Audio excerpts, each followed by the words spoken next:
پێناسی کتێب. ناوی کتێب ژیانی پێغەمبەر صلی الله عليه وسلم پند و وانە. بابەت ئاینی. نووسەر دکتۆر مستەفا سیباعی. وەرگێڕانی نیهاد جەلال حەبیب الله. چاپ ناوەندی ڕێنوێن. کتێبخانە گشتیەکان ژمارە سپاردنی 918 ساڵی 2018 پێدراوە. تۆمارکردن و مۆنتاژی دەنگ دڵشاد بەکر. خوێندنەوەی محەممەدی خاڵهەڵمەت. پێشەکی وەرگێڕ.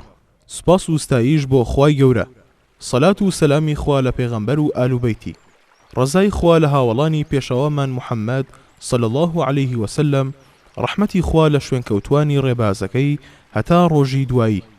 ئێمە وەک موسڵمان باوەڕمان وایە قورئان پەیامی خوایە و هیچ گومانێکی لەسەر نییە و پارێزراوە لە دەستکاریکردن. لەو پەیامەی خوای گەورەشدا ڕێنمونی کراوین بەوەی پێشەنگی بکەین بە پێغەمبەری خواوە صلی الله عليه وسلم. بەم چەشنە دەتوانین سەرفرازی دنیا و ڕەزامەندی پەروەردگار بەدەست بهێنین. بۆیە زۆر گرنگە هەتا دەتوانین بەوردی لە ژیانی پێغەمبەر صلی الله عليه وسلم ڕابمێنین و هەرزارە و بە چەشنێک لە خزمەتی دابین و بە شکڵی جیاجیا پێشکەشی بکەین. بە نووسینی کورت، نووسینی دوور و درێژ، ڕیزبەندی مێژووی ڕووداوەکان کە بە صەحیحی هاتوون، وەرگرتنی بوارە جیاجیەکانی ژیانی پێغەمبەر صلی الله عليه وسلم، وەک ژیانی لەگەڵ منداڵان، لەگەڵ ئافرەتان، ژیانی وەک سەرکردەیەک، وەک مامۆستایەک، واتە بە تەنها جارێک خوێندنەوەی ژیانەکەی دەست هەڵنەگرین و پاڵی لێ نەدەینەوە. لەم ڕوانگەوە وەک چاوەڕوانی پاداشت و هەستکردن بە بەرپرسیارەتی لە ئاستنەوەی نوێماندا ئەستاین بە وەرگێڕانی ئەم کتێبەی مامۆستای بەڕێز مستەفا سیباعی ڕەحمەتی خوای لەبێت. گرنگی و تایبەتمەندی ئەم کتێبە لەوەدایە نیوەی زیاتری کتێبەکە بریتیە لە پند و وانەی نێو ڕووداوەکانی ناوژیانی پێغەمبەر صلی الله عليه وسلم. هەرچەندە کتێبەکە زۆر بە کورتی نووسراوە، بەڵام نووسەر زۆر بە چڕ و پڕیش دایڕشتووە و لە کەمترین کاتدا زۆرترین تاموسێژ و زانیاری بە خوێنەر دەبەخشێت. لە خوای گەورە داواکارین هەوڵی نووسەر و وەرگێڕیشی قبول فەرموو بێت. هیوادارین خوێنەری ئازیزیش بە خوێندنەوەی ئەم کتێبەوە نەوەستێت و دوا بەدوای ئەمە چاوی لەسەر ئەوە بێت کتێبێکی دی لەسەر ژیانی پێغەمبەر صلی الله عليه وسلم بخوێنێتەوە کە لە ڕوانگەیەکی ترەوە باسی ژیانی ئەو پێشەوایی کردبێت. نیهاد جەلال حەبیب الله سلێمانی. پێشەکی نووسەر. سوپاس و ستایش بۆ خوایەک کە پێغەمبەرانی خۆی هەتا خەڵکی لە تاریکیەوە بەرەو ڕووناکی ببەن و بەرەو ڕێڕاست و دروستی پەروەردگار ڕێنمونیان بکەن. سەلات و سەلامی خوا لەسەر بەفەزڵترینی ئەو پێغەمبەرانە و ڕێزدارترینی بانخوازانی ڕێی خودا گەورەمان محەممەد صلی الله عليه وسلم کە خوای گەورە کردی بە کۆتا و سەرمۆری پێغەمبەران. بەم چەشنە ژیانەکەشی بوو بە پێشەنگێک بۆ هەموو باوەڕدارێک هەتا لە ورد و درشتی بوارەکانی ژیاندا بکرێتە پێشەنگ. دینەکەشی بوو بە سەرمۆری شەریعەتەکان و پەیامەکەی کامڵترین پەیام دەرچوو، پەیامێک کە لە هەموو کەش و شوێن و سەردەمێکدا وەڵامی پێویستەکانی خەڵک دەداتەوە. سەلات و سەلامی خوا لەو پێغەمبەرە و هاوڵانی چاک و ڕێنمۆنی کراوی، هاوڵانێک کە خوای گەورە دەیزانی فیتڕەتێکی سەلامەتیان تێدایە و بیربانی گەورە دەدەن. بۆیە شەرەفمەندی کردن بەوەی ببنە هەڵگەری پەیامی ئیسلام بۆ گەلانی سەرزەوی. لەو پێناوەشدا خوێنی خۆیان ڕشت و وڵاتانی خۆیان بەجێهێشت تا ئەو کاتی ئەمانەتەکەیان بەجێگەیاند و پەیامەکەیان گەیاند و لە پێناو خوا و پێغەمبەرەکەیدا بوونە ئامۆژگاریکار. ئەم کەسانە فەزڵێکی بێسنووریان هەیە بەسەر مرۆڤایەتیەوە. هەتا ڕۆژی دوایی موسڵمانان قەرزی ئەوانیان لەسەر شانە. هەتا ڕۆژی دوایی ڕزای خوا لە خۆیان و ئەو کەسەش ئەوانی خۆش دەوێت و دوای ئەوان دەبێتە ئاڵا هەڵگەری بانگەوازی ڕێیخوا. پاشان ئەمە چەند یاداشتێکە کە لەو پەڕی پەلەپەلی و نەخۆشیدا نووسیمەتەوە. کاتێک لە شێوەی چەندوانەیەکی دوور و درێژ لە کۆلێژی شەریعەدا پێشکەشی خوێندکارانی قۆناغی یەکەمی کۆلێژەکەم کرد. مەبەستم بوو دیارترین دیمەنەکانی پێشەنگی و پێشەوایەتی نێو ژیانی پێغەمبەر صلی الله عليه وسلم زەق بکەمەوە. ئەو دیمەنانەی کە هەر موسڵمانان و بانخوازێکی ڕێیخوا و کەسێکی شارەزا بە شەریعەت و هەڵگەری فقهی شەریعەت ئەرکی سەرشانیەتی بە جوانی لێ ڕابمێنێت و لە بەرچاوی بگرێت، بەو هیوایی ئەو گەورەیەی بەربکەوێت کە پێشەنگی بکات بە پێغەمبەرەکەیەوە صلی الله عليه وسلم. هەروەها لە بانگەوازکردنی خەڵکیشدا دەرگای سەرکەوتن و برنەوەی بەڕوودا بکرێتەوە. لای خوای گەورەش دەرگای قبول و ڕەزامەندی بەڕوودا بکرێتەوە. شەڕەفی مانەوەی هەتاهەتایی لەگەڵ پێغەمبەری خوایشی صلی الله عليه وسلم لە بەهەشدا پێ ببڕێت، چونکە خوای گەورە دەفەرمێت: ومن يطع الله ورسوله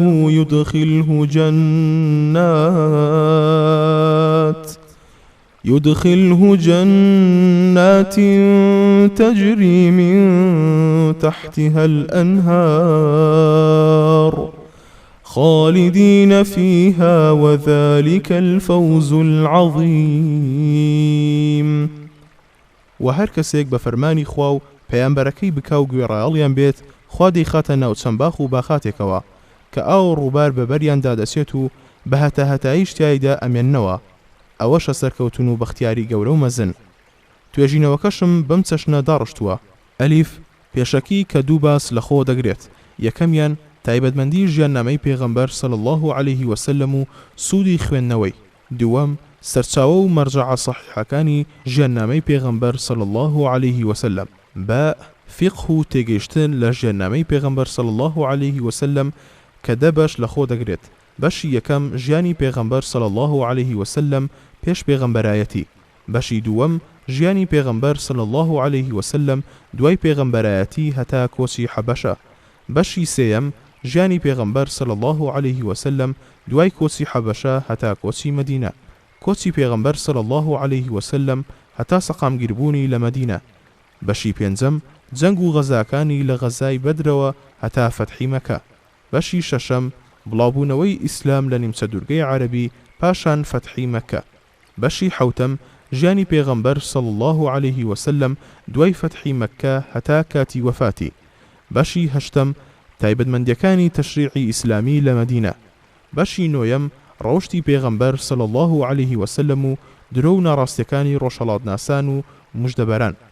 بەشی دەیەم شوێنەواری پێغەمبەر صلی الله عليه وسلم و پەیامەکەی لە جیهاندا. داوام لە خوای گەورە ئەوەیە تەوفیقی دابم بەم توێشوەکەمە و ئەم پەلە و چاوخشاندنەم بە ژیاننامەی پێغەمبەردا صلی الله عليه وسلم توانی بێتم ئەو ئامانجە بپێکم کە لە وتنەوەی ئەم بابەتە لە کۆلێژی شەریعەدا هەم بووە. بە چەشنێک وا لە خوێندکارانی وانەکە بکات شەیدای خوێندنەوەی ژیاننامەی پاکی پێغەمبەر صلی الله عليه وسلم بن و پند و وانەکانی ئەم ژیاننامەیە لە دڵ و دەرونیاندا هەڵگرن. بە چەشنێک لە ئیستیقامە و ڕۆشت بەرزی و ئاکاری جواندا بیان کاتە پێشەنگی خەڵک و ببنە نمونەی جوانی نێوبانگەواز بۆ ئیسلاح و چاکەکاری. هەتا ژیاننامەی پێغەمبەر صلی الله عليه وسلم بۆ مسلمانان ببێتە خۆرێکی پڕشنگداری وە کە تاریکەکانی ژیانیان داماڵێت و تین و گەرمای پێویست بە دڵ و عەقڵ و ڕەفتاریان ببەخشێت. بەم چەشنە پاکی و جوانی و ئیستیقامە و نمونەی باڵا بگێڕێتەوە بۆ کۆمەڵگەی ئیسلامی و وای لێ بکات پێگەی پێشڕەوی و سەرکردایەتی گەلانی جیهان بگرێتەوە دەست و جارێکی دیکەش فەرمایشتی خوا لەنێو ئێمەی مسلماندا بێتە دی. كنتم خير أمة أخرجت للناس تأمرون بالمعروف وتنهون عن المنكر وتؤمنون بالله. ئێوە چاکترین ئومەت و کۆمەڵن، هێنراونەتە ئەم سەرزەویە بۆ کەڵکگەیاندن بە مەردوم و ڕێنماییکردنیان. بۆیە فەرمان بە چاکە دەدەن و ڕێ لە کاری خراپە و شیرک دەگرن و باوەڕیشتان بەخوا هەیە. دیمەشق ڕەمەزانی ساڵی 1381 کۆچی مستەفا سیباعی. تایبەتمەندیەکانی ژیاننامەی پێغەمبەر صلی الله عليه وسلم. ژیاننامەی پێغەمبەر صلی الله عليه وسلم هەندێک تایبەتمەندی هەیە کەوا دەکەن لە خوێندنەوەیدا چێژێکی ڕۆحی و عەقڵی و مێژووی وەربگرین. هەروەک بووەتە پێویستیەک بۆ شارەزایانی شەریعەت و بانخوازانی ڕێی خودا و ئەو کەسانەی کە گرنگی دەدەن بە چاکسازی کۆمەڵایەتی هەتا بتوانن بە چەشنێک شەریعەت بەو خەڵکە بگێنن کە جەماوەر بەو چاوەوە تەماشای شەریعەت بکەن کە فەریادڕەسی تنگانە و پشێوەکان بێت. بە چەشنێک بێت دڵ و دەرونی خەڵک بەڕووی بانخوازاندا بکرێتەوە. ئەو چاکسازان بانگەشەی بۆ دەکەن سەرکەوتوتر و دروستتر بێت. دیارترین تایبەتمەندیەکانی ژیاننامەی پێغەمبەریش صلی الله عليه وسلم لەم خاڵانەدا کۆ دەکەینەوە. یەکەم صحیحترین ژیاننامەی پێغەمبەرێکی نێردراوی خوا یان چاکسازێکی گەورەیە کە تۆمار کرابێت.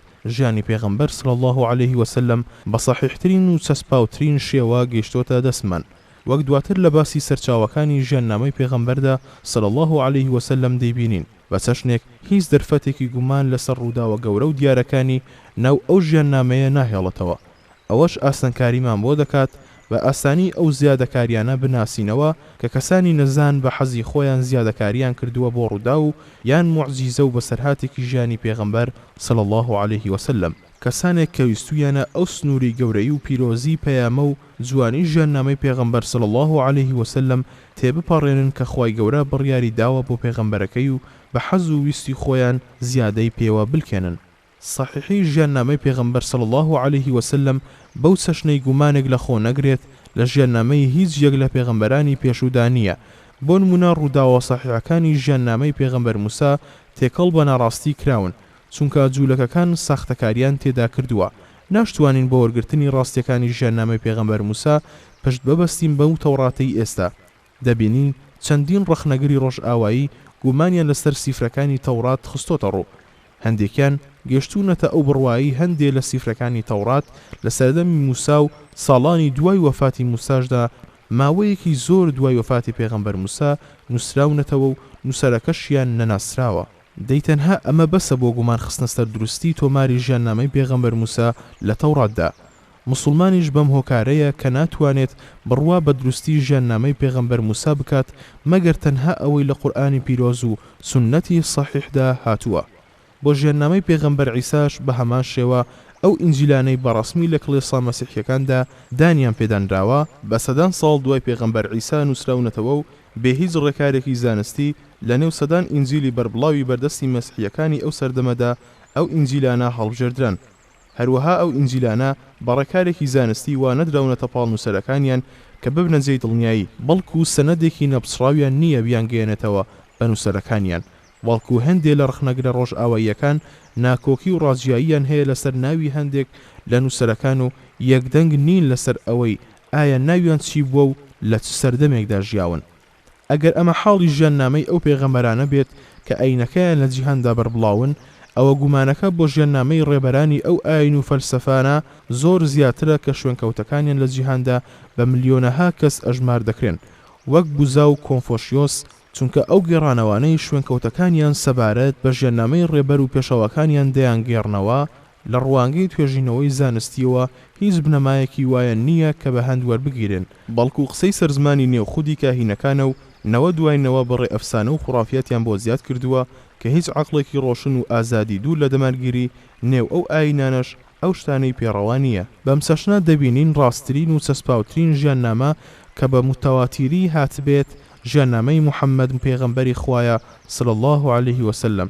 بەم سەشنە دەبینین ڕاستترین و چەسپاوترین ژیاننامە کە بە متەواتیری هاتبێت ژیاننامەی محەممەد پێغەمبەری خوایە صلی الله عليه وسلم. دووەم، ژیاننامەی پێغەمبەر صلی الله عليه وسلم لە هەموو قۆناغەکانیدا تەواو ڕوونە، هەر لە سەردەمی هاوسەرگیری عەبدوڵڵای باوکی لەگەڵ ئامینەی دایکی هەتا وەفاتی خودی پێغەمبەر صلی الله عليه وسلم زانیاریەکی زۆرمان لەبەردەستدایە سەبارەت بە لەدایکبوون و منداڵی و گەنجی و کار و کەسابەتی پێش پێغەمبەرایەتی و گەشتەکانی دەرەوەی مەککەی هەتا ئەو کاتەی خوای گەورە کردی بە پێغەمبەر، دواتریش بە شێوەیەکی ورتر و ڕوونتر و تەواوتر ساڵ دوای ساڵ ورد و درشتی حاڵ و ژیانی دەزانین. ئەمە وای کردووە وەک پڕشنگی خۆر ژیانی پێغەمبەر صلی الله عليه وسلم ڕوون بێت. وەک هەندێک لە نووسەرە ڕۆژئاواییەکان دەڵێن محەممەد تاکە کەسە کە لە بەرتیشکی خۆر لەدایک بووە. ئەم حاڵەتە بۆ هیچ پێغەمبەرێکی تر نەگونجاوە. بۆ نمونە هیچ شتێک سەبارەت بە منداڵی و گەنجی و شێوازی ژیانی پێغەمبەر موسا پێش پێغەمبەرایەتی نازانین. سەبارەت بە ژیانی دوای پێغەمبەرایەتیشی شتێکی کەم دەزانین، هێندە کەمە کە ناتوانین وێنەیەکی تەواوی کەسێتی ئەو پێغەمبەرە بزانین. هەمان حاڵەت بۆ پێغەمبەر عیساش باز دەکرێت. شتێکی وا سەبارەت بە ژیانی منداڵی پێغەمبەر عیسا نازانین، مەگەر ئەو کەمە زانیاریەی لە ئینجیلەکانی ئێستادا باس کراوە، لەوانەش چووەتە ناو هەیکەلی جوولەکەکان و لەگەڵ حیبر و زاناکانیان مشتومەڕی کردووە. ئەمە تاکە ڕووداوێکە سەبارەت بە ژیانی منداڵی پێغەمبەر عیسا باز دەکەن. حاڵ و ژیانی دوای پێغەمبەرایەتیشی تەنها هێندەی لەبارەوە باس کراوە کە پەیوەستە بە بانگەوازەکەیەوە. شتێکی زۆر کەمیش سەبارەت بە ژیانی هاتووە، ئیدی لەوە بەدواوە نادیارە. ئەمە لەکوێ و ئەو وردەکاریەی ژیانی شەخسی پێغەمبەرمان لەکوێ کە لە سەرچاوە سەحیحەکانی سیرەدا باس کراوە، وەک خواردنی و هەستان و دانیشتن و جلوبەرگ و شکڵ و شێوە و فەرمایشت و هەڵس و کەوتی لەگەڵ خاوخێزانی، پەرستش و نوێژی، تێکەڵیکردنی هاوڵانی، بەڵکو هێندە وردەکاری لە ژیانیدا کراوە کە ڕاویەکانی ژیاننامەی پێغەمبەر صلی الله عليه وسلم ژمارەی تاڵەسپیەکانی سەر و ڕیشی پێغەمبەریان صلی الله عليه وسلم بۆ باس کردوین. سێم، ژیاننامەی پێغەمبەر صلی الله عليه وسلم ژیاننامەی مرۆڤێکە کە خۆی گەورە بە پەیامی خۆی ڕێزداری کردووە، پەیامەکەشی لە مرۆڤبوون دەری نەکردووە. ژیانی پەیوەست بە ئەفسانە و خەیاڵات نەکراوە و دوور و نزیک سیفەتی خوایەتی پێنەدراوە. ئەگەر ئەمە بەراورد بکەین بە ژیانی پێغەمبەر عیسا لای مەسیحیەکان و ژیانی بوزە لای بوزیەکان و بەسەرهەتی خواوەندە پەرستراوەکانی بتپەرستان، بە جوانەی جیاوازی ژیاننامەی پێغەمبەری خوا صلی الله عليه وسلم و ژیاننامەی ئەو کەسایەتیانەی ترمان بۆ دەردەکەوێت. ئەو بەنگەشانەی ئەوان کاریگەرێکی قوڵی هەبووە لەسەر ئاکاری مرۆیی و کۆمەڵایەتی شوێنکەوتوانی ئەو ئاینانە. بۆ نمونە بانگەشەی خواوەندبوونی عیسا و بوزە وای کردووە نەگونجێت بکرێنە نمونەی پێشەنگی بۆ ژیانی شخصی و کۆمەڵایەتی مرۆڤ. لە کاتێکدا دەگونجێت پێغەمبەر محەممەد صلی الله عليه وسلم ببێتە نمونەی باڵا و کامەڵی مرۆیی بۆ هەر کەسێک کە بیەوێت ژیانێکی سربەرزانە و بەختەوەرانە لە نێو خێزان و کەش و شوێنی خۆیدا بژی. لەمبارەیەوە خوای گەورە دەفەرمێت: لقد كان لكم في رسول الله أسوة حسنة لمن كان يرجو الله واليوم الآخر وذكر الله كثيرا. بەڕاستی پەیامبەری خوا چاکترین نمونەی ڕێک و پێکی و سەرمەشقە بۆتان بۆ ئەو کەسەی بە تەمای خوا و ڕۆژی دواییە و یادی خوش زۆر دەکات. ژیاننامەی پێغەمبەر صلی الله عليه وسلم لە هەموو ڕوانگە مرۆیەکانی مرۆڤایەتیەوە گشتگیرە. بەسەرهاتی محەممەدی گەنج و سەرڕاستمان بۆ دەگەڕێتەوە پێش ئەوەی خوای گەورە پەیامی بۆ دابەزێنێت. هەروەک ژیانی پێغەمبەرێکمان بۆ دەگەڕێتەوە کە بە گونجاوترین پێناو و شێواز لە پێناو قبوڵکردنی پەیامەکەیدا بانگەوازی دەکرد بۆ ڕێیخوا و ئەو پەڕی هەوڵ و زە و توانای خۆی دەخستەگەڕ بۆ گەیاندنی پەیامەکەی. هەروەک بەسەرهاتی پێغەمبەر صلی الله عليه وسلم وەک سەرۆکی دەوڵەت دەخاتە ڕوو، سەرۆکێک کە بەهێزترین و دروستترین بنەما و سیستەمی بۆ دەوڵەتەکەی دانابوو، بەو پەڕی هۆشیاری و دڵسۆزی و ڕازگۆیی هەنگاوی سەرکەوتنی دەنا بۆ پاراستنی دەوڵەتەکە. ژیاننامەی پێغەمبەر صلی الله عليه وسلم وەک هاوسەر و باوک لە کۆشی سۆز و میهرەبانی و ڕەفتاربەرزی و مامەڵەی جوان، جیاکردنەوەی ڕوونی ئەرک و مافی ژن و مێرد و منداڵ، پێغەمبەرێکی پەروەرشار و ڕێنمون کە سەرپەرشتی پەروەردەیەکی نمونەیی هاوڵانی لە ئەستۆ گرتبوو، هەتا وایان لێ بکات لە ورد و درشتی بوارەکاندا پێشەنگی پێوە بکەن. ژیانی پێغەمبەرێکی ڕازگۆ کە ئەرکی هاوڕێیەتی و هاوڵێتی بەجێ دەگەیەنێت، بە چەشنێک وا لە هاوڵانی بکات وەک خۆیان بگرە زیاتر لە خۆیان و ماڵ و منداڵ و خزم و خۆیشیان پێغەمبەریان خۆش بوێت. ژیاننامەی جەنگاوەرێکی دلێر، سەرکردەیەکی سەرکەوتوو، سیاسیەکی براوە، دراوسەیەکی ئەمین و دەم و دەستپاک، بەڵام بەخشێکی ڕازگۆ، کورتەی قسان. ژیاننامەی پێغەمبەر صلی الله عليه وسلم هەموو بوارە مرۆییەکانی ناو کۆمەڵگە لە خۆ دەگرێت، بە چەشنێک بۆ ئەوە بگونجێت هەموو بانخوازێک، سەرکردەیەک، باوکێک، هاوسەرێک، هاوڕێیەک، پەروەرشیارێک، سیاسیەک، سەرۆک دەوڵەتێک بیکات بە پێشەنگی خۆی. ئەم حاڵەتە گشتگیریە لە ژیاننامەی هیچ پێغەمبەرێکی پێشوو دامەزرێنەری ئاین و فەلسەفە کۆن و نوێیەکانیشدا بەدی ناکەین. بۆ نمونە موسا ڕێبەری ئومەتێکە کە توانی ئومەتەکەی لە کۆیلایەتی ڕزگار بکات و بنەما و ڕێسایەکی گونجاوی تایبەت بە خۆیان بۆ دابنێت. بەڵام لە ژیاننامەیدا وەک پێشەنگی جەنگاوەران یان سیاسی و سەرۆک دەوڵەتەکان یان باوک و هاوسەر نابینین. عیسا پێغەمبەریش وەک بانخوازێکی دنیانەویست دەبینین کە بێ هیچ ماڵ و سامان و شمەکێک دنیای جێهێشت. بەڵام لەو ژیاننامەیدا کە لە بەردەستی مەسیحیەکاندایە وەک سەرکردەیەکی جەنگاوەر یان سەرۆک دەوڵەت یان خود باوک یاخود هاوسەر نابینین، چونکە هاوسەرگیری نەکردووە. ئەمانە هەمویان لە ژیانی پێغەمبەر محەممەددا صلی الله عليه وسلم هەن، بۆ کەسێتی بوزا و کۆنفۆشیوس و ئەرستۆ و ئەفلاتون و ناپلیۆن و کەسە گەورەکانی تری مێژوویش هەمان حاڵەت هەیە. ئەوانە ئەگەر بۆ پێشەنگیش گونجاو بن، ئەوە دەکرێت تەنها لە یەک ڕوانگەی ژیاندا بە پێشەنگ بگیرێن و لەو بوارەدا دەرکەوتون و ناوبانگیان پەیدا کردووە. تاکە مرۆڤێک لە مێژوودا بۆ ئەوە بگونجێت لە هەموو بوارەکانی ژیاندا ببێتە پێشەنگ بۆ هەموو خەڵک و دەستە و خاوەن بەهرەکان، بریتیە لە محەممەد صلی الله عليه وسلم. پێنجەم، ژیاننامەی پێغەمبەر صلی الله عليه وسلم تەنها ژیاننامەیە کە بەڵگەی بێگومانی تێدایە لەسەر ڕازگۆیی پەیام و پێغەمبەرایەتیەکەی. ژیانی پێغەمبەر صلی الله عليه وسلم ژیانی مرۆڤێکی تەواوە کە بە بانگاوازەکەی لە سەرکەوتنەوە بەرەو سەرکەوتنێکی نوێ دەچوو. ئەمەش لە ڕێی موعجیزە و حاڵەتی نەئاساییەوە نا، بەڵکو لە ڕێگەیەکی تەواو سروشتی و ئاساییەوە. بانگەوازی دەست پێ کرد و ئازار و ئەشکەنجەدرا، بانگەوازەکەی گەیاند و پشتیوانی بۆ پەیدا بوو. ناچار بە جەنگ کرا و جەنگی کرد. کەسێکی دانا و ژیر بوو، لە سەرکردایەتیدا سەرکەوتوو بوو. ساتی وەفاتی بانگەوازەکەی لە ڕێی ئیمانەوە نەک لە ڕێی زۆر و زاڵبوونەوە هەموو نیمچە دوورگەی عەرەبی گرت بوویەوە. هەرکەس شارەزای حاڵی خوونەریت و بیر و باوەڕی پێشتری عەرەب بێت و بزانێت بە چ سەرشنێک بەرەنگاری بانگەوازەکەی بوونەوە هەتا ئەو ئاستەی هەوڵیاندا تیرۆری بکەن.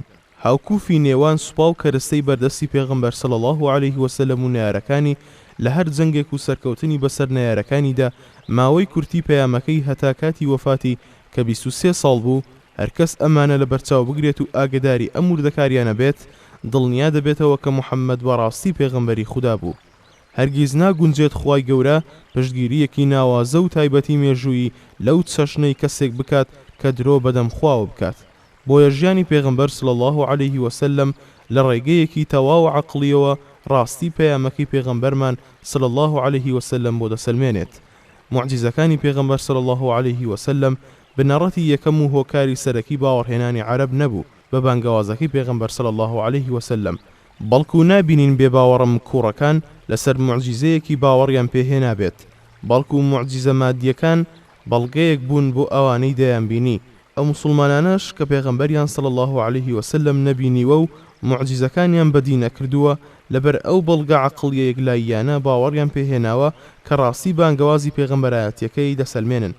لەو بەڵگە عەقڵیانەش بریتیە لە قورئانی پیرۆز، چونکە معجزەیەکی عەقڵیە کە هەر عەقڵەیەکی بە وجدان ناچار دەکات بڕوا بکات بە ڕازگۆیی پێغەمبەر صلی الله علیه وسلم لە بانگەوازەکەیدا. ئەمەش بە تەواوەتی جیاوازە لە ژێرنامەی ئەو پێغەمبەرانەی پێشوو کە شوێنکەوتەی زۆریان هەیە. بەڵگەکان پێمان دەڵێن خەڵکی بۆیە باوەڕیان پێهێناون چونکە لە سەردەستی ئەو پێغەمبەرانە معجزەی حاڵەتی نەئاساییان بینیوە بێ ئەوەی عەقڵیان بڕیار لەسەر بنەمای بانگەوازەکەیان بدەن و ملکەسیان بن. ڕوونترین نمونەش بۆ ئەمە پێغەمبەر عیسایە.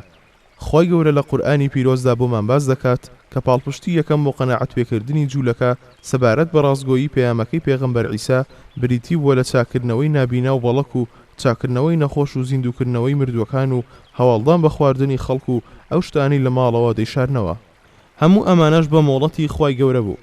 ئینجیلەکانی ئێستاش پێمان دەڵێن تەنها ئەو موعجیزانە هۆکار بوون بۆ ئەوەی جەماوەر بە جارێک باوەڕی پێ بهێنن، نەوەک ئەوەی پێغەمبەرایەتیەکەی هۆکار بوو بێت وەک ئەوەی قورئان باسی دەکات، یان هۆکارەکەی ئەوە بووە بەخوا و بە کوڕی خۆیان زانیوە پەنا بەخوا.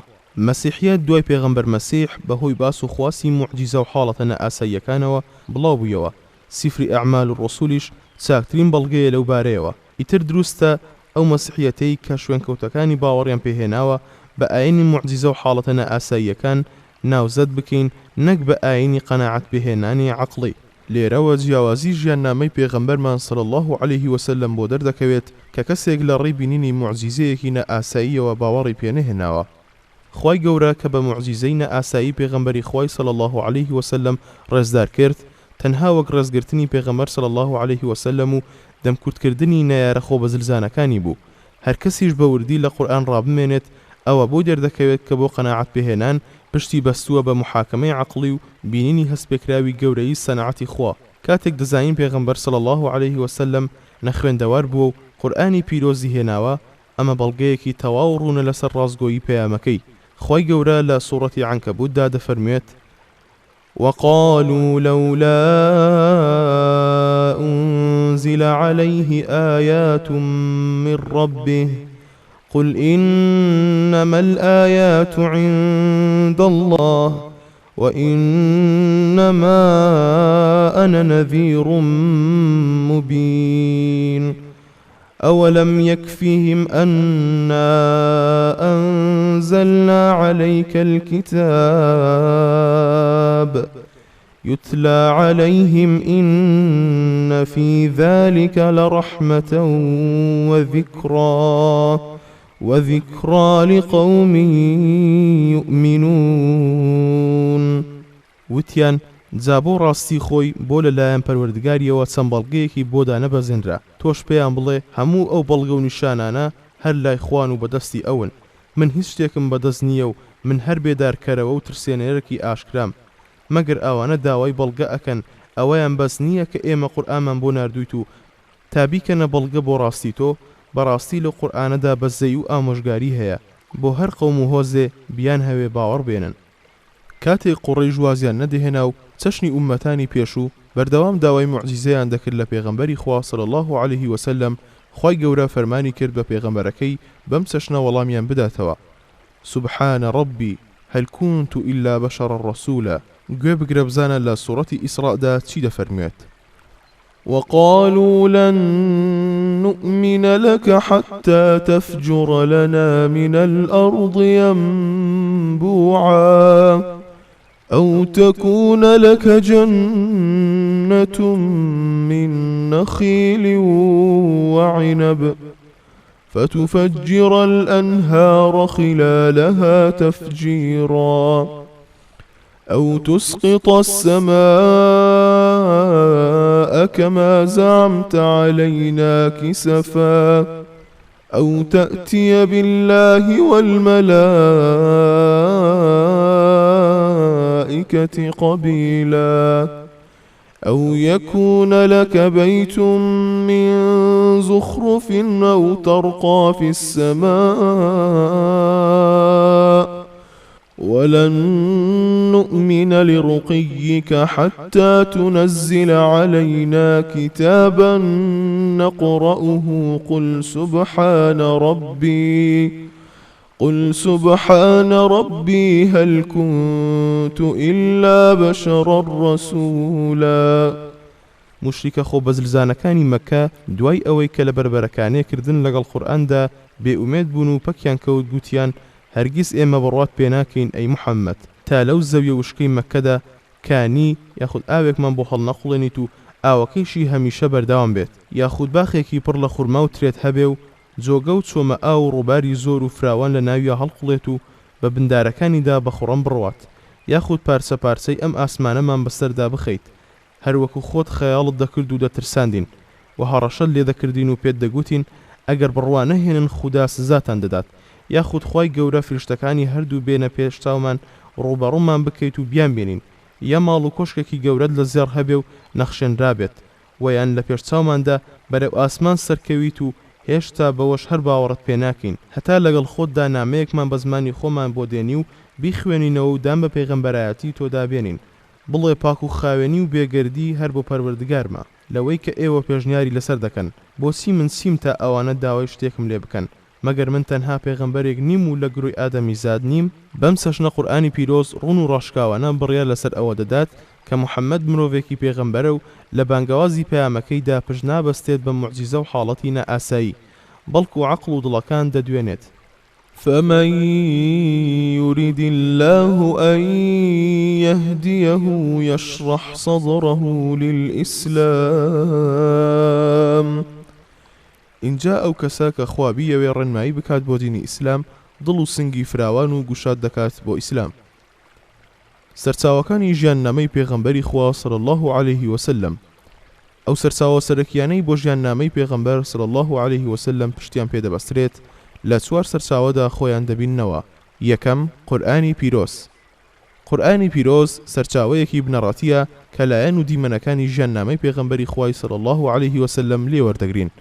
قورئانی پیرۆز باسی گەورەبوونی پێغەمبەر صلی الله عليه وسلم دەکات. ئەلەم یەجیدکە یەتیمەن فەئاوە ووجدك ضالا فهدا. باسی ڕەوشتە بەرز و باڵەکانی دەکات. وإنك لعلى خلق عظيم. باسی ئەو ناڕەحەتی و ئازارانە دەکات کە پێغەمبەر صلی الله عليه وسلم لە پێناو بانگەوازەکەیدا تووشی بووە.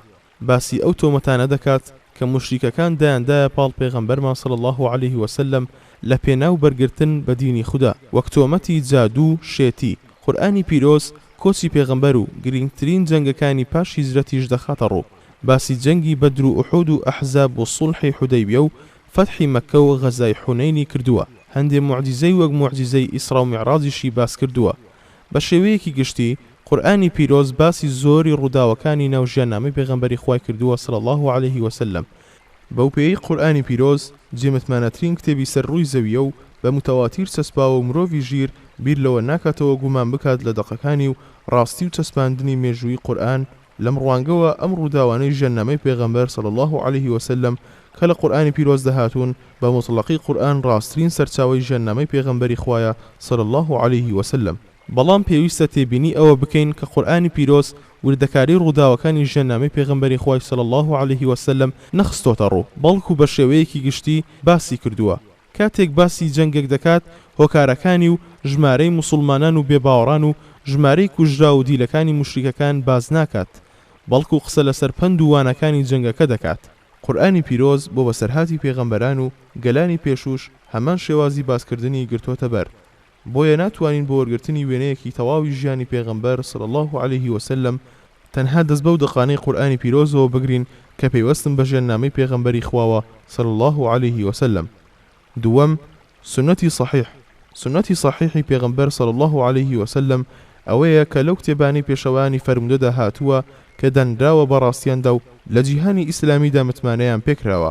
ئەوانیش بریتین لە 6 کتێبەکە: بوخاری، مسلیم، ئەبوو داود، نەسائی، تیرمیزی، ئیبن ماجە. مەوتەئی ئیمام مالیک و مسەنەدی ئیمام ئەحمەدیشی بۆ زیاد دەکرێت. ئەو کتێبانە بە تایبەت بوخاری و مسلیم لە لووتکەی صحیحی و متمانە و دڵنیاییدان، بەڵام کتێبەکانی تر صحیح و حەسەنیش لەخۆ دەگرن، لە هێندێکیشیاندا زەعیفیش هەیە. لەو کتێبانەوە کە بەشێکی زۆری ژیانی پێغەمبەر صلی الله عليه وسلم و ڕوودا و جەنگ و کار و کرداری لەخۆ دەگرێت، دەتوانین فکرەیەکی گشتگیر ئەگەرچی هەندێک جاریش گشتگیر نەبێت سەبارەت بە ژیانی پێغەمبەر صلی الله عليه وسلم وەربگرین. ئەوەی متمانە و دڵنیایی زیاد دەکات ئەوەیە کە گێڕانەوەکان بە سەنەدی متصیل نەپچڕاو گەیشتون بە هاوڵان، ئەوانیش هاوڵی و هاودەمی پێغەمبەری خۆیان کردووە صلی الله عليه وسلم و خوای گەورە دینەکەی خۆی بەوان سەرخستووە و پێغەمبەر صلی الله عليه وسلم خۆی پەروەردەی کردوون. بۆیە ئەوانە لە ڕووی ڕەوشت و بەهێزی ئیمان و ڕازگۆی و دەروون بەرزی و کەمالی عەقڵیەوە کاملترینەوەی ناو مێژوو بوون. هەرچیەک بە سەنەدی صحیحی متصیل لە پێغەمبەری خواوە صلی الله عليه وسلم بۆمان دەگەڕنەوە پێویستە وەک ڕاستیەکی مێژووی بێگومان قبوڵی بکەین. ڕۆژهەڵات ناسێکی کینە لە دڵ و بەشێک لەو موسڵمانە ئیمان لاوازانەش کە شوێنیان کەوتون و بە ڕۆژ ئاوا و زانایانیان لە خشتە براون هەوڵ دەدەن گومان بخەنە سەر ئەو کتێبە متمانە پێکراوانەی فەرموودە کە لە بەردەستماندان، بەو هیوایەی لەوێەوە دەرچەیەک بدۆزنەوە بۆ داڕماندنی شەریعەت و گومان خستنە سەر ڕووداوەکانی ژیاننامەی پێغەمبەری خوا صلی الله عليه وسلم. بەڵام خوای گەورە کە کەفیلی پاراستنی دینەکەیەتی کەسانێکی بۆ داناون هەتا وەڵامی تیرە بوچەڵەکانیان بدەنەوە و پیلانەکانیان بەڕووی خۆیاندا بدەنەوە. لە کتێبێکمدا بە ناونیشانی السنة ومكانتها من التشريع الإسلامي ئاماژەم داوە بە هەوڵ و ماندووبوونی زانایانمان لە مەیدانی لە بێژنگدانی سنەتی پێغەمبەری خوا صلی الله عليه وسلم. تیایدا گومانەکانی ڕۆژهەڵاتناسان و شوێنکەوتەکانیانم خستۆتە ڕوو مناقەشەیەکی زانستیم لەسەر کردوون. داوام لە خوایە لەسەر ئەم هەوڵم پاداشتم بداتەوە و لە ڕۆژی دواییدا بیخاتە تای تەرازووی چاکەکانم. سێیەم، شیعری عەرەبی سەردەمی پێغەمبەرایەتی. بێگومان بێباوەڕان لە زمانی شاعیرەکانیانەوە هێرشیان دەکردە سەر پێغەمبەری خوا صلی الله عليه وسلم و بانگەوازەکەی. ئەمە موسڵمانانی ناچار دەکرد لەسەر زاری شاعیرەکانیان وەڵامیان بدەنەوە. بە نمونە شاعیرانی وەک حەسانی کوڕی سابت و عەبدوڵای کوڕی ڕەواحە و جگە لەوانیش جا کتێبەکانی ئەدەبی عەرەبی و ئەو کتێبانی ژیاننامەی پێغەمبەریش صلی الله عليه وسلم کە دواتر دانران بەشێکی زۆری ئەو شاعیرانەیان لەخۆ گرتووە کە دەتوانین لێیانەوە چەندین ڕاستی سەبارەت بەو کەش و بارودۆخەوە بگرین کە پێغەمبەر صلی الله عليه وسلم تیایدا ژیاوە و بانگەوازی ئیسلامی بۆ یەکەم جار تیایدا گەشەی کرد. چوارەم، کتێبەکانی ژیاننامەی پێغەمبەر صلی الله عليه وسلم. ڕووداوەکانی ژیاننامەی پێغەمبەر صلی الله عليه وسلم بڕێگێڕانەوە بوون کە هاوڵان دەیانگێڕانەوە بۆنەوەی دوای خۆیان. هەندێک لەو کەسانە خۆیان یەکلای کردبوویەوە بۆ بە دواداچوونی وردەکاری ژیاننامەی پێغەمبەری خوا صلی الله عليه وسلم. دواتر ئەو هەواڵ و بەسەرهاتانەیان نەقڵ دەکرد و لە چەند پەڕەیەکدا لای خۆیان تۆماریان دەکرد. هەندێک لەوانە بە تەواوەتی گرنگیان دەدا بەو بارە و لەوانە ئەبانی کوڕی عوسمانی کوڕی عەفان لە ساڵی 32 کۆچی لەدایک بووە و لە ساڵی 105 کۆچی وەفاتی کردووە. عوڕوەی کوڕی زوبەیر لە ساڵی 23 کۆچی لەدایک بووە و لە ساڵی 93 کۆچی وەفاتی کردووە. لە تابعینە کەم تەمەنەکانیش وەک عەبدوڵای کوڕی ئەبوو بەکری ئەنساری لە ساڵی 135 کۆچی وەفاتی کردووە. محەممەدی کوڕی مسلیمی کوڕی شوهابی زوهەیری لە ساڵی 50 کۆچی لەدایک بووە و لە ساڵی 124 کۆچی وەفاتی کرد کە لە سەردەمی عومەری کوڕی عەبدولعەزیزدا بە فەرمانی ئەو هەستا بە کۆکردنەوەی سوننە. عاسیمی کوڕی عومەری کوڕی قەتادەی ئەنساری لە ساڵی 129 کۆچی وەفاتی کردووە. دواتر کەسانی دوای ئەوان گرنگیان دەدا بە ژیاننامەی پێغەمبەر صلی الله عليه وسلم و کتێبی تایبەتیان لەو بارەیەوە دادەنا. لە دیارترین ئەو کەسانەی کە یەکەم جار کتێبیان لەبارەوە نووسی بریتی بوو لە محەممەدی کوڕی ئیسحاقی کوڕی یەسار لە ساڵی 152 کۆچی وەفاتی کرد. جمهوری زانایان و فەرمودەناسان کۆدەنگن لەسەر بە متمانەبوونی نووسینەکەی، تەنها ئەوە نەبێت کە لە مالیک و هیشامی کوڕی عوڕوەی کوڕی زوبەیرەوە گێڕراوەتەوە کە جەرحیان کردووە. زۆرێ لە گەویان وایە ئەو دوو زانایە لەسەر بنەمای ناتەبایی شەخصیان لەگەڵ ئیبن ئیسحاقدا تەزریحیان کردووە. ئیبن ئیسحاق کتێبێکی نووسی بە ناوی ئەلمەغازی کە تیایدا بڕێ فەرمودە و گێڕانەوەی لە خۆگرتووە کە خۆی لە مەدینە و میسر بیستبوونی. بەداخەوە ئەو کتێبەمان بەدەست نەگەیشتووە چونکە وەک بەشێک لە فەرهەنگی دەوڵەمەندی زانستیمان ئەویشمان فەوتاوە، بەڵام کڕۆکی کتێبەکە بە چەشنێکی دی پارێزراوە. ئیبن هیشام لە سیرەکەیدا لە ڕێگەی بوکایی شەیخیەوە کە ناسراوترین خوێنکاری ئیبن ئیسحاق بووە ئەو گێڕانەوانەی گێڕاوەتەوە و تۆماری کردوون. سیرەی ئیبن هیشام. ئیبن هیشام ئەبوو محەممەد عەبدولمەلیکی کوڕی ئەیوبی حیمەیری لە بەسڕا گەورە بووە و لە ساڵی 213 یان 218 بەپێی جیاوازی گێڕانەوەکان وەفاتی کردووە. ئیبن هیشام کتێبەکانی بەناونیشانی ئەسیرەت النەبەویە نووسیوە. گێڕانەوەکانی لە بوکائی مامۆستایەوە کە ئەویش لە ئیبن ئیسحاقەوە گێڕاوێتەوە تۆمار کردووە. هەروەها ئەو گێڕانەوانەشی تۆمار کردووە کە خۆی بە شەخصی لە مامۆستاکانیەوە حاق لە سیرەکەیدا نەیگەڕاونەتەوە. چاپۆشیشی کردووە لەو گێڕانەوانەی ئیبن ئیسحاق کە لەگەڵ زەوقی زانستی و توانای ڕەخنەگری خۆیدا نەدەگونجان. بەم چەشنە کتێبێکی زۆر دەوڵەمەند و پڕبایەخ و ورد و صحیحی لە سەرچاوەکانی ژیاننامەی پێغەمبەردا صلی الله عليه وسلم دانا و هەوڵەکەی بە چەشنێک قبوڵی وەرگرت کە خەڵکی کاتێک ناوی کتێبەکەیان دەبرد دەیانگوت سیرەی ئیبن هیشام. دوو زانەی ئەندەلوسیش ئەو کتێبەی ئەویان شەڕح کردووە. ئەوانیش بریتین لە سوهەیلی لە ساڵی 508 کۆچی لەدایک بووە و لە ساڵی 581 کۆچی وەفاتی کردووە.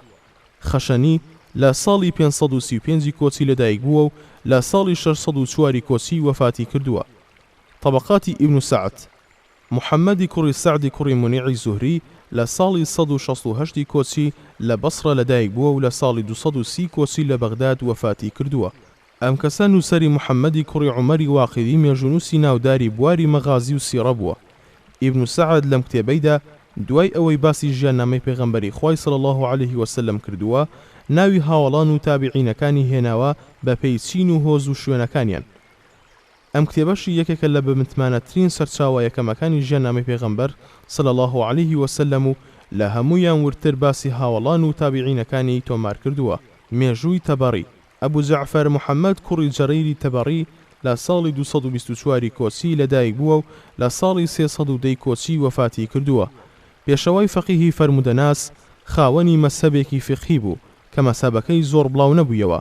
لە بواری مێژوودا کتێبێکی نووسی کە تەنها ژیاننامەی پێغەمبەری خوای صلی الله عليه وسلم لە خۆ نەدەگرت، بەڵکو باسی مێژووی گەلانی پێشووشی تێدا کردووە. بەشێکی تایبەتی داناوە بۆ ژیانی پێغەمبەر صلی الله عليه وسلم. دوای ئەوەش هەتا ماوەیەک پێش وەفاتی خۆی باسی مێژووی دەوڵەتە ئیسلامیەکانی کردووە. تەبەڕی لە گێڕانەوەکانیدا بە کەسێکی حوجە و جێمتمانە دادەنرێت، بەڵام زۆرجار گێڕانەوەی لاواز یان پوچەڵیشی باس کردووە و تەنها بەوە وەستاوە کە ڕاویەکانی باس کردووە. ڕاویەکانیش لە سەردەمی خۆیدا باڕۆحاڵیان دیار بووە و لای خەڵی ناسراو بوون و زانراوە چۆن بوون. هەروەک لە گێڕانەوەکانیدا گێڕانەوەی زۆری هێناوە لە ئەبوو مخەنەفەوە کە شیعەیەکی دەمارگیر بوو. لەگەڵ ئەوەشدا تەبەڕی زۆر گێڕانەوەی ئەوی بە سەنەد لە خۆیەوە هەتا ئەبوو مخەنەف هێناوە، وەک ئەوەی بەرپرسیارەتەکە لە سەرشانی خۆی لا بدات و بارەکە بخاتەوە سەرشانی ئەبوو مخەنەف. پەرەسەندنی نووسین لەسەر ژیاننامەی پێغەمبەر صلی الله عليه وسلم. دوای ئەوە نووسین لە بواری ژیاننامەی پێغەمبەر صلی الله عليه وسلم پەرەیسەند و نووسینی تایبەت بە بوارێکی ژیاننامەی پێغەمبەر صلی الله عليه وسلم دانران، وەک دلائل النبوية أصبهاني، الشمائل المحمدية ترمزي، زاد المعاد ابن القيم جوزي، شفاء قاضي عياس، المواهب الدينية قستلاني، كلالایان زرقانی ولا ساڵی 1922 کۆچی وەفاتی کردووە لە نۆبەرگدا شەڕح کراوە. تا ئێستاش زەنایان لە بواری ژیاننامەی پێغەمبەردا صلی الله عليه وسلم بە شێوازی نوێ کتێب دەنووسن، شێوازێک کە بە سروشت و زەوقینەوەکانی ئەمڕۆ بخوات. لە دیارترین ئەو کتێبانەی کە لە سەردەمی نوێماندا نووسرابن بریتیە لە نور اليقین في سیرة السید المرسلین شێخ محەممەد خزری بەک ڕەحمەتی خوای لەبێت، نووسینەکەی قبوڵێکی چاکی وەرگرت و لە زۆر شوێنی جیهانی ئیسلامیدا بڕیاردرا لە پەیمانگە ئاینەکاندا وەک وانەیەک بخوێنرێت. بەشی یەکەم، ژیانی پێغەمبەر صلی الله عليه وسلم پێش پێغەمبەرایەتی، ڕووداوە مێژوویەکان. زانیاریە چەسپاوەکان سەبارەت بە ژیانی پێغەمبەر صلی الله عليه وسلم پێش پێغەمبەرایەتی ئەم ڕاستیانەی خوارەوەمان پێدەدەن. یەکەم، پێغەمبەر صلی الله عليه وسلم لە خانەدانترین ماڵی عەرەبدا لەدایک بووە، لە خانەدانترین لقی قوڕەیشیشەوە کە بەنو هاشمن. قوڕەیشیش خانەدانترین قەبیلەی ناو عەرەب بوون، ڕەسەڵەکیان لە هەموویان پاکتر و ڕوونتر و پێگەشیان بەرزتر بووە. لە عەباسەوە گێڕدراوەتەوە لە پێغەمبەری خواوە صلی الله عليه وسلم کە فەرموویەتی: إن الله خلق الخلق فجعلني من خيرهم من خير فرقهم وخير الفرقين، ثم تخير القبائل فجعلني من خير قبيلة، ثم تخير البيوت فجعلني من خير بيوتهم، فإنا خيرهم نفسا وخيرهم بيتا. خوای گەورە دروستکراوەکانی خەڵق کرد، لە نێویشاندا مرۆڤایەتی، منیشی لە چاکترینیان دانا لە چاکترین فیرقە و لە چاکترینی دوو فیرقەکە. پاشان قەبیلەکانی جیا کردەوە و منی لە چاکترین قەبیلەدا دانا. پاشان ماڵەکانی جیا کردەوە و منی لە چاکترینی ماڵەکاندا دانا. بۆیە من لە ڕووی نەفس و ماڵیشەوە باشترینیانم. لەبەر ئەوەی پێغەمبەر صلی الله عليه وسلم لە ناو قوڕەیشدا ئەو ڕەچەڵەکە پاکەی هەبوو، بۆیە نابینین هیچ کاممان پەنجەی تۆمەتی ئاڕاستە کردبێت، چونکە ڕەچەڵەکی لە نێویاندا ڕوون بوو. لە زۆر بواری تردا تۆمەتیان بۆ هەڵدەبەست، بەڵام لەم بوارەوە بێدەنگ بوون. دووەم، پێغەمبەر صلی الله عليه وسلم بە هەتیوی گەورە بوو. کاتێک لە سکی دایکیدا بوو، 2 مانگ پێش ئەوی لە دایک بێت عەبدوڵڵای باوکی وەفاتی کرد، کە تەمەنیشی گەیشتە 6 ساڵان. ئامینەی دایکیشی مرد. بۆیە پێغەمبەر صلی الله عليه وسلم هەر لە منداڵیەوە تاڵاوی بێبەشبوون لە سۆز و میهری دایک و باوکی چەشت. دوای ئەوە عەبدولموتەلیبی باپیری سەرپەرشتەکەی گرتە ئەستۆ. پێغەمبەر صلی الله عليه وسلم تەمەنی گەیشتە 8 ساڵان و باپیرەشی وەفاتی کرد. دوای ئەوە ئەبوتالیبی مامی سەرپەرشتەکەی گرتە ئەستۆ تا ئەو کاتەی گەورە بوو خۆی گرت. قورئانی پیرۆزیش ئاماژەی داوە بە هەتیوی پێغەمبەر صلی الله عليه وسلم و دەفەرمێت: ألم يجدك يتيما فآوى. سێم، پێغەمبەر صلی الله عليه وسلم 4 ساڵی یەکەمی تەمەنی لە ناو بیابان و لە نێو بەنو سەعددا بەسەر برد. لەوێ بە بنیادێکی بەهێز و جەستەیەکی ساغ و زمانێکی پارا و دڵێکی دلێرانەوە گەورە بوو. هەر لە منداڵیەوە فێری سوارچاشی بوو. لە نێو هەوای پاک و بێدەنگی بیابان و پڕشنگی خۆرەکەیدا بەهرەکانی دەرکەوتن. چوارەم، هەر لە منداڵیەوە نەجیبی و ئاماژەکانی زیرەکی پێغەمبەر صلی الله عليه وسلم دەرکەوتن. بە چەشنێک هەر کەس بیبینایە خۆشی دەویست. بۆیە پێغەمبەر صلی الله عليه وسلم لە منداڵیەوە کە دەچوو بۆ لای باپیری لەسەر ڕاخەرەکەی باپیری دادەنیشت. هیچ یەکێک لە مامەکانیشی لەسەر ئەو ڕاخەرەدا نەدەنیشتن. هەرچەندە مامەکانی دەیانویست لەسەر ئەو ڕاخەرە لای ببن، عەبدولموتەلیب پێی دەوتن واز لە کوڕەکەم بێنن، بەخوا کەسێکی گەورەی لێ دەدەچێت. پێنجەم، پێغەمبەر صلی الله عليه وسلم لە سەرەتای تەمەنی گەنجیەوە لە مەککە بەرامبەر بە چەند قیراتێک پارەیەکی کەم مەڕی دەلاوەڕاند بۆ خەڵکی مەککە. بە صحیحی هاتووە کە پێغەمبەر صلی الله عليه وسلم دەیفەرموو: ما من نبي لا قد رعى الغنم. هەرچی پێغەمبەرێک هەیە شوانی مەڕ و ماڵاتی کردووە. وتیان تۆش ئەی پێغەمبەری خوا صلی الله عليه وسلم؟ فەرمووی بەڵێ منیش. لە گەڕانەوەیەکی تردا هاتووە فەرمووی: ما بعث الله نبيا لا رعى الغنم. خوای گەورە هەر پێغەمبەرێکی ناردبێت ئەو پێغەمبەرە شوانی مەڕ و ماڵاتی کردووە. وتیان تۆش ئەی پێغەمبەری خوا صلی الله عليه وسلم؟ فەرمووی: وإن رعيتها لأهل مكة على قرارت. منیش بەرامبەر بە چەند قیرارەتێکی کەم شوانی مەڕ و ماڵاتم دەکرد بۆ خەڵکی مەککە. اینجا پێغەمبەر صلی الله عليه وسلم گەیشتە تەمەنی 25 ساڵی بەرامبەر بە بڕەپارەیەک ئیشی بازرگانی دەکرد بۆ خەدیجەی کچی خوایلیت. شەشەم، پێغەمبەر صلی الله عليه وسلم لە گاڵتە و گەپ و ڕابواردنی گەنجانی هاوتەمەن و دەوروبەری خۆیدا بەشداری نەدەکرد. خوای گەورەش پاراستە بووی لە شتیوە. لە کتێبەکانی ژیاننامەی پێغەمبەردا صلی الله عليه وسلم هاتووە کە جارێک پێغەمبەر صلی الله عليه وسلم لە تەمەنی گەنجیدا لە کۆڵانێکی مەککەوە دەنگی گۆرانینی و ئاهەنگێکی هاوسەرگیری بەرگوێ کەوت و ویستی بچێت تەماشایەکی ئەو دیمەنە بکات. بەڵام خوای گەورە خەوی بەسەردا زاڵ کرد و خەوی لێکەوت و هەتا بەیانی بە تیشکی خۆر اینجا لە خەو هەستا. هەروەها پێغەمبەر صلی الله عليه وسلم لە قوربانیکردن بۆ بتەکان و مەی خواردنەوە و قومارکردندا چەشنی قەومەکەی بەشداری نەدەکرد. جارێ چون جاران زمان پیسی یان قسەی ناڕەواشی لێ نەبیستراوە. حوتەم، هەر لە سەرەتای پێگەشتنی شەوە ئەو سیفەتانەی تێدا بەدی دەکرا کە عەقڵێکی ساغ و قسە و پێشنیازێکی بەجێی هەبوو. لە بەسەرهاتی دانانەوەی بەردەڕەشی کەعبەشدا بەڵگەیەکی ڕوون لەمبارەیەوە بەدی دەکەین. ئەوە بوو لافاوێک دای لە کەعبە و دیوارەکانی داڕماند. خەڵکی مەککەش بڕیاریاندا کەعبە بڕوخێن و سەر لە نوێ بنیادی بنێنەوە. هەرواشیان کرد. جاگەیشتە قۆناغی دانانەوەی بەردەڕەشەکەی کەعبە. لەسەر بەدەستێنانی شەڕەف و گەورەی دانانەوەی بەردەڕەشەکە لە شوێنی خۆیدا ناکۆکیەکی زۆر هەبوو. هەر خێڵە و دەیویست ئەو گەورەیە بۆ خۆی بێت. هێندە ناکۆکیان بۆ دروست بوو کە خەریک بوو دەست بخەنە خوێنی یەکدی. دواتر بەوە ڕازی بوون هەر کەس یەکەم جار لە دەرگای بەنی شەیبەوە هاتە ژوورەوە داوەری نێوانیان بێت. ئەوە بوو پێغەمبەری خوا صلی الله عليه وسلم یەکەم کەس بوو هاتە ژوورەوە. خەڵکەکە پێغەمبەریان صلی الله عليه وسلم بینی وتیان ئەمە کەسێکی ئەمینە و ڕازیم بە داوەری محەممەد. هەواڵەکە درا بە پێغەمبەر صلی الله عليه وسلم و ئەویش بە چەشنێک داوەری کرد کە هەموو لایەنەکانی ڕازی کرد. عەباکەی سەرشانی ڕاخست و بەردەکەی خستە سەری. دواتر فەرمانی کرد هەر خێڵە و سووچێکی عەباکە هەڵگرن هەتا بەردەڕەشەکەیان گەیاندە شوێنەکەی خۆی. اینجا پێغەمبەر صلی الله عليه وسلم بەدەستی خۆی بەردەکەی لە شوێنی خۆیدا دانایەوە و هەمووان ڕازی بوون. بۆ هۆی عاقڵی و حیکمەتی پێغەمبەرەوە صلی الله عليه وسلم عەرەب لە خوێن ڕژانێک پارێزران کە مەگەر تەنها خوای گەورە بیزانی بایە هەتا کەی درێژەی دەکێشا. هەشتم، پێغەمبەر صلی الله عليه وسلم هەر لە گەنجیەوە لە نێو قەومەکەی خۆیدا بەڕازگۆی ئەمین ناسرا بوو. لە نێویاندا بەوە ناسرا بوو کە هەڵسوکەوتی جوانە و وەفای هەیە بۆ بەڵێنەکانی و ڕەفتار و هەڵسوکەوت و ناوبانگێکی باش و جوانی هەیە. ئەمە پاڵی بە خەدیجەوە نا هەتا پێشنیاری بۆ بکات لەو کاروانە بازرگانەی ساڵانە دەچوو بۆ بوسڕا. پێغەمبەر صلی الله عليه وسلم کاری بازرگانی بۆ بکات و لە بەرامبەردا خەدیجە دوو بەرامبەری هەر پیاوێکی تری ناو قەومەکەی پاداشتی پێ بدات. ئەوە بوو کاتێک پێغەمبەر صلی الله عليه وسلم گەڕایەوە مەککە و مەیسەڕەی خزمەتکاری خەدیجە ئەمانەت و دڵسۆزی پێغەمبەری خوای صلی الله عليه وسلم بۆ خەدیجە جێڕایەوە.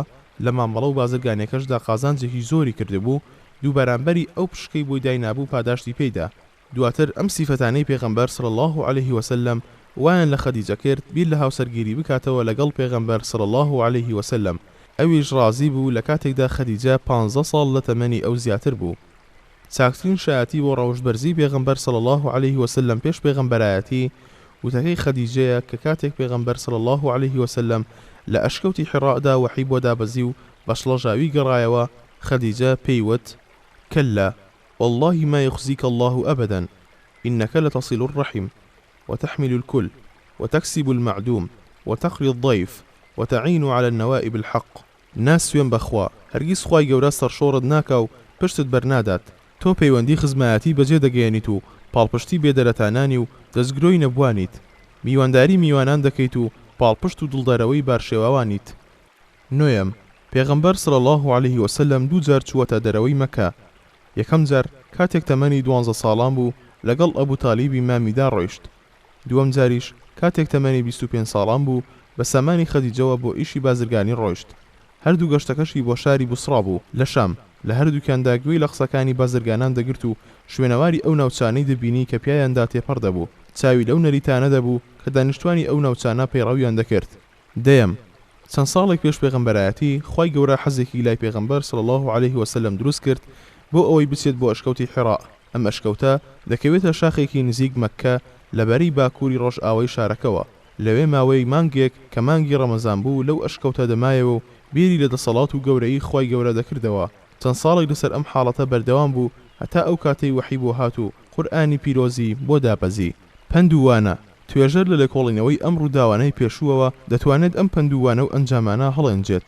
یەکەم، هەر کات بانخوازی ڕێخوا یان چاکسازی کۆمەڵایەتی لە نێو قەوم و گالەکەی خۆیدا ڕێزدار و خانەدان بێت، ئەمە هۆکار دەبێت بۆ ئەوەی خەڵکی چاکتر گوێ لێ بگرن، چونکە خەڵکی عادەتیان وایە ئەگە بانخواز و چاکسازەکان لە کەشێکی نادیار یان ڕەسەڵەکێکی پەست و لاوازەوە بێن بەکەم تەماشایان بکەن. بەڵام ئەگەر کەسێک بێت کە خەڵکەکە قسەیان نەبێت لەسەر ڕەسەڵک و پێگەی کۆمەڵایەتی خێزانەکەی لە ناویاندا هیچیان پێ ناوترێت و ناچار دەبن بڕێت درۆ بوهتانی بۆ هەڵوەستن کە لە شیکاری گوێگرتن لە بانگاوازەکەی و ڕامان لە وتەکانیەوە دایان تاشن. بۆ یەکەم پرسیاری هیڕەقل لە ئەبوو سوفیان پاش ئەوەی پێغەمبەر صلی الله عليه وسلم نامەیەکی نارد بۆ هیڕەقل و تیایدا بانگێشتی خۆی و قەومەکەی کرد بۆ ئیسلام، ئەوە بوو کە لێی پرسی ئەم کەسە ڕەسەڵەکی لە نێوتاندا چۆنە؟ ئەبوو سوفیانیش هەرچەندە ئەو کات هێشتا بێباوەڕ بوو لە وەڵامدا پێیوت ڕەسەڵەکی لە هەمومان پاکتر و چاکترە. هیڕەقل کە هەموو پرسیارەکانی لە ئەبوو سوفیان کرد وەگوێی لە وەڵامەکانیشی بوو، نهێنی ئەو پرسیارانەی بۆ ئەبوو سوفیانشی کردەوە کە بۆچی سەبارەت بە محەممەد صلی الله عليه وسلم ئەو پرسیارانەی لێ کرد. هیڕەقل پێیوت لێم پرسیت ڕەسەڵەکی لە نێوتاندا چۆنە؟ تۆیش وتت چاکترین و پاکترین ڕەسەڵەکی هەیە لە نێوتاندا. دێ هەروە بووە کاتێک خی گەورە پێغەمبەرێک هەڵدەبژێرێت لە ڕێزدارترینی ناو قەومەکە و ڕەسەڵەکی دیار و پاکی نێو ئەو قەومەدا پێغەمبەرێکیان لێ هەڵدەبژێرێت. ئەوە ڕاستە کە ئیسلام لە ئاسکار و کردەردا قورساییەک بۆ ڕەسەڵەک و بە خۆدانازیم بە ڕەسەڵەکدا دانانێت. بەڵام ئەمە ڕێگرنیە لەوەی گەورەی هەوڵ و کردار و بەرزی و گەورەی ڕەسەڵەک پێکەوە لە کەسێکدا کۆ بکەنەوە. ئەم حاڵەتە چاکتر و پێگەیەکی بەرزتر و سەرکەوتنێکی چاکتری لەگەڵا، وەک چۆن پێغەمبەر صلی الله عليه وسلم لە فەرمودەی صحیحدا دەفەرموێت خياركم في الجاهلية خياركم في الإسلام إذا فقهوا. چاکترینتان لە سەردەمی نەفامیدا چاکترینتانن لە ئیسلامیشدا ئەگەر جوان لە ئیسلام تێبگەن. دووەم، خۆڕاگرتنی بانخواز لەسەر هەتیوی یان لەسەر ژیانی سەخت لە تەمەنی منداڵیدا وا لەو کەسە دەکات زیاتر هەست بە بەها و هەستە باڵا مرۆییەکان بکات و بەرامبەر بە هەتیوانیان هەژارانیان ئەشکەجەندراوان دڵی پڕبێت لە سۆز و میهرەبانی و زیاتر هەوڵ بدات مافی ئەو خەڵکە بدات و سۆزیان بۆ بدوێنێ و چاکەیان لەگەڵ بکات. هەر بانخوازێک پێویستی بەوە هەیە باڵانسێکی چاکی هەست و سۆزی باڵای مرۆیی هەبێت بە جۆرێک هەست بە ئازار و ناڕەحەتیەکانی کەسە لاواز و بێدەرەتانەکان بکات، هیچ شتێکیش ئەو باڵانسەی پێنابەخشێت وەک ئەوەی خۆی لە ژیانیدا بە شتێک لەو ناڕەحەتیانەی چەشت بێت کە کەسە بێدەسەڵاتەکانی وەک هەتیوان و هەژاران و نەداران دەیسێژن. سێم، هەرکات بانخواز لە کەشێکی سروشتیتر و دوورتر لە ژیانی ئاڵۆزدا بژی، ئەندێشەی سافتر و هێزی عەقڵ و جەستە و دەرونیشی زیاتر و مەنتیق و بیرکردنەوەشی سەلامەتتر دەبێت. بۆیە خی گەورە هەروە بە سوودفا عەرەبی هەڵنەبژارد بۆ ئەوەی پەیامی ئیسلام بگەێنن، بەڵکو لەبەر ئەوەی دەرونیان سافتر و بیرکردنەوەیان سەلامەتتر و ڕەوشتیان بەرزتر بوو لە چاو گەلانی خاوەن شارستانیەتی چواردەوریاندا، لەوانش زیاتر بەرگەی ناڕەحەتیەکانی جەنگیان دەگرت لە پێناو بانگەوازی ڕێخوا و بڵاوکردنەوەی پەیامەکەی بە بەشەکانی جیهاندا. چوارەم، تەنها کەسی هۆشیار و زیرەک گونجاوە بۆ پێگەی بانگەواز و سەرکردایەتی. کەسانی گەمژە یان کەم نەجابەت نەگونجاون بۆ سەرکردایەتی فکری یان چاکسازی یان ڕۆحی، بەڵکو سونەتی ژیان وایە کە کەسانی گەمژە و بیرپشێ و خاوەن ڕابۆچوونی نەشیا و ناتوان لە هەر ڕوانگەیەکی ژیاندا سەرکردایەتی جەماوەر بکەن. ئەگەریش بە سوودفەیان بەهۆی بارێکی تایبەتەوە یەکێک لاوانە سەرکردایەتی گرتە دەست، ئەوە خێرا بەرەو هەڵدێری دەبات و پاش ئەوەی کردەوە پەست و نامۆکانی یان بیرپشێوەکەی لای خەڵک ڕوون دەبێتەوە، قەوم و جەماوەرەکەی دەستی لێ هەڵدەگرن و چواردەوری چۆڵ دەکەن.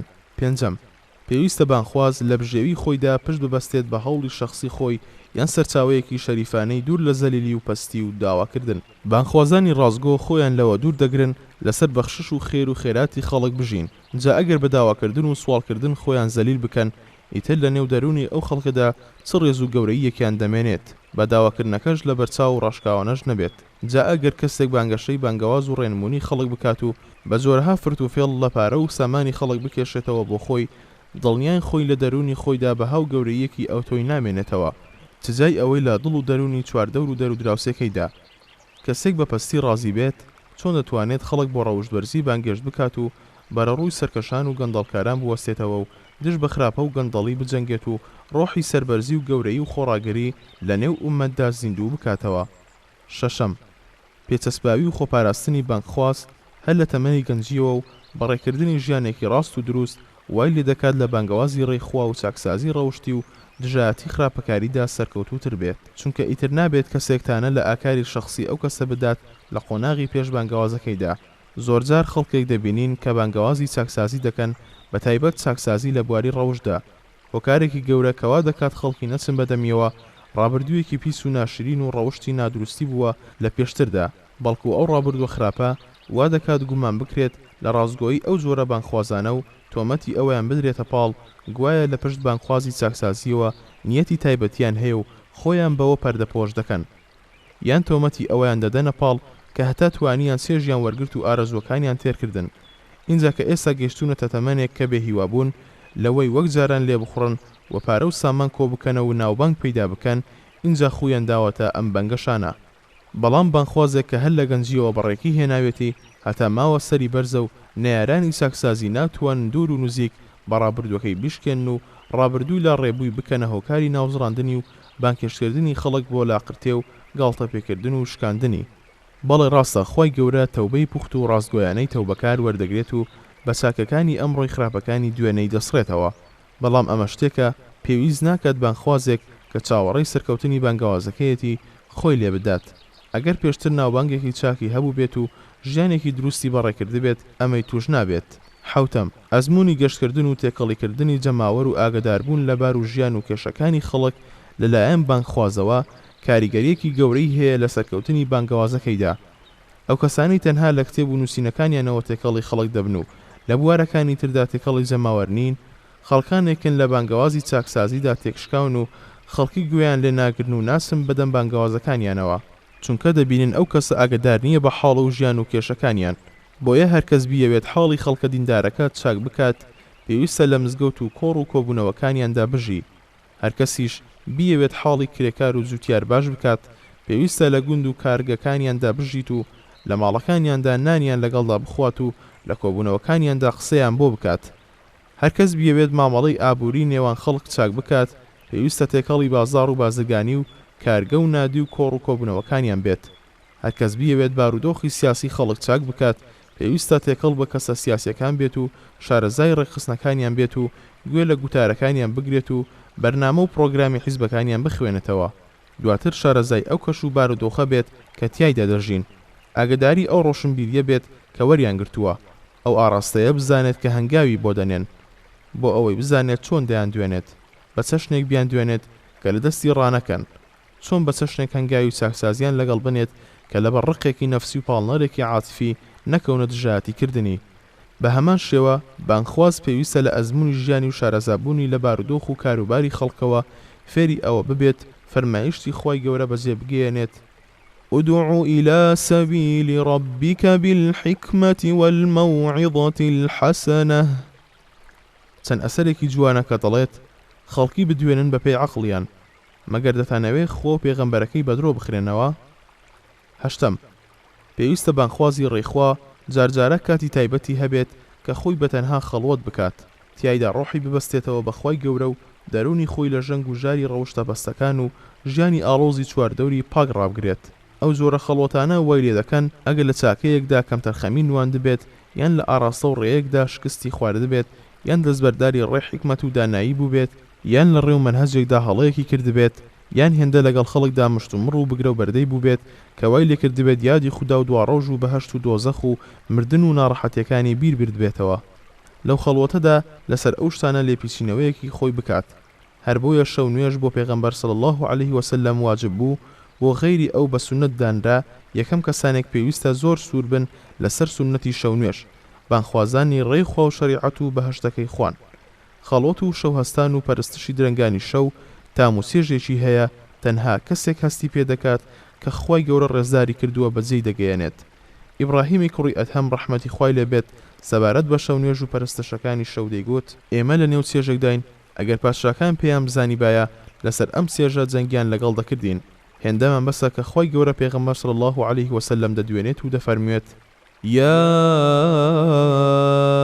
أيها المزمل قم الليل إلا قليلا نصفه أو انقص منه قليلا أو زد عليه ورتل القرآن ترتيلا إنا سنلقي عليك قولا ثقيلا إن ناشئة الليل هي أشد وطئا وأقوم قيلا. أي كاڵە لە باڵا پێچاو، ئەی ئەو کەسەی لەرزت لێ هاتووە و خۆتت داپۆشیوە، شەو هەستە واز لە خۆ پێچانەوە بێنە و گوڕ بدە بە خۆت و شەو نوێژ بکە، مەگەر کەمێکی شەو نەبێ بۆ خەو و حەوانەوەت، نیوەی شەو یا هەندێکی لێکەم بکەوە. ئەگەر شەوگار درێژ بوو واتە شەو نوێژەکەت هەموو کاتەکانی شەوگاری پێمەگرەوە، چونکە ماندوو دەبیت، بەڵکو سێیەک باشە یان زیاتری بکە. زۆریش بە ئاهستە و لەسەرخۆیی و ڕێک و پێک ئەم قورئانە بخوێنە. بەڕاستی ئێمە فەرموودە و وتەیەکی قورس و سەنگینت پێڕادەگەیەنین. بەڕاستی شەو بێداری و گفتوگۆ و پاڕانەوە و ڕاز و نیاز لەگەڵ پەروەردگاردا زۆر کاریگەرترە و بۆ خوێندنی قورئانیش لەبارترە. بەشی دووەم لە پێغەمبەرایەتیەوە هەتا کۆچ بەرەو حەبەشە. ڕووداوەکان لەم ماوەدا ڕووداوە مێژوویەکان ئەمانەی خوارەوەمان بۆ دەسەلمێنن. یەکەم، دابەزینی وحی بۆ سەر پێغەمبەر صلی الله علیه وسلم کاتێک پێغەمبەر صلی الله علیه وسلم گەیشتە تەمەنی 40 ساڵان. لە ڕۆژی دووشەممەی حەڤدەی ڕەمەزاندا جیبریل وەحیدا بەزاندا سەری. ئیمامی بوخاری ڕەزای خوای لێبێت لە سەحیحەکەیدا بە سەنەدی متەصیل هەتا لای عائیشەی دایکی باوەڕداران ڕەزای خوای لێبێت شێوازی دابەزینی وەحی بۆ سەر پێغەمبەری خوامان صلی الله عليه وسلم بۆ دەگێڕێتەوە. عائیشە دەفەرمێت لە سەرەتاوە کە وەحی دەستی پێکرد بۆ پێغەمبەر صلی الله عليه وسلم خەونی باش بوو. پێغەمبەر صلی الله عليه وسلم هەر خەونێکی دەدی بە وێنەی شەبەقی بەیان دەهاتە دی. لە پاشان بەرەبەرە حەزی لە تەنهایی و گۆشەگیری و خەڵوەکێشان بوو. جا دەستی کرد بە خەڵوەکێشان لە ئەشکەوتی حیڕائدا و لەوێ هەموو جارێت چەند شەوێ بە ژمارە دەمایەوە لێ دەبڕا بۆ خوا. لەو ماوەیەدا تاسەی کە سوکاری نەدەکرد و نەدەچووە بۆ لایەن، بۆ ئەمەش توێشەی لەگەڵ خۆیدا دەبرد. ئینجا دەگەڕایەوە بۆ ماڵەوە بۆ لای خەدیجەی هاوسەری و سەر لە نوێ توێشەی ئەوەندەی تریشی دەردەکرد و دەگەڕایەوە بۆ ئەشکەوتەکە. جا ئاوا هەتا ماوەیەک لەسەر ئەم حاڵات دەوامی کرد و هەتا لەپڕ لە ئەشکەوتی حێڕادا وەحی بۆ دابەزی. فریشتەکە هات بۆ لای و پێی فەرموو بخوێنە. پێغەمبەریش صلی الله عليه وسلم فەرمووی گوتم من خوێندەوار نیم. فەرمووی جا جبریل گرتمی و گوشیمی بە سینگی خۆیەوە و تا هێزی لێ بڕیم ئەو زابەری دام و فەرمووی بخوێنە. منیش گوتم خۆ من خوێندەوار نیم. دیسانەوە گرتمی و گوشیمیەوە بەخۆیەوە تا و زەم لێ بڕا و تەواو شەکەت بووم. دیسان بەری دام و فەرمووی بخوێنە. منیش هەمدی گوتم خۆ من خوێندەوار نیم. بۆ جاری سێم گرتمی و گوشیمی بەخۆیەوە تا تاقەتم لێ بڕا. ئەو زابەری دام و فەرمووی اقرأ باسم ربك الذي خلق خلق الإنسان من علق اقرأ وربك الأكرم الذي علم بالقلم علم الإنسان ما لم يعلم. أي محمد بخوێنە. ئەوەی وەحید بۆ دەکرێ بە ناوی ئەو پەروەردگارتەوە کە هەموو شتێکی دروست کرد، خەڵقی نەوەکانی ئادەمی کرد لە خوێن پارەیەک. بخوێنە و پەروەردگاری تۆ لە هەموو کەسێک بەخشندەترە و خاوان ڕێزێکی بێسنوورە و هیچ کەسێکی دی نایگاتێ. ئەو خوایی کە بەهۆی قەڵەمەوە ئادەمی فێری زانست و نووسین کرد، ئادەمی فێری ئەو شتانە کرد کە نەیدەزانی. اینجا پێغەمبەر صلی الله عليه وسلم بەم ئاەتانەوە گەڕایەوە بۆ ماڵەوە و سام دایگرت و دڵی دەلەرزی. چوویە بۆ لای خەدیجە و فەرمووی دامپۆشن دامپۆشن. ئەوانیش دایان پۆشی تا ترس و سامەکەی نیشتەوە. اینجا پێغەمبەر صلی الله عليه وسلم باسەکەی گێڕایەوە بۆ خەدیجە و فەرمووی بەخوا مەترسیم لە خۆم کرد. خەدیجەش وتی نا سوێن بەخوا، هەرگیز خوای گەورە سەرشۆڕت ناکە و پشتت بەرنادات. تۆ پەیوەندی خزمەتی بەجێ دەگەیەنیت و پاڵپشتی بێدەرەتانانی و دەستگرۆی نەبووانیت، میوانداری میوانان دەکەیت و پاڵپشت و دڵدارەوەی باشێواوانیت. اینجا خەدیجە پێغەمبەری خوای صلی الله عليه وسلم برد بۆ لای وەرەقەی کوڕی نەوفلی کوڕی ئەسەدی کوڕی عەبدولعوزە کە ئامۆزای خەدیجە بوو. پیاوێک بوو لە سەردەمی نەفامیدا ببوو بە مەسیحی و نووسینی عیبرانی دەزانی و هێندەی خوا بیەوێت بە عیبرانی لە ئینجیلی دەنووسیەوە. پیاوێکی پیری نابینا بوو. خەدیجە پێیوت ئامۆزاکەم گوێ لە برازاکەت بگرە. وەرەقەش بە پێغەمبەری خوای وت برازاکەم چیت بینیوە؟ پێغەمبەریش صلی الله عليه وسلم چی بینی بوو بۆی گەڕایەوە. وەرەقەش وتی ئەمە هەمان ئەو ناموسەیە هەڵگری وەحی کە جیبریلە کە دابەزیوە بۆ سەر موسا. خۆزگە گەنجێکی بەخۆ ئەبووم و زیندوو ئەبووم ئەو کاتەی قەومەکە دەرد دەکەن. پێغەمبەر صلی الله عليه وسلم فەرمووی بۆچی ئەوان دەریشم دەکەن؟ وتی بەڵێ هەر کەسێک ئەوەی هێنابێت کە تۆ هێناوتە ئەوەی توش بووە و دژایەتی کراوە. ئەگەر بگەمە ئەو ڕۆژە پاڵپشتیەکی زۆر چاکت ئەەکەم، بەڵام هێندەی نەبرد وەرەقە مرد و وەحیش بچڕا. لە گەڕانەوەیەکی ئیبن هیشام لە ئیبن ئیسحاقیشەوە هاتووە کاتێک پێغەمبەر صلی الله عليه وسلم لە ئەشکەوتی حیڕادا خەوتبوو، جیبریل هات و قاپێکی ئاوریشمی پێبوو کە کتێبێکی تێدا بوو. جیبریل فەرمووی بخوێنە. اینجا کتێبەکەی خوێندەوە کە تەواو بوو، لەلام ڕۆیشت و منیش لە خەوەکەم ڕاستڵەکیم. دەدوت کتێبێک لە دڵمدا نووسراوەتەوە. اینجا چوومە دەرەوە لە ناوەڕاستی شاخەکەدا بووم کە گوێم لە دەنگێک بوو لە ئاسمانەوە دەیگوت ئەی موحەممەد تۆ پێغەمبەری خوایت و منیش جبریلم. سرم بەرز کردەوە بەرەو ئاسمان بەڵکو بیبینم. دەبینم جبریل لە شێوی پیاوێکدایە کە هەردوو قاسی ڕێک لە ئاسماندا دانابوو دەیوت ئەی موحەممەد تۆ پێغەمبەری خوایت و منیش جبریلم. منیش وەستابم و سەیرم دەکرد، نەدەچوومە پێشەوە و نەدەگەڕامەوە. اینجا ڕووم وەرگەڕا بەولادا کەچی ڕووم بە هەر لایەکدا وەردەگەڕا بەو چەشنە دەمبینی هەر ئاوە وەستا بووم و نەدەچوومە پێشەوە و نەدەگەڕامەوە هەتا خەدیجە چەند کەسێکی نارد بە شوێنمدا. دووەم، یەکەم کەس کە باوەڕی پێهێنا و هاتە ناو ئیسلامەوە خەدیجەی هاوسەری بوو. دواتر عەلی ئامۆزای بوو کە تەمەنی 10 ساڵان بوو. ئینجا زەیدی کوڕی حارسی مەولای بوو. پاشان ئەبوبەکری سدیق. یەکەم کویلەش کە موسڵمان بوو بیلالی کوڕی ئەبی ڕەباحی حەبەشی بوو. بەم چەشنە یەکەم کەس کە باوەڕی هێنا بە پێغەمبەر صلی الله عليه وسلم خەدیجە بوو. پێغەمبەر صلی الله عليه وسلم لە کۆتایی ڕۆژی دووشەممەدا یەکەم نوێژی لەگەڵ خەدیجەدا کرد. ئەو کات نوێژ بەو چەشنە بوو کە بەیانیان 2 ڕکات و شەوانیش 2 ڕکات بوو. سێم، نەختێک دوای ئەوە بۆ ماوەیەک وحی بچڕا. ڕیوایەتەکان سەبارەت بە ماوەکەی جیاوازن. زۆرترین ماوە کە باس کرابێت 3 ساڵە و کەمترینیشیان 6 مانگە. ئەمەشیان صحیحە. پچڕانی وحی زۆر لەسەر پێغەمبەر صلی الله عليه وسلم سەخت بوو، زۆر بێتاقەتی کرد هەتا وای لێ هات دەچوو بۆ سەر شاخەکان و ئەوەی بە خەیاڵدا دەهات لە لووتکەی شاخەکانەوە خۆی بربداتەوە، چونکە وای گومان دەبێت پاش ئەوەی خوای گەورە هەڵی بژاردووە و شەڕەفی پێدانی ئەو پەیامی پێداوە ئێستا خەشمی لێ هەڵگرتووە و لێی زویر بووە.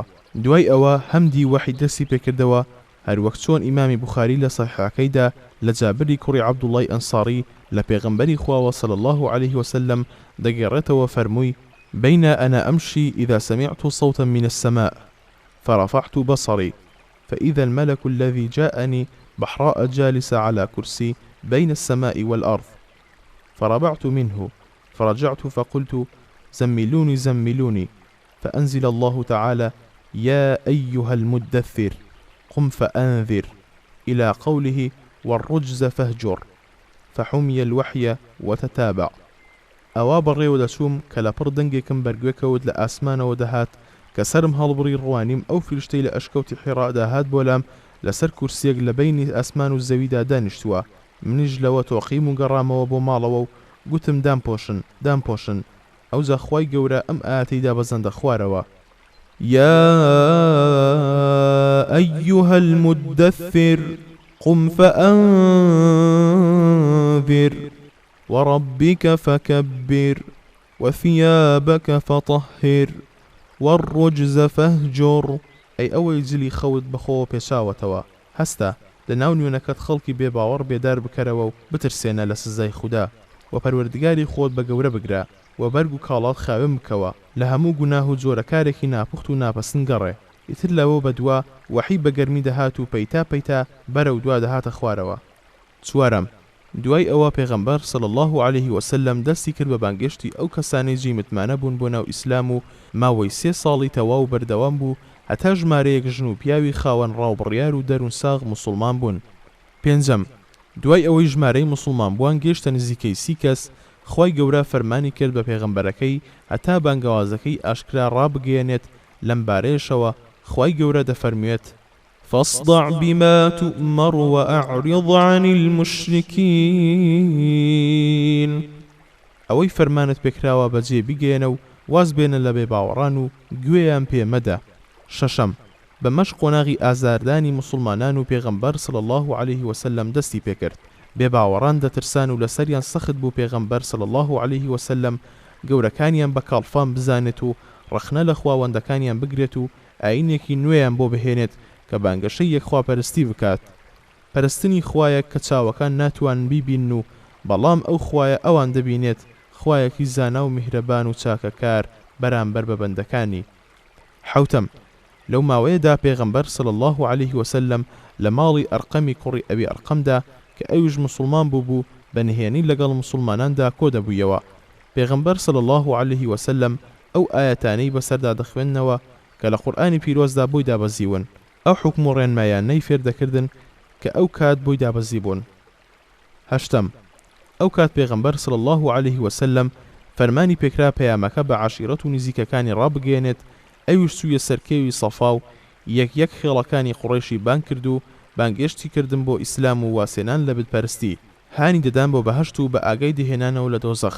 ئەبوو لە هەبیش پێیوت: دەستت بشکێ، بۆ ئەمە کۆکردینەوە. نۆیەم، قوڕیش دەیانویست دەست بگەێنە پێغەمبەر صلی الله عليه وسلم و بیکوژن، بۆیە ئەبوو تالیبی مامی پاراستی و ڕازی نەبوو تەسلیمی بکات. دوای ئەوەی قوڕیشەکان ئەوەیان بەجێهێشت، ئەبوو تالیب داوای لە پێغەمبەر کرد صلی الله عليه وسلم کە دەست لە بانگەوازەکەی شل بکات. ئەویش وا گومانی برد مامی پشتی بەربدات. بۆیە فەرمایشتە ناوبانگەکەی خۆی فەرموو سوێن بەخوا ئەگەر خۆر بخەنە سەردەستی ڕاستم و مانگیش بخەنە سەردەستی چەپم لە بەرامبەر ئەوەی واز لەم کارە بهێنم واز ناهێنم هەتا خۆی گەورە سەری دەخات یان لە سەری لە ناو دەسم. دەیەم دوای ئەمە ئازار و ئەشکەنجەی بێباوەڕان بۆ سەر پێغەمبەر صلی الله عليه وسلم و هاوڵانی زیادی کرد هەتا ئاستێک هەندێک لە هاوڵان لەژێر ئازار و ئەشکەنجەدا گیانیان سپارد و هەندێکیشیان نابینا بوون.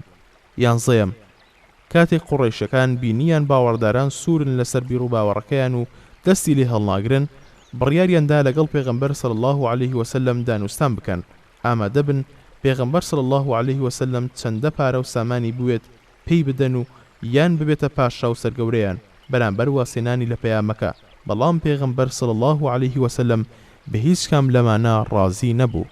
دوانزەیەم کاتێک پێغەمبەر صلی الله عليه وسلم بینی قوڕیش دەست هەڵناگرن لە زبری و کە لە ڕقی خۆیان و بەردەوام ئەشکەنجەی هاوڵانی دەدەن بە هاوڵانی فەرموو خۆزگە دەچوون بۆ خاکی حەبەشە چونکە لەوێ پادشایەکی لێیە کە لای ئەو هیچ کەس ستەمی لێ ناکرێت، لەوێ بن هەتا خی گەورە لەم حاڵی تایدان دەرو دەرچەیەکتان بەڕوودا دەکاتەوە. ئەوە بوو لە زاری یەکەمدا 12 پیا و 4 ئافرەت کۆچیان کرد. دواتر کە زانیان عومەر و مسلمان بووە و ئیسلام زیاتر بڵاو بووەتەوە گەڕانەوە بۆ مەککە، بەڵام هێندەی نەبرد جارێکی دی هاودەم بە ژمارەیەکی دیکەی باوەڕداران کۆچیان کردەوە بۆ حەبەشە. لە کۆچی دووەمدا ژمارەی کۆچبەران بۆ حەبەشە گەیشتە 83 پیا و 11 ئافرەت. سیانزەیەم بێباوەڕان بڕیاریاندا پەیوەندی کڕین و فرۆشتن و هاوسەرگیری و تێکەڵی کۆمەڵایەتی لەگەڵ پێغەمبەر صلی الله عليه وسلم و بەنو هاشم و بەنو عەبدولمەتەلیبدا ببچڕێن و بە هیچ چەشنێک ئامادەی سوڵحیش نەبن لەگەڵیاندا. ئەم حاڵەتە ماوەی 2 یان 3 ساڵ درێژەی کێشا و تیایدا پێغەمبەر صلی الله عليه وسلم و ئەوانەشی کە گەمارویان لەسەر بوو تووشی ناڕەحەتیەکی زۆر بوون. دواتر بە هەوڵی کەسەژیرەکانی ناو قوڕیش کۆتایی بەو گەمار و مقاتەعەیە هێنرا. پند و وانە. یەکەم خی گەورە ئەگەر بیەوێت بەندەیەکی بەرەو بانگەوازی خێر و چاکسازی ئاڕاستە بکات گومڕایی و گەندەڵی ناو کۆمەڵگەکەی لە دڵیدا بێزراو دەکات.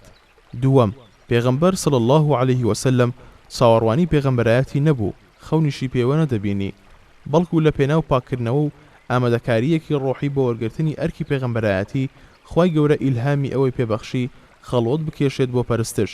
خۆ ئەگەر پێغەمبەر صلی الله عليه وسلم چاوەڕوانی وحی بوایە کاتێک وحی بۆ دابەزی ترسی لێ نەدەنیشت، کاتێکیش دابەزی و چوویەوە بۆ لای خەدیجە سەبارەت بەو دیاردەی کە لە ئەشکەوتی حیڕادا بینی ڕابۆچوونی خەدیجەی وەرنەدەگرت هەتا جیبریلیشی نەبینی و پێی نەوت ئەی موحەممەد تۆ پێغەمبەری خوایت و منیش جیبریلم و وەرەقەی کوڕی نەوفل هەم بۆ پێغەمبەر صلی الله عليه وسلم و بۆ خەدیجەش ئەوەی دووپات نەکردەوە کە ئەوەی لە ئەشکەوتەکەدا بینیوێتی وحیەکە کە پێشتریش دابەزیەوە بۆ سەر موسا پێغەمبەر هەتا ئەمانە ڕوویان نەدا پێغەمبەر صلی الله عليه وسلم دڵنیا نەبوویەوە کە پێغەمبەری خوایە.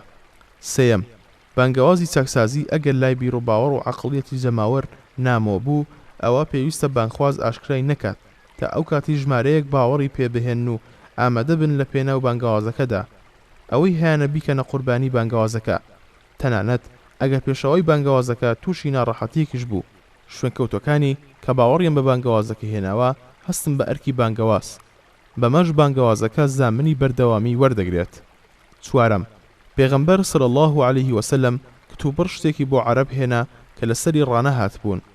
ئەوان زۆر بە سەختی نکوڵیان لە بانگەوازەکەی کرد و هەموو خەو خەیاڵیان ئەوە بوو خۆی و هاوڵانشی لەناو ببەن. ئەمەش وەڵامێکی مێژوویە بۆ بانگەشەکارانی نەتەوە پەرستی کە بانگەشەی ئەوە دەکەن محەممەد صلی الله عليه وسلم لە پەیامەکەیدا خەون و خەیاڵی ئەو کاتی عەرەبەکانی بەجێگەیاندووە. ئەم بانگەشە خەندەدارە، بەڕوو داوە چەسپاوەکانی مێژوو بەرپەس دەدرێتەوە. ئەوانەی ئەم قسە دەکەن لە ڕاوبۆچوونیان لە بانگەشەی نەتەوە پەرستی و دانانی ئیسلام وەک هەڵقوڵاوی زات و بیرکردنەوەی عەرەبەکان ئەو دژایەتەی قوڕیشیش بۆ پێغەمبەر صلی الله عليه وسلم و بانگەوازەکەی نکوڵیەکی ڕوونی پێغەمبەرایەتی پێغەمبەر صلی الله عليه وسلم و بەکەمگرتنێکی تەواوەتی بانگەوازی ئیسلام بوو. پێنجەم مانەوەی مسلمانان لەسەر بیر و باوەڕەکەیان پاش ئەو جۆرە ئازار و ئەشکەنجە و چەوسانەوەی لەلایەن گومڕا و خراپەکارانەوە تووشیان دەبوو بەڵگەی ڕاستی ئیمان و دەروونبەرزی و ئیخڵاسیان بوو لە بیر و باوەڕەکەیاندا. بەسەر شتێک ئەو ویژدان و ئاسوودەیی و دەروون ئارامی و عەقڵ ساغی هەیەیان بوو، هەروەها ئەو پاداشتە لای خوا چاوەڕوانی بوون زۆر گەورەتر بوو لەلایەن لەو بێبەشکردنە و ئازار و چەوسانەوەی تووشی جەستەیان دەکرا. پێچەسپاوی ئیماندارانی ڕازگۆ و بانخوازانی دڵسۆز بە بەرداوامی بۆ ڕۆحەکانیانە نەوەک جەستەکانیان. ئەو جۆرە کەسانە خێرا دەسم بەدەم داواکاریەکانی ڕۆحیانەوە بە چەشنێک گوێیان لێ نییە جەستەیان چەندە داوای حەسانەوە و چێژ و تێربوونیان لێ دەکات. بانگەوازەکان باوانە سەردەکەون و بەو چەشنەش جەماوەر لە گومڕایی و نەزانی دەرباز دەکرێن. شەشەم، ئەو فەرمایشتەی پێغەمبەر صلی الله عليه وسلم بە ئەبو تالیبی مامی فەرموو ڕازی نەبوو بە پێشنیاری ماڵ و سامان و پادشایەتی قوڕیش. ئەمە بەڵگی ڕازگۆیی پێغەمبەر صلی الله عليه وسلم بوو لە بانگەوازی پەیامەکەی و سووربوونی لەسەر ڕێنمونی خەڵک. بانگخوازیش دەبێت بەو چەشنە لە بانگەوازەکەیدا بەردەوام بێت و لانەدات هەرچەندە هەڵەکاران لە دژی بوەستنەوە. نابێت بە پۆست و ناوبانگ لە خشتە ببرێت. ناڕەحەتیەکانی ڕێحەق لای ئیمانداران ئارامی وجدان و دڵ و دەرونیان دەگەیەنێت. ڕەزامەندی خوا و بەهەشتەکەی لای باوەڕداران زۆر گەورەتر و گرانبەهاترە لە هەموو پلەپایە و ماڵ و سامان و ناوبانگی دنیا. حوتم، بانگخواز دەبێت وەخت ناوەختێک ڕۆژانەیان هەفتانە کۆبوونەوە بە پشتیوانانی بکات بۆ ئەوەی باوەڕهێنانیان بە بانگەوازەکەی زیاتر بێت و ڕێگە و شێواز و هەنگاوەکانی بانگەوازەکەشیان فێر بکات. ئەگەریش ترسی هەبوو بە ئاشکرا کۆبوونەوە بە کۆمەڵەکەی بکات، پێویستە بنهێنی کۆبوونەوەیان پێ بکات بۆ ئەوەی خراپەکاران نەدن بەسەریاندا و هەمویان لە ناوبەرن یان ئازار و ئەشکەنجە و تەوسانەوەیان زیاتر بکەن. هەشتەم، بانگخواز دەبێت گرنگی بە خزم و نزیکەکانی بدات و بانگەوازی چاکسازیان پێ بگەیەنێت. ئەگەر ڕازی نەبوون ئەوە ئەم لای خوا و لای خەڵکیش بیانووی بەدەستەوەیە کە بۆچی خزم و نزیکەکانی لەسەر گەندەڵی و گومڕایی دەسن. نۆیەم، بانگخواز ئەگەر بینی کۆمەڵەکەی ژیانیان لە مەترسیدایە یان لەوانەیە بیر و باوەڕیان تووشی فیتنە بێت، ئەرکی سەرشانیەتی شوێنێکیان بۆ دابین بکات کە تیایدا لە دوژمنایەتی خراپەکاران پارێزراو بن. ئەمەش پێچەوانەی ئەو بنەمایە نییە کە بانگخوازانی ڕێی حەق قوربانی بدەن، چونکە ئەگەر ئەوان کەم بن ئەوە خراپەکاران دەتوانن بە یەکجارەکی لە ناویان ببەن و لەدەست بانگەوازەکەیان نەجاتیان ببێت. بەڵام بوونی ئەو کۆمەڵە لە شوێنێکی پەنادا زامنی بەردەوامی و بڵاوبوونەوەی بانگەوازەکەیە. دەیەم، پێغەمبەر صلی الله عليه وسلم کە جارێک و دوو جار فەرمانی کرد بە هاوڵانی کۆچ بکەن بۆ حەبەشە، ئەمە بەڵگەیە لەسەر ئەوەی پەیوەندی ئاینی نێوان ئاینداران هەرچەندە ئاینەکەشیان جیاواز بن زۆر بەهێزتر و پتەوترە لە پەیوەندیان لەگەڵ بتپەرست و مولحیدەکاندا. ئاینە ئاسمانیەکان لەسەر چاوە و بنەڕەتە سەحیحەکاندا کۆکن لەسەر ئامانجە گەورە کۆمەڵایەتیەکان، هەروە کۆکن لەسەر بڕواهێنان بەخۆ پێغەمبەرانی خوا و ڕۆژی دوایی. ئەمەش وا دەکات پەیوەندی نێوانیان لە هەر پەیوەندیەکی تری خزمەتی یان خوێن یان نیشتیمانیان بەهێزتر بێت لەو پەیوەندیانەی لەگەڵ ئیلحاد و بتپەرستی و بڕوانەبوون بە خودا. یانزەیەم، خراپەکاران بە ئاسانی لە بەردەم حەقخوازاندا خۆیان نادەن بەدەستەوە. هەرکات لە پێناوێکی بەرگری و لە ناوبردننی بانگەوازی حەقدا تێک بشکێن پێناوێکی نوێدا دەهێنن، بەو چەشنە بەردەوام دەبن تا ئەو کاتەی حەق بە یەکجارەکی سەر دەکەوێت و ناحەقیش کۆتا هەناسەکانی خۆی دەکێشێت. بەشی سێیەم، لە دوای کۆچی حەبەشەوە هەتا کۆچ بۆ مەدینە، ڕووداوە مێژوویەکان. ڕووداوەکانی ئەو ماوەیە لەم ڕووداوە دیارانەی خوارەوەدا خۆیان دەبیننەوە. یەکەم، ئەبو تالیبی مامی پێغەمبەر صلی الله عليه وسلم لە ساڵی دەیەمی پێغەمبەرایەتی وەفاتی کرد. ئەبو تالیب لە ژیانیدا بەرگریەکی زۆر بەهێزی دەکرد لە برازاکەی کە پێغەمبەری خوا بوو صلی الله عليه وسلم. بە درێژایی ماوەی ژیانی ئەبو تالیب وەک ڕێزێک بۆ ئەبو تالیب و لە ترسی ئەو کەسایەتیە قوڕەیشەکان نەیان دەوێرە ئازاری خودی پێغەمبەر صلی الله عليه وسلم بدەن، بۆیە مردنی ئەبو تالیب سەرەتای خەفەتێکی قوڵ بوو بۆ پێغەمبەر صلی الله عليه وسلم. پێغەمبەر صلی الله عليه وسلم زۆر سوور بوو لەسەر ئەوەی لەسەر جێی مەرگدا شایەتومان بە مامی بهێنێت، بەڵام مامی لە ترسی ئەوەی لای قەومەکەی تووشی عەیبە نەبێت باوەڕی نەهێنا. دووەم، خەدیجەش لە هەمان ساڵدا وەفاتی کرد. خەدیجەش ئەو خەموو خەفەتەی پێغەمبەری خوای صلی الله عليه وسلم لەسەر شانی سوک دەکرد کە بەهۆی دژایەتی قوڕەیشەوە تووشی دەبوو. جاکاتێک خەدیجە وەفاتی کرد پێغەمبەر صلی الله عليه وسلم زۆر خەفەتی بۆ خوارد، بۆیە ئەو ساڵی کە ئەبو تالیبی مامی پێغەمبەر صلی الله عليه وسلم و خەدیجەی هاوسەری کۆچی دوایی کرد بە ساڵی خەفەت ناونرا. سێم، کاتێک پاش وەفاتی ئەبو تالیب و خەدیجە قوڕەیش کەوتنە ئازاردانی پێغەمبەر. پێغەمبەری خوا صلی الله عليه وسلم ڕووی کردە تائیف بەو هیوایی لە ناو سەقەفیەکاندا بەدەمەوە هاتنێکی باش بۆ بانگەوازەکەی و سەرخستنی پەیامەکەی بەدی بکات، بەڵام ئەوان وەڵامێکی ناشیرنیان دایەوە و منداڵەکانیان هەندان هەتا بکەونە بەربارانکردنی و خوێن لە هەردوو قاچی پاکی دەچۆڕا. اینجا پەنای بردە بەرباخێک لە باخەکانی تائیف و بەم نزا پڕ خشوعا ڕۆی کردە خوای گەورە. اللهم إني أشكو إليك ضعف قوتي وقلة حيلتي وهواني على الناس، أرحم الراحمين أنت أرحم الراحمين. إلى من تكلني؟ إلى بعيد يتجهمني أو إلى عدو ملكته أمري؟ إن لم يكن بك غضب علي فلا أبالي، ولكن عافيتك لي أوسع. أعوذ بنور وجهك الذي أشرقت به الظلمات وصلح عليه أمر الدنيا والآخرة أن تنزل بي سخطك أو يحل علي غضبك. چوارم، پێغەمبەر صلی الله عليه وسلم لە تائیفەوە گەڕایەوە بێ ئەوەی هیچ پێشوازیەک بۆ بانگەوازەکەی لەلایەن سەقیفەوە بەدی بکات، مەگەر تەنها موسڵمانبوونی عەداس کە خزمەتکاری عوتبە و شەیبەی کوڕانی ڕەبیعە بوو، کەسێکی مەسیحی بوو، دوو گەورەکەی داوایان لێکرد هێشوەترەیەک ببات بۆ پێغەمبەر صلی الله عليه وسلم. کاتێک پێغەمبەر صلی الله عليه وسلم لەناو باخەکەدا بوو، چونکە بینیان چەندە ماندووکراوە و چۆن سەقافیەکان هێرشیان کردوتە سەری، جاکاتێک عەداس سرەکەی خستە بەردەم پێغەمبەر صلی الله عليه وسلم، پێغەمبەر صلی الله عليه وسلم کە دەستی کرد بە خواردنی بسم الله کرد. ئەمە سەرنجی عەداسی ڕاکێشە، چونکە لەو قەومەدا کەسێک نەبوو شتی وا بڵێت. پاش گفتوگۆیەکی نێوان عەداس و پێغەمبەر صلی الله عليه وسلم دوجار عەداس باوەڕی هێنا. پێنجەم، معجزەی ئیسرا و میعراج ڕوویدا. ڕاجایی هەیە سەبارەت بە کاتی ڕوودانەکەی، بەڵام ئەوەی گومانی لەسەر نییە ئەوەیە کە لە ساڵی دەیەمی کۆچی یان دواتر و پێش کۆچی مەدینە ڕوویداوە. ئەوەی سەحیحە و جمهوری زانایان لەسەری کۆدەنگن ئەوەیە کە هەم ئیسرا و هەم میعراجیش لە یەک شەودا و لە کاتی بێداری و بەجەستە و ڕۆح ڕوویداوە. پێغەمبەر صلی الله عليه وسلم لە مەسجد الحرامەوە بەرەو مەسجد الأقصا شەوڕەوی پێکراوە. اینجا لەوێوە بەرزکراوەتەوە بۆ ئاسمانەکان. اینجا لە هەمان شەودا گەڕاوەتەوە بۆ ماڵی خۆی لە مەککە. هەواڵی ئەو موعجیزەشیدا بە قوڕەیش و ئەوانیش کەوتنە گاڵتە و لاقرتێ پێکردنی. ئەبوو بەکر و ئیمان بەهێزەکانیش باوەڕیان پێهێنا. شەشەم، لەو شەوەدا 5 نوێژ لەسەر هەر موسڵمانێکی باڵغی عاقڵ فەرز کران. حەوتەم، کاتێک لە وەرزی حەجدا پێغەمبەر صلی الله عليه وسلم وەک عادەتی هەموو ساڵێکی بەسەر هۆزەکاندا دەگەڕا و بانکێشتی دەکردن بۆ ئیسلام و واسێنان لە بتپەرستی، لای ئەو عەقەبەوە بوو کە لەوێوە بەردەکان دەهاوێژان، چاوی کەوت بە دەستەیەک لە ئەوسی و خەزرەجیەکان و بانگێشتی کردن بۆ ئیسلام. ئەوانیش باوەڕیان هێنا، ژمارەشیان 7 کەس بوو.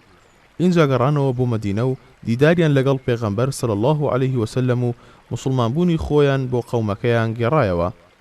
هەشتەم، لە ساڵی 12یەمی پێغەمبەرایەتی و لە وەرزی حەجدا 12 پیاو لە پشتیوانان ئامادەییان هەبوو لەگەڵ پێغەمبەر صلی الله عليه وسلم کۆبوونەوە و بەیعەتیان پێدا کە گەڕانەوە پێغەمبەر صلی الله عليه وسلم مصعبی کوڕی عومەیری لەگەڵیاندا نارد بۆ مەدینە بەو ئامانجەی موسڵمانان فێری قورئان بکات و ئیسلامیان تێبگەێنێت. بەمەش ئیسلام بە شێوەیەکی بەرفراوان لە مەدینەدا بڵاو بۆیەوە. نۆیەم، بۆ ساڵی دواتر کۆمەڵێک لە پشتیوانان لە وەرزی حەجدا ئامادەییان هەبوو بە نهێنی لەگەڵ پێغەمبەر صلی الله عليه وسلم کۆبوونەوە. ژمارەشیان 7 پیا و 2 ئافرەت بوو. بەیعەتیان پێدا لەسەر سەرخستن و پاڵپشتیکردن و پاراستنی پێغەمبەر صلی الله عليه وسلم بەو چەشنەی ژن و منداڵیان دەپارێزن. اینجا پاش ئەوەی پێغەمبەر صلی الله عليه وسلم 12 نەقیبی لێ هەڵبژاردن هەتا ببنە نەقیبی قەومەکەیان، پشتیوانان گەڕانەوە بۆ مەدینە. پند و وانە. یەکەم، لەوانەیە هەندێک جار خزم و نزیکێکی بانگخواز کە بڕوایشی بە بانگەوازەکە نییە ببێتە پارێزەری بانگخواز. ئەمەش سوودی بۆ بانگەوازەکە هەیە کاتێک لە قۆناغی لاوازیدان، چونکە ڕێگە نادات خراپەکاران دەست ببن بۆ ژیانی بانگخوازەکە یان ئازار پێگەیاندنی. دەمارگیری خێڵایەتی هەندێک جار لەو ڕوانگەوە سوودی دەبێت بۆ بانگخواز کە هەم خۆی و هەم بانگەوازەکەشی دەپارێزێت. بەو مەرجەی بوارە خراپ و نەشیاوەکانی ئەو دەمارگیریە نەگرێتە بەر. دووەم، هاوسەری چاکی باوەڕدار کە بڕوای بە بانگەوازی حەق هێناوە بە بەشداریکردنی لە خەم و خەفەتی هاوسەرەکەی بەشێکی سەختی و ناڕەحەتی سەرشانی مێردەکەی لا دەبات و سوکنایی و ئارامگری و بەردەوامی بە دەرەونی هاوسەرەکەی دەبەخشێت.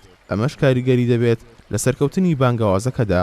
هەڵوێستی خەدیجەش ڕەزای خوای لەبێت بەرامبەر بە پێغەمبەر صلی الله عليه وسلم نمونەیەکی باڵایە کە ئافرەتی باوەڕدار دەتوانێت بە بانگەوازی خێر چ ڕۆڵێکی گەورەی هەبێت لە سەرکەوتن و پێچەسپاوی و بەردەوامی هاوسەری بانگخوازی لە بانگەوازەکەیدا. لە دەستدانی هاوسەری لەو چەشنەش لە زەرگەی مەیدانی جەنگی چاکسازیدا زیانێکی گەورەیە کە مێردە بانگخوازەکەی ناتوانێت خەمبار و دڵگران نەبێت. سێیەم خەمی لە دەستدانی خزمی نزیک و پارێزەری بانخوازی حەق ئەگەر چینە موسڵمانیش بێت، هەروەها خەمی لە دەستدانی هاوسەری دڵسۆز و باوەڕدار خەمێکە کە سروشتی خەمخواردنی بانگەواز و وەفاداری بۆ ئافرەتی نمونەیی لە پاڵپشتی قوربانیداندا دەیخوازێت. بۆیە کاتێک ئەبوو تاڵیب مرد، پێغەمبەر صلی الله عليه وسلم فەرمووی خوا ڕەحمت پێ بکات و لێت خۆش بێت. بەردەوام داوای لێخۆشبوونت بۆ دەکەم تا ئەو کاتەی خوای گەورە ڕێگەریم لێ بکات. مسلمانانیش پێشەنگیان کرد بە پێغەمبەرەکەیانەوە و داوای لێخۆشبوونیان کرد بۆ مردووە بێباوەڕەکانیان تا ئەو کاتی فەرمایشتی خوای گەورە دابەزی. ما كان لنبي والذين آمنوا أن يستغفروا للمشركين ولو كانوا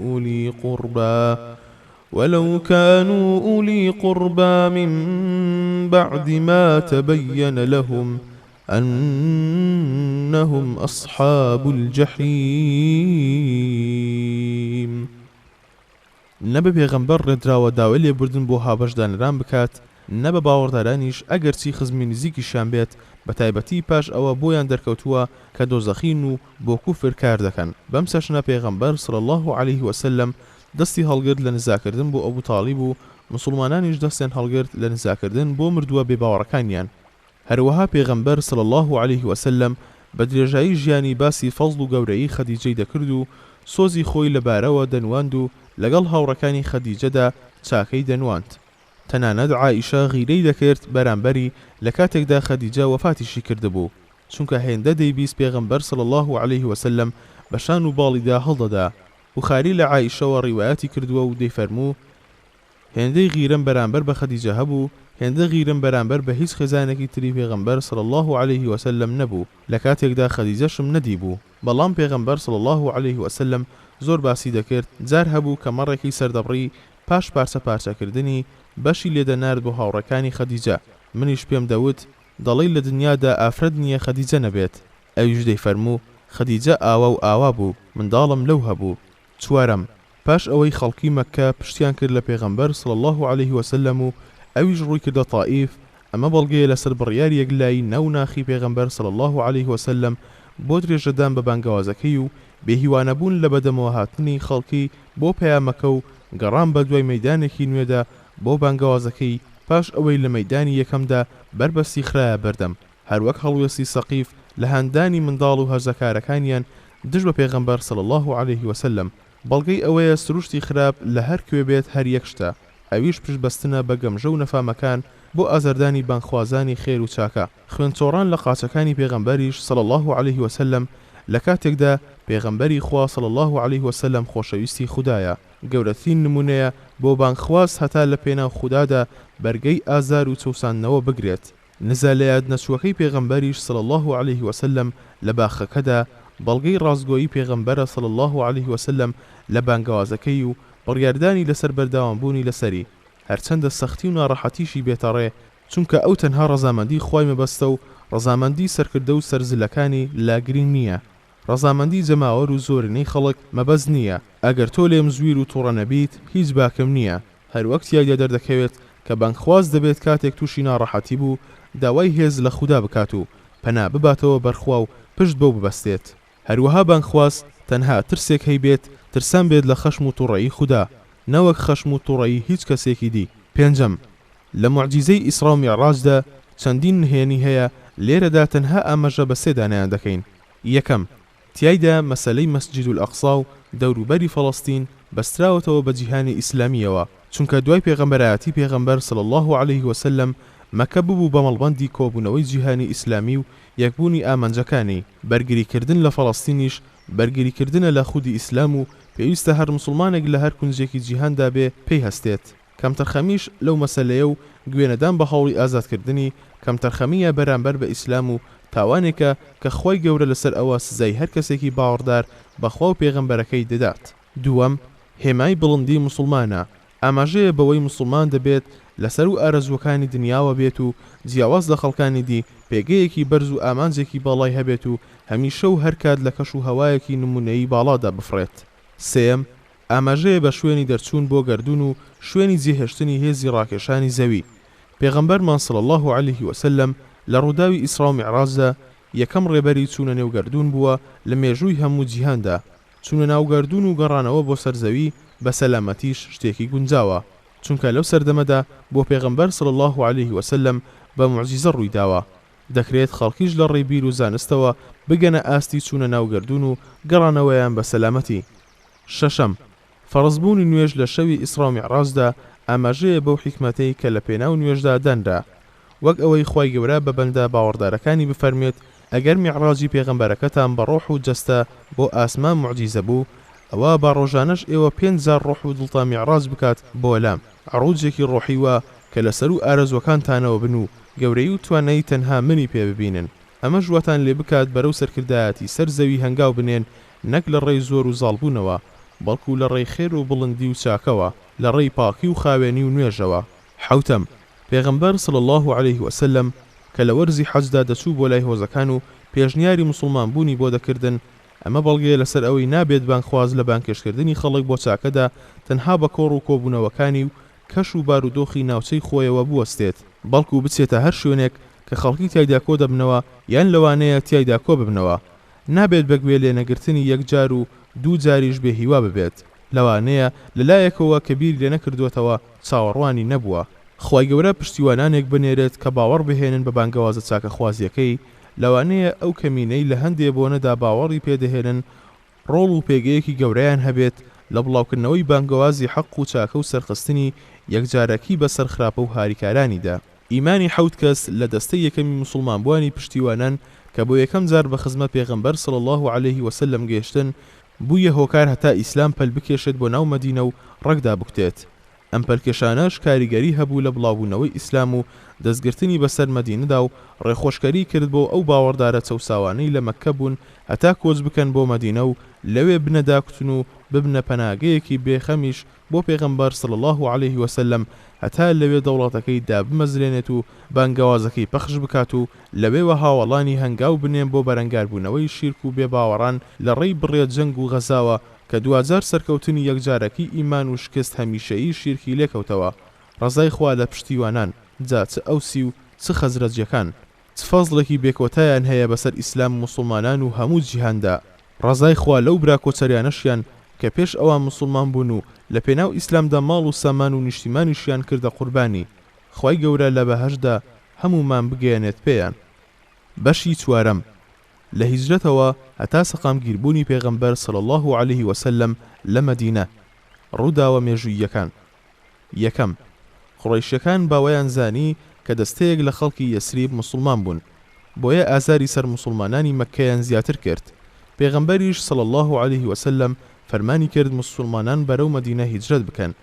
ئەوانیش بەنهێنی کۆچیان کرد، جگە لە عومەر کە بە ئاشکرا بەبێ باوەڕانی قوڕەیشی ڕاگەیاند کۆچ دەکات و پێیوتن کێ ئەوێت دایکی ڕۆڵەڕۆی بۆ بکات باس بێنی لە پشت ئەم شێوەوە خۆی بگەێنێتە لەم، بەڵام هیچ کەس لە بێ باوەڕان نەچوو. دووەم، کاتێک قوڕەیشیەکان دڵنیا بوونەوە کە موسڵمانان لە مەدینەدا سەربڵند و پارێزراون، کۆنگرەیەکیان لە دارون نەدووە بەست هەتا بیل لەوە بکەنەوە خودی پێغەمبەر صلی الله عليه وسلم لەناو ببەن.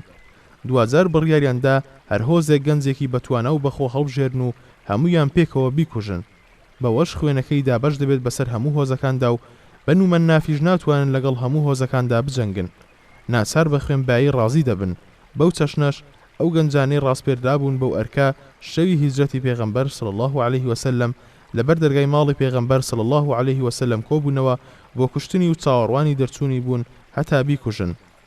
سێم، پێغەمبەر صلی الله عليه وسلم ئەو شەوە لە جێگەکەی خۆیدا نەخەوت، بەڵکو داوای لە عەلی کرد لە جێگەکەیدا بخەوێت و فەرمانی پێکرد بۆ بەیانی ئەو ئەمانەتانە بداتەوە بە خاوەنەکانیان کە بێ باوەڕەکانی قوڕەیش لای پێغەمبەر صلی الله عليه وسلم بە ئەمانە دایان نابوو.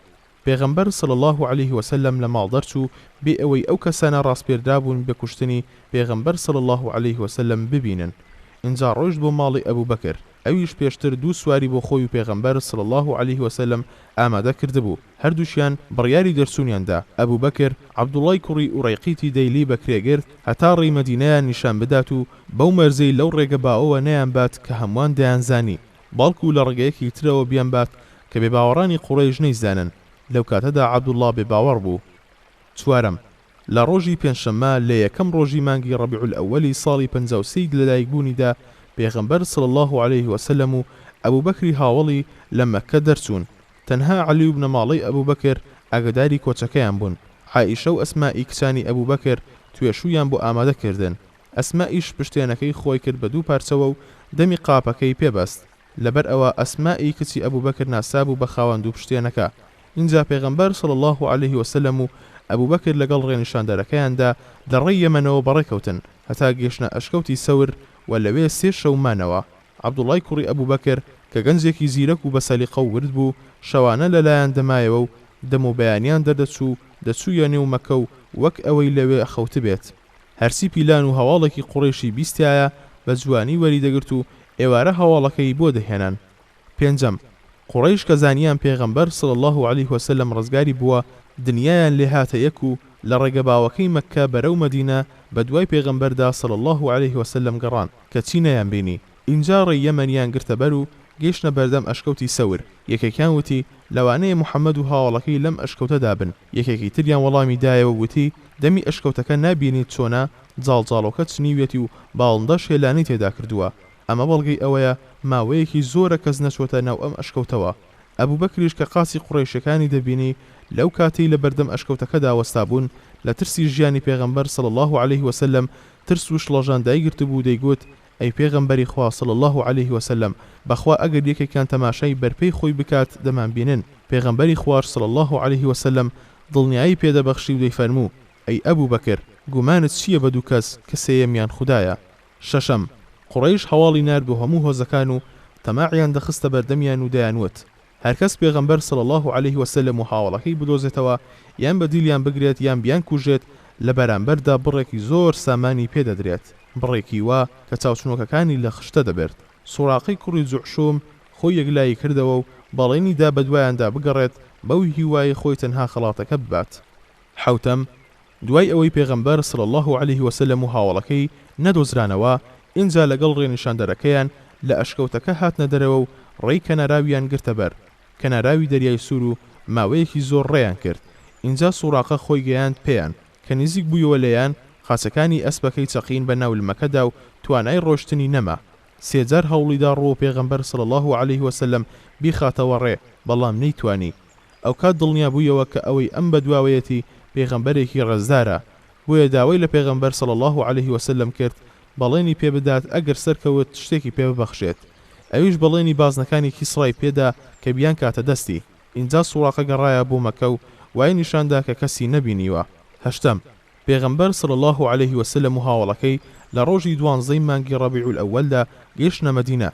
ئەمە دوای چاوەڕوانیەکی زۆری هاوڵانی کە هەموو بەیانیەک دەچوونە چواردەوری مەدینە و هەتا قرچەی نیوەڕۆ نەدەگەڕانەوە و چاوەڕوانی پێغەمبەر صلی الله عليه وسلم بوون.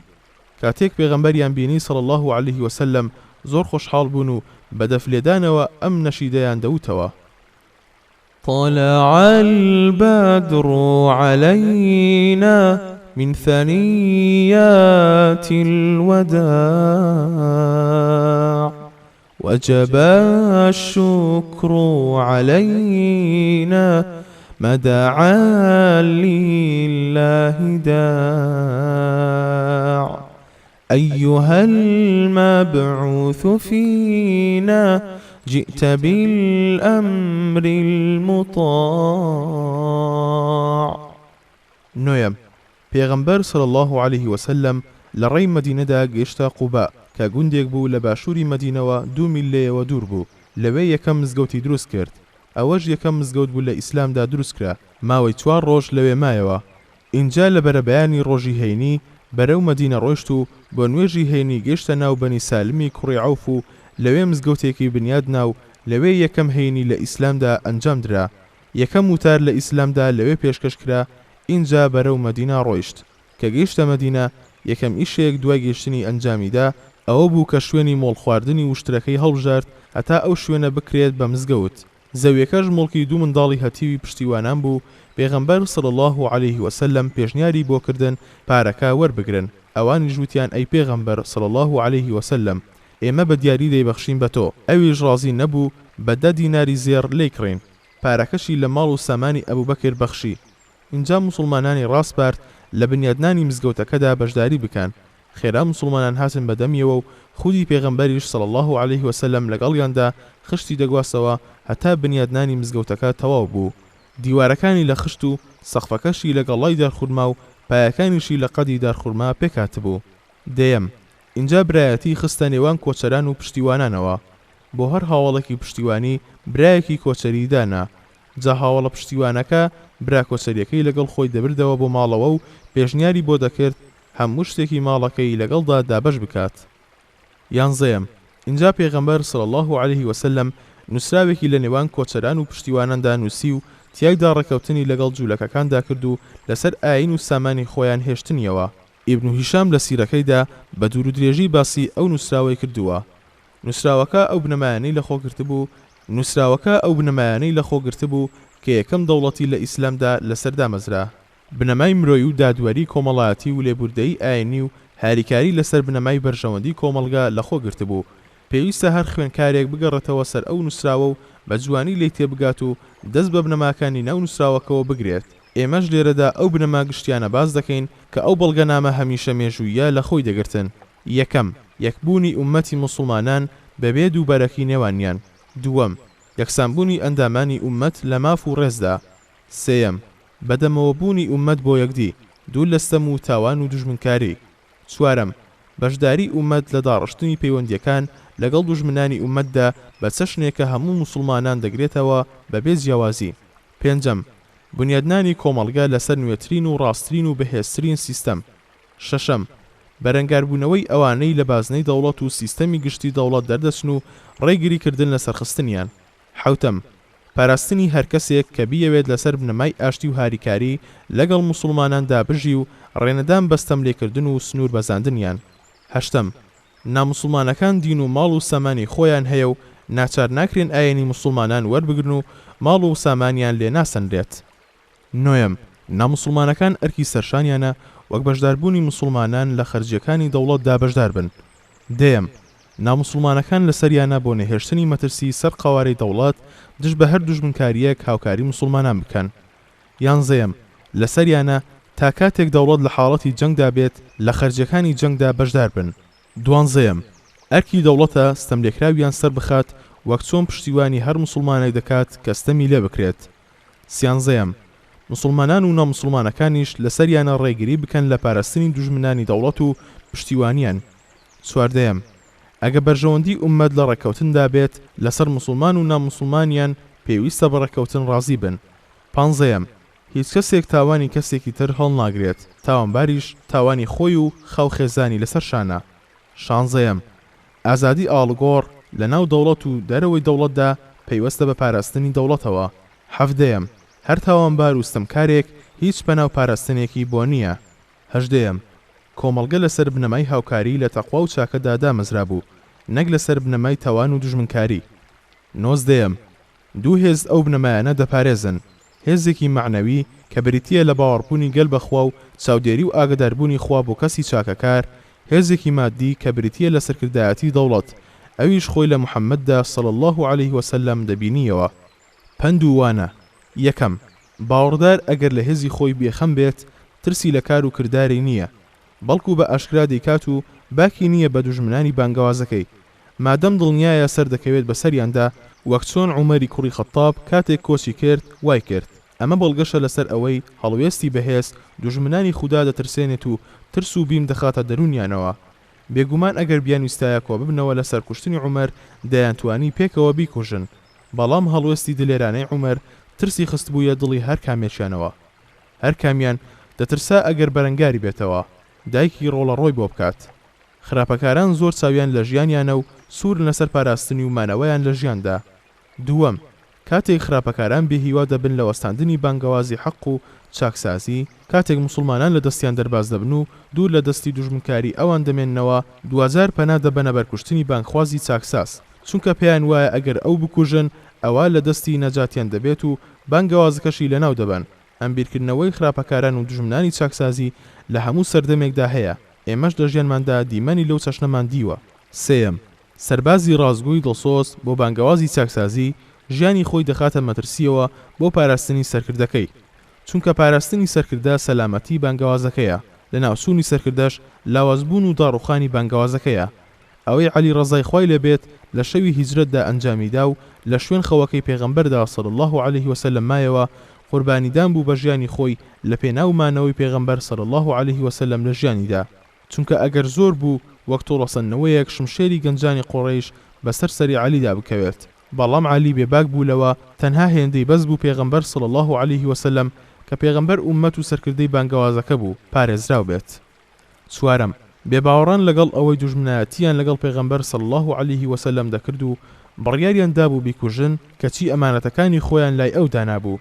ئەمەش بەڵگەی ئەوەیە دوژمنانی چاکسازی لە ناخەوە دڵنیان لە پاکی و دەستپاکی و ئەمینی بانکخواز و ڕەفتار و ئاکاری لەوان باشترە و پەنهانیشی لەوان خایەنترە، بەڵام کوێرانە بڕیاردان و چەلەحانە و چەقبەستویی لەسەر نەریت و بیر و باوەڕە گومڕاکان وایان لێ دەکات دژایەتی بکەن و پیلانی بۆ دابڕێژن و ئەگەر دەرفەتیان بۆ بگونجێت هەوڵی کوشتنی بدەن. پێنجەم، بیرکردنەوەی سەرکردەی بانگەواز یان سەرۆکی دەوڵات یان ڕێبەری بزنەوەی چاکسازی لە ڕزگاربوون لە دەست پیلانی پیلانگێڕان و تیرۆرخوازان و هەوڵدانی بۆ سەرکەوتنی پلانی ڕزگاربوون لە پێناو ئەوەی بزنەوەکەی لە مەیدانێکی تردا بەهێزتر بێت. ئەم بیرکردنەوەیە بە ترس و ڕاکردن لە مردن ناو نابرێت، ڕاکردنیش نییە لە قوربانیدان بە ڕۆح و گیان. شەشەم، هەڵوێستەکەی عەبدوڵای کوڕی ئەبوبەکر کاریگەری گەنجان لە سەرکەوتنی بانگەوازەکاندا دەسەلمێنێت، چونکە گەنجان پایەی هەر بانگەوازێکی چاکسازین. بە قوربانیدان و خۆبەخشی ئەوان بانگەوازەکان بە خێرایی ڕۆ و سەرکەوتن پێش دەکەون. دەشبینین ئەو باوەڕدارانەی یەکەم جار موسڵمان بوون هەموویان گەنج بوون. پێغەمبەر صلی الله عليه وسلم لە کاتی پێغەمبەرایەتیدا تەمەنی 40 ساڵان بوو. ئەبوبەکریش 3 ساڵ لەو بچووکتر بوو. عومەریش لە هەردووکیان بچووکتر بوو. عالیش بچووکی هەموویان بوو. هەروەها عەبدوڵای کوڕی مەسعود و عەبدوڕەحمانی کوڕی عەوف و ئەرقەمی کوڕی ئەرقەم و سەعیدی کوڕی زەید و بیلالی کوڕی ڕەباح و عەماری کوڕی یاسر و چەندینی تریان هەموویان گەنج بوون و ئەرکی بانگەوازیان لەسەرشان نابوو. لە پێناویدا قوربانیان دەدا و ئامادەی بەرگەگرتنی ئازار و ئەشکەنجە و ناڕەحەتی و مردنیش بوون. ئیسلام بەو کەسانە سەرکەوت. بە هەوڵی ئەوانە و براکانیشیان دەوڵەتی خەلیفەکانی ڕاشدین دامەزرا و فتوحاتی ئیسلامی ئەنجامدرا. بە فەزڵی ئەوان ئەو ئیسلامەمان پێگەیشت کە خوای گەورە بەهۆیەوە لە دەست نەزانی و گومڕای و بتبەرستی و کوفر و فسوق دەربازی کردین. حوتەم، لە هەڵوێستی عائیشە و ئەسمائی کچانی ئەبوبەکر لە کاتی کۆچی پێغەمبەردا صلی الله عليه وسلم ئەوەمان بۆ دەردەکەوێت کە بانگەوازی چاکسازی چەندە پێویستی بە ئافرەتان هەیە. ئەوان میهرەبانترن و لێبوردەترن و دڵپاکترن. ئافرەت ئەگەر باوەڕی هێنا بە شتێک باکی نییە لە پێناو بڵاوکردنەوە و بانگەواز بۆکردنیدا تووشی چ ناڕەحەتیەک دەبێت و هەوڵ دەدات مێردەکەی و برا و کوڕەکانی باوەڕ بە بانگەوازەکە بهێنن. جیهادی ئافرەتان لە پێناو ئیسلامدا لە سەردەمی پێغەمبەردا صلی الله عليه وسلم چەندین نمونەی بەرز و پڕشنگداری تێدایە. ئەمڕۆژ ئەوەمان لا دڵنیا دەبێتەوە کە بزوتنەوەی چاکسازی ئیسلامی هەنگاوی هێواش و شوێنەواری لەم کۆمەڵگەدا کەم دەبێت تا ئەو کاتەی ئافرەت تیایدا بەشداری دەکات. ئەو کاتنەوەیەک لە ئافرەتان لەسەر بنەمای ئیمان و ڕەوشبەرزی و پاکی و پاکداوێنی پێدەگەن. ئەوانە زۆر لە پیاوان بەتواناترن بۆ بڵاوکردنەوەی ئەو بەهانەی کە کۆمەڵگەی ئەمڕۆمان پێویستی پێیەتی لە نێو ئافرەتاندا هەبن. جگەلەوەی ئەوانە دەبنە هاوسەر و دایک لە کۆمەڵگەدا، فەزڵ و پشکی گەورەش لە پەروەردەی منداڵانی هاوڵان و تابعیندا دوای ئەوان دەگەێڕێتەوە بۆ ئەو ئافرەتانەی کە ئەو نەوەیان لەسەر ڕەوشت و ئاکاری ئیسلامی و خۆشەویستی ئیسلام و پێغەمبەرەکەی پێگەیاند. بۆیە ڕێزدارترینەوەی ناو مێژوون لەورە بەرزی و ژیانێکی ڕاست و دروست و ساغی دین و دنیادا. ئەمڕۆ لەسەر ئێمەش پێویستە ئەم ڕاستیە بزانین و لەسەر ئەوە کار بکەین ئافرەتان و هاوسەران ئاڵای بانگەوازی چاکسازی ئیسلامی لە نێو ئافرەتاندا بگرنە دەست، چونکە ئافرەتان نیوەی کۆمەڵگەن. ئەمە ژوا دەخوازێت کچ و خوشکەکانمان هان بدەین لە پەیمانگایەکی جێمتمانەدا کە بە جوانی وانە ئیسلامی تێدا دەوترێتەوە شارەزای شەریعەت بن. بۆ نمونە کۆلێژی شەریعەی ناوزانکۆکانمان هەرکات ژمارەی شارەزا لە دین و شەریعەت و ئاگادار بە مێژووی ئیسلام و شەیدای پێغەمبەر صلی الله عليه وسلم و شوێنکەوتەی ئاکاری پێغەمبەر صلی الله عليه وسلم و ڕەوشتی دایکانی باوەڕداران زۆر ببن، دەتوانین بەهێزەوە ڕەوڕەوەی چاکسازی ئیسلامی بەرەو پێشەوە پاڵ پێوە بنین و ئەمڕۆی کۆمەڵگەی ئیسلامیمان لە حکم و شەریعەتی ئیسلام نزیک بکەینەوە. پشتیوان بەخوا ئەمەش ڕوو دەدات. هەشتەم، بێباوەڕانی قوڕەیش لە کاتێکدا لای ئەشکەوتی سەور بوون دەتوت چاویان کوێرە و نەیان دەتوانی پێغەمبەر صلی الله عليه وسلم و هاوڵەکەی ببینن. هەروەها ئەو گێڕانەوانەی باز لەوە دەکەن جاڵجاڵۆکەیەک دەمی ئەشکەوتەکەی چنیوە و باڵندەش لە بەردەم ئەشکەوتەکەدا هێلانەی کردووە. ئەمە نمونەیە کە لە نمونەکانی چاولێبوونی خوا بۆ پێغەمبەرانی و بانخوازان و خۆشەویستانی. خوای گەورە لە میهرەبانیەوە بۆ بەندەکانی ڕێگەی نەدا پێغەمبەر صلی الله عليه وسلم بکەوێتە دەست بێ باوەڕان و خۆی و بانگەوازەکەی لەناو ببەن. لە کاتێکدا خوای گەورە پێغەمبەری صلی الله عليه وسلم وەک ڕەحمەت بۆ هەموو جیهانیان ناردبوو. هەروەها خوای گەورە بەڵێنی بە بەندە بانخواز و دڵسۆزەکانی داوە لە ساتی تنگانەدا میهری خۆی نیشان بدات پێیان و لە تەنگەشەی سەخت و ڕزگاریان بکات و زۆر جار چاوی خراپە و ناپاکی پیلانگەڕانیان لەسەر کوێر بکات. ڕزگارکردنی پێغەمبەر صلی الله عليه وسلم و هاوڵەکەی پاش ئەوەی بێباوەڕان لە ئشکەوتی سەوردا دەورەیان دابوون بە جیهاتنی فەرمایشتی خوای گەورە بوو: إنا لننصر رسلنا والذين آمنوا في الحياة الدنيا ويوم يقوم الأشهاد. بێگومان ئێمە یارمەتی پەیامبەرانمان و ئەوانەش بڕوایان هێناوە دەدەین لە ژیانی دنیادا بەسەر دوژمنانیاندا سەریان دەخەین و لەو ڕۆژەشدا کە شایەتدان لە پێغەمبەران و فریشتە و هەڵ ئەسن و ڕاست دەبنەوە بە شایەتیدان لەسەر ئەوانەی درویان لەسەر خواوەند کردبوو. إن الله يدافع عن الذين آمنوا.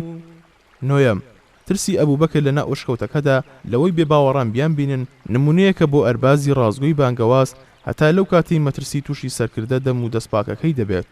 ئەم لەگەڵی دابێت و خەم و ترسی ژیانی ئەوی بێت. لەو کاتەدا ئەبوو بەکر ترسی مردنی خۆی نەبوو. خۆ ئەگەر وابوایە ئەوە لەو کۆچە مەترسیدارەدا هاودەمی پێغەمبەری خوای نەدەکرد صلی الله عليه وسلم. لە کاتێکدا دەیزانی ئەگەر بێباوەڕان لەگەڵ پێغەمبەردا صلی الله عليه وسلم بیگرن ئەوە کەمترین سزای ئەو کارەی کوشتنیەتی. بەڵام ئەو خەمی ژیانی پێغەمبەری بوو صلی الله عليه وسلم و خەمی داهاتووی ئیسلامی بوو. ئەگەر بێت و پێغەمبەر صلی الله عليه وسلم بکەوێتە دەست بێباوەڕان. دەیەم وەڵامی پێغەمبەر صلی الله عليه وسلم بۆ دڵنیاکردنەوەی ئەبوو بەکر و نەهێشتنی ڕاڕاییەکەی. ئەی ئەبوو بەکر گومانت چییە بە دوو کەس کە سێیەمیان خوایە؟ ئەمە نمونەیەکی متمانەی ڕاستەقینەیە بەخوا و دڵنیابوونە لە سەرکەوتنێک کە خوا دەیبەخشێت و پشتبەستن و پەنابرنەوەیە لای خوا لە کاتی سەختەکاندا. بەڵگەیەکی ڕوونیشە لەسەر ڕازگۆیی پێغەمبەر صلی الله عليه وسلم لە بانگەوازی پێغەمبەرایەتەکەیدا. چونکە پێغەمبەر صلی الله عليه وسلم لەو کاتەدا لە سەختترین تەنگەژەی ناخۆشیدا بوو. لەگەڵ ئەوەشدا ئاماژەکانی دڵنیایی تێدا بەدی دەکرێن. دڵنیایی لەوەی خوای گەورە ئەوی وەک ڕێنمونی و ڕەحمەت بۆ ئەو خەڵکە ناردووە و لەو کاتانەشدا خوای گەورە دەستبەرداری نابێت. دەی ئەگەر کەسێک بە درۆ بانگەشەی پێغەمبەرایەتی بکات چاوەڕوانی ئەوەی لێ دەکرێت دڵنیاییەکی لەو چەشنەی لێ ببینرێت. لەم جۆرە حاڵەتانەدا جیاوازی ڕوونی نێوان بانگخوازانی چاکسازی و بانگەشەکارانی ناڕاستی چاکسازی دەردەکەوێت. ڕازگۆکان هەمیشە دڵیان گەشاوەیە و ڕەزامەندی خوای تێدایە و متمانەیان بەوە هەیە خوا سەریان بخات. بەڵام ئەوانی دی لە کاتی سەختی و مەترسیەکاندا دادەڕمێن و خۆ بەدەستەوە دەدەن و چاوەڕێی پشتیوانی و سەرخستنی خوانین. یانزەیەم هەڵوێستەکەی سوراقەش کاتێک ویستی خۆی بگێنە بە پێغەمبەر صلی الله عليه وسلم و نەیتوانی پێی بگات بەڵگەی پێغەمبەرایەتی پێغەمبەر صلی الله عليه وسلم بوو. لەو کاتەی بەرەولای پێغەمبەر صلی الله عليه وسلم پێشڕەوی کرد قاچەکانی ئەسپەکەی لە ناو لمدا ڕۆچوون. سوراقە لەسەر ئەسپەکە دابەزی و ڕۆی ئەسپەکەی ڕوە و مەککە وەرگێڕا. دەستی کردەوە بە ڕۆیشتن کە ڕووی وەردەگێڕایەوە بە ڕووی پێغەمبەر صلی الله عليه وسلم هەمدی وەک پێشتری لێ دەهاتەوە. ئەمە بۆ پێغەمبەرێکی نێردراوی خوا و پشتیوانیکراو لەلایەن خواوە نەبێت بۆکەی ترشتیوا ڕوو دەدات. نەخێر سوراقە هەستی بەمە کرد و داوای پەنای لە پێغەمبەر صلی الله عليه وسلم کرد. درکی بەوە کرد کە پێغەمبەر صلی الله عليه وسلم لەلایەن خوای گەورە گرنگیەکی وای پێدەدرێت لە سەرووی درکی مرۆڤەوەیە. بۆیە ڕازی بوو خەڵاتەکە لەدەست بدات و بەڵێنەکەی پێغەمبەر صلی الله عليه وسلم وەربگرێت. دوانزەیەم بەڵێنەکەی پێغەمبەر صلی الله عليه وسلم بۆ سوراقە کە بازنەکانی کیسرا بکاتە دەستی موعجیزەیەکی دیکەیە. چونکە مرۆڤێک کە خەریکە لە دەست قەومەکەی ڕادەکات هیوای ئەوەی نییە وڵاتی فارس فتح بکات و دەست بگرێت بەسەر زێڕ و زیوی کیسرادا.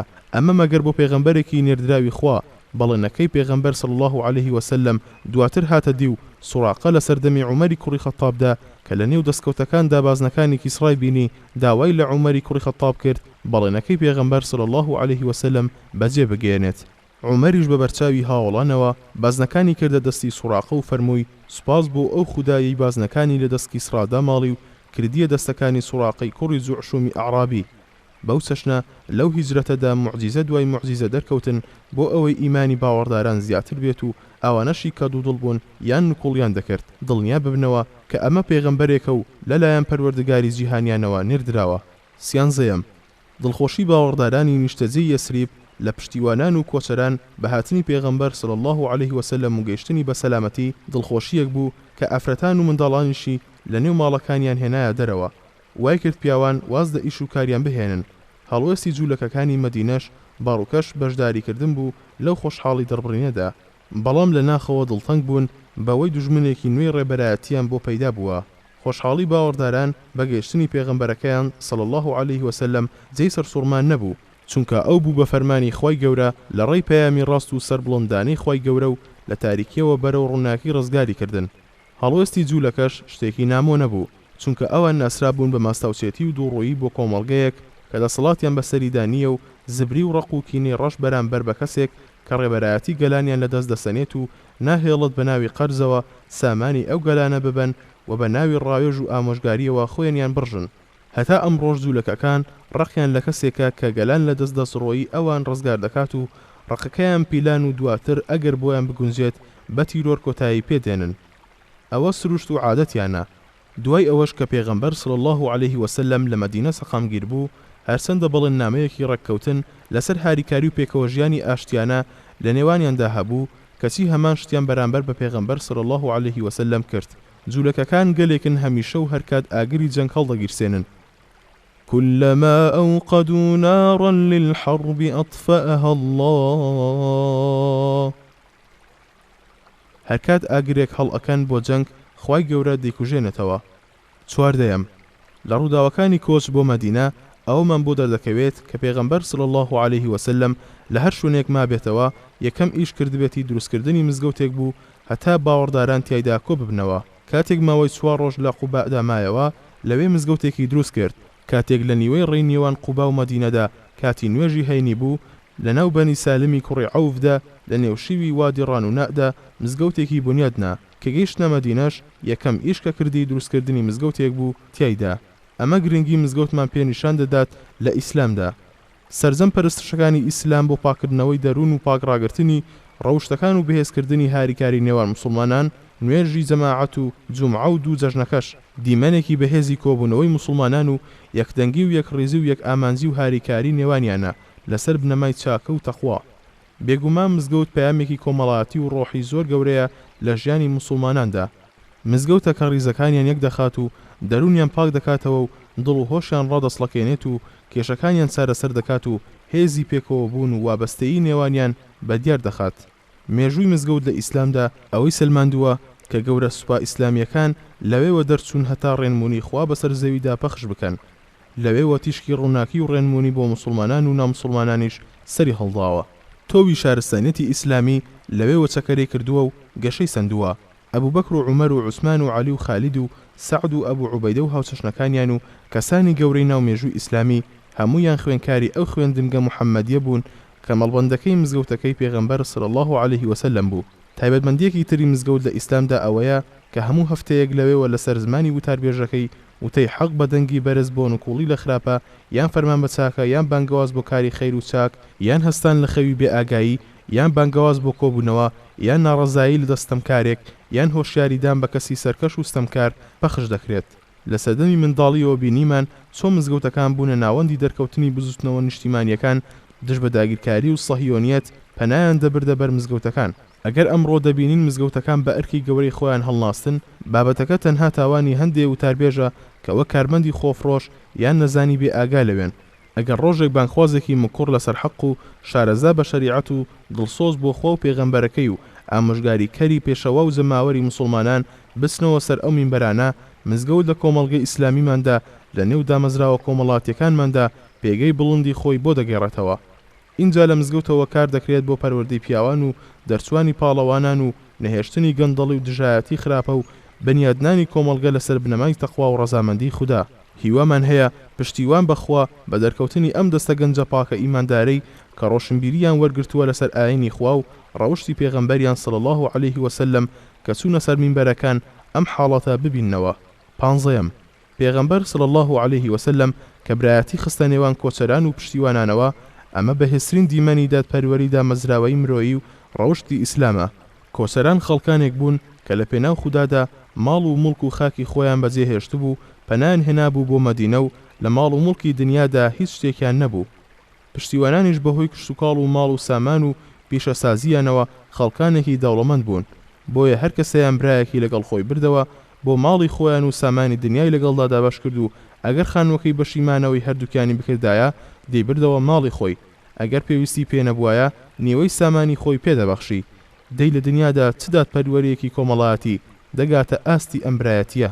ئەوانەی نکوڵی لەوە دەکەن لە ئیسلامدا دادپەروەری کۆمەڵایەتی هەبێت، خەڵکانێکن نایانەوێت ڕووناکی ئیسلام چاوی خەڵکی بکاتەوە و دەست بگرێت بەسەر دڵەکانیاندا، یان خەڵکانێکی چاق بەسووی وان کە ڕقیان لە هەر دەستەواژەیەکی نوێیە با تەنانەت ئەو دەستەواژانە لای خەڵکیش خۆشەویست بن. ئەگەرنا چۆن نکوڵی دەکرێت لە دادپەروەری کۆمەڵایەتی لە ئیسلامدا لە کاتێکدا ئەم نمونە باڵای برایەتیە لە نێو مێژوەکەیدا هەیە و خودی هەڵگری شەریعەتەکە کە پێغەمبەری خوایە صلی الله عليه وسلم دایمەزراندووە و بەسەر کەسە گەورەکانی ئومەتدا پەیڕەوی کردووە و لەسەر ئەم بنەمایە یەکەم کۆمەڵگە و یەکەم دەوڵەتی خۆی دامەزراندووە. خوایە ئەمە چ بوهتانێکە نکوڵیکاران دەیکەن. 16 لەو نووسراوەی کە تیایدا پێغەمبەر صلی الله عليه وسلم برایەتی نێوان کۆچەران و پشتیوانان و هاریکاری نێوان مسلمانان و نامسلمانانی تۆمار کرد، چەندین بەڵگەی تێدا لەسەر ئەوەی بنەڕەتی دەوڵەتی ئیسلامی لەسەر دادپەروەری کۆمەڵایەتی دامەزراوە و بنەمای حەق و دادپەروەری و هاریکاری لەسەر بنەمای چاکە و تەقوا و ئیشی باش بۆ خەڵک و لابردنی خراپە و ناڕەحەتی خراپەکاران لەسەر شانی کۆمەڵگە دامەزراوە و ئەمانە دیارترین ئەو دروشمانە بوون کە دەوڵەتی ئیسلامی بانگەشەی بۆ دەکردن. بۆیە دەوڵەتی ئیسلامی لە هەر شوێن و کاتێکدا دابمەزرێت دەبێت لەسەر ڕاستترین و دادپەروەرانەترین بنەما دابمەزرێت. ئەمڕۆژ ئەم حاڵەتە پەیڕەو دەکرێت بەسەر جوانترین ئەو بنەمایانەی کە دەوڵەتانیان لەسەر دامەزراندووە و لە سایەیدا گەلان دەژین. ئێشکردن لەمڕۆدا بۆ دامەزراندنی چەند دەوڵەتێک لە کۆمەڵگەی ئیسلامیماندا کە بنەماکانی ئەو دەوڵەتانە لەسەر بنەماکانی ئیسلام دامەزرابن ئیشێکە کە لەگەڵ پەرەسەندنی بیری مرۆیی لە چەمک و واتای دەوڵەتدا یەک دەگرێتەوە. جگەلەوەی بنیادی بەهێزترین و کامڵترین و بەختەوەرترین و پێشکەوتوترین کۆمەڵگەی لێ دەکەوێتەوە بۆ مسلمانان. هەرچۆنێک بێت بەرژەوەندی ئێمە لەوەدایە دەوڵەت لا ئێمە لەسەر بنەمای ئیسلامدا بمەزرێت. ئەگەر ئەمە نەکرێت ماڵوێرانی و لە ناوچوون سەرنجاممانە. ئیسلام لە نیشتیمانی ئیسلامیدا ئازاری نامسلمانان نادات و لەسەر بیر و باوەڕیان نایەن چەوسێنێتەوە و مافیان کەم ناکاتەوە. ئیتر چ ترسێک هەبێت لەوەی دەوڵەتانی ناوڵاتانی ئیسلامی شریعەتی ئیسلام جێبەجێ بکەن و حکمی ئیسلامی پەیڕەو بکەن، لە کاتێکدا حکمی ئیسلامی یەکپارچە دادپەروەری و ماف و هێز و برایەتی و هاوکوفی گشتگیری کۆمەڵایەتیە لەسەر بنەمای برایەتی و خۆشەویستی و هاریکاری. ئێمە بە یەک سەشن لە دەست داگیرکەر ڕزگار دەبین، ئەویش بریتیە لە بانگەوازکردن بۆ ئیسلام لەم پێناوەشدا با ئیشی بۆ بکەین. ولو أن أهل القرى آمنوا واتقوا لفتحنا عليهم بركات من السماء والأرض. ئەگەر خەڵکی ئەو گوند و شارانە بڕوایان هێنابا و لە خواترسیان بووبا و کاریان بە بەرنامەی ئەو کردبا، ئێمەش دەرگای گشت خێر و پیتێکی ئاسمان و زەویمان باڕوویان داوەڵا دەکرد. وأن هذا صراطي مستقيما فاتبعوه ولا تتبعوا السبل فتفرق بكم عن سبيله. ئەم هێڵە ڕاستەیە بەرنامە و ڕێبازەکەی من، دەسا ئێوەش ئەی ئیمانداران هەمیشە شوێنی بکەون و هەر بەودا بچن، مەکەونە شوێنی ڕێچکەکانی تر، ئەوسا لە شاڕگەکەی خوا بترازێن و پەڕاگەندە ببن. ومن يتق الله يجعل له مخرجا ويرزقه من حيث لا يحتسب ومن يتوكل على الله فهو حسبه إن الله بالغ أمره قد جعل الله لكل شيء قدرا. هەر کەسێک لە خوا بترسێ و سنوورەکانی بپارێزێ، خوا دەروی خێری لێ دەکاتەوە و ڕزق و ڕۆزی دەداتێ لە شوێنێکەوە کە خۆشی گومانی نەدەبێت، واتە ڕێنمونی دۆزینەوەی ڕێگای ژیانی دەکات و هەر کەسێک پشت بەخوا ببەستێ دوای بەکارهێنانی هۆکار ئەوە تەنیا خوای بەسە و کاروباری بۆ ئاسان دەکات. چونکە بێگومان هەرچی خوا بڕیایی لەسەر بێت هەر ئەنجامی دەدا و دەیگەێنێتە جێ بەڕاستی بۆ هەموو شتێک خوا کات و ئەندازەیەکی دیاری کردووە. ومن يتق الله يجعل له من أمره يسرا هەر کەسێک خۆ بپارێزێت لە بێفەرمانی خوددا ئەویش کاروباری بۆ ئاسان دەکات.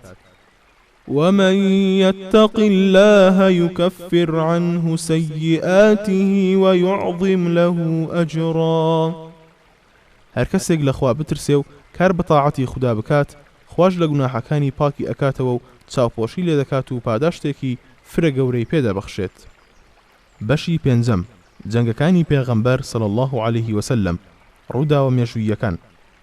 هەرکە پێغەمبەر صلی الله عليه وسلم لە مەدینە سەقامگیر بوو زۆری نەخایەند جەنگی نێوان پێغەمبەر صلی الله عليه وسلم و قوڕەیش و هۆزە عەرەبە هەوادارەکانی قوڕەیش دەستی پێکرد. مێژونووسان بۆ هەر جەنگێک کە لە نێوان مسلمانان و بێباوەڕاندا ڕوویدا بێت و خودی پێغەمبەر صلی الله عليه وسلم بەشداری تێدا کردبێت دەستەواژەی غەزوەیان داناوە بۆ هەر یەک بەرکەوتنێکی نێوان مسلمانان و بێباوەڕانیش کە خودی پێغەمبەر صلی الله عليه وسلم تیایدا بەشدار نەبووە دەستەواژەی سەریەیان داناوە. ژمارەی غەزاکانی پێغەمبەر صلی الله عليه وسلم گەیشتۆتە 26 غەزا و ژمارەی سەریەکانیشی گەیشتۆتە 38 سەریە. بەم پەلەپەلیە بە کورتی دیارترین غەزاکانی دەخینە ڕوو کە 11 غەزان. یەکەم غەزای بەدری گەورە لە ڕۆژی حەفدەی مانگی ڕەمەزانی ساڵی دووەمی کۆچیدا ڕوویدا. هۆکارەکەشی ئەوە بوو کە پێغەمبەر صلی الله عليه وسلم هاوڵانی ڕاستپەرد ڕێبگرن بە کاروانێکی قوڕیشیەکان کە لە شامەوە بەرەو مەککە دەگەڕایەوە. مەبەستیشی جەنگ نەبوو، بەڵام ئەو کاروانەی کە ئەبوو سوفیان سەرکردایەتی دەکرد ڕزگاریان بوو دوای ئەوەی هەواڵی نارد بۆ قوڕەیش هەتا بۆ پاراستنی کاروانەکە بێن بەدەمیانەوە. قوڕەیشیش بە نزیکەی 1000 جنگاوارەوە دەرچوون کە 600 جنگاوەریان دەرعیان پۆشی بوو، 100 جنگاوەریان ئەسپیان پێبوو، درعیشیان لەبەردا بوو، جگە لە 600ەکەی پێشوو جگە لە 600ەکەی پێشوو کە پیادە بوون و 700 وشتر و دەفژەن و گۆرانی بێژ بۆ خوێندن لە مسلمانان. مسلمانانی ژمارەیان 313یان 14 پیاو بوو، زۆربیان لە پشتیوانان بوون، 7 وشتر و تەنها 2 یان 3 ئەسپیان پێبوو، چەند کەسێک پێکەوە 1 وشتریان پێبوو، هەرجارە و یەکێکیان سەردەکەوت. پێش ئەوەی جەنگەکە دەست پێ بکات پێغەمبەر صلی الله عليه وسلم ویستی سەبارەت بە چوونە نێو جەنگەوە ڕاوێژ بە هاوڵانی بکات، بە تایبەت پشتیوانان. ئەوە بوو کۆچەران بۆ چوونیان وابوو بچنە نێو جەنگەکەوە و لەو بارەوە ئەوەی قسەی خێر و چاک بوو وتیان. اینجا پشتیوانان زانیان پێغەمبەر صلی الله عليه وسلم مەبەستێتی ڕای ئەوان وەربگرێت، بۆیە سەعدی کوڕی معاز کە گەورەی هەموو پشتیوانان بوو وتی: ئەی پێغەمبەری خوا صلی الله عليه وسلم، ئێمە باوەڕمان پێهێناویت و بەڕاستمان زانیویت و شایەتیش دەدەین ئەوەی هێناوتە حەقا، لەسەر ئەمەش بەڵێن و پەیمانی گوێڕاڵیمان پێداویت. دەی ئەی پێغەمبەری خوا صلی الله عليه وسلم، چی پێ باشە هەنگاوی بۆ بنێ، ئێمەش لەگەڵتین، سوێن بەوەی تۆی بە حەق ناردووە، ئەگەر تاومان بدەیتە ناو ئەو دەریایە لەگەڵتدا خۆمانی لێ دەدەین و یەک کەسمان دوا ناکەوێت.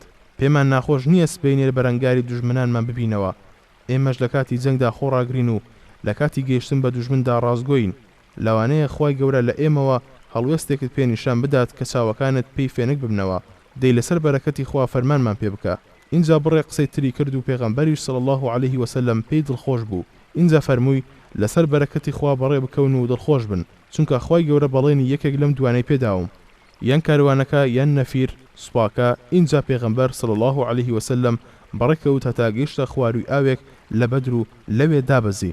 حوبابی کوڕی منزیر وتی: ئەی پێغەمبەری خوا صلی الله عليه وسلم، ئەم شوێنە بە فەرمانی خوا تیایدا دابەزیویت و پێش و دوای تێدا نییە، یان ئەمان ڕاوبۆچوون و فێڵ و پلانی جەنگە. پێغەمبەریش صلی الله عليه وسلم فەرمووی: بەڵکو ڕاوبۆچوون و فێڵ و پلانی جەنگە.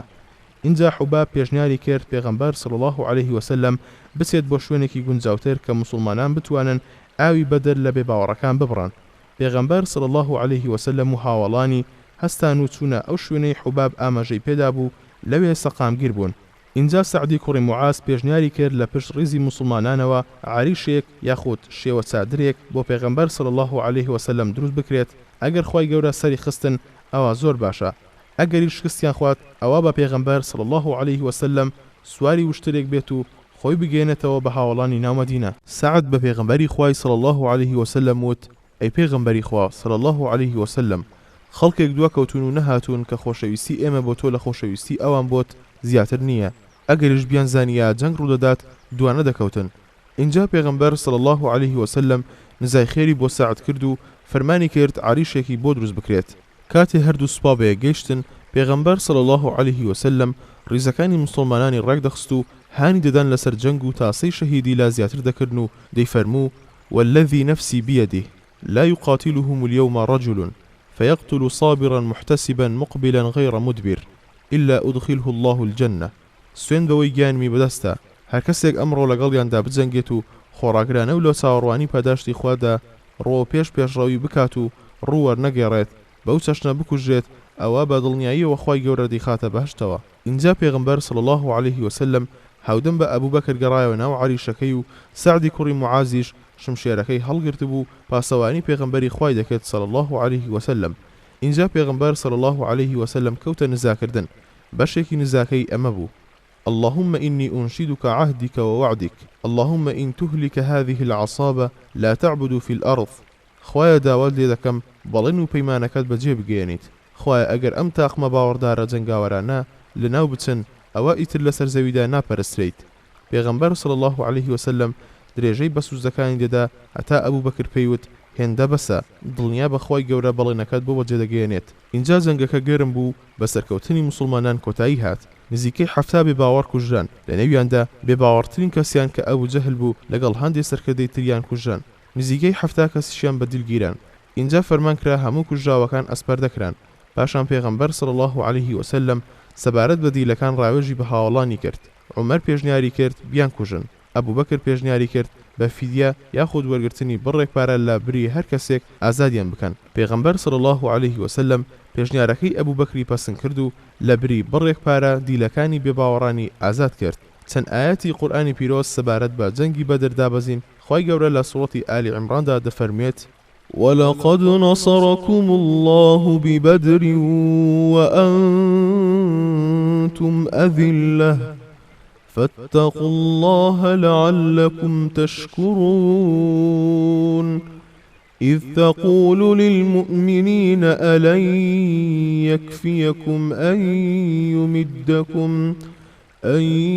يمدكم ربكم ب3,000 من الملائكة منزلين بلى إن تصبروا وتتقوا ويأتوكم من فورهم هذا يمددكم ربكم ب5,000 من الملائكة مسومين وما جعله الله إلا بشرى لكم ولتطمئن قلوبكم به وما النصر إلا من عند الله العزيز الحكيم ليقطع طرفا من الذين كفروا أو يكبتهم فينقلبوا خائبين. بێسۆ لە ڕۆژی بەدردا خوا بەسەر دوژمناندا سەری خست و نەتەواو و کەم و بێدەسەڵات و کز و لاوازیش بوون. دەسا هەر لە خوا بترسن و خۆ بپارێزن، بەڵکو بتوانن شکری بکەن. ئەو دەمەوە بیر بێننەوە ئەی پێغەمبەر صلی الله عليه وسلم کە بە باوەڕدارەکانت دەگوت ئاخۆ ئەوەندەتان بەس نەبێ کە پەروەردگارت لە فریشتەکانی خۆی 3,000 بنێرێتە خوارێ بۆ هاوکاریتان. بەڵێ ئەو ئەندازەیە بەسە. ئەگەر ئێوە خۆڕاگر بن و لە سنوورەکانی خوا پارێز بکەن و خۆ لەم کاتەدا پەلامارتان بدەن، پەروەردگارتان بە 5,000 فریشتەی نیشانەدار کۆمەکتان دەکات. خۆی کارجوان ئەوەشی هەر بۆ ئەوە کرد ببێتە مژدەیەک بۆ ئێوە و پێشی دڵنیا و بە ئارام بن. ئەگینا خۆ سەرکەوتن تەنها بەدەستی خۆی باڵادەست و کارجوانە. خواویستی لەو ڕۆژەدا بەشێ لە بێباوەڕان لەناو ببە، ئەوە بوویان بۆ ئەوە بیان شکێنێ و ڕیسوایان بکە ئەگەر نەکوژران، ئەوجا بە نائومێدی و خەجاڵەتەوە بگەڕێنەوە. هەروەک سەبارەت بە سەرکۆنەکردنی پێغەمبەر صلی الله عليه وسلم ئاەت دابەزی و لەسەر ئەوە سەرکۆنەی کرد کە بۆسی ڕازی بووە دیلەکان بە فیدیە ئازاد بکات. خوای گەورە دەفەرمێت: ما كان لنبي أن يكون له أسرى حتى يثخن في الأرض تريدون عرض الدنيا والله يريد الآخرة والله عزيز حكيم. لولا كتاب من الله سبق لمسكم فيما أخذتم عذاب عظيم فكلوا مما غنمتم حلالا طيبا واتقوا الله إن الله غفور رحيم. بە هیچ پێغەمبەرێک ڕێنەدراوە کە دیلی هەبێ و دیل ڕاگرێ یان بریتی وەرگرێ هەتا هێز و دەسەڵات بەرز دەگرێت. ئێوە دەتانەوێت لەزەت و کاڵای دنیاتان دەستکەوێت لە وەرگرتنی بریتیدا، خواش پاشە ڕۆژی ئەوێ بۆتان. خوا بۆ خۆی زۆر بەدەسەڵات و زۆریش کارجوانە. ئەگەر پێشتر لە خواوە بڕیار دەرنەچوو بە کە سزای هەڵەکار بە ئیجتیهاد نەدات لەو بریتی وەرگرتنەدا، سزایەکی گەورەتان دووچار دەبوو، قاری لێدەگرتن. دەسا لەو دەستکەوتە گرتوتانە بخۆن بە حەڵاڵی و پاکی و لە خوا بترسن. بەڕاستی خوا زۆر لێبوردەیە، زۆر دلۆڤان و میهرەبانە. دووەم، غەزای ئوحود لە ڕۆژی شەمە و لە 15 شەوالی ساڵی سێمی کۆچیدا ڕوویدا. هۆکارەکەشی ئەوە بوو کە قوڕەیش ویستیان تۆڵەی ڕۆژی بەدر بکەنەوە و کەوتنە ئامادەکاری و خۆڕێخستن بۆ هێرش بردنە سەر پێغەمبەر صلی الله عليه وسلم لە مەدینە و بە 3000 جەنگاوەر و ژمارەیەکی بەرچاوی حەبەشیەکانەوە بەڕێکەوتن. 700 کەسیان دڕعیان پۆشی بوو، 200 ئەسپیشیان پێبوو، 17 ئافرەتیان لەگەڵ بوو. لە نێویاندا هندی کچی عوتبەی هاوسەری ئەبوو سوفیان کە باوکی لە جەنگی بەدردا کوژرا بوو. اینجا بەڕێکەوتن هەتا گەشتە ناو دۆڵی لای ئوحود، شاخێکی بەرزە کە دەکەوێتە باکووری مەدینەوە و 2 میل لە شارەکەوە دوورە بەرامبەر بە مەدینە. پێغەمبەر صلی الله عليه وسلم و ژمارەیەک لە هاوڵان پێیان باش بوو مسلمانان لە مەدینە دەرنەچن و لەوێ بمێننەوە. ئەگەر بێباوەڕان هێرشیان هێنا ئەمان لە نێو مەدینەوە بەرەنگاریان ببنەوە. بەڵام هەندێک گەنجی مسلمان و هەندێک لە کۆچەران و پشتیوانان بە تایبەت ئەوانەی لە جەنگی بەدردا بەشداریان نەکرده بوو، فەزڵ و گەورەی بەشداری ئەو غەزایان بەرنەکەوتبوو، گوڕوتینێکیان هەبوو، دەیانگوت باشتر وایە بچینە دەرەوەی مەککە بۆیان و لە شوێنی خۆیاندا لەگەڵیان بجەنگین. پێغەمبەر صلی الله عليه وسلم ڕابوچوونەکەی ئەوانی قبول کرد و چوویە ماڵەوە و جلە سەربازیەکانی پۆشی و تیر و کەوانەکەی لە پشتی بەست و ڕۆمەکەی گرت بەدەستیەوە و چوویە دەرەوە بۆ لای مسلمانان. شمشێرەکەشی پێبوو. ئەوانەی پێشنیاری چوونە دەرەوەیان کردبوو پەشیمان بوونەوە، چونکە وایان کرد پێغەمبەر صلی الله عليه وسلم پێچەوانی ڕابۆچوونی خۆی بڕیار بدات. وتیان ئەی پێغەمبەری خوا صلی الله عليه وسلم، ئێمە پێچەوانی ڕابۆچوونت ناوەستین، بۆیە چۆنت پێخۆشە ئاوا بکە یان حەز دەکەیت لە مەدینە بمێنەرەوە؟ پێغەمبەریش صلی الله عليه وسلم وەڵامی دانەوە: ما كان ينبغي لنبي إذا لبس لأمته أن يضعها حتى يحكم الله بينه وبين عدوه. بۆ پێغەمبەرێک گونجاو نییە ئەگەر جلی جەنگی پۆشی ئەو جلو بەرگەدا ماڵێت هەتا خۆی گەورە لە نێوان ئەو دژمنەکەیدا حکم دەدات. اینجا مسلمانان کە نزیکەی 1000 کەس دەبوون و 100 کەسیشیان دەریعیان پۆشی بوو، 200 ئەسپیشیان پێبوو، لەگەڵ پێغەمبەر صلی الله عليه وسلم بەرەو ئوحود بەڕێکەوتن. کاتێک مسلمانان کۆبوونەوە بۆ ئەوەی بکەونە ڕێ پێغەمبەر صلی الله عليه وسلم، کۆمەڵێک لە جوولەکەکانی بینی کە دەیانویست لەگەڵ عەبدوڵای کوڕی ئوبەی کوڕی سەلولی سەرکردەی دووڕوەکاندا هاودەم بە مسلمانان بەشداری جەنگەکە بکەن. پێغەمبەر صلی الله عليه وسلم فەرمووی: ئایا ئەوانە مسلمان بوون؟ وتیان نا ئەی پێغەمبەری خوا. فەرمووی بڕۆن پێیان بڵێن با بگەڕێنەوە، چونکە ئێمە دژ بە موشریکەکان پشت نابەستین بە موشریکەکان. لە نیوەی ڕێدا عەبدوڵای کوڕی ئوبەی هاودەم بە 300 کەس لە دووڕوەکان پشتی مسلمانانیان بەردا، بەمەش تەنها 700 کەس لە مسلمانان مانەوە. اینجا پێغەمبەر صلی الله عليه وسلم درێژەیدا بەڕێگەکە هەتا گەیشتە مەیدانی ئوحود، پشتی کردە شاخەکە و ڕووی لە بێباوەڕان بوو. ڕێزەکانی سوپای ڕێخست و بۆ هەر فیرقەیەک سەرکردەیەکی دانا، 50 تیر هاوێژیشی هەڵبژارد و عەبدوڵای کوڕی جوبەیری ئەنساری کرد بە ئەمیریان هەتا لە پشتەوە مسلمانان بپارێزن و ڕێگە نەدەن بێباوەڕان لە پشتەوە هێرش بکەنە سەریان. بەو تیر هاوێژانەی فەرموو پشتمان بپارێزن، با لە پشتمانەوە نەیەن بۆمان، تیربارانیان بکەن، چونکە سوارەکان بەرگەی تیرباران ناگرن. ئێمە سەرکەوتوین تا ئەو کاتەی ئێوە لە شوێنی خۆتان ببێننەوە. خوایە من تۆ بە شاهید دەگرم لەسەریان. لە گێڕانەوەیەکی تردا هاتووە فەرمووی: ئەگەر بینیتان باڵندە دەمان ڕفێنن، ئێوە ئەو شوێنی خۆتان جێمەهێڵن هەتا دەنێرن بە شوێنتاندا. ئەگەر بینیشتان ئەو قەومەمان شکاند یان سەرکەوتین بەسەریاندا و ئەوان کوژرابوون، ئێوە شوێنی خۆتان چۆڵ مەکەن هەتا دەنێرن بە شوێنتاندا. اینجا جەنگ دەستی پێکرد و خۆی گەورە مسلمانانی سەرخست بەسەر دوژمنانیدا و ژمارەیەک لە بێباوەڕانیان کوشت و سوپای دوژمن ڕایان کرد. مسلمانان خۆیان سەرخەڵ کرد بە کۆکردنەوەی ئەو دەستکەوتانەی لە سەربازگەی بێباوەڕان بەجێ مابوو. تیرهاوێژەکانیش لە پشتیانەوە ئەمەیان بینی وتیان کە خوا پێغەمبەرەکەی سەرخستووە، ئێستا چی بکەین؟ اینجا بیریان لەوە کردەوە کە شوێنەکەیان بەجێ بهێڵن بۆ ئەوەی پشکێک یاخود دەستکەوتێکیان بەربکەوێت. سەرکردەکەیان کە عەبدوڵڵای کوڕی جوبەیر بوو وەسیەتەکەی پێغەمبەری خوای صلی الله عليه وسلم بیرهێنانەوە. ئەوانیش لە وەڵامدا وتیان جەنگەکە تەواو بووە و پێویست بەوە ناکات لێرە بمێنینەوە. بەڵام عەبدوڵڵا و 12 کەسی تر لەوان ئامادە نەبوون شوێنەکەی خۆیان جێبێڵن. خالدی کوڕی وەلید کە سەرکردەی بەری ڕاستی بێباوەڕان بوو کاتێک بینی موسڵمانە تیر هاوێژەکان شوێنی خۆیان چۆڵ کردووە بیری لەوە کردەوە کە لە پشتەوە بۆیان بچێت. موسڵمانان هێندەیان بینی لەم لەولاوە شمشێریان بۆ دەهاویژێت. حاڵیان شێوە و شڵۆژان و دەنگۆی ئەوە بڵاوبوویەوە کە گوایە پێغەمبەر صلی الله عليه وسلم کوژراوە. بۆیە هەندێکیان ڕایان کرد و گەڕانەوە بۆ مەدینە. بێباوەڕان توانیان بگەنە لای پێغەمبەر صلی الله عليه وسلم. پێغەمبەر صلی الله عليه وسلم کەوت و لە هۆش خۆی چوو دەموچاوی بریندار بوو، هەردوو ئەژنۆی ڕوشان و لێوی خوارەوەی بریندار بوو، کڵاوی سەربازیەکەی سەریشی شکا و دوو ئەڵقەی تریشی چەقیم بە کوڵمیدا. بێباوەڕان لێشاویان بەرەو لای پێغەمبەر صلی الله عليه وسلم هێنا و ویستیان بیکوژن. بەڵام پێغەمبەر صلی الله عليه وسلم خۆڕاگرانە وەستا و دەستەیەک لە موسڵمانانیش لە دەوریمانەوە. لەوانە ئەبوو دووجانە کە وەک قەڵغان تیرەکانی دوژمنی لە پێغەمبەر صلی الله عليه وسلم دوور دەخستەوە. هەروەها سعدی کوڕی ئەبی وەقاس کە ئەو ڕۆژە نزیکەی 1000 تیری هاویشت. هەروەها نوسەیبە کە بە ئەبوو عوماڕەی ئەنساڕی ناسرا بوو دەستی هەڵگرت لە ئاودانی بریندارەکان و شمشێری هەڵگرت و دەزەنگا و تیریشی دەهاویشت و بەرگری دەکرد لە پێغەمبەر صلی الله عليه وسلم هەتا تیرێک بەرگردنی کەوت و بە سەختی بریندار بوو. مێردەکەی و دوو کوڕەکەشی لەگەڵی دابوون. پێغەمبەر صلی الله عليه وسلم نزای خێری بۆ کردن و پێی فەرموون بارك الله عليكم أهل البيت، بەرەکەتی خوادا بارێت بەسەرتاندا ئەی ماڵەکە. نوسەیبە وتی لای خوا نزەمان بۆ بکە لە بەهەشدا هاودەمت بین. ئەویش فەرمووی خوایە لە بەهەشدا بیان کەیتە هاودەمم. نوسەیبە دوای ئەوە وتی ئیتر گوێم لێ نییە چی ناڕەحەتێکی ئەم دنیام توش دەبێت. پێغەمبەر صلی الله عليه وسلم سەبارەت بە نوسەیبە دەیفەرموو ما التفت يمينا وشمالا يوم أحد إلا ورأيتها تقاتل دوني.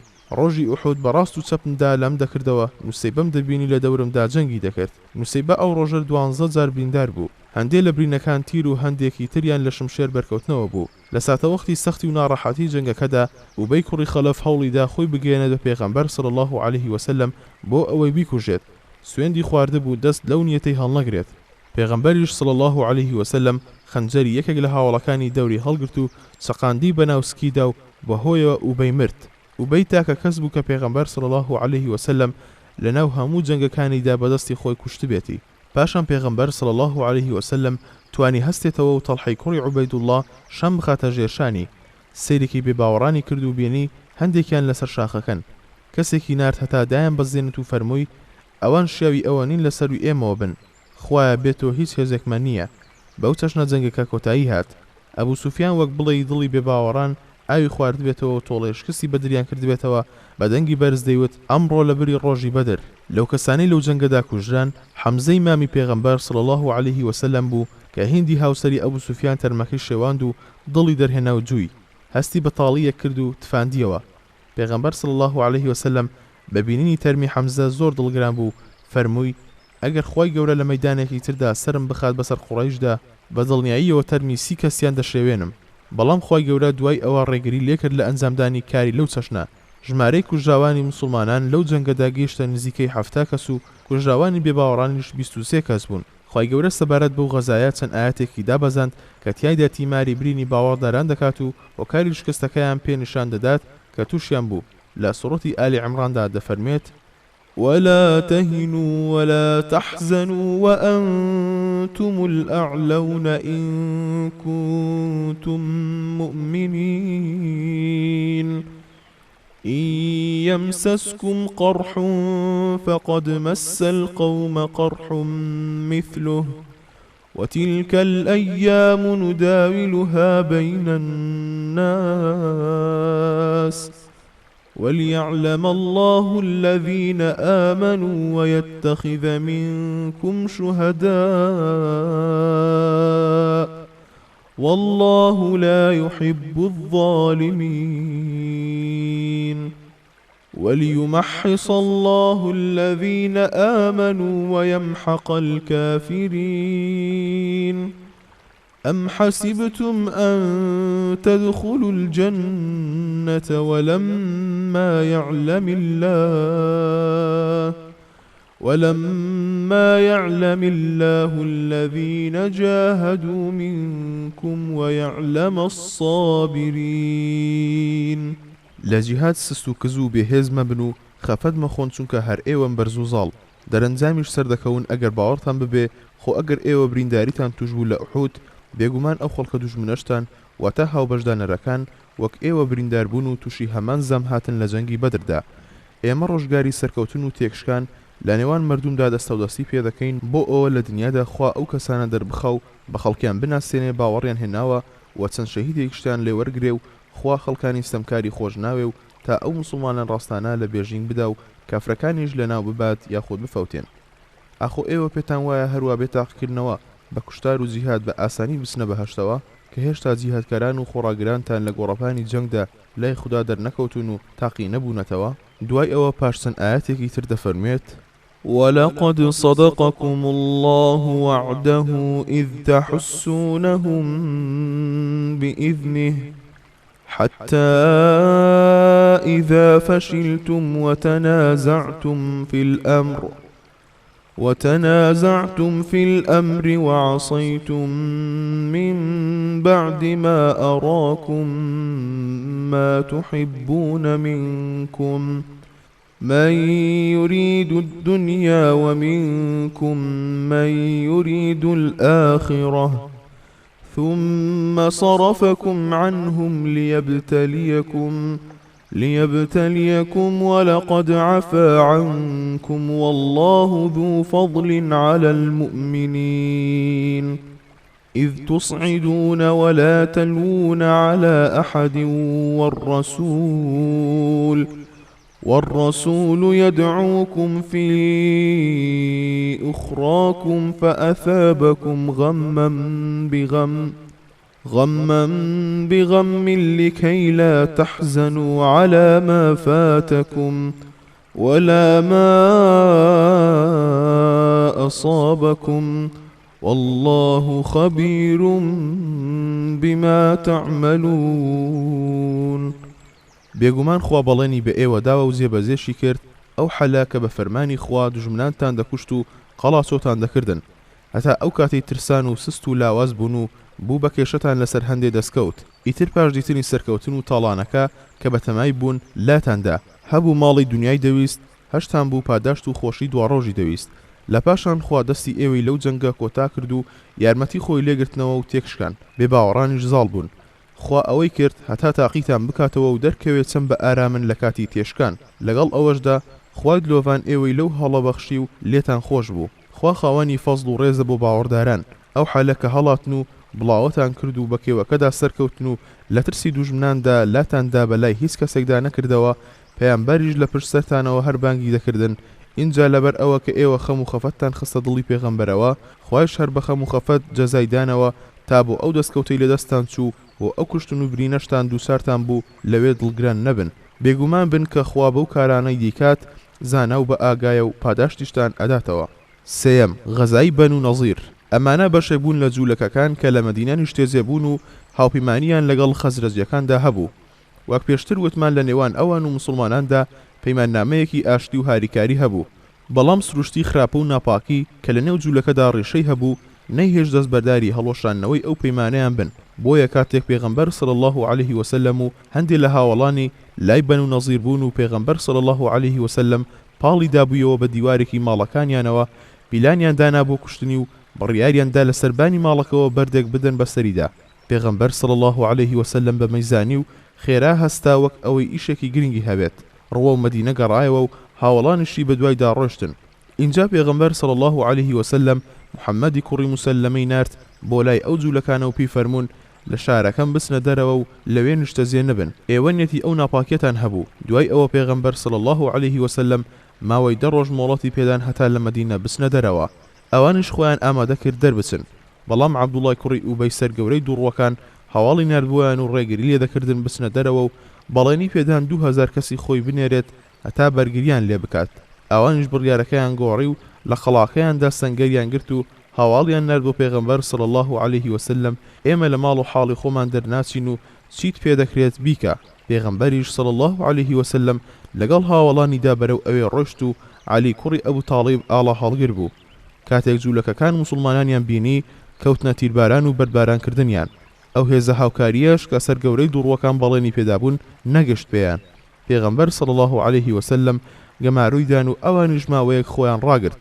پێغەمبەر صلی الله عليه وسلم پەنای برد بۆ برینی دارخورمان. پێغەمبەر صلی الله عليه وسلم پەنای برد بۆ بڕینی دارخورماکانیان.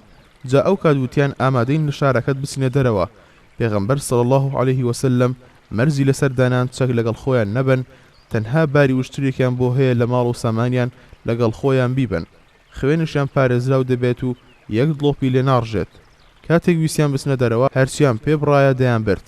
ماڵەکەی خۆشیان وێران کردن بۆ ئەوەی موسڵمانان سوودیان لێ نەبینن. اینجا دەرچوون، هەندێکیان ڕۆیشتن لە خەیبەر لە دووری 100 میل لە مەدینەوە نیشتەجێ بوون. هەندێکیشان لە ناوچەی جەڕش لە باشووری شام نیشتەجێ بوون. تەنها 2 کەس لەوانیش موسڵمان بوون. سوڕەتی حەشر لەسەر ئەو غەزایە دابەزی. خۆی گەورە تیایدا دەفەرمێت: هو الذي أخرج الذين كفروا من أهل الكتاب من ديارهم لأول الحشر ما ظننتم أن يخرجوا وظنوا أنهم مانعتهم حصونهم من الله فأتاهم الله من حيث لم يحتسبوا وقذف في قلوبهم الرعب يخربون بيوتهم بأيديهم وأيدي المؤمنين فاعتبروا يا أولي الأبصار ولولا أن كتب الله عليهم الجلاء لعذبهم في الدنيا ولهم في الآخرة عذاب النار ذلك بأنهم شاقوا الله ورسوله ومن يشاق الله فإن الله شديد العقاب. هەر ئەو خوایە بوو خاوەن نامە بێباوەڕەکانی لە خانە و لانەی خۆیان بۆ یەکەم جار دەرپەڕاند. ئێوە گومانتان نەدەبرد ئاوا بەو ڕووسایی و سەرشۆڕیە لە قەڵاکانیان بچنە دەرێ، چونکە ئەوان خاوەنی هێز و دەسەڵات بوون. خۆشیان گومانیان وابوو کە قەڵا و سەنگەر و مەحکەمەکانیان لە سزای خوا ئەیان پارێزێ و مەنعیان دەکات لە موسڵمانەکان. جاخوا بۆیان هات بە سزا لە شوێنێکەوە بە خەیاڵیاندا نەهاتبوو شتی وا ڕوو بدات. ترسوبیمی خستە دڵیانەوە و وا ترسان بە ناچاری ماڵەکانیان بەدەستی خۆیان و بەدەستی خاوەن باوەڕدارەکان وێران کرد. دەسا ئێوە پەندوەرگرن ئەی خاوەن فامەکان، و ئەگەر خوا شار بە دەرکردنی لەسەر بڕیار نەدابان هەر لە دنیادا بە کوشتن و دیلکردن سزای دەدان و لە پاشە ڕۆژیشدا سزای ئاگری دۆزەخیان بۆ هەیە و ئەو دەرکردنەش بەهۆی ئەوەوە بوو دژایەتی خوا و پەیامبەرەکەیان کرد و هەر کەسیش دژایەتی خوا بکات بێگومان خوا سەختگیرە بۆ ئەوەی دژایەتی بکات. ئەم غەزایە بە غەزای خەندەقیش ناسراوە لە مانگی شەوالی ساڵی 5ەمی کۆچیدا ڕوویدا. هۆکارەکەشی ئەوە بوو کاتێک بەنو نەزیر دوورخرانەوە ژمارەیەک لە سەکردەکانیان ڕۆشتن بۆ مەککە و قوڕەیشیان هەندەدا هەتا دژ بە پێغەمبەر صلی الله عليه وسلم بجەنگن. قوڕەیشیش چوون بەدەم داواکەیانەوە. اینجا سەرانی جوولەکە ڕۆشتن بۆ لای غەتەفانیەکان بەنو فزارە و بەنو مڕە و ئەشجاع چوون بەدەم داواکەیانەوە و ڕۆ و مەدینە کەوتنە ڕێ. کاتێک پێغەمبەر صلی الله عليه وسلم زانی سوپاکە دەرچوون ڕاوێژی بە هاوڵانی کرد و سەلمان پێشنیاری کرد بە دەوری مەدینەدا خەندەقێک لێ بدرێت. پێغەمبەریش صلی الله عليه وسلم فەرمانی کرد دەست بکرێت بە هەڵکەندنی و خۆشی ئیشی تێدا دەکرد. کاتێک قوڕەیشەکان و حیزبە هاودەمەکانیان گەیشتن لای مەدینە و خەندەقەکەیان بینی واقیان وڕما، چونکە پێشتر عەرەب پشتی وایان نەدی بوو. ژمارەی سوپاکەش 10,000 کەس دەبوو. ژمارەی هێزی موسڵمانانیش 3,000 کەس دەبوو. حویەی کوڕی ئەختەب کە یەکێک بوو لەوانەی قوڕەیش و حیزبەکانی تریان گەرم دەکرد دژ بە موسڵمانان، چوو بۆ لای کەعبی کوڕی ئەسەدی سەرگەورەی بەنو قوڕەیزە و داوای لێکرد ئەو پەیمانی ئاشتیا بشکێنێت کە لە نێوان ئەوان و موسڵماناندا هەیە. پێغەمبەر صلی الله عليه وسلم بیری لەوە کردەوە کە لەگەڵ بەنو قوڕەیزەدا ڕێککەوتن بکات لەسەر ئەوەی سەیەکی بەرهەمی مەدینە بۆ ئەوان بکات. بەڵام پشتیوانان لە شەنازیان بە دینەکەیانەوە ئەو پێشنیارەیان ڕفز کردەوە و بە سەختیان دەزانی خاڵی لاوازی بدەن بەدەست ئەو ناپاکانە و بەڵێن و پەیمانەکانیان دەشکێنن. هەندێک لە سوارەکانی بێباوەڕان توانیان لەلایەکی بەرتەسکەوە خەندەقەکە ببڕن و جەنگ دەستی پێکرد. مسلمانان تیربارانیان کردن و لەگەڵیاندا جەنگان. اینجا نوعایمی کوڕی مەسعودی کوڕی عامیر هات بۆ لای پێغەمبەر صلی الله عليه وسلم و هەواڵی پێدا کە مسلمان بووە و قەومەکەشی نازان ئەم مسلمان بووە. هەروەها هاوڕێی بەنو قوڕەیزەیە و متمانەیان پێی هەیە. اینجا بە پێغەمبەری خوای وێت صلی الله عليه وسلم چیت پێخۆشە ئاوا فەرمانم پێ بکە. پێغەمبەریش صلی الله عليه وسلم پێی فەرموو تۆ لەناو ئێمەدا تەنها یەک کەسیت، ئەگەر ئەتوانیت ئەوانمان لێ دوور بخەوە، چونکە جەنگ فێڵ و پیلانە. نوعایمیش زیرەکی خۆی خستەکار و نێوانی قوڕیش و هاوپەیمانان و بەنو قوڕەیزەی تێکدا و دڵی هەر کەمیانی بەرامبەر ئەوانی تر کرمێ کرد. خوای گەورەش لە شەوێکی تەواو ساددا ڕەشەبایەکی توندی هەڵکرد بۆ سەر ئەحزاب و خێمە و چادری هەڵپێچان و دڵ و دەرونیان ترس و بیم دایگرت و هەمان شەو بارگە و بنیان پێچایەوە و ڕۆیشتن. بۆ بەیانی مسلمانان سەیریان کرد، کەس لەوان لەوێ نەماوە. خوای گەورە لە قورئانی پیرۆزدا سەبارەت بەم غەزایە ئاەتی دابەزاند. يا أيها الذين آمنوا اذكروا نعمة الله عليكم إذ جاءتكم جنود فأرسلنا عليهم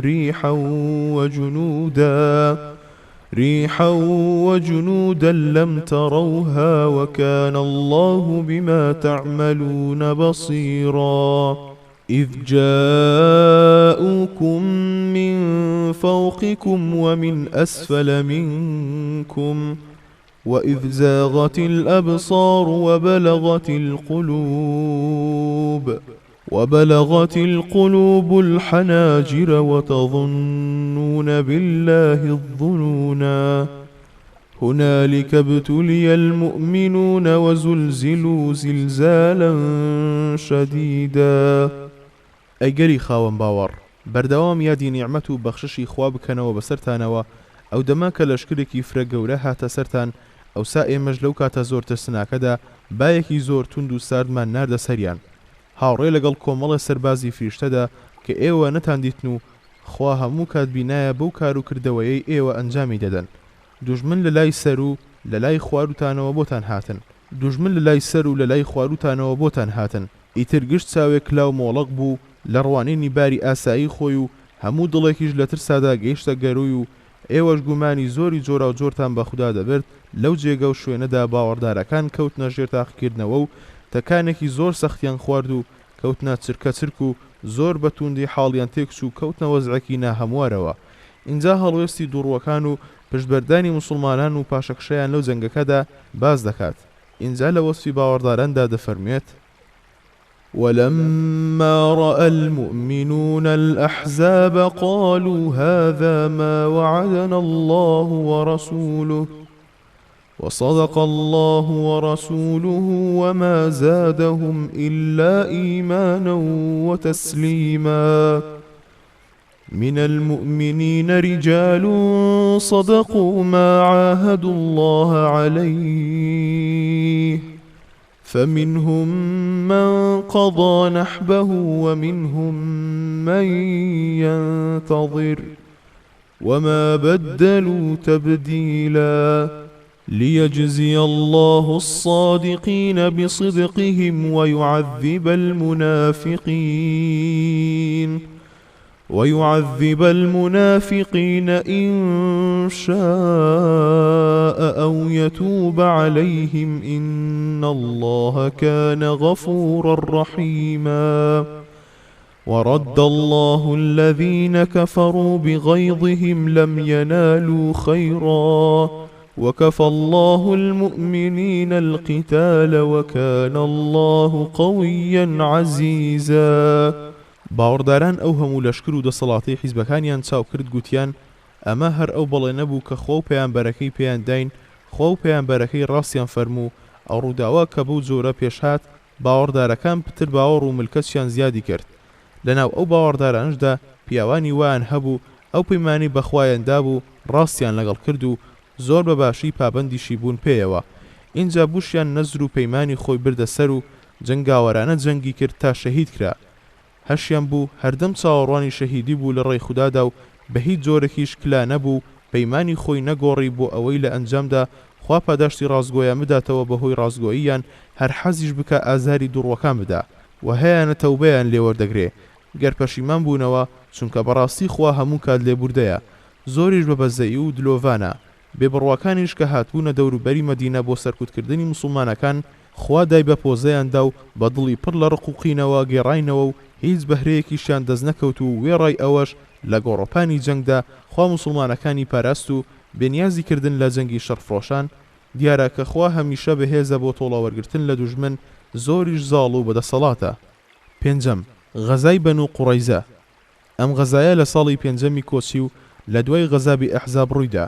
هۆکارەکەشی ئەوە بوو کە پێغەمبەر صلی الله عليه وسلم پاش ئەوەی بینی دەرونی جوولەکەکانی بەنو قوڕەیزە چۆن هەوڵی ناپاکی و دەستێکەڵکردن لەگەڵ قوڕەیش و هاوپەیمانانی داگیرتبوو هەروەها بۆی دەرکەوت لە سەروبەندی گەرمبوونی جەنگی ئەحزابدا بەنو قوڕەیزە پەیمانەکان لەگەڵ پێغەمبەر صلی الله عليه وسلم هەڵوەشاندەوە لە کاتێکدا ئەوان لە مەدینەدا لەگەڵ پێغەمبەر صلی الله عليه وسلم دەژیان و نیەتی خراپەیەکی گەورەی وایان هەبوو کە ئەگەر بەو چەشنە جەنگی ئەحزاب کۆتایی نەهاتبە دەکرا هەموو موسڵمانان لەناو بچن.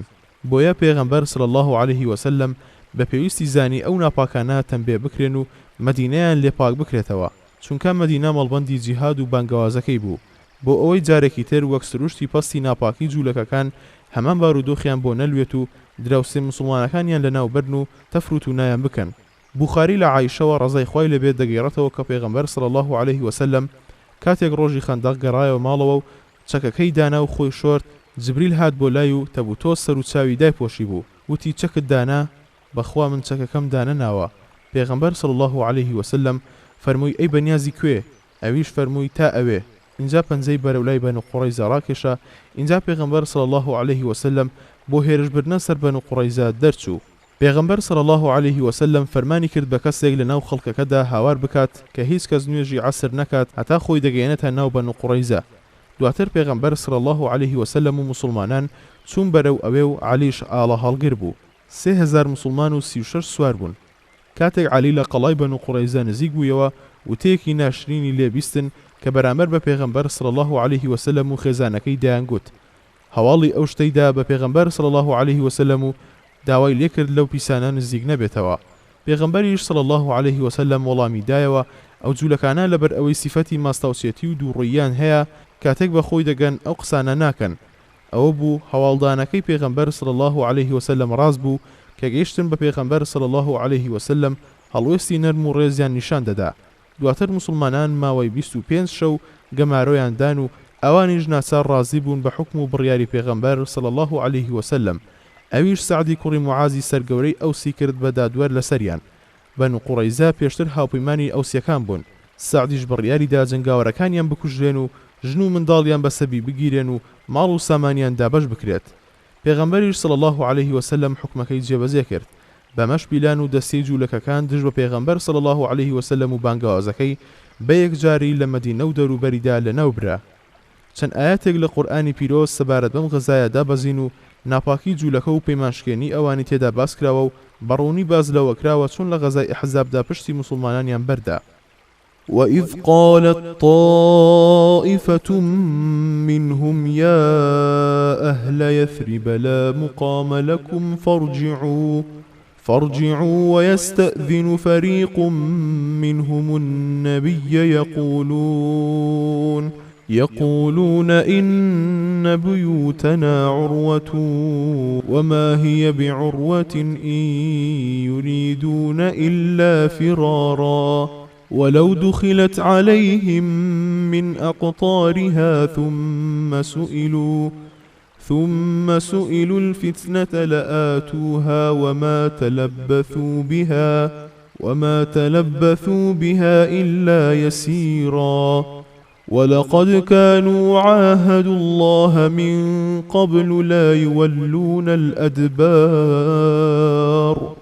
وكان عهد الله مسؤولا قل لن ينفعكم الفرار إن فررتم من الموت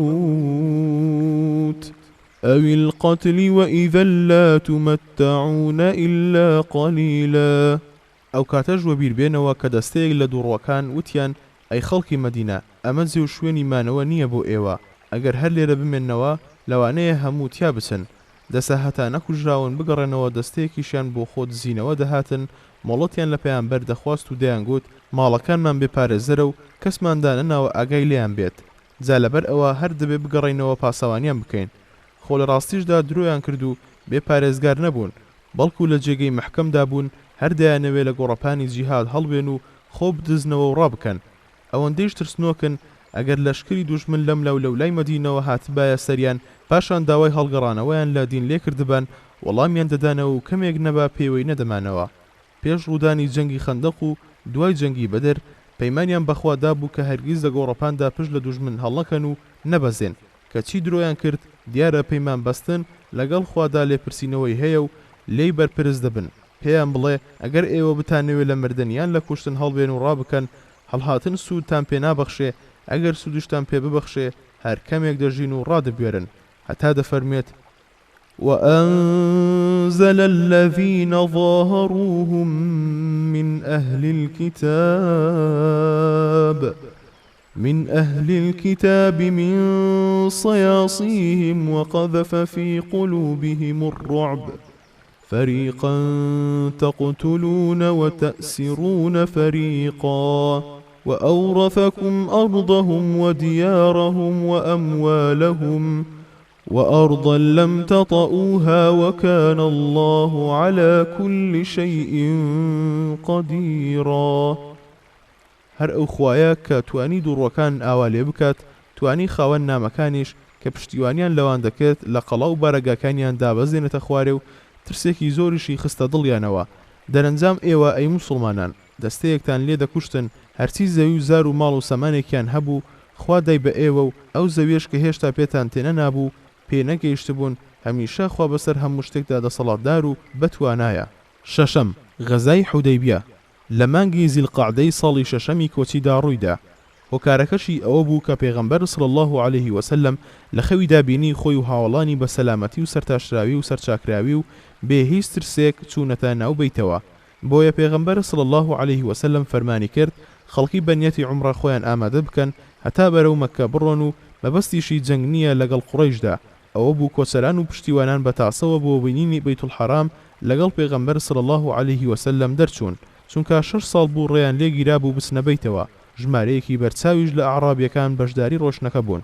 پێغەمبەر صلی الله عليه وسلم وەک ڕێز و گەورەیەک بۆ بیت لەگەڵ خۆیدا ژمارەیەک ماڕووماڵات و وشتری پێشخست بۆ قوربانیکردن لە شوێنێک کە پێی دەوترێت زیلحولەیفە ئیحرامی عومڕەی بەست، هەتا خەڵک و قوڕەیشیش بە تایبەتی ئەوە بزانن کە پێغەمبەر صلی الله عليه وسلم نیەتی جەنگی نییە. ژمارەی ئەوانەی لەگەڵ پێغەمبەر صلی الله عليه وسلم ڕۆیشتن نزیکەی 1500 کەس دەبوو. تەنها چەکێک کە پێیان بوو ئەو چەکە بوو کە لەو کاتەدا باو بوو گەشتیارێک پێی بێت شمشێر لە کەلاندا. پێغەمبەر صلی الله عليه وسلم کە گەیشتە عوسفان کەسێک هات بۆ لای و پێیوتن وا قوڕێش بیستویانە هاتوویت و پێستی پڵنگیان پۆشیوە و سوێندیان بەوە خواردووە ڕێگە نەدەم بچیتە ناو بیتەوە. پێغەمبەریش صلی الله عليه وسلم فەرمووی هاوار بۆ قوڕەیش جەنگ سەری خواردوون، چی دەبێت ئەگەر واز بێن من و هەموو عەرەب بینمان یەکلا بێتەوە؟ ئەگەر ئەوان لە ناویان بردم ئەوە ئەو شتەیە کە ئەمان دەیانەوێت، ئەگەریش خوای گەورە سەری خستم بە سەریاندا بەدەستکەوتەوە دێنە ناو ئیسلامەوە، ئەگەری جوانەکەم بەهێزەوە دەجەنگن. بۆچی قوڕیش چۆن گومان دەبن؟ سوێن بەخوا لەسەر ئەو پەیامەی کە خوای گەورە منی پێناردووە تێدەکۆشم هەتا خوای گەورە سەری دەخات یان ئەم گەردنە جیا دەبێتەوە. اینجا کە گەیشتە حودەیبیا کە شوێنێکی نزیکە لە مەککە و دەکەوێتە نێوان مەککە و ڕێی جیدەی ئەمڕۆ، کەسانێک لە خوزەعا هاتن بۆ لای و سەبارەت بە هۆکاری هاتنەکەی پرسیاریان لێ کرد. ئەیش پێڕاگەاندن تەنها بۆ سەردانی بیت و بانیەتی عومڕە هاتووە. ئەوانیش گەڕانەوە و بە قوڕیشیان وت ئێوە پێشوەختە بڕیا لەسەر محەممەد دەدەن، ئەو بۆ جەنگ نەهاتووە، تەنها بۆ سەردانی بیت هاتووە. ئەوانیش وتیان نەبەخوا نابێت، ئەوە بە کتوپەڕی و بێخەم بێتە ناو بیتەوە و عەرەبیش پێی بزان و لەو بارەوە قسەمان لەسەر بکەن. اینجا عوڕوەی کوڕی مەسعودی سەقەفیان نارد هەتا لەو بارەوە لەگەڵ پێغەمبەر صلی الله عليه وسلم قسە بکات. دوای وتوێژ و بگرە و بەردەیەکی نێوان عوڕۆ و هەندێک لە هاوڵان گەڕایەوە بۆ لای قوڕەیش و هەواڵی ئەوەی پێدان هاوڵان چ خۆشەویستیەکان هەیە بۆ پێغەمبەر صلی الله عليه وسلم و چۆن بەرزوو شکۆدا ڕای دەگرن، هەروەها هانیدان هەتا لەگەڵ پێغەمبەر صلی الله عليه وسلم ڕێک بکەون، بەڵام ئەوان ڕازی نەبوون. اینجا پێغەمبەر صلی الله عليه وسلم عوسمانی کوڕی عەفانی نارد بۆ لای خەڵکی مەککە هەتا ئامانجی هاتنەکەی پێغەمبەر صلی الله عليه وسلم و هاوڵانیان بۆ دووپات بکاتەوە. عوسمان دووە کەوت لە هاتنەوە و لە نێو موسڵماناندا دەنگۆی ئەوە بڵاویەوە کە عوسمان کوژراوە. ئەو کات پێغەمبەر صلی الله عليه وسلم فەرمووی واز ناهێنین هەتا دەدەین بەسەر ئەو قەومەدا لەگەڵیان دەجەنجین. اینجا مسلمانانی بانکێشت کرد هەتا لەسەر جیهاد و شەهیدی ڕێخوا بەیعەتی پێ بدەن. ئەوانیش لەژێر درەختێکی ئەو شوێنەدا بەیعەتی ئەویان پێدا کە ڕانەکەن و یان ڕێککەوتنیان شەهیدی هەڵبژێرن. کاتێک قوڕیش هەواڵی ئەم بەیعەت دانیان بیست، ترسان و پێیان باش بوو ڕێککەوتنی لەگەڵ بکەن و بەو مەرجەی ئەم ساڵ پێغەمبەر صلی الله عليه وسلم بگەڕێتەوە و عومرە نەکات و بۆ ساڵی دواتر بێتەوە و 3 ڕۆژ لە مەککە بمێنێتەوە و تەنها چەکێکیش کە لەگەڵ خۆیاندا دەهێنن چەکی سوارەیەک بێت، ڕم و شمشێر لە کەلاندا. قوڕیشەکان سوهێلی کوڕی عەمریان نارد بۆ ئەوەی ڕێککەوتنەکە بکات. دوازاریش ڕێککەوتنەکە کرا و داواکاریەکانی قوڕیشی تێدا بوو، هەروەها ئەو خاڵی تێدا بوو کە بۆ ماوەی 10 ساڵ جەنگ لە نێوان هەردوولا هەڵگیرێت. هەر کەسیش لای محەممەدەوە بچێت بۆ مەککە ئەوە نایگەڕنەوە، بەڵام هەر کەس لە مەکەوە بچێت بۆ لای محەممەد دەبێ بیگەڕێنێتەوە بۆ قوڕیش. ئەمە لەسەر دڵی مسلمانان قوروز بوو، هەندێکیان سەبارەت بەو مەرجانە پێغەمبەری خۆیان دواند. سەرسەختترینیان لەو بارەوە عومەر بوو، هەتا پێغەمبەر صلی الله عليه وسلم فەرمووی من بەندەی خوام و خوای گەورەش نامفەوتێنێت. اینجا پێغەمبەر صلی الله عليه وسلم فەرمانی کرد بە هاوڵانی ئیحرام لا ببن، کەچی لەبەر خەم و خەفەتی زۆریان هیچ کامیان نەیان کرد، چونکە زۆر خەفەتیان دەخوارد کە ڕێیان پێ نەدرا بوو بچنە ناو مەکەوە و مەرجەکانی ڕێککەوتنەکەشیان لەسەر قورس بوو. بۆیە پێغەمبەر صلی الله عليه وسلم خۆی دەست پێشخەری کرد و ئیحرامی لا برد. اینجا هەموو مسلمانان چاویان لێ کرد. دواتر سوودەکانی ئەو مەرجانە دەرکەوتن کە پێشتر لەسەر دڵی مسلمانان سەخت بوون و پێغەمبەر صلی الله عليه وسلم پێیان ڕازی بوو، چونکە پێغەمبەر صلی الله عليه وسلم دووربینی هەبوو، عەقڵی دروستتر بوو، لە ڕێی وەحیەوە ڕاو بڕیار و کرداری درستی هەبوو. خۆی گەورە ئەم غەزایی بە فەتحێکی ڕوون ناو بردووە و دەفەرموێت إنا فتحنا لك فتحا مبينا ليغفر لك الله ما تقدم من ذنبك وما تأخر ويتم نعمته عليك ويهديك صراطا مستقيما وينصرك الله نصرا عزيزا. بێگومان ئێمە فەتحێکی ئاشکرامان بۆ کردیت کە سەبارەت بە پلەپایی بەرزی تۆ وەک گوناهوانە خۆش بێت، چ گوناهێکی ڕابردوو و چ گوناحەکانی دوا ڕۆژ و ئایندەت، و نیعمەت و بەهرەکانی خۆیت بۆ تەواو بکات و بتخاتە سەر ڕێگەیەکی ڕاست، ئەویش تەنیا ڕێگەکەی ئیسلامە، دەرەنجامیش بگەیتە پلەپایی هەرە بەرزی بەهەشت و تا خوا سەرکەوتن و پیرۆزباییەکی تۆکمە و قایمت بدا بەسەر دوژمنانی ئیسلامدا. اینجا باسی ئەو بەیعەتە دەکات کە بە پێغەمبەر صلی الله عليه وسلم درا و دەفەرمێت إن الذين يبايعونك إنما يبايعون الله يد الله فوق أيديهم فمن نكث فإنما ينكث على نفسه ومن أوفى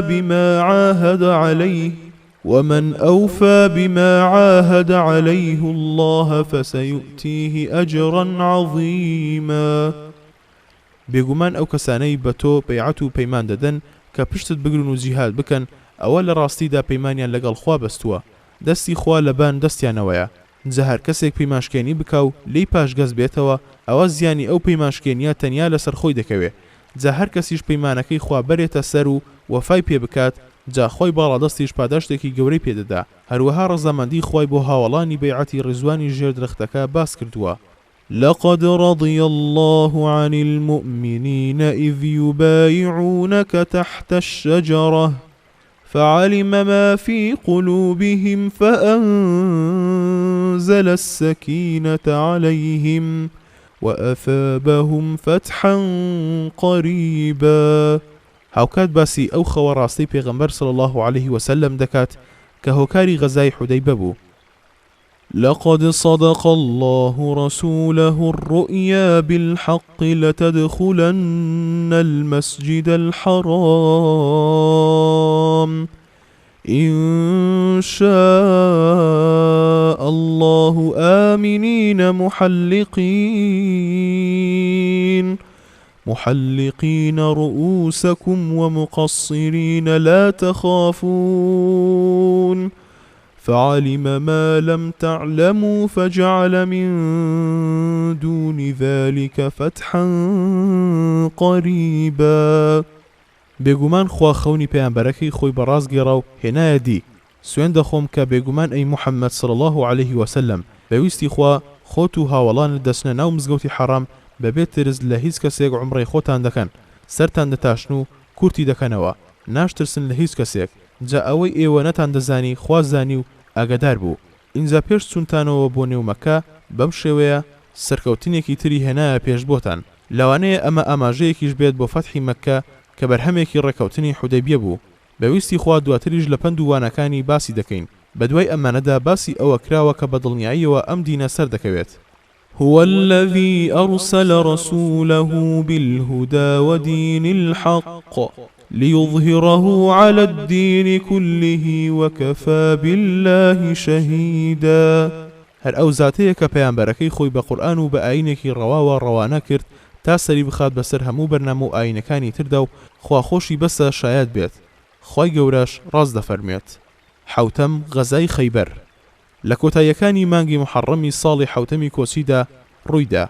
خەیبەریش مێرگێکی گەورە بوو لە باری شامەوە لە دووری 100 میل لە باکووری مەدینەوە بوو، جوولەکەکان تیایدا نیشتەجێ بوون.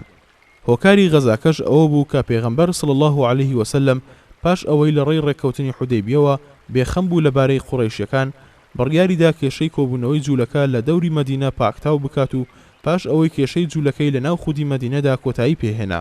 جوولەکەکان لە خەیبەردا ژمارەیەک قەڵای بەهێزیان هەبوون، نزیکەی 10,000 جەنگاوەری جوولەکەیان تێدا بوو. ڕێژەیەکی زۆر چەک و شمەکیان لابوو، خەڵکێکی پیلانگێڕ و پیس بوون و خەریکی فرتوفێڵ بوون.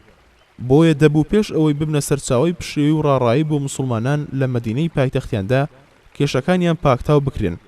بۆیە پێغەمبەر صلی الله عليه وسلم لە کۆتاییەکانی محەڕەمدا ئامادەکاری کرد بۆ کۆبوونەوە و بە 1600 جەنگاوەرەوە کە 200 کەسیان سوارە بوون بەرەو خەیبەر دەرچوون، داوای لە بەشداربوانی حودەیبە کرد بەشداری تێدا بکەن. اینجا بەڕێکەوت هەتا گەیشتە دەوروبەری خەیبەر بە هاوڵانی فەرموو بوەستن. اینجا ئەم نزایەی کرد: اللهم رب السماوات السبع وما أضللنا ورب الأرضين وما أقللنا ورب الشياطين وما أضللنا ورب الرياح وما ذرينا فإنا نسألك خير هذه القرية وخير أهلها ونعوذ بك من شرها وشر أهلها وشر ما فيها. إنجا فرمي بناوي خوا وبيشروي بكن كاتك جيشنا أوي پیغمبر صلى الله عليه وسلم لنزيق قلاكي خيبر ودابزي كبيدا وترا حسن النطاط. جولك كان لوي جنگاورەکانیان خڕ کردبوون. حبابی کوڕی منزیر پێشنیاری کرد بەرەیەکی تر بگرنەبەر، چونکە بە چاکی ئەو خەڵکی دەناسی و دەیزانی لە هەموو ئەوانی تر تیریان زیاتر دەسێت و دەستیان ڕاسترە و شوێنەکەشیان لە ڕووی مسلماناندا بەرزترە، بۆیە تیری ئەوان بە خێراییدا دەبارێت بەسەر ڕێزی مسلماناندا. اینجا شەوانە لە پشت ئەو دارخورما زۆرانەوە کە هەبوون دەیاندا بەسەر مسلماناندا. بۆیە پێغەمبەر صلی الله عليه وسلم مسلمانانی ڕۆبەرەیەکی تر ئاراستە کرد و جەنگ دەستی پێکرد. مسلمانان قەڵا دوای قەڵایان فتح دەکرد. تەنها دوو قەڵای کۆتایی مابوونەوە، خەڵکی ئەو دوو قەڵایە ڕازی بوون بەوەی ڕێکەوتن بکەن بەو مەرجەی خوێنی جنگاوەرەکانیان پارێزراو بێت و واز لە ژن و منداڵیان بهێنرێت و هەموویان بە ژن و منداڵەوە خاکی خەیبەر جێبهێڵن و هەرکامێکیان تەنها یەک دەستە جل و بەرگ لەگەڵ خۆیاندا ببن. پێغەمبەریش صلی الله عليه وسلم لەسەر ئەوە لەگەڵیاندا ڕێککەوت. ئەوەشی تێدا بوو ئەگەر شتێک بشارنەوە ئەوە پەنا بەخوا و پێغەمبەرەکەی نایانگرێتەوە. اینجا خەڵکەکە ئەو دوو قەڵایان جێهێشت. مسلمانان چەکێکی زۆر و چەندین پەڕاوی تەوراتیان دەستکەوت. اینجا جوولەکەکان هاتن و داوای پەڕاوەکانیان کرد. پێغەمبەریش صلی الله عليه وسلم بۆی گێڕانەوە. ژمارەی کوژاوانی جوولەکە لەو جەنگەدا گەیشتە 93 کەس. 15 مسلمانیش شەهید بوون. لە مانگی جەمادی یەکەمی ساڵی هەشتەمی کۆچیدا ڕوویدا. مؤتە گوندێک بوو لەسەر سنوورەکانی شام کە ئەمڕۆ بە کەرک ناسراوە، دەکەوێتە باشووری ڕۆژهەڵاتی دەریایی مردووەوە. هۆکاری غەزاکە ئەوە بوو کە پێغەمبەر صلی الله عليه وسلم حارسی کوڕی عومەیری ئەزدی بەنامەیەکەوە نارد بۆ لای ئەمیری بوسڕا کە لەلایەن هیرقلەوە دانرابوو. ناوی حارسی کوڕی ئەبی شمیری غەسانی بوو، تیایدا بانگێشتی دەکرد بۆ ئیسلام. ئەمەش یەکێک بوو لەو نووسراوانەی پێغەمبەر صلی الله عليه وسلم کە دوای ڕێکەوتنی حودەیبیە دەیناردن بۆ پاشاکانی جیهان و سەرکردەکانی عەرەب. اینجا کە گەیشتە مؤتە، یەکێک لە سەرکردە عەرەبەکانی غەساسینە کە سەر بە قەیسەری ڕۆم بوو پێیوت بۆ کوێ دەچیت؟ لەوانەیە لە نێرداوەکانی محەممەد بیت. ئەویش وتی بڵێ. ئەویش بەستیەوە و دای لە گەردنی. پێغەمبەر صلی الله عليه وسلم ئەم هاوڵی پێگەشتەوە و زۆری لەسەر سەخت بوو، چونکە تەنها ئەو نێردراوی کوژرا بوو. بۆیە سوپایەکی 3000 کەسی لە مسلمانان بۆ ئامادە کرد و زەیدی کوڕی حارسی کرد بە ئەمیریان. وەسیەتی بۆ کردن ئەگەر زەید کوژرا ئەوە با جەعفەری کوڕی ئەبو تاڵیب بکەن بە ئەمیری خۆیان، ئەگەر ئەویش کوژرا ئەوە بە عەبدوڵای کوڕی ڕەواحە بکەن بە ئەمیری خۆیان. داوای لە زەید کرد بچێت بۆ ئەو شوێنەی کە حارسی کوڕی عومەیر تێیدا کوژراوە و لەوێدا بانگشتیان بکات بۆ ئیسلام. ئەگەر هاتن بەدەم بانگەوازەکەیەوە ئەوە باشە، ئەگەر نا ئەوە پاپشت بەخوا ببەستن و لەگەڵیان بجەنگن.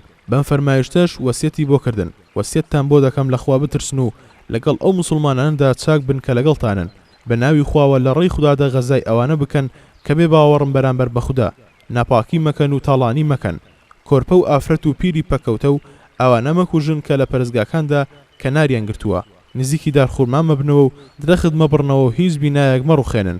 اینجا سوپاکە لەسەر بەرەکەتی خوا بەڕێکەوتن. پێغەمبەر صلی الله عليه وسلم خۆی بەڕێکردن، ڕۆشتن هەتا گەیشتنە مەعان.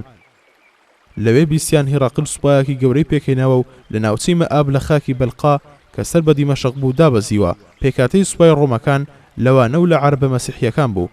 مسلمانان لە نێوان خۆیاندا ڕاوێژیان کرد و پێیان باش بوو داوای هێزی هاوکاری لە پێغەمبەر صلی الله عليه وسلم بکەن یان فەرمانێکی تریان پێ بکات و ئەوانیش جێبەجێ بکەن. عەبدوڵای کوڕی ڕەواحە ژووتی سوێن بەخوا ئەوەی خۆتانی لێ دەپارێزن هەر ئەوەیە کە بۆی هاتوون، ئەویش شەهیدیە. ئێمە زاران بە ژمارە و زۆری سوپا و هێز لەگەڵ خەڵکدا نەدەجەنگاین، بەڵکو بەم دینە لەگەڵیان دەجەنگاین کە خوای گەورە پێی ڕێزدار کردوین. ئێمە یەکێک لە دوو چاکەکەمان لە ڕێیە، یان سەرکەوتن یان شەهیدی. خەڵکەکە هاوڕای بوون و بڕیاریاندا بچنە ناو جەنگەکەوە. جەنگ دەستی پێکرد و زەید جەنگا هەتا کوژرا. اینجا دوای ئەوە جەعفەری کوڕی ئەبو تاڵیب ئاڵاکەی گرتە دەست و بەسەر ئەسپەکەیەوە دەجەنگا. دواتر ناچار بوو دابەزێت و بە پیادە دەجەنگا و دەستی ڕاستی قرتێنرا، بۆیە بە دەستی چەپی ئاڵاکەی گرت، دەستی چەپیشی قرتێنرا. اینجا باوەشی کرد بە ئاڵاکەدا هەتا کوژرا. دواتر حەفتا و ئەوەندە برینی پێوە بوو، چ لە شوێنەواری شمشێر چ لە شوێنەواری ڕم. اینجا عەبدوڵای کوڕی ڕەواحە ئاڵاکەی گرتە دەست و جەنگا هەتا کوژرا. پاشا مسلمانان ڕێککەوتن لەسەر ئەوەی خالیدی کوڕی وەلید بکەن بە ئەمیری سوپاکە.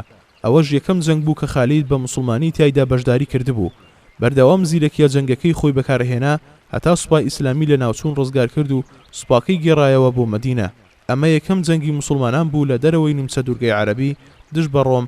غەزاکەش ئەگەرچی خودی پێغەمبەر صلی الله عليه وسلم تیایدا بەشداری نەکرده بوو، بەڵام لەبەر زۆری بەشداربووانی بە غەزا ناوبراوە، چونکە 3000 کەس تیایدا بەشدار بوون لە کاتێکدا لە سەریەکاندا ژمارەی لەو چەشنە بەشداریان پێ نەدەکرا.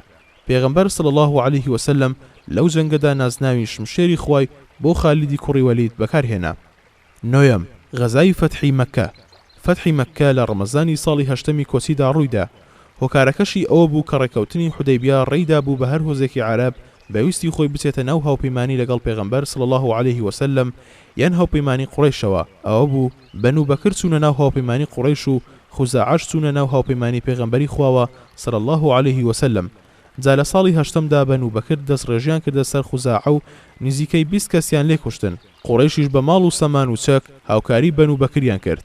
کاتێک پێغەمبەر صلی الله عليه وسلم ئەم هەواڵەی پێگەیشت زۆر تووڕە بوو، خۆی ئامادە کرد بۆ جەنگی قوڕیش، بەڵام نەویست ئەو نیەتەی بە خەڵک بڵێت و ڕێڕەوی ڕۆشنەکەی دیاری بکات بۆ ئەوەی قوڕیش خۆیان ئامادە نەکەن و بۆ هۆیەوە حورمەتی مەککە کە بەلەدولحەرامە نەبەزێنێت و کوچە و کۆڵانەکانی پڕ نەبن لە لاشەی کوژراوان. بەڵام حاتیبی کوڕی ئەبی بەلتەعای بەدری بەنهێنی نامەیەکی نار بۆ مەککە و هەواڵی پێدان کە پێغەمبەر صلی الله عليه وسلم بەرەو ڕوویان دەچێت. خی گەورەش هەواڵی ئەو نامەیە گەیاند بە پێغەمبەر صلی الله عليه وسلم و ئەویش هەندێک لە هاوڵانی خۆی نارد بە دوای ئەو ئافرەتەدا کە نامەکەی هەڵگرت بوو هەتا خۆیانی پێ بگەێن و بیپشکنن. ئەوە بوو نامەکەیان دۆزیەوە. پێغەمبەر صلی الله عليه وسلم حاتیبی بان کرد و پێی فەرموو چی وای لێ کردیت ئەمە بکەیت؟ ئەویش وتی ئەی پێغەمبەری خوا صلی الله عليه وسلم، سوێن بەخوا من بڕوان بەخۆ پێغەمبەرەکەی هەیە و نەگۆڕاوم، بەڵام من کەسێکم لە ناو قوڕیشدا هەیە، هیچ بنەڕەت و عەشیرەتێکم نییە، ژن و منداڵەکەشم لە نێو ئەواندان، لەبەر پاراستنی ئەوان ئەمەم کرد. عومەر وتی ئەی پێغەمبەری خوا صلی الله عليه وسلم، ڕێم بدە با بدەم لە گەردنی، چونکە کابرا بووە بە منافق. پێغەمبەر صلی الله عليه وسلم بە عومەری فەرموو إنه قد شهد بدرا وما يدريك لعل الله أن يكون قد أطلع على أهل بدر فقال اعلموا ما شئتم فقد غفرت لكم. ئەو بەشداری بەدری کردووە، تۆ توزانیت بەڵکو خۆ ئاگدار بە بەشداربوانی بەدر، بۆیە پێی فەرمونون چیتان ئەوێ بیکەن من لێتان خۆش بووم. ئینجا لە دەی ڕەمەزاندا پێغەمبەر صلی الله عليه وسلم لە مەدینەوە بەڕێککەوت و لە ڕێگەدا ڕۆژویشکاند و خەڵکیش لەبەر ئەوەی لە ڕێگەکەیاندا تووشی ماندوێتی و ناڕەحەتی بوون ڕۆژۆکەیان شکاند. ژمارەی بەشداربووان لە کاتی دەرچوونیان لە مەدینە 10,000 کەس بوو. دواتر لە نیوەی ڕێدا ژمارەیەک لە هۆزە عەرەبەکان پەیوەندیان کرد بە سوپاکەوە لە مەڕ و زەهران پاسەوانەکانی سوپاکەی پێغەمبەر صلی الله عليه وسلم چاویان کەوت بە ئەبوو سوفیان و دوو کەسی تر کە لەگەڵی بوون هەر سێ کەسەکەیان بەند کردن و بردیان بۆ لای پێغەمبەر صلی الله عليه وسلم ئەبوو سوفیان موسڵمان بوو عەباس کە کۆچی دەکرد بۆ مەدینە و موسڵمان بوو لە نیوەی ڕێدا گەیشت بە پێغەمبەر صلی الله عليه وسلم بە پێغەمبەری خوای وت صلی الله عليه وسلم ئەبوو سوفیان پیاوێکە حەزی بە فەخرە بۆیە شتێکی بۆ بکە کە فەخری پێوە بکات پێغەمبەریش صلی الله عليه وسلم فەرمووی هەر کەس بچێتە ماڵی ئەبوو سوفیانەوە ئەوە پارێزراوە اینجا سوپاکە گەیشتە مەککە هاوارکەرەکەی پێغەمبەر صلی الله عليه وسلم ڕایگەیاند هەر کەس بچێتە ماڵی خۆی و دەرگادا بخات ئەوە پارێزراوە بەڵام 15 کەس کە تاوانیان بەرامبەر بە ئیسلام و پێغەمبەرەکەی زۆر گەورە بوو ئەم پەندانە نەیدەگرتنەوە اینجا پێغەمبەر صلی الله عليه وسلم بە سواری وشترەکەیەوە چوویە ناو مەککە و لەسەر وشترەکەی سەری دانەواند بوو هەتا خەریک بوو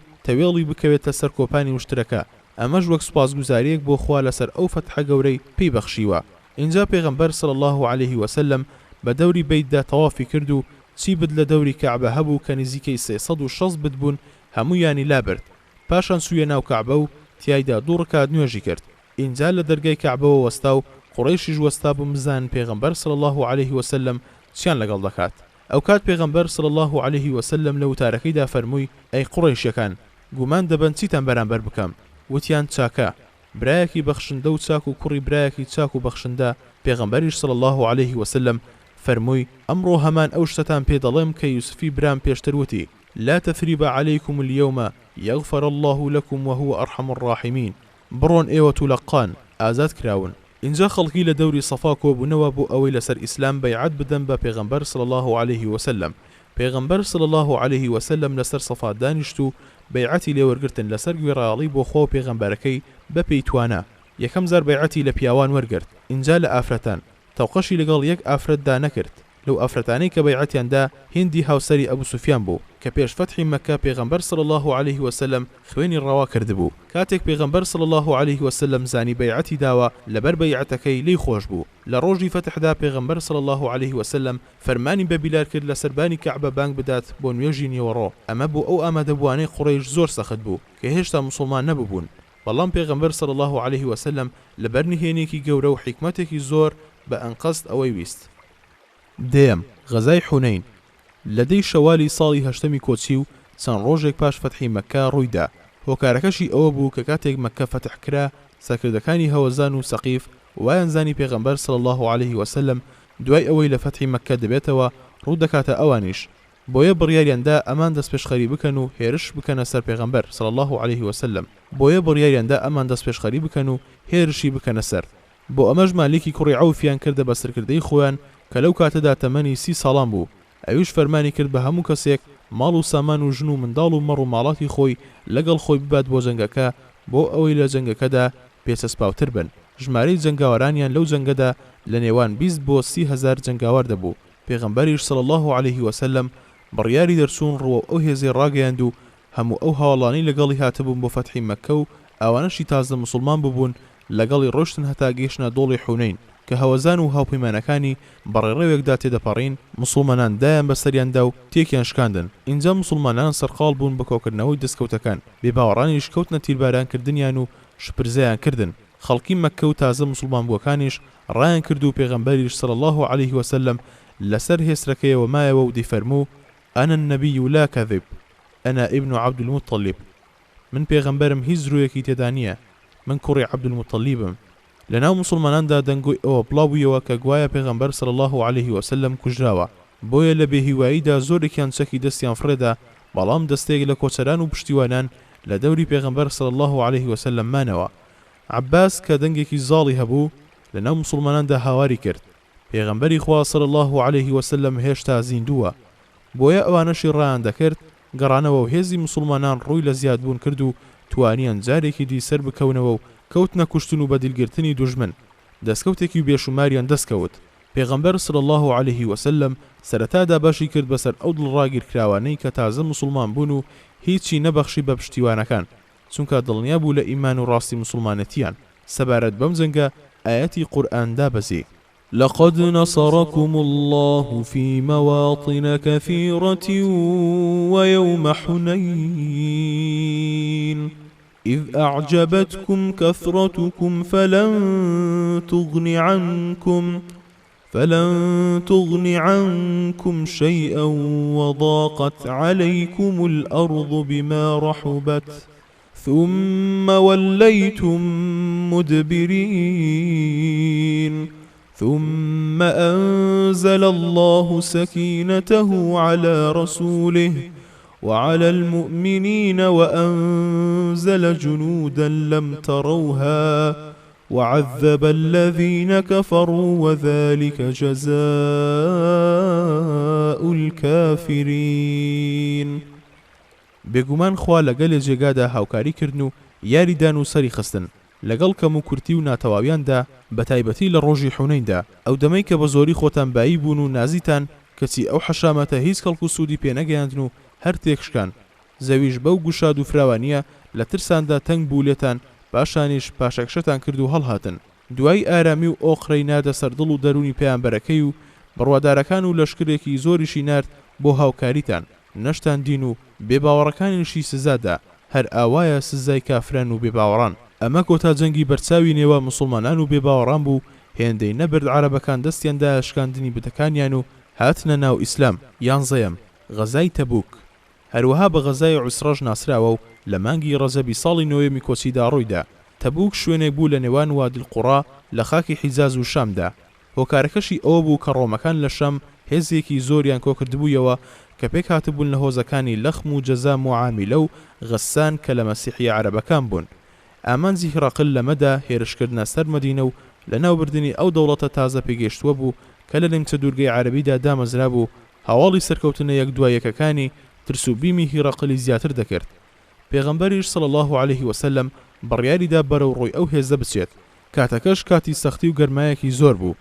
باوەڕدارە ڕاستگۆکان بەو پەڕی پێخۆشبوونەوە هاتنە پێشەوە و سێ کەسیشیان کە ئیمانێکی ڕاستیان هەبوو دووەکەوتن.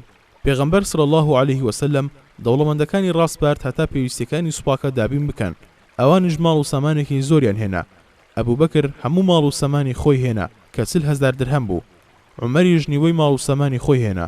عوسمانیش ماڵ و سامانێکی زۆری بەخشی و پێویستیەکانی سەیەکی سوپاکەی گرتە ئەستۆ هەتا پێغەمبەر صلی الله عليه وسلم نزای بۆ کرد و فەرمووی ما ضر عثمان ما عمل بعد اليوم. عوسمان لەمڕۆ بەدووە هەرسی بکات زیانی پێناگەێنێت.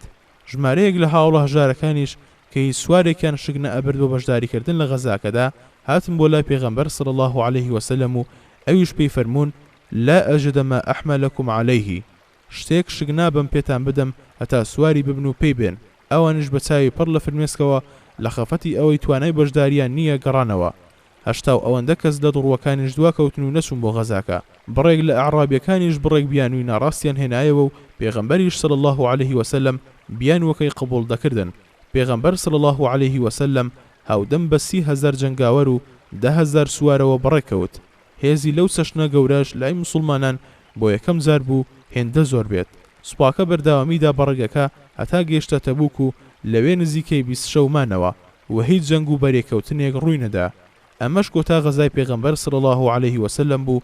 فەرمایشتی خوای گەورە سەبارەت بەم غەزایە دابەسی لقد تاب الله على النبي والمهاجرين والأنصار الذين اتبعوه في ساعة العسرة من بعد ما كاد يزيغ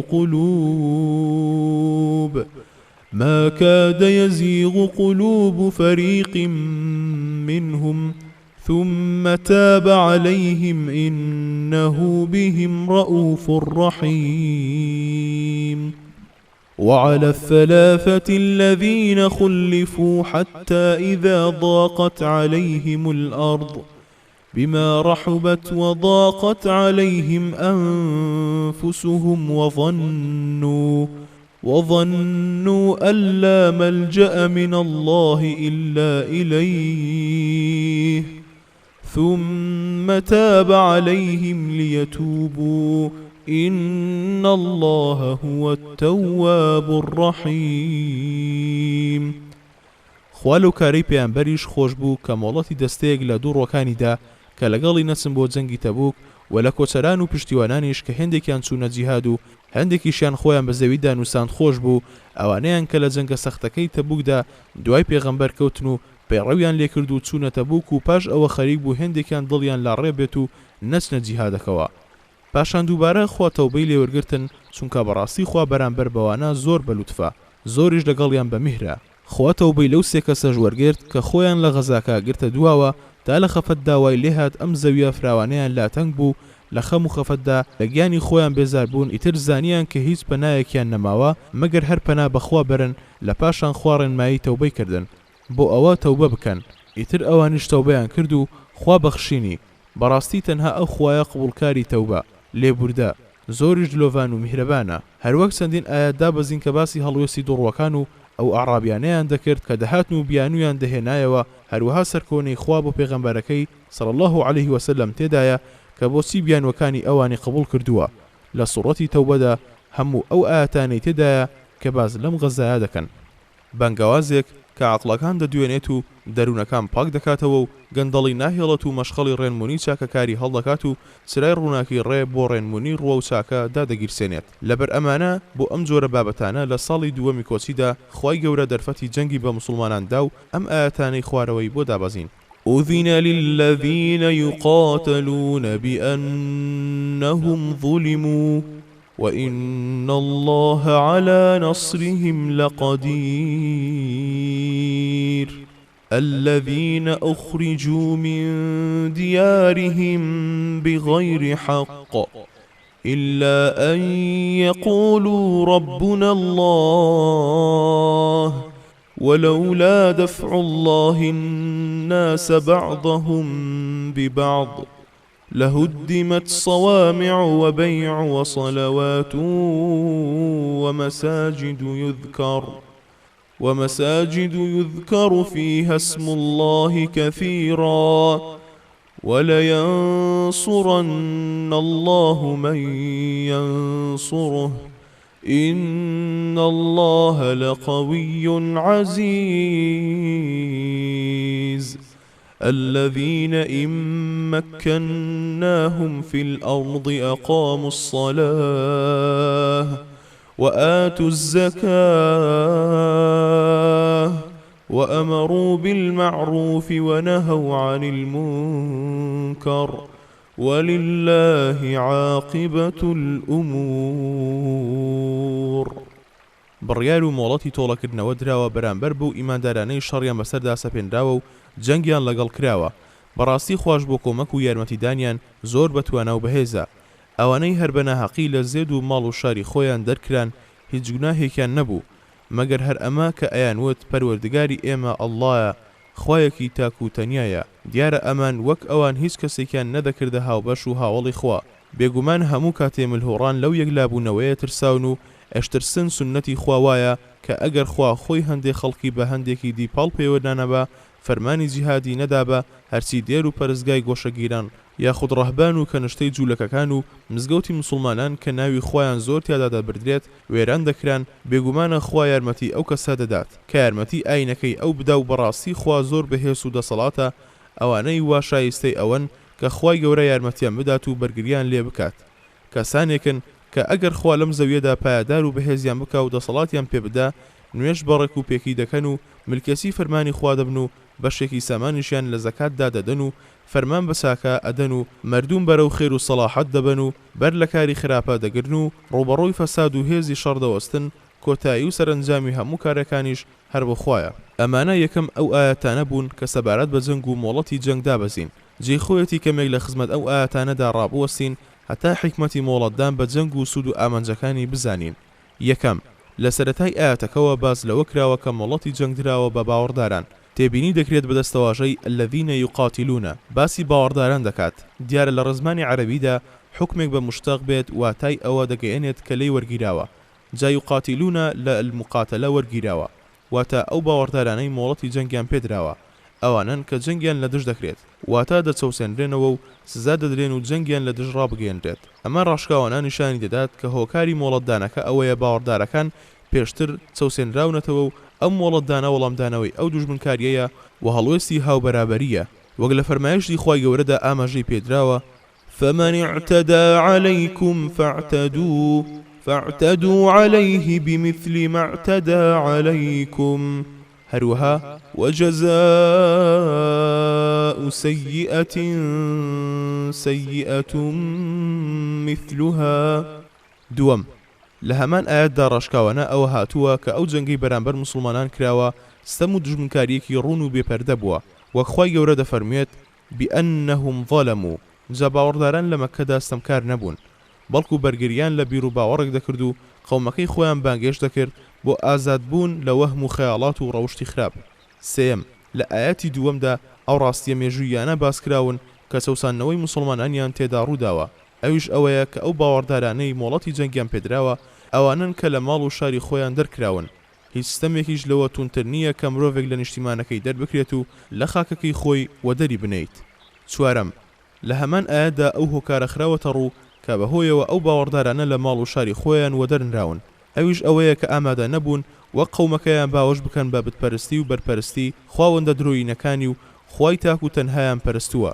جا ئەو خەڵکی لە پێناو بیر و باوەڕیاندا دەچەوسێنرانەوە قوڕەیشیەکان نەیان دەویست ئەو کەسانە لە نێوانیاندا ئازادیان هەبێت پێنجەم لەبەر ئەوەی باوەڕداران ئازادی بیر و ڕایان نەبوو بۆیە مۆڵەتدان بە جەنگ لە پێناو ئەوەدا بوو ئەو ئازادیەیان بۆ دەستەبەر بکرێت ئازادیەک کە باڵاترین بەهایەک مرۆڤ لەم ژیانەدا شانازی پێوە بکات شەشەم پاشان خوای گەورە ئەوەی ڕوونکردوتەوە کە ئەو جەنگە مۆڵەتدراوە موسڵمانان بیکەن سوودەکەی تەنها ئەوە نییە دەستبەرداری ئازادی دینی بکات بۆ خۆیان بەڵکو شوێنکەوتوانی ئاینە ئەسمانەکانی تریش سوودی لێوەردەگرن کە ئەوانش بریتین لە جوولەکە و مەسیحیەت چونکە ئەو کات موسڵمانان لەگەڵ بڕێ بتپەرستدا دەجەنگان کە هیچ دینێکیان نەبوو ئەگەر ئەوانە بەهێز ببوونایە دایانتوانی هاودەم بە مزگەوتەکانی خۆیان پەرستگاکانی جوولەکە و مەسیحیەکانیش بپارێزن بۆ ئەوەی بتپەرستە مولحیدەکان زاڵ نەبن و نەتوانن جەنگی ئاینە ئەسمانەکان بکەن و دەرگای پەرستگاکانیان دابخەن ئەمەش لە ئاەتەکەدا بەڕوونی دەردەکەوێت ولولا دفع الله الناس بعضهم ببعض لهدمت صوامع وبيع وصلوات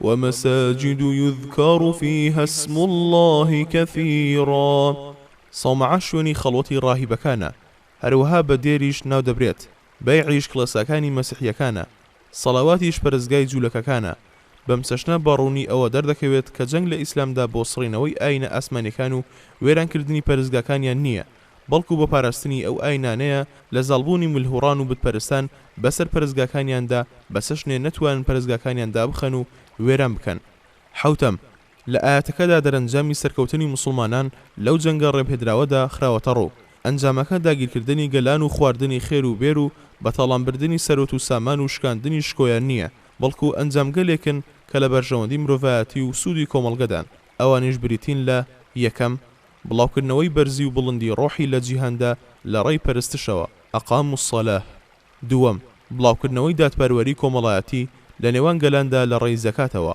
و ئات الزەکاه سێم بەدیهێنانی هاوکاری لەسەر بنەمای ڕێز و چاکەی کۆمەڵگە و بەرەو پێشبردننی وەئمڕوا بالمەعروف چوارەم هاوکاری لەسەر بنەمای دژایەتیکردنی خراپە و تاوان و گەندەڵی وەنەهوا عن المونکەر ئەمانە ئەو ئەنجامانن کە دەبێت بە سەرکەوتنی موسڵمانان لە جەنگی دژ بە دژمنانیدا بێنێتە دی دەوڵەتی ئیسلامی دابمەزرێت کە کار بکات بۆ بەرز و بڵندی و ڕۆح و تەبایی و هاوکوفی کۆمەڵگە و بەرەو پێشبردننی مرۆڤ لە ڕێی چاکە و ڕێنەدان بە دواکەوتنی لە ڕێی خراپەوە جا چه ئامانجێکی مرۆیی باڵاترە لەو ئامانجانە کە لە پێناویدا جەنگ لە ئیسلامدا ڕێ پێدراوە لەناو گەلانی پێشوو ئەم ڕۆژدا چ جەنگێک هەبووە بۆ سوودگەیاندن بە هەموو خەڵکو و بنیادنانی کۆمەڵگە و بەرەو پێشبردننی مرۆیانە و بنیادنەرانەی کۆمەڵگە ئەمەی تێدا بوو بێت پێشکەوتنێک بەرهەم بهێنێت کە گەڕانەوەی تێدا نەبێت بۆ سەردەمی نەفامی و بێڕەوشتی و لێکەڵوەشان و ئیلحاد و جەنگ و خوێن ڕێژی کۆتایی پێبهێنێت وەک چۆن ئەم نمونەی دووەمە لە سایەی ئەو پێشکەوتنەدا بەدی دەکەین کە شارستانیەتی مادیگەرانەی ڕۆژئاوا بەرهەمی دێنێت هەرکات لە ئامانجەکانی ئیسلام و مەبەست لە ڕێگەدان بە جەنگ تێگەشتی بین ئەو کات لەوە تێدەگەین دەستەواژەی لە ڕێی خوددا واتای چییە جیهاد لە ڕێی خوددادا جیهادە بۆ بەدیهێنانی خێر و چاکە و ئاشتی و بڵندی و دادپەروەری نێو کۆمەڵگەکان ڕێیخواش تەنها لە ڕێی چاکە و خۆشەویستی و هاریکاری لەسەر بنەمای تەخوا و چاکە دەبێت نەک لەسەر بنەمای تاوان و دژمنکاری. ئەمە وتەیەکی پوخت بوو سەبارەت بە ئامانجی ئیسلام لە ڕێگەدان بە جەنگ و هۆکارە مێژوویەکانی ئەو ڕێپێدانە. اینجا باز لە پند و وانەکانی یەکەم جەنگەکانی ئیسلام دەکەین، واتە ئەو جەنگانەی لە سەردەمی پێغەمبەردا صلی الله عليه وسلم ڕوویان داوە. حەزم دەکرد باسی پند و وانەی یەکەیەکەی جەنگەکانم بکردایە، بەڵام کات کەمە و پێویستی بەدەیان لاپەڕە هەیە. ئەمە وای لێکردم هەموو پند و وانەکان یەکجار پێکەوە کۆ بکەمەوە و لە هەر جەنگێکدا سوود لە زیاتر لەوانەیە وەربگرین.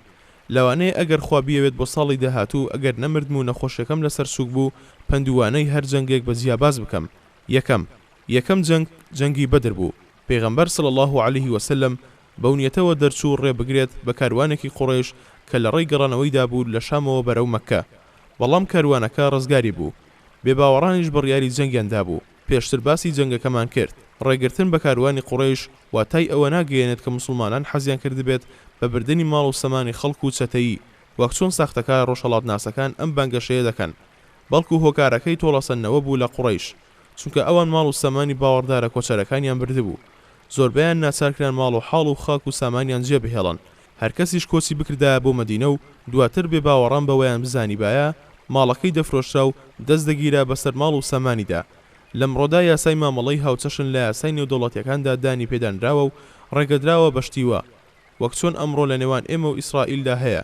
گرنگ ئەوەیە تێبینی ئەوە بکەین پێش غەزای بەدر 7 جار هەوڵدراوە ڕێ بە کاروانی قوڕیشەکان بگیرێت. ئەوانەشی بەو ئەرکە دەردەچوون تەنها کۆچەریەکان بوون و یەک کەسی پشتیوانیان تێدا نەبوو، چونکە ئەگەر ئەو کۆچەریانە ڕێ لە کاروانی قوڕیشەکان بگرن و دەستی بەسەردا بگرن ئەمە لە بەرامبەر مافێکی ڕێپێدراوی خۆیاندا دەکەن کە هەموو قانونە ئاسمانی و یاسادانراوە مرۆیەکانیش ڕێگەیان پێداوە.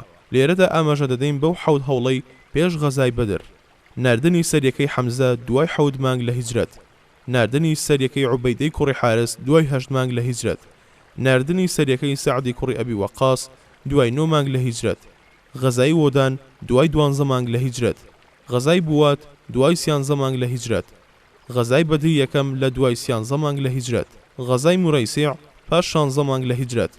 هەموو ئەو سەری و غەزایانە تەنها لە کۆچەران پێکاتبوون و یەک کەسی پشتیوانانیان تێدا نەبوو. ئەمەش زەخت لەو خاڵە دەکاتەوە کە پێشتر باسمان کرد. دووەم، سەرکەوتن لە جەنگەکاندا بە زۆری ژمارە و بوونی چەک نییە، بەڵکو بەهێزی ڕۆحی و معنەوی ناوسوپایە. سوپای ئیسلامی لەو جەنگەدا هەڵگەری ئیمان و بیر و باوەڕێکی پاک و دروست بوو، بە شەهیدی دڵخۆش دەبوو، چاوەڕوانی پاداشت و بەهشتی خوا بوو، وەک چۆن دڵخۆش بوو بە ڕزگاربوون لە گومڕایی و دووبەرەکی و خراپە و گەندەڵی لە کاتێکدا سوپای بێباوەڕان بێباوەڕێکی خراپ و ڕەوشتێکی پەستی هەبوو. پەیوەندی کۆمەڵایەتیان لێک هەڵوەشاو بوو. لە ئارەزوبازی و دەمارگیری کوێرانە بۆ نەریتە ڕزیوەکان و باو باپیرانی پێش و خاوەندە ساختەکاندا نغرۆ ببوون. بڕوانە هەریەک لەو دوو سوپایە پێش جەنگەکان چیان دەکرد؟ بێباوەڕەکان پێش دەستپێکردنی جەنگی بەدر سوور بوون لەسەر ئەوەی 3 ڕۆژ بمێننەوە و تیایدا مەی بخۆنەوە و ئافرەتان گۆرانیان بۆ بڵێن و دەفیان بۆ لێ بدرێت و لە دەوریاندا ئاگر هەڵبگیرسێنرێت و بۆ ئەوەی عەرەبەکان بیبیستنەوە ئەمانە چیان کردووە؟ بەمەش ترس و بیمیان بچێتە ناو دڵی هەموو عەرەبەوە. ئەمەیان بەڕێی سەرکەوتن دەزانی. لە کاتێکدا مسلمانان پێش دەستپێکردنی جەنگەکە دڵیان وابەستەی خوا دەکرد و داوای سەرکەوتن و شەهیدیان لێ دەکرد و بۆنی بەهەشتیان دەکرد. پێغەمبەر صلی الله عليه وسلم سوزدەی دەبرد و داوای لە خوا دەکرد بەندە باوەڕدارەکانی سەر بخات. لە ئەنجامدا لە خواترسە خاشیعەکان سەرکەوتن و ئارەزوو بازە بێبەرنامەکان شکستیان خوارد.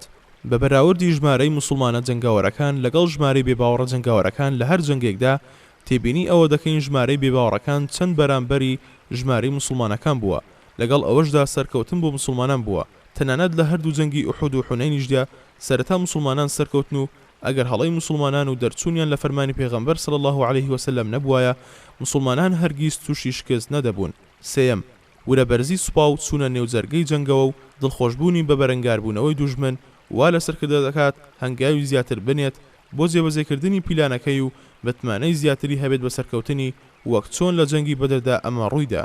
چوارەم، نابێت سەرکردە سوپاکەی ناچار بکات بە جەنگ و ئەگەر حەزیان بەو جەنگە نەبوو و بە گوڕوتینەوە نەچوونە پێشەوە بە زۆر نیان باتە ناو جەنگەوە تا ئەو کاتەی دڵنیا دەبێتەوە لەوەی سوپاکە ڕازین، وەک چۆن پێغەمبەر صلی الله عليه وسلم پێش ئەوەی جەنگی بەدر ڕوو بدات ڕاوێژی بە هاوڵانی کرد. پێنجەم، بۆ سەرکەوتنی جەنگ و بانگەواز پێویستە سەربازان وردەکاری بکەن بۆ پاراستنی ژیانی سەرکردەکەیان. دەبێت سەرکردەش ئەوە قبول بکات، چونکە مان و ژیانی ئەو مان و ژیانی بانگەوازەکەیە و لە ناوچوونی دۆڕاندنی جەنگەکەیە. لە جەنگی بەدردا بینیمان چۆن پێغەمبەر صلی الله عليه وسلم ڕازی بوو چادرێکی بۆ هەڵبدرێت. لە جەنگەکانی تری ئوحود و حونەینیشدا بینیمان چۆن باوەڕدارە ڕازگاوکان چ لە پیاوان و چ لە ژنان لە دەوری پێغەمبەر صلی الله عليه وسلم کۆ دەبوونەوە و لە تیری دوژمنان دەیان پاراست و خۆیان دەخستە بەرتیرەکان. نەشبیستراوە پێغەمبەر صلی الله عليه وسلم بەو هەموو دلێریە و دڵنیابوونەوە لەوەی خوای گەورە پاڵپشتی دەکات ڕێگەری و هەڵوێستەی هاوڵان بکات، بەڵکو دەستخۆشی لەو کەسانە دەکرد، وەک چۆن بینیمان دەستخۆشی لە نوسەیبە ئەبوو عومارە کرد و نزای ئەوەی بۆ کرد خۆی و هاوسەر و منداڵەکانی لە بەهەشدا هاوڵ و هاودەمی بن. شەشەم، خوای گەورە لە جەنگی باوەڕدارە ڕازگۆکانیدا بە سوپایەکی خۆی پاڵپشتی ئەو بەندانی دەکات وەک چۆن لە ڕۆژی بەدردا فریشتەی دابەزەندە خوارەوە و لە ڕۆژی ئەحزابیشدا ڕەشەبای نارد تا ئەو کاتەی ئەو باوەڕدارانە لە پێناوخوادا بجەنگن چۆن خوای گەورە دەستیان لێ بەردەدات لە کاتێکدا خۆی فەرموویەتی وەکانە حەقا عەلەینا نەصر المؤمنین، هەروەها فەرموویەتی إن الله يدافع عن الذين آمنوا. حوتم، سروشتی بانخوازی ڕازگۆ ئەوەیە کە سوور بێت لەسەر ڕێنمونی دوژمەکانیشی و دەرفەتیان پێ بدات بەڵکو خوای گەورە ڕێنمونی بخاتە دڵیانەوە. لێرەوە لەو نهێنیە تێدەگەین کە بۆچی پێغەمبەر صلی الله عليه وسلم حەزی دەکرد لە ڕۆژی بەدردا دیلەکان بە فیدیە ئازاد بکات. ئەو هیوای وابوو خوای گەورە ڕێنمونیان بکات یان لە دوای خۆیانەوە نەوەکانیان خوای گەورە بپەرستن و بانگەوازی بۆ لای خوا بکەن. ئەگەر قورئانی پیرۆزیش لەسەر ئەوە سەرکۆنەی پێغەمبەری خوای صلی الله عليه وسلم کرد لەبەر ئەوەیە کە ئەو کات بەرژەوەندێکی تری ئیسلام لە ئارادا بوو، ئەویش ترساندنی دوژمنەکانی خوا و لەناوبردننی سەرانی فیتنە و گومڕایی بوو. ئەگەر دیلەکانی ڕۆژی بەدر بکوژرایان ئەوە بە دڵنیاییەوە قوڕیش بەهۆی کوژدانی سەرکردە و هەڵگیرسانی ئاگەری فیتنەوە هەڵوێستی بەرەنگاربوونەوەی دژ بە مسلمانانیان لاواز دەبوو. نهێنیەکی تر دێت بە خەیاڵمدا کە بۆچی پێغەمبەر صلی الله عليه وسلم ڕازی بوو بە فیدیە دیلەکان ئازاد بکات. ئەویش ئەوەیە کە عەباسی مامی پێغەمبەر صلی الله عليه وسلم لە نێو دیلەکانیدا بوو. عەباسیش پێش ڕاگەیاندنی مسلمان بوونەکەی چەندین هەڵوێستی گەورەی هەبوو لە سەرخستنی پێغەمبەردا صلی الله عليه وسلم. لەگەڵیدا بەنهێنی بەشداری بەیعەتی عەقەبەی دووەمی کرد. هەواڵی هەموو زموزوڵێکی قوڕیشی دەدا بە پێغەمبەر صلی الله عليه وسلم. ئەمە دڵنیام دەکاتەوە لەوەی عەباس مسلمان بووە، بەڵام مسلمان بوونەکەی خۆی شاردۆتەوە. ئەی ئەگەر ئەمە حاڵی بێت ئیتر چۆن پێغەمبەر صلی الله عليه وسلم دەیکوژێت؟ ئەگەریش پێغەمبەر صلی الله عليه وسلم لەنێو هەموو دیلەکانیدا ئەوی جیاکردایە و ئەوە پێچەوانی شەریعەتەکەی دەجوڵایەوە کە ڕێگە نادات مسلمانان بکوژرێت ئەگەر بەهاتایەوە عەباس مسلمان بووایە. ئەگەریش مسلمان نەبووایە ئەوە شەریعەتەکەی لە هەڵوێستی یەکلاکەرەوەدا بەرامبەر بەوانەی دژایەتی خوا و پێغەمبەرەکەی دەکەن جیاوازی نێوان دوور و نزیک و خزم و بێگانە ناکات. ئەگەر پێغەمبەر صلی الله عليه وسلم ئەوەی بکردایە ئەوە بێباوەڕ و دووڕۆکان وەک دەرفەتێک دەیان قۆستەوە بۆ ناوزڕاندنی و لاوازکردنی متمانەبوون بە دادپەروەری و ئارەزوانە بڕیارنەدانی پێغەمبەر صلی الله عليه وسلم لە هەڵس و کەوت و بڕیارەکانیدا. ئەمەش هیچ بەرژەوەندێکی بانگەوازەکەی تێدا نەبوو. هەشتم، پێچەوانەی جوڵانەوەی فەرمانی سەرکردەی ورد و بەرچاوڕۆن دەبێتە هۆی دۆڕاندنی جەنگ وەک چۆن لە جەنگی ئوحوددا ڕوویدا. ئەگەر ئەو تیرهاوێژانەی کە پێغەمبەر صلی الله عليه وسلم لە پشت سوپاکەیەوە دای نابوون فەرمانی پێغەمبەریان صلی الله عليه وسلم جێبەجێ بکردایە و شوێنی خۆیان جێنەهێشتایە بێباوەڕەکان نەیان دەتوانی لە پشتەوە بێن بۆیان و شکستی سەرەتای جەنگەکەیان بگۆڕن بۆ سەرکەوتن. یاخیبوون ئاوا دەرفەت دەفەوتێنێت و دوژمن سەر دەخات.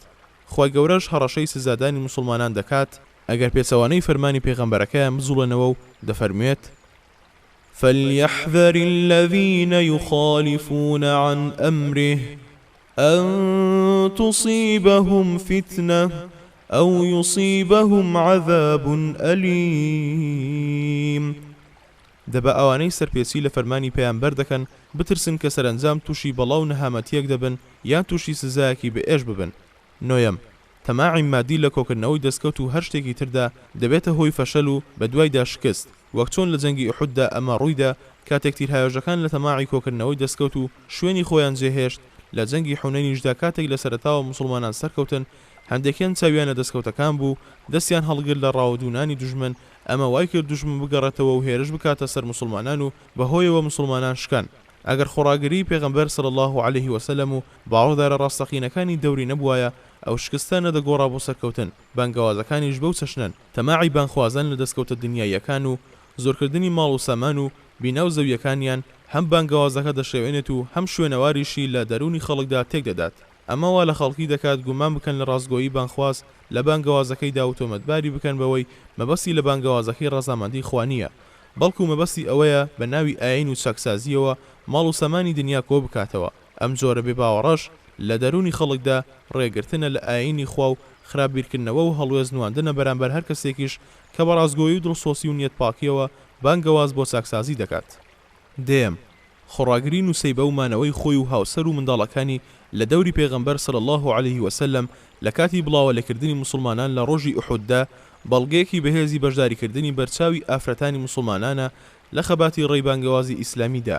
هەروها بەڵگەی ئەوەیە کە ئەمڕۆ ئێمەش پێویستمان بەوەیە ئافرەتی مسلمانان سەر لە نوێ ئەرکی بانگەواز بۆ لای خوا لە ئەستۆ بگرێت و لە نێو نێوەندەکانی ئافرەتان و دایکان و هاوسەراندا ئەو ئەرکی بانگەوازە لە ئەستۆ بگرێت و لە دەرونی منداڵەکانیدا تۆوی خۆشەویستی خوا و پێغەمبەرەکەی و دەستگرتن بە ئیسلام و ڕێنماییەکانی و کارکردن بۆ چاکە و چاکبوونی کۆمەلگا بچێنێت. تا ئەو کاتەی مەیدانی بانگەواز ئافرەتانی بانخوازی مسلمانانی تێدا نەبێت یان بەشی پێویست لەو جۆرە ئافرەتانەی تێدا نەبێت، ئەوە بانگەوازەکە لە هەنگاوەکانیدا کەم و کورتی هەیە و بزوتنەوەی چاکسازی بە شەلی هەنگاو دەنێت، چونکە نیوەی ئومەت کە ئافرەتانن بانگەوازی چاکە نابیستن و دڵ و وجدانیان ڕانەسڵەکێت بۆ خۆشەویستی چاکە و هەنگاونان بەرە و دینداری و پێشڕەوی ڕۆ و دەستگرتن بە پەیامی ڕاست و پتەوی ئیسلامەوە.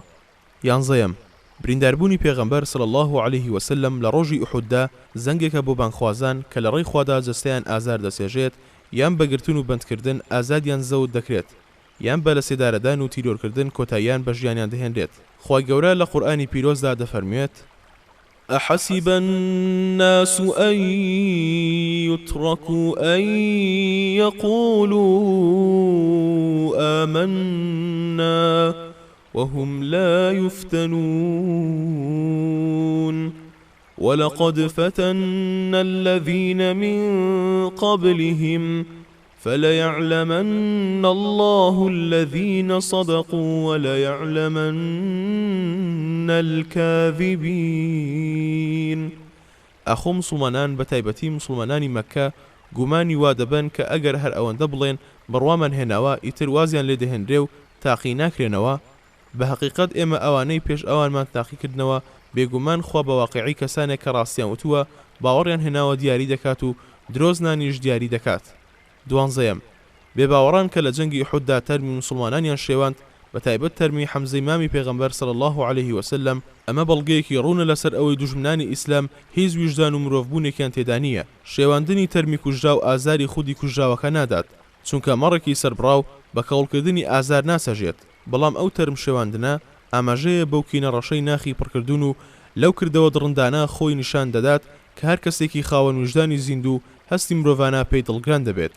وەک چۆن بینیمان بێباوەڕان لە جەنگی ئوحوددا چیان کرد بە تەرمی کوژراوە مسلمانەکان. ئەمڕۆژ دەبینین جوولەکەکان لە جەنگەکانی فەڵەستیندا چی دەکەن بە تەرمی کوژراوەکانمان. هەردووکیان یەکسەر چاوەیان هەیە، لە یەک ناخەوە وا دەکەن، ناخێک کە بڕوای نییە بەخوا بە ڕۆژی دوایی. ئەمە ڕقێکە بەرامبەر بە کەسە ڕازراوەکان ئەو ئیماندارانەی لەو ژیانەدا بە ئیمانێکی دروست و بڕوابوونیان بەخوا پێغەمبەرەکانی و ڕۆژی دوایی دەژین. سیانزەیەم پێغەمبەر صلی الله عليه وسلم لە ڕۆژی بەدردا ڕاوێژی حوبابی منزیری وەرگرت و شوێنی جەنگەکەی گۆڕی. هەروەها لە ڕۆژی خەیبەردا ڕاوێژی دروستی حوبابی قبول کرد. ئەمە غرور و بەخۆدانازینی ئەو دیکتاتۆرانە لەناو دەبات کە بەبێ ویست و ڕەزامەندی گەل خۆیان سەپاندووە بەسەر گەلدا. ئەوانەی بانگەشەی ئەوە بۆ خۆیان دەکەن کە عەقڵێکی باشتر و دووربینیەکی زیاتریان هەیە لە بیرکردنەوەدا و لەم سۆنگەوە لاقرتێ بەویستی گەل دەکەن و خۆیان بێمنەت دەکەن لە ڕاوێژی کەسە ژیر و دانا و بیریارەکانی ناوگەل. دەبینین پێغەمبەر صلی الله عليه وسلم کە خی گەورە کامڵترین سیفەتەکانی تێدا بەدی کردووە و ئامادەی کردووە بۆ هەڵگرتنی ئەرکی کۆتایی پەیامی خوا، کەچی ئامادەیە ڕای هاوڵە شارەزەکانی لە بواری سەربازیدا وەربگرێت، ڕای ئەو هاوڵانە وەربگرێت کە شارەزایی سروشتی ئەو خاکەن کە مەیدانی جنگەکە دەیخوازێت، بێ ئەوەی پێیان بفەرمێت من پێغەمبەری خوام و هێندە بەسە فەرمان بکەم وا بکەن و وا مەکەن، بەڵکو ڕایۆژ و ڕاوبۆسنی هاوڵانی لەو بابەتانەدا وەردەگرت کە وەحی خوای لەسەردانە بەزی بوو. ئەیچزای ئەو خۆسەپێنانەی کە دەبینین زۆربیان عەقڵ و زانست و ئەزمونیان لەو خەڵکە زیاتر نییە. ئەوانەی زانست و ئەزمون و ڕۆشنبیریان زۆر لە خوار زۆربەی ئەو خەڵکەوەیە کە ئەمان فەرمانڕەواییان دەکەن مەگەر پێویست نییە ڕایۆژ بکەم بە کەسانی خاوەن ڕاو گوێ بگرن بۆ ئاماژگاری ئەو خەڵکە و حکمەتی خاوەن ئەزمونەکان. ڕووداوە دوور و نزیکەکانی مێژوو ئەومان پێ دەڵێن ئەومان پێ دەڵێن کە غرور و بەخۆدانازینی دیکتاتۆرەکان بووەتە هۆی لە ناوچوونی خۆیان و گەلەکەشیان و ئومەتی بەرەو هەڵدێر بردووە، گەلەکەشیان و ئومەتیشیان بەرەو کەوتنێکی سەختی وا بردووە کە هەستانەوەیان دەیان و سەدان ساڵی دەوێت. بۆیە پێغەمبەر صلی الله عليه وسلم کە ڕاوێژەکەی حوبابی لە بەدر و خەیبەردا پەسەند کرد، ئەمە پێشەنگیەکە بۆ هەر فەرمانڕەوایەکی دڵسۆز و سەرکردەیەکی ژیر و دانا و بانخوازێکی ڕازگۆ. لە دیارترین دروشمەکانی حکم لە ئیسلامدا بریتیە لە شوڕا وأمرهم شورى بينهم. دیارترین سیفەتی فەرمانڕەوای موسڵمانانیش کە لە مێژوودا ناوی دەمێنێتەوە ئەو کەسەیە کە ڕاوێژ بە خەڵک دەکات و ڕای خۆی ناسەپێنێت و لەگەڵ کەسانی پسپۆردا لە هەر بابەتێکدا ڕاوبۆچوون دەگۆڕێتەوە. وشاورهم في الأمر فاسألوا أهل الذكر إن كنتم لا تعلمون. سواردەیەم پێغەمبەر صلی الله عليه وسلم کە لە هەموو جەنگەکاندا دەچوویە پێش ڕیزەکانەوە و خۆی لەگەڵیاندا تەپوتۆزی مەیدانی جەنگی لێدەنیشت مەگەر ئەو کاتانی کە هاوڵان ئاماژەیان پێ بدایە نەچێتە ناو جەنگەکەوە. ئەمە بەڵگەیە لەسەر ئەوەی تەنها کەسی دلێر و خۆڕاگر دەبێت پۆستی سەرکردایەتی وەربگرێت و کەسانی ترسنۆک و بەهێز بۆ سەرۆکایەتی گەلان و سەرکردایەتی سوپا و ڕێبەرایەتی بزوتنەوەی چاکسازی و چاکە خوازان ناشێن. دلێری سەرکردە و بانخواز لە کردار و گفتاریدا گوڕوتینی سەربازان و پشتیوانانی بە چەشنێ دەوروژێنێت کە بە هەزار گوتاری حەماسی نێو جەماوەر ئەو گوڕوتینە بەو چەشنە ناوروژێت. عادەتی سەرباز و پشتیوانان وایە هێزی خۆیان لە هێزی سەرکردە و ڕائیدەکانیانەوە وەردەگرن. ئەگەر سەرکردەکە لە کاتی بەیەکگەشتن لەگەڵ دوژمناندا ترسنەوە بوو لە ساتەوەختی سەختی و ناڕەحەتیەکاندا لاواز دەرکەوت زیانێکی زۆر دەگەێنێت بەو پرسەی کە ئەم بووە بە ئاڵە هەڵگری. پانزەیەم پێویستە سەرباز و پشتیوانانی بانگەواز لە بڕیاری ڕاست و یەکلایکەرەوەی سەرکردەی ورد و بەرچاوڕووندا پێچەوانە نەجوڵێنەوە. سەرکردەیەکی لەو چەشنە کە بەرپرسیارەتێکی گەورەی لە ئەسۆ گرتووە پێویستە پاش ئاڵوگۆڕی ڕاوبۆچوون و خستنەڕووی بیر و ڕای خۆیان متمانەی پێ بکەن. ئەگەر دوای ئەو ڕاگۆڕینەوەیە سەرکردەکە بڕیارێکیدا لەسەریان واجبە گوێڕایەڵی بکەن وەک چۆن لە ڕۆژی ڕێکەوتنی حودەیبیەدا ئەمە بۆ پێغەمبەر صلی الله عليه وسلم ڕوویدا. پێغەمبەر صلی الله عليه وسلم مەرجەکانی ڕێکەوتنەکەی هەڵبژارد و دەریشکەوت ئەو مەرجانە لە بەرژەوەندی بانگەوازەکەدا بوون و ڕێکەوتنەکە سەرکەوتنێکی سیاسی بوو. 2 ساڵ دوای ئەوە ڕێکەوتنەکە دوای ئەو ڕێکەوتنە ژمارەی موسڵمانان چەند هێندەی ژمارەی موسڵمانانی پێشوو زیادی کرد. ئەمە لە کاتێکدا پێشتر هاوڵان هێندێ لە مەرجەکانیان لا سەخت بوو. تەنانەت هێندێکیان لە سنووری ڕێزی شیا و بە پێغەمبەر صلی الله عليه وسلم دەرچوون. هەمان حاڵەت بۆ ئەو بەکریش ڕوویدا. کاتێک ڕووداوەکانی هەڵگەڕانەوەی عەرەب ڕۆیاندا ڕای هەموو هاوڵان وابوو نەچن بۆ جەنگی هەڵگەڕاوەکان. ڕای ئەبوبەکریش پێچاوانە بوو. کاتێک بڕیاری لەسەردا هەمویان گوێڕایەڵیان نواند و خۆیان ئامادە کرد بۆ جەنگ. دەریشکەوت بڕیارەکەی ئەبوبەکر بۆ جەنگی هەڵگەڕاوەکان بوویە هۆی مانەوەی ئیسلام لە نێو نیمچە دوورگەی عەرەبیدا و دەرفەتی بۆ باوەڕداران ڕەخساند هەتا وەکو ڕزگارکەر و مرشید و ڕێنمونیکەر پەل بکێشن بە ناوچەکانی سەرزەویدا. شانزەیەم داواکاریەکەی پێغەمبەر صلی الله عليه وسلم لە نوعایمی کوڕی مەسعود لە غەزای ئەحزابدا هەتا چەندە بتوانێت نێوانی ئەحزاب تێک بدات بەڵگەی ئەوەیە کە فێڵ و پیلان لە جەنگی دوژمناندا ڕێپێدراوە ئەگەر ئەو فێڵە ببێتە هۆی سەرکەوتن هەر ڕێگەیەک ببێتە هۆی سەرکەوتن و کەمتر خوێن ڕشتن. لە دیدی ئیسلامەوە پەسەندە غەدر و ناپاچی نەبێت. ئەمە ژیری و دانایی سیاسی و سەربازی پێغەمبەر صلی الله عليه وسلم بوو کە لەگەڵ بنەماکانی ڕەوشتی ئیسلامیدا ناتەبانە بوو. چونکە کەمکردنەوەی ژمارەی قوربانیانی جەنگ بەرژەوەندیەکی مرۆییە. بەرژەوەندی لە شکاندنی خراپ و کوفر و فیتنەدا بەرژەوەندیەکی مرۆیی و ئەخلاقیە. پنابردن بۆ فێڵ و پیلان لە جەنگدا لەگەڵ ئەو ڕەوشتە مرۆیەدا یەک دەگرێتەوە کە پێی وایە جەنگ خراپەیەکی گەورەی لێ دەکەوێتەوە. بەڵام ئەگەر ناسەر بە جەنگ بوویت ئەوە واجبە بە هەر شێوەیەک بێت کۆتایی پێ بهێنیت. خوای گەورەش جەنگی لە پێناو پاراستنی دین یان ئومەت یان خاکێکدا بەڕەوا داناوە. جا فێڵ و پیلان دژ بە دوژمن بە چەشنێک تووشی شکستیان بکات پێشخستنی ئەو سەرکەوتنە حەقەیە کە خراپەکاران دوژمنایەتی دەکەن. بۆیە لە پێغەمبەری خوا صلی الله عليه وسلم گێڕدراوەتەوە کە لە غەزای ئەحزابدا بە عوڕوەی کوڕی مەسعودی فەرمووە الحرب خەدعە جەنگ فێڵ و پیلانە. ئەمەش بنمایەکە لە هەموو یاسا و ڕێساکاندا دانی پێدانراوە. حەفدەیەم لە غەزای خەندەقدا کە پێغەمبەر صلی الله عليه وسلم ڕاوێژی سلمانی بۆ هەڵکەندنی خەندەق پەسەند کرد لە کاتێکدا ئەو مۆدێلە پێشتر لە ناو عەرەبدا بۆنی نەبوو. بەڵگەی ئەوەیە کە ئیسلام بێمنەت نییە لە سوود وەرگرتن لە ئەزمموی گەلانی تر بۆ سوودگەیاندن بە ئومەت و کۆمەڵگە. بێگومان هەڵکەندنی خەندەقەکە سوودێکی گەورەی بەخشی لە دوورخستنەوەی مەترسی ئەحزاب لەسەر مەدینە. پێغەمبەریش صلی الله عليه وسلم کە ئەو ڕاوێژەی پەسەند کرد بەڵگەی مرونە و نەرمونیانی پێغەمبەری خوا صلی الله عليه وسلم و ئەمادەی بوو بۆ وەرگرتنی هەر چاکەیەکی گەلانی تر. پێغەمبەر صلی الله عليه وسلم چەند جاری تر ئەم هەڵوێستەی نیشانداوە. ئەوە بوو کاتێک ویستی نامە بنێرێت بۆ پاشا و سەرۆک و سەرکردەکان پێی وترا عادەتی پاشاکان وایە تەنها نامەیەک پەسەند دەکەن کە بە ناوی نێردەرەکەیەوە مۆر کرابێت. خێرا پێغەمبەر صلی الله عليه وسلم فەرمانی کرد مۆرێکی بۆ هەڵبکۆڵن کە لەسەری نووسرا بوو محەممەد ڕەسوول الله ئیتر بەوە نامەکانی مۆر دەکرد. کاتێکیش دوای فەتحی مەکە وەفدەکان لە ناوچە جیاجیەکانی عەرەبەوە دەهاتن و موسڵمانبوونی خۆیان ڕادەگەیاند، پێی وترا ئەی پێغەمبەری خوا صلی الله عليه وسلم، عادەتی پاشا و سەرۆکەکان وایە کە بە زلی جوان و کەشخەوە پێشوازی لە وەفدەکان بکەن. پێغەمبەریش صلی الله عليه وسلم فەرمانی کرد جلێکی بۆ بکڕدرێت، دەوترێت بەهاکەی گەیشتۆتە 400 درهم، دەشوترێت گەیشتۆتە 400 وشتر. ئیتر لەوە بەدواوە بەو جلەوە پێشوازی لە وەفدەکان دەکرد. ئەمە ڕەفتاری پێغەمبەرێکە کە کۆتە ئاینی پێدانێنراوە، ئاینێک کە هەتا دنیایە دەمێنێت. بۆیە بەرژەوەندی شوێنکەوتەکانی لە هەموو کات و کەشێکدا وا دەخوازێت چی چاکەی گەلانی تر هەیە و دەتوانن سوودی لێ ببینن وەری بگرن. بەو مەرزەی لەگەڵ حکومەکانی شەریعەتەکەیان و بنەما گشتەکانی شەریعەتی ئیسلامیدا پێچەوانە نەبێت. دەستگرتنەوە لەو سوود وەرگرتنەش چەقبەستوویەکە کە سروشتی ئیسلام پەسەندی ناکات، سروشتی پەیامێک کە لە دەستورە هەمیشەیەکەیدا هاتووە: فبشر عباد الذين يستمعون القول فيتبعون أحسنه. سروشتی پێغەمبەرەکەشی پەسەند ناکات، چونکە وەک بینیمان چۆن چاکەی گەلانی تری وەرگرتووە. خۆشی دەیفەرموو: الحكمة ضالة المؤمن يلتمسها أني وجدها. حکمت و دانایی ونبووی باوەڕدارە، لە هەر کوێ بەدی بکات بە دوایدا دەگەڕێت و وەری دەگرێت. لەم چەند سەدەی کۆتاییدا بەتایبەت دوای سەردەمی ڕێنیسانسی ئەوروپی مسلمانان بێ ئاگابوون لەم بنەما گەورەی ناو ئیسلام و بەرەنگاری هەر هەوڵێکی چاکسازی دەبوونەوە کە لەلایەن غێر مسلمانەکانەوە دەدرا لە کاتێکدا مسلمانان زۆر پێویستیان پێبوو. بەهۆیەوە تووشی داڕمان بوون و ئەو کاتەی خەڵکانی تر پێشکەوتن ئەمان دواکەوتن ولله عاقبة الأمور.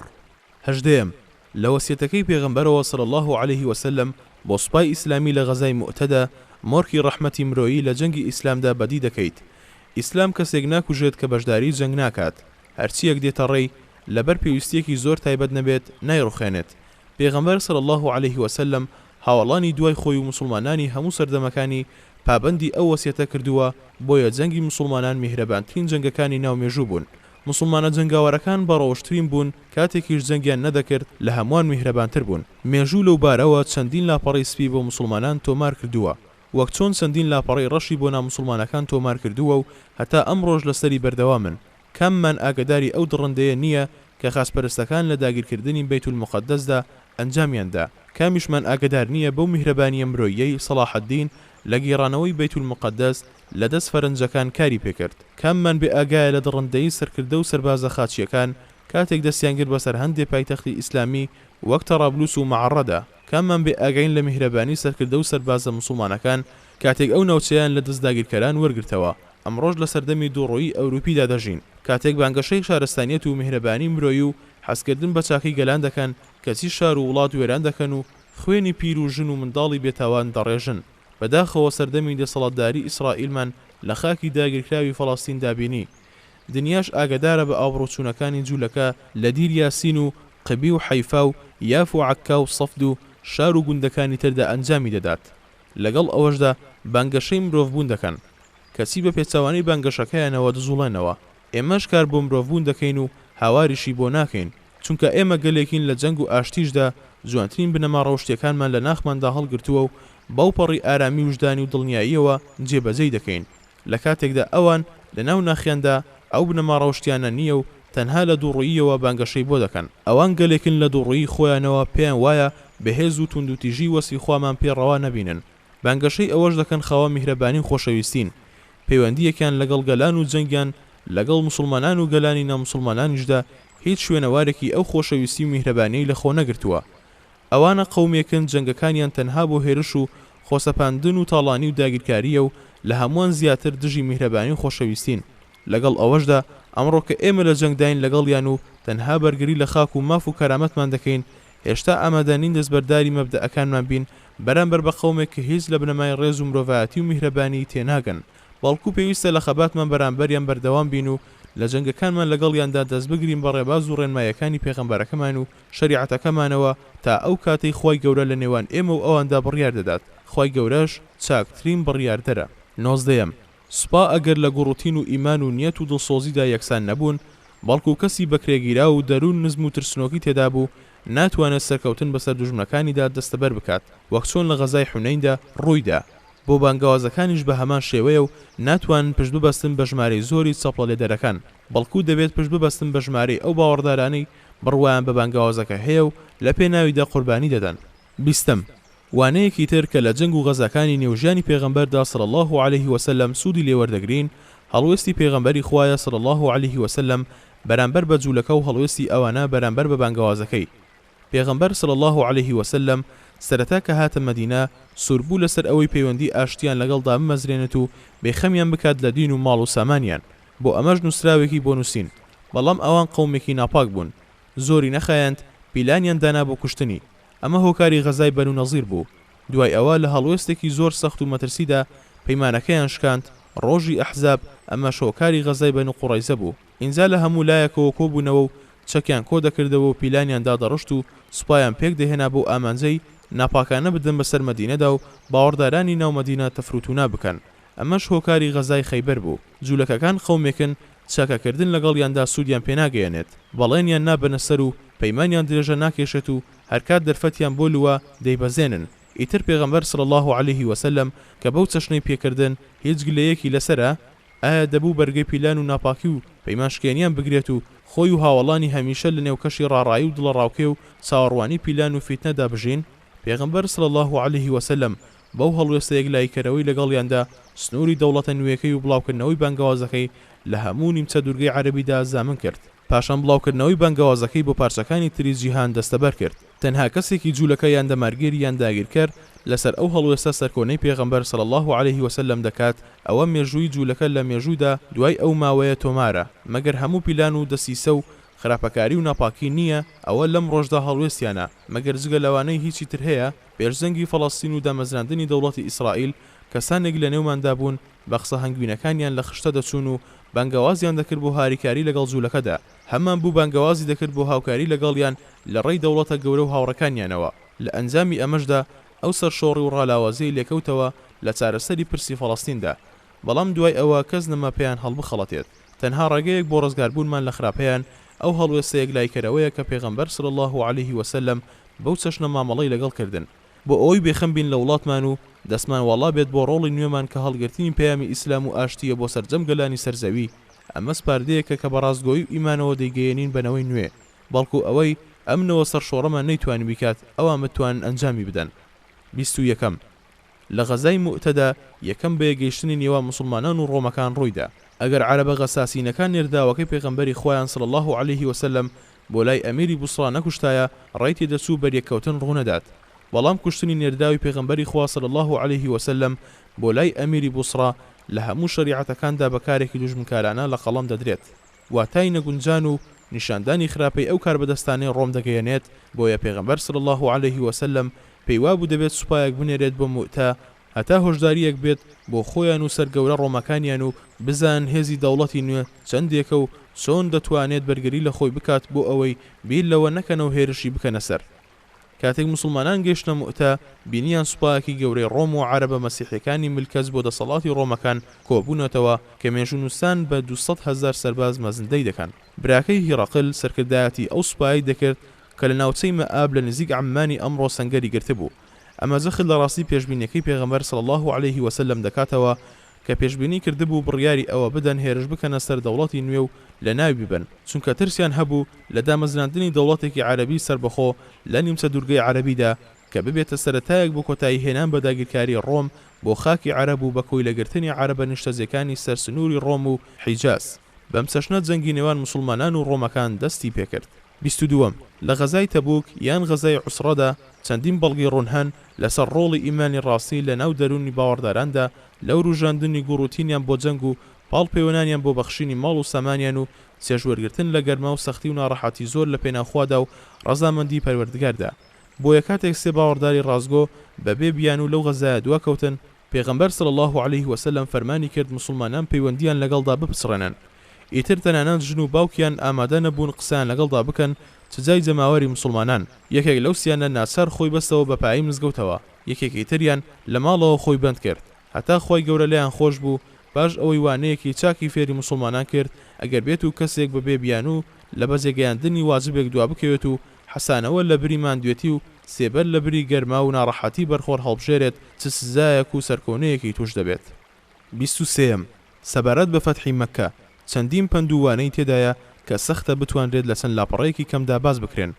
تیایدا سروشتی بانخوازی پێغەمبەر صلی الله عليه وسلم دەبینین کە هیچ شوێنێک لە دەرونیدا نەبووە بۆ ڕق و کینە بەرامبەر بە دژمنەکانی، بەڵکو دوای خەباتێکی زۆری نێوان خۆی و ئەوان کە نزیکەی 21 ساڵی خەیاند و تیایدا هەر ڕێگەیان گرتە بەر بۆ لە ناوبردننی خۆی و شوێنکەوتوانی بانگەوازەکەی کەچی پێغەمبەر صلی الله عليه وسلم کاتێک سەرکەوت بەسەریاندا و پایتەختی بتپەرستی ئەوانی فتح کرد، تەنها شتێک بەرامبەر ئەوانی نواند ئەوە بوو کە لێیان خۆش بوو ئازادی پێدانەوە. لە مێژوودا هەرگیز شتی لەو چەشنە ڕووی نەداوە، بەڵام پێغەمبەرێک ئەمە دەکات کە مەبەستی لە بانگەوازەکەی دەسەڵات و پادشایەتی نەبووە، بەڵکو خۆی گەورە لێی ویستووە ببێتە ڕێنمونیکەری خەڵکی و فتحی دڵ و عەقڵیان بکات، بۆیە بە خشوع و سوپاسگوزاری خۆی گەورەوە چوویە ناو مەککە، نەک بە چەشنی گەورە داگیرکەرەکان کەش و فشیان نیشان بدات.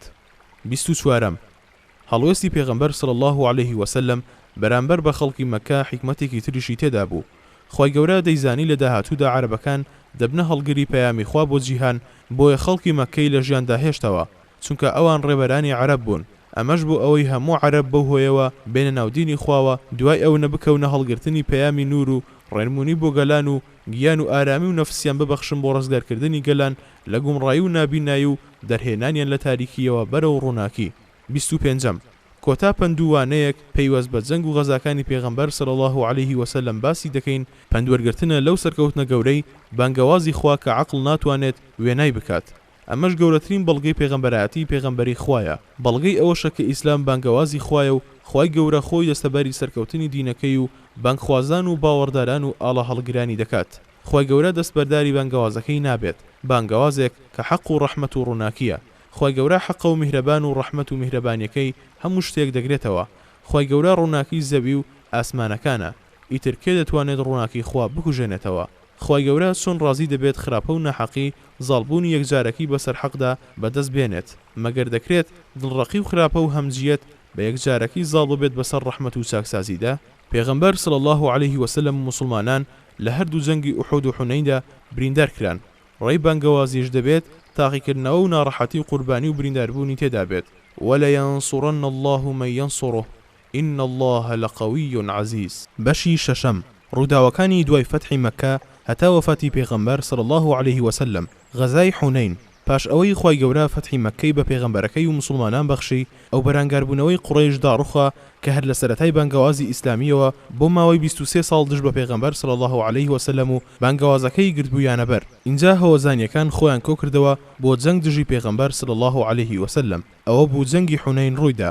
وردەکاری ئەو جەنگەش لە سیڕەی ئیبن هیشامدا باس کراوە. لێرەدا چەند پندووانەیەکی ئەم جەنگە باس دەکەین. یەکەم لە خۆباییبوونی مالیکی کوڕی عەوف و گوێنەدانی بە ئامۆژگاریەکەی دوورەید بن سیممە لە پێناو پۆستی سەرۆکایەتی و سەرسامبوونی بەڕاستی و دروستی بیرکردنەوەی خۆی.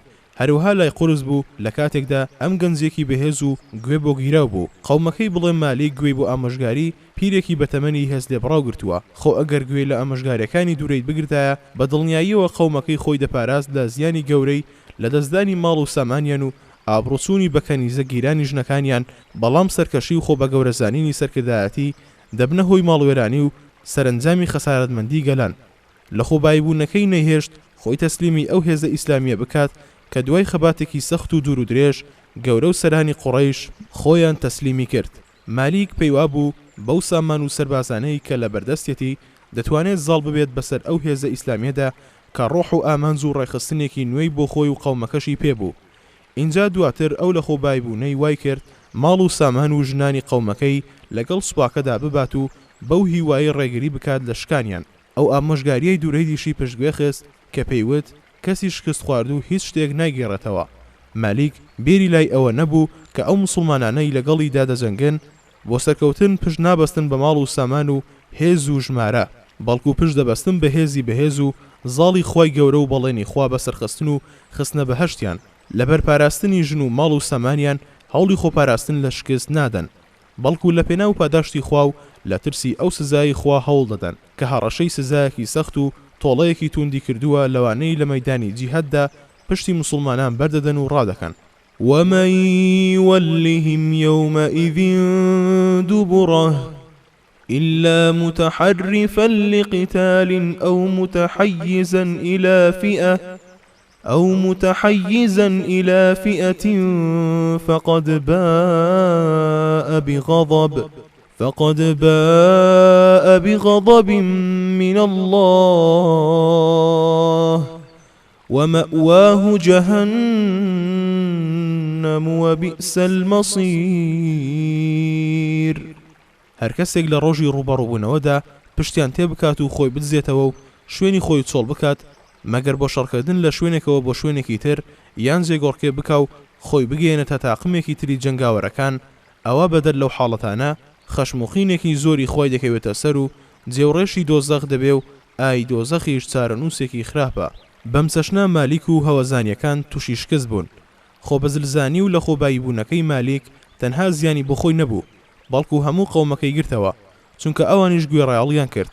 کاتێک هەڕەشەی ئەوەی لێکردن ئەگەر بەگوێی نەکەن ئەوە بە شمشێر سکی خۆی هەڵدەدڕێت. خێرا گوێڕایەڵی خۆیان بۆ نیشاندا. خۆ ئەگەر شوێن ئامۆژگاری پیرە بە ئەزمونەکەی خۆیان بکردایە و دەستبەرداری خۆ بەزلزانی سەرکردە گەنجەکەیان بوویان، ئەوە شکستەکەیان توش نەدەبوو. ئەوان ترسیان لە تووڕەی ڕێبەرە لە خۆباییەکان هەبوو. خۆ ئەگەر لە خۆیان بپرسیایە ئەگەر تووڕەی بکەین چی ڕوودەدات؟ وەڵامەکە ئەوە بوو کە سەرکردەکەیان لەدەست دەدەن. ئەمە چی تێدایە؟ لە دەستدانی سەرکردەیەکی خۆویستی لە خۆبایی بوو کە بیەوێت بێمنەتانە لە ئەزمموی کەسانی لەو پێشتر و شارەزاتر بە جەنگ و کاروبارەکانی بە تەنها بڕگێر لەسەر جەنگێک بدات، مەگەر ژیانی یەک کەس بەرامبەر بە ژیانی تەواوی یەک هۆز یان ئومەتێک لەو خەڵکە. خی گەورە لە قورئانی پیرۆزدا هۆشداری پێداوین لە ئەنجامی ئەم زۆرە خۆ بەدەستەوەدانە جەماوەریەی خۆیان دەدەن بەدەست ئارەزووی سەرکردە لە خۆبایەکانیانەوە. خی گەورە لە بەسەرهاتی موسا لەگەڵ فیرعەوندا دەفەرمێت: فاستخف قومه فأطاعوه إنهم كانوا قوما فاسقين فلما آسفونا انتقمنا منهم فأغرقناهم أجمعين فجعلناهم سلفا ومثلا للآخرين. جا فیرعەون بەم قسانە قەومەکەی خڕۆشاند و هەڵی خەڵەتاندن. بەڕاستی ئەوانە گەلێکی فاسق و تاوانبار و لە سنوور دەرچوو بوون. جا کاتێک تووڕەیان کردین بە کارە خراپەکانیان تۆڵەمان لێسەند و هەموویانمان خنکاند. جا کردمانن بە پێشینە و پند و عیبرەت بۆ خەڵکانی پاش خۆیان. دووەم، پێغەمبەر صلی الله عليه وسلم 100 دەرعی لەگەڵ چەکی پێویستی ئەو 100 دڕعەدا بە ئیستیعارە لە سەفوان وەرگرت لە کاتێکدا سەفوان کەسێکی مشریک بوو. ئەمە وێڕای ئەوەی بەڵگەی واجببوونی ئامادەکاری تەواوەتیە بۆ جەنگی دژ بە دوژمنان.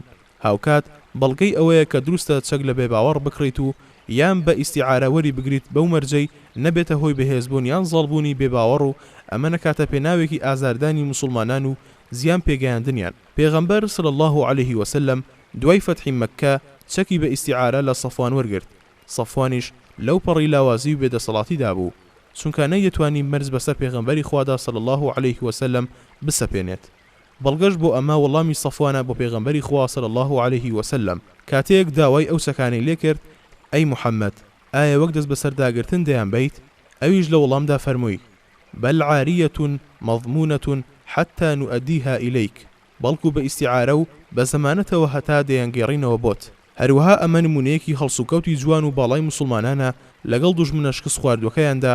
خۆ ئەگەر پێغەمبەر صلی الله عليه وسلم بێویستایە بە زۆر ئەو چەک و دەرعانەی لێداگیر بکات، سەفوان نەیدەتوانی هیچ بڵێت. بەڵام ڕەوشتی پێغەمبەر صلی الله عليه وسلم لە سەرکەوتون و هەڵسوکەوت لەگەڵ شکست خواردواندا بەو چەشنە نییە، بەڵکو دەستگرتنەوەیە لە ماڵ و سامانیان لە دوای جەنگ و چەکدانان. نەممان بینیوە پێش پێغەمبەر صلی الله عليه وسلم دوای ئەوێش هیچ کەس ئەم هەڵوێستەی نوان دەبێت. لە مامەڵەی سوپا سەرکەوتوەکان بەسەر شکست خواردوەکان ئەوەمان دیوە کە دەستیان گرتووە بەسەر ماڵ و سامان و کەرامەت و مافیاندا. ئەمەش گەورەترین بەڵگەیە بۆ قسەکانمان. والله يقول الحق وهو يهدي السبيل.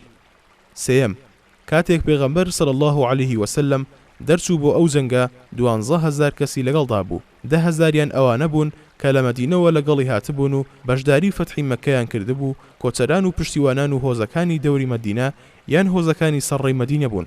2,000یشیان لەوانە بوون کە دوای فەتحی مەککە موسڵمان بوون.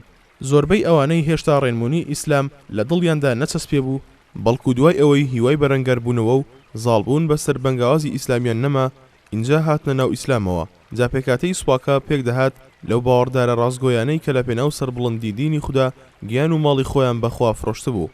هەروەها ئەوانەی لە بێهیواییەوە مسلمان ببوون و هێشتا کینەی دژ بە ئیسلام و داخی سەرکەوتنی ئیسلامیان لە دڵدا مابوو. بۆیە هەموو سوپاکە لە یەک ئاستی هێزی ڕۆحی معنەویدا نەبوون، هەمویان یەک ئامانجیان نەبوو لە جەنگەکەدا. هەیان بوو چاوی لە دەستکەوتەکانی سەرکەوتن بوو، بۆیە شکستی سەرەتای جەنگەکە شتێکی نامۆ نەبوو.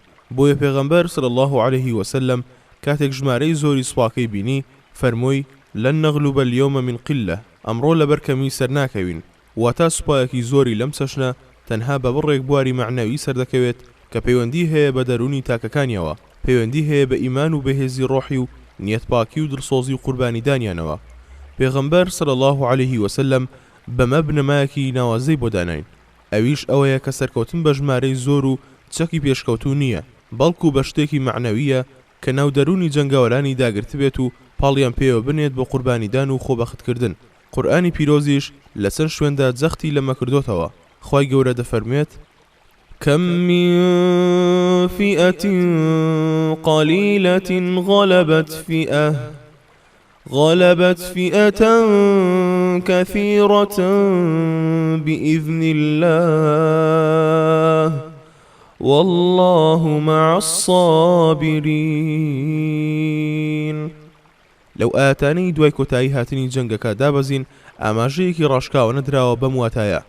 ويوم حنين إذ عجبتكم كثرتكم فلن تغن عنكم شيئا وضاقت عليكم الأرض بما رحبت ثم وليتم مدبرين ثم أنزل الله سكينته على رسوله وعلى المؤمنين وأنزل جنودا لم تروها وعذب الذين كفروا وذلك جزاء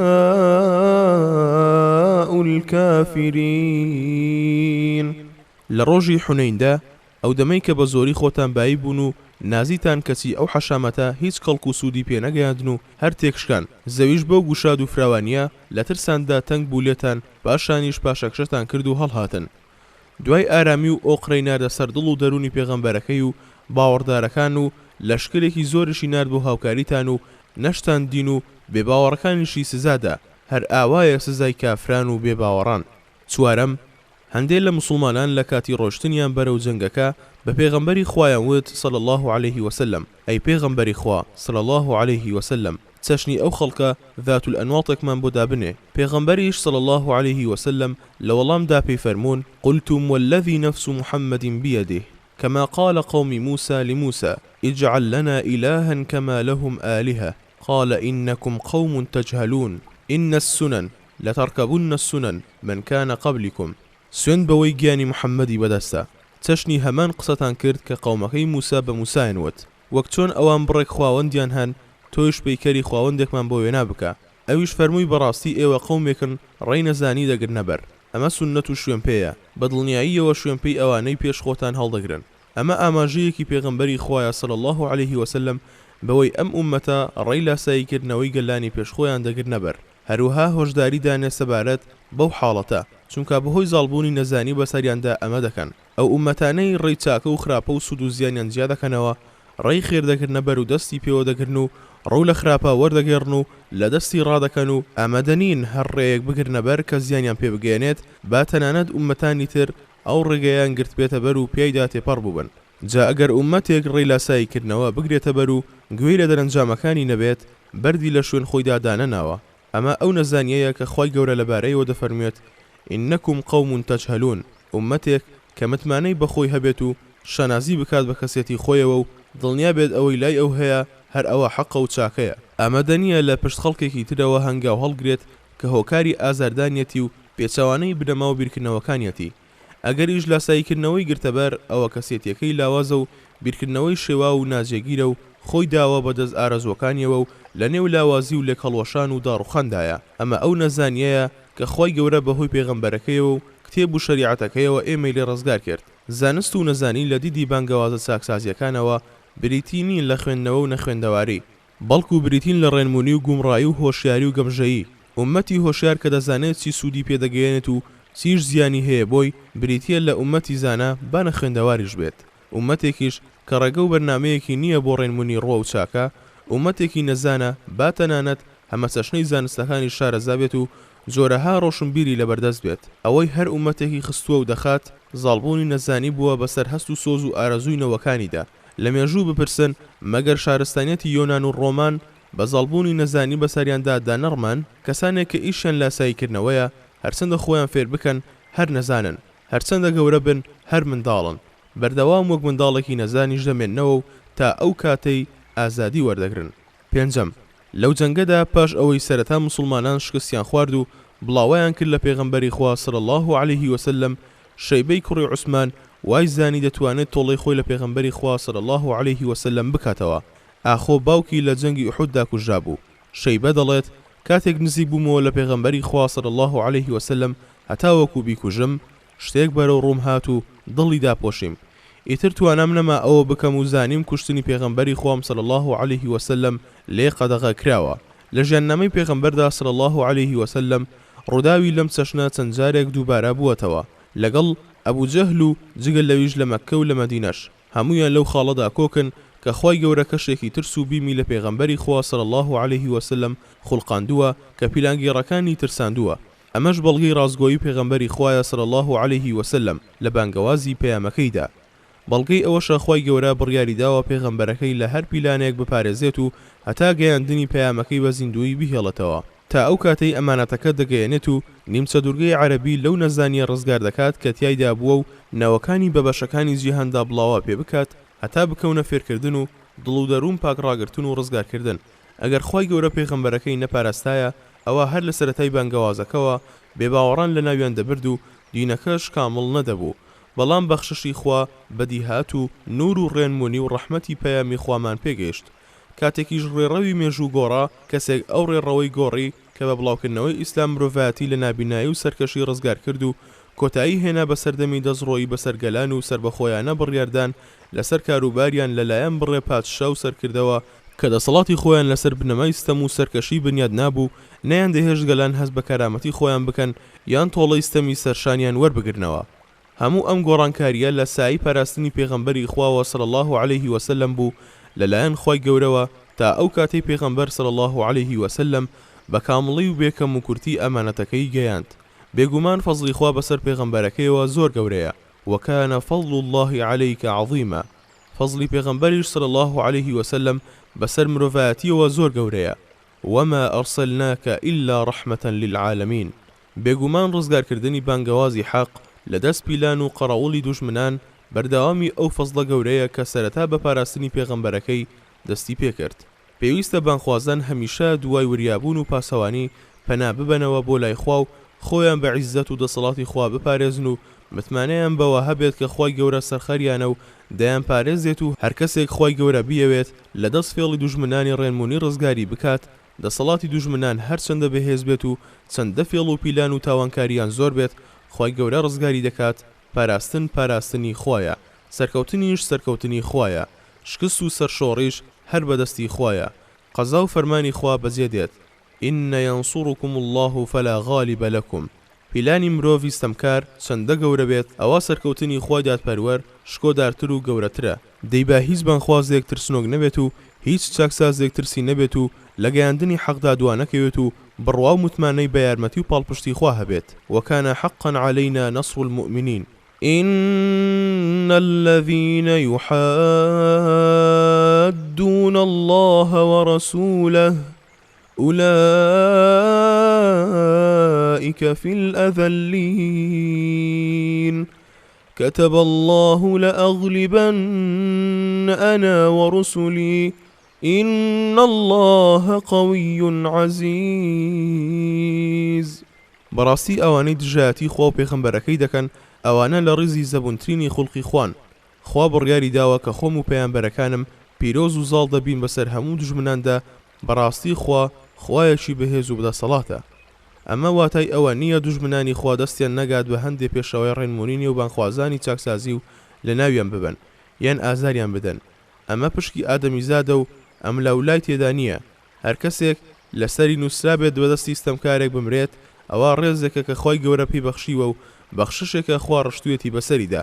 هەر مردنێک لە ڕێی خوادا شەهیدیە، هەر ئازارێک لە ڕێی بانگەوازی حەقدا شەڕەف و گەورەییە، هەر بەڵاو ناڕەحەتیەک بەهۆی ئیسلاحەوە مانەوەی هەمیشەییە. ذلك بأنهم لا يصيبهم ظمأ ولا نصب ولا مخمصة في سبيل الله ولا يطؤون موطئا يغيظ الكفار ولا ينالون من عدو نيلا إلا كتب لهم به عمل صالح إن الله لا يضيع أجر المحسنين. هەرتونیەتی و ماندوویەتی و برسیەتیەکان لە ڕێی خوا توش دەبێ و هەر هەنگاوێک دەیهاون و بێباوەڕەکان تووڕە بکات و هەر زیانێک لە دوژمنی خوا دەدەن بە هەر یەک لەوانە خوای گەورە کردەوەیەکی چاکیان بۆ دەنووسێ بێگومان خوا ڕەنجی کارچاکان بەزایە نادات. شەشەم، مسلمانان لە سەرەتای جەنگەکەوە هێندەیان بینی کەوتنە نێو بۆسەی دوژمنانیانەوە. ئەوەش بووە هۆی ئەوەی ڕیزی مسلمانان خەلەلی تێ بکەوێت و شپرزە ببن و لە دەوری پێغەمبەر صلی الله عليه وسلم بڵاوە پێ بکەن و تەنها کەمێکیان لە دەوریمانەوە. اینجا پێغەمبەر صلی الله عليه وسلم لە نێو خەڵکەکەدا هاواری دەکرد: ئەی خەڵکینە، وەرم بۆ لای من پێغەمبەری خوام، من محەممەدی کوڕی عەبدوڵڵام. بەڵام خەڵکەکە دەنگیان نەدەبیست، بۆیە داوای لە عەباس کرد کە دەنگی بەرز بوو لە ناو خەڵکەکەدا هاوار بکات: ئەی گرۆی پشتیوانان، ئەی گرۆی ئەسحاب السەموڕا. ئەوانیش بە بەڵێ و لەبەیک وڵامیاندایەوە. ئیتر هیوایان هەبوو دەیویست وشترەکەی پێچ پێ بکاتەوە، بۆی نەئەگونجا درعەکەی هەڵدەگرت و دەیدا بەگردنیدا و خۆشی شمشێر و کەوانەکەی هەڵدەگرت و لەسەر وشترەکەی خۆی هەڵدەدا و وازی لێدەهێنا و بە هاوارەوە خۆی دەگەیاندە لای پێغەمبەر صلی الله عليه وسلم. بەم چەشنە 100 کەس لە دەوری پێغەمبەر صلی الله عليه وسلم کۆبوونەوە، جەنگان هەتا سەرکەوتن. ئەم هەڵوێستا چەند پندووانەی تێدایە کە جێی خۆیەتی بانخوازان و سەربازانی حەق زۆر لەسەری بوەستن، چونکە ڕوخانی بانگەواز لە جەنگدا لەوانەیە هەندێک جار لە لاوازی بیر و باوەڕی ئەندامەکانی و نەبوونی دڵسۆزیانەوە بێت بۆ حەق. کاتێک ئامادەیی ئەوەیان نەبێت خۆیان لە پێناو بانگەوازەکەدا بەخت بکەن، هەروەک پێچەسپایی و دلێری سەرکردەی بانگەواز لە تەنگەژەکاندا و متمانەبوونی بەخوا و سەرکەوتنەکانی کاریگەریەکی گەورەی هەبوو لە گۆڕینی شکست بۆ سەرکەوتن و بەهێزکردنی دڵ و دەرونی کەسە لاواز و ڕاڕاکانی نێویان. پێچەسپاوی و مانەوەی سەربازانی ڕازگۆ لە دەوری سەرکردەی دلێر و دڵسۆز کاریگەریەکی گەورەی هەیە لە گۆڕینی شکست بۆ سەرکەوتن. ئەوانەی دوای شکستی سەرەتای جەنگەکە لە دەوری پێغەمبەر صلی الله عليه وسلم مانەوە، دواتر ئەوانەی چوون بەدەم بانگەوازەکەی پێغەمبەری خواوە صلی الله عليه وسلم 100 کەسیان تێنەتەپەڕاند.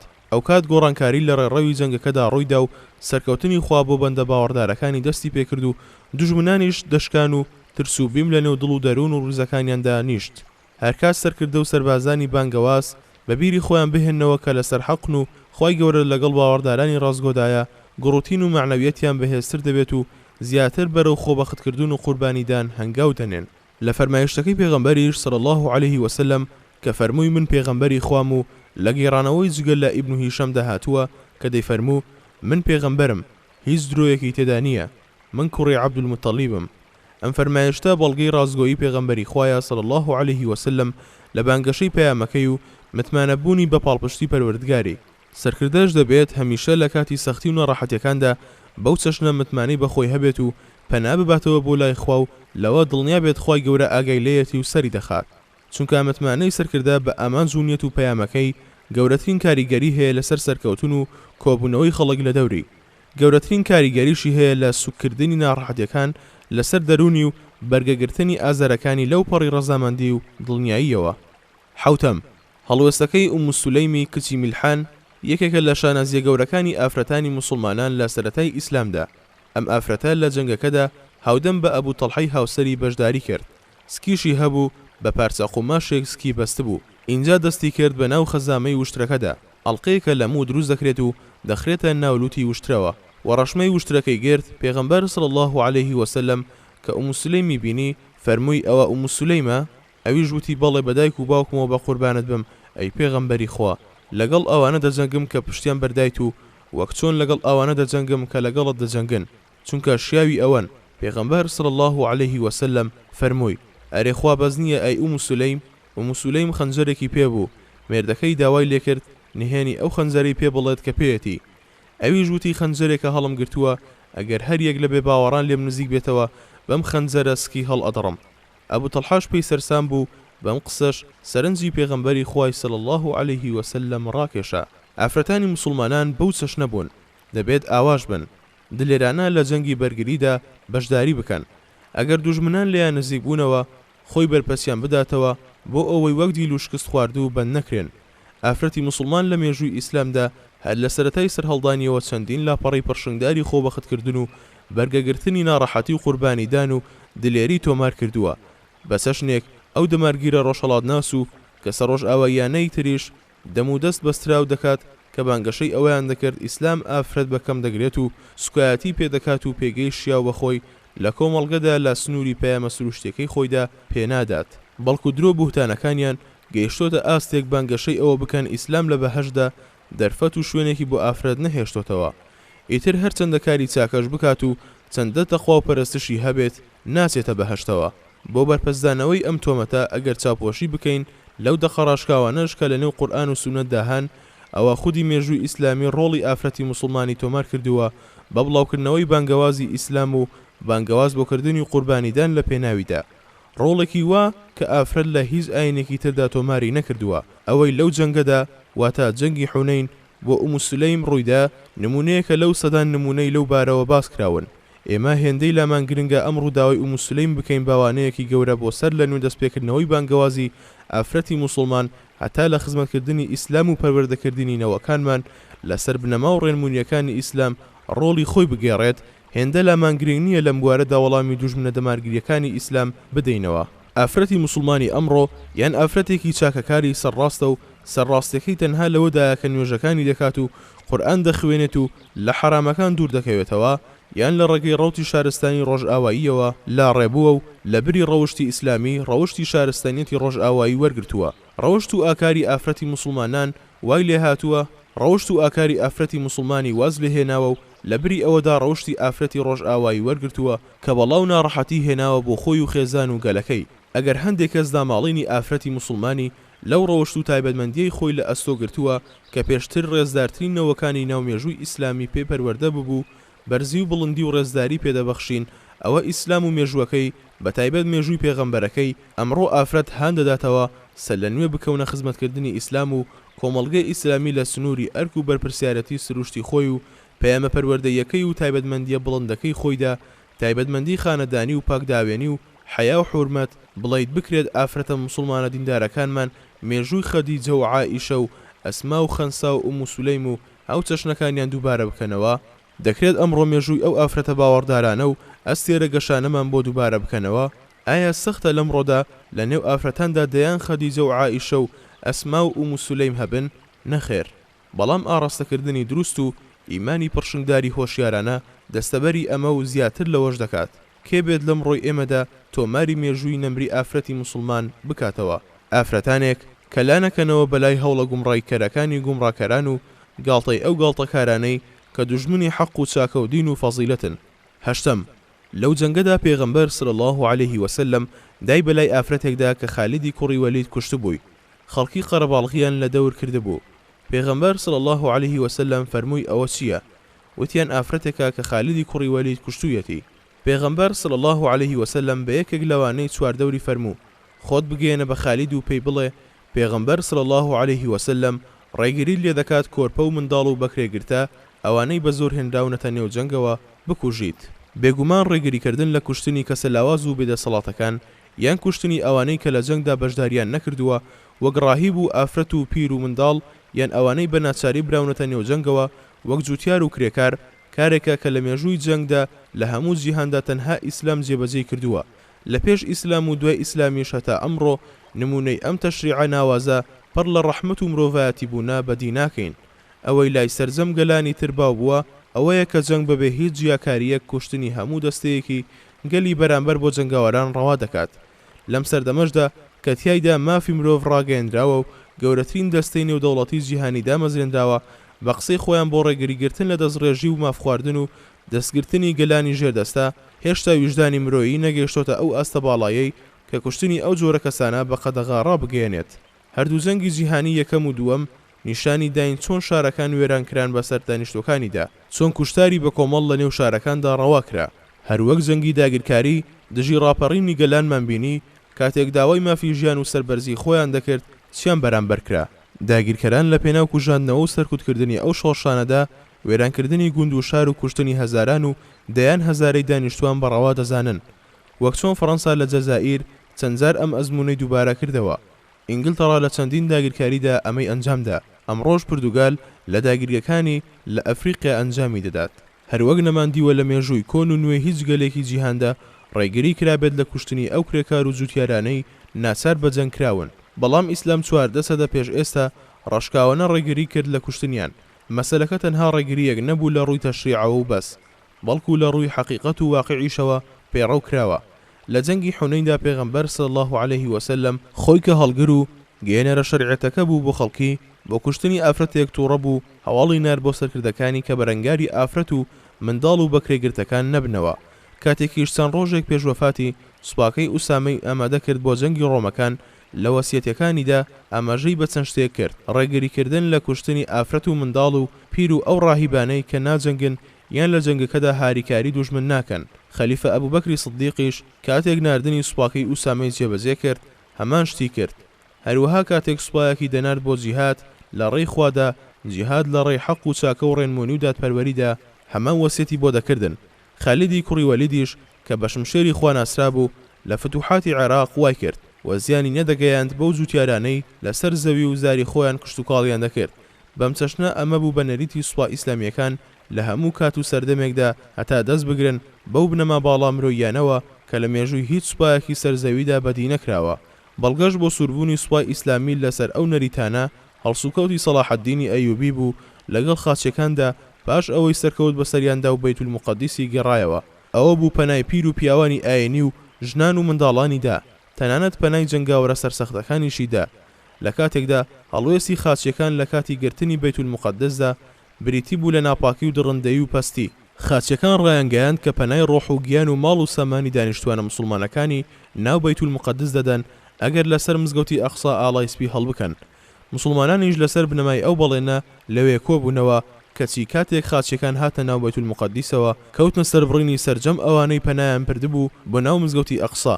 ژمارەی ئەوانەی تیایدا سەربڕان گەیشتە 7,000 زانا و زاهید و ئافرەت و منداڵ. تەنانەت نووسەرێکی خاسپەرستی ئەو مزگەێنەی بە نووسراوێک بەرز کردەوە بۆ لای پادشا و تیایدا بە شانازیەوە دەیگوت خوێن لە شەقامەکاندا جۆگەی بەستووە هەتا ئەسپی خاچیەکان هەتا سەر ئەژنۆیان لە نێو خوێندایە. ئێمە ئەمڕۆ ئەمە بۆ شانازی و پێدانازیینی مێژووی فتوحات و سەرکردە و سوپاکانمان نایڵین. لۆبۆن دەڵێت مێژوو فاتیحێکی میهرەبانتر و دادپەروەرتری لە عەرەب بەخۆیەوە نەدیوە، بەڵکو ئەمە دەڵێن هەتا ئەو هۆشیاریە بگەێنین کە ئێمە زۆر لەو ڕۆژ ئاوانەی سەدەی 20ەم و میهرەبانتر و چاکترین بۆ مرۆڤایەتی، هەتا بزانن ئەم ڕۆژ ئاواییانەی باسی مافی مرۆڤ و ڕۆژی منداڵان و ڕۆژی دایکانمان بۆ دەکەن بۆ ئەوەی بیکەنە بەڵگەی بەرزی و جوانی شارستانەکان تەنها ئێمە دەخڵەتێنن، بەڵکو کەسانی سادە و گەمژە دەخڵەتێنن، کەسانێک دەخڵەتێنن کە بەرامبەر بە ئومەت و مێژووی ئومەتی خۆیان متمانەیان لەدەست داوە، کەسانێک کە بانگەشەی ئەوە دەکەن نەوە و ڕۆشنبیرانی ئێمن. دەمانەوێت نەوەی هاوچەرخمان بەرامبەر بەو پیلان و دەسیسانە هۆشیار بێت و متمانەی هەبێت بە دین و فەرهەنگی شارستانی باڵای مرۆیی خۆی و هەژارانە و زەلیلانە لە بەردەمهێزی بەهێزی دەوڵەمەندە ملکەتی ئەو ڕۆژ ئاواییانە نەبێت و بێ ئەوەی پاک و پیسجیا بکاتەوە نەکەونە بەسەر توێشووی هزریاندا، چەشنی ئەوەی ڕاخەرێک بدەیت بەسەر ئاگردا بۆ ئەوەی بیسووتێنێت. زانست سەلماندوویەتی ئیسلام چاکترین ئاینە و لە هەموو ئاینەکان نزیکترە لە سروشتی مرۆڤەوە و لە هەمویان زیاتر زامنی چاکەی خەڵک دەکات. مێژووش سەلماندوویەتی جەنگەکانی ئیسلام میهرەبانترین جەنگ بوون لە هەموو جەنگەکان، بەڵاو زیانیان کەمتر و چاکەیان زیاتر و ئامانجیان باڵاتر بووە. هەر ڕۆژێکی نوێ بەڵگەیەکی نوێ دەردەکەوێت لەسەر ئەوەی ئیسلام دینی خوایە و محەممەدی پێغەمبەریش صلی الله عليه وسلم پێغەمبەری خوایە و مسلمانانی ڕازگۆش هەڵبژاردەی نێوبەندەکانی خوا و چاکترینی نێو هەموو خەڵکن. سنريهم آياتنا في الآفاق وفي أنفسهم حتى يتبين لهم أنه الحق أولم يكف بربك أولم يكف بربك أنه على كل شيء شهيد. ئێمە لە ئایندەدا بەڵگە و نیشانەکانی خۆمانیان نیشان دەدەین لەسەر ڕاستی ئەم قورئانە و دەسەڵاتی خۆمان لە ئاسۆکانی بوونەوەردا و لە خودی خۆشیاندا، ئەمەش بۆ ئەوەیە تا چاک بۆ خۆیان دەرکەوێ کە بەڕاستی ئەو قورئانە ڕاستە و ئایا شایەدی پەروەردگارت بەس نییە کە بەسەر هەموو شتێکدا ئاگا و زانایە. پاش ئەوەی پێغەمبەر صلی الله عليه وسلم و مسلمانان لەوێوە چوون بۆ گەماروی سەقەفیەکان لە طائف و چەند ڕۆژێک گەمارۆیاندان و بۆیان فتح نەدەکرا، پێغەمبەر صلی الله عليه وسلم گەڕایەوە بۆ مەدینە و لە نیوەی ڕێدا دەستکەوتەکانی جەنگی حونەینی دابەش کرد کە بریتی بوو لە 6,000 منداڵ و ئافرەت و ڕێژەیەکی بێشوماری وشتور و مەڕ و ماڵات. پێغەمبەر صلی الله عليه وسلم بەشێکی زۆریدا بە خانەدانەکانی ناو عەرەب بەو ئامانزەی دڵیان ڕاکێش بێت بەرەو ئیسلام، بەشێکی زۆریشیدا بە قوڕەیش و هیچی لێ نەدا بە پشتیوانەکان.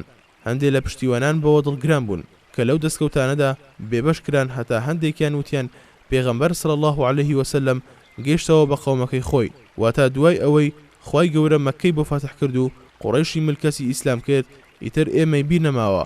پێغەمبەریش صلی الله عليه وسلم پشتیوانانی کۆ کردەوە و دوای ئەوەی سوپاس و ستایشی پەروەردگاری کرد فەرمووی: يا معشر الأنصار ما قالت بلغتني عنكم وجدتموها في أنفسكم ألم آتاكم ضلالا فهداكم الله وعالة فأغناكم الله وأعداء فألف الله بين قلوبكم. أي گروی پشتیوانان وتەیەکم بیستووە لە ئێوەوە کە لە ناختاندا دروست بووە، مەگەر من هاتم بۆلاتان گومڕا نەبوون و خوا ڕێنمونی نەکردن، مەگەر هەژار نەبوون و خوا دەوڵەمەندی نەکردن، مەگەر دوژمن نەبوون و خوا نێوانی دڵەکانی یەکخستن. وتیان با ئەی پێغەمبەری خوا صلی الله عليه وسلم منەت و فەزڵ بۆ خوا و پێغەمبەرەکەیەتی. اینجا پێغەمبەر صلی الله عليه وسلم فەرمووی ئەی گروی پشتیوانان ئایا وەڵامم نادەنەوە؟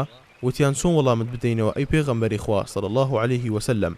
لە کاتێکدا فەزڵ و منەت بۆ خوا و پێغەمبەرەکەیەتی فەرمووی: أما والله لو شئتم لقلتم فلصدقتم وصدقتم أتينا مكذبا فصدقناك ومخذولا فنصرناك وطريدا فآويناك وعائلا فآسيناك. أوجدتم في أنفسكم يا معشر الأنصار في لعاعة من الدنيا تألفت بها قوما ليسلموا وكلتكم إلى إسلامكم، أفلا ترضون يا معشر الأنصار أن يذهب الناس بالشاة والبعير وترجعون برسول الله في رحالكم؟ فوالذي نفس محمد بيده لولا الهجرة لكنت أمرأ من الأنصار، ولو سلك الناس شعبا وسلكت الأنصار شعبا لسلكت شعب الأنصار. اللهم ارحم الأنصار وأبناء الأنصار وأبناء أبناء الأنصار. ناسوێن بەخوا ئەگەر بتانەوێت دەڵێن و ڕاست دەڵێن و بەڕاستیش دەزانرێن، بڵێن تۆ هاتیت بۆ لامان بە درۆ خرابوویتەوە و ئێمە بەڕاستمان زانیت، پشتت بەردرا بوو ئێمە سەرمان خستیت، دەرکرابوویت و ئێمە پەنامان دایت، بێناز بوویت و ئێمە دڵنەواییمان کردی. ئەی گرۆی پشتیوانان، خەمی ناختان بۆ بڕێ پاشماوەی کەمی دنیایە کە بۆ دڵڕاکێشانی خەڵکێ بەکارم هێناوە تا مسلمان بن و ئێوەشم ڕاست پاردووە بۆ ئیسلامەکەتان.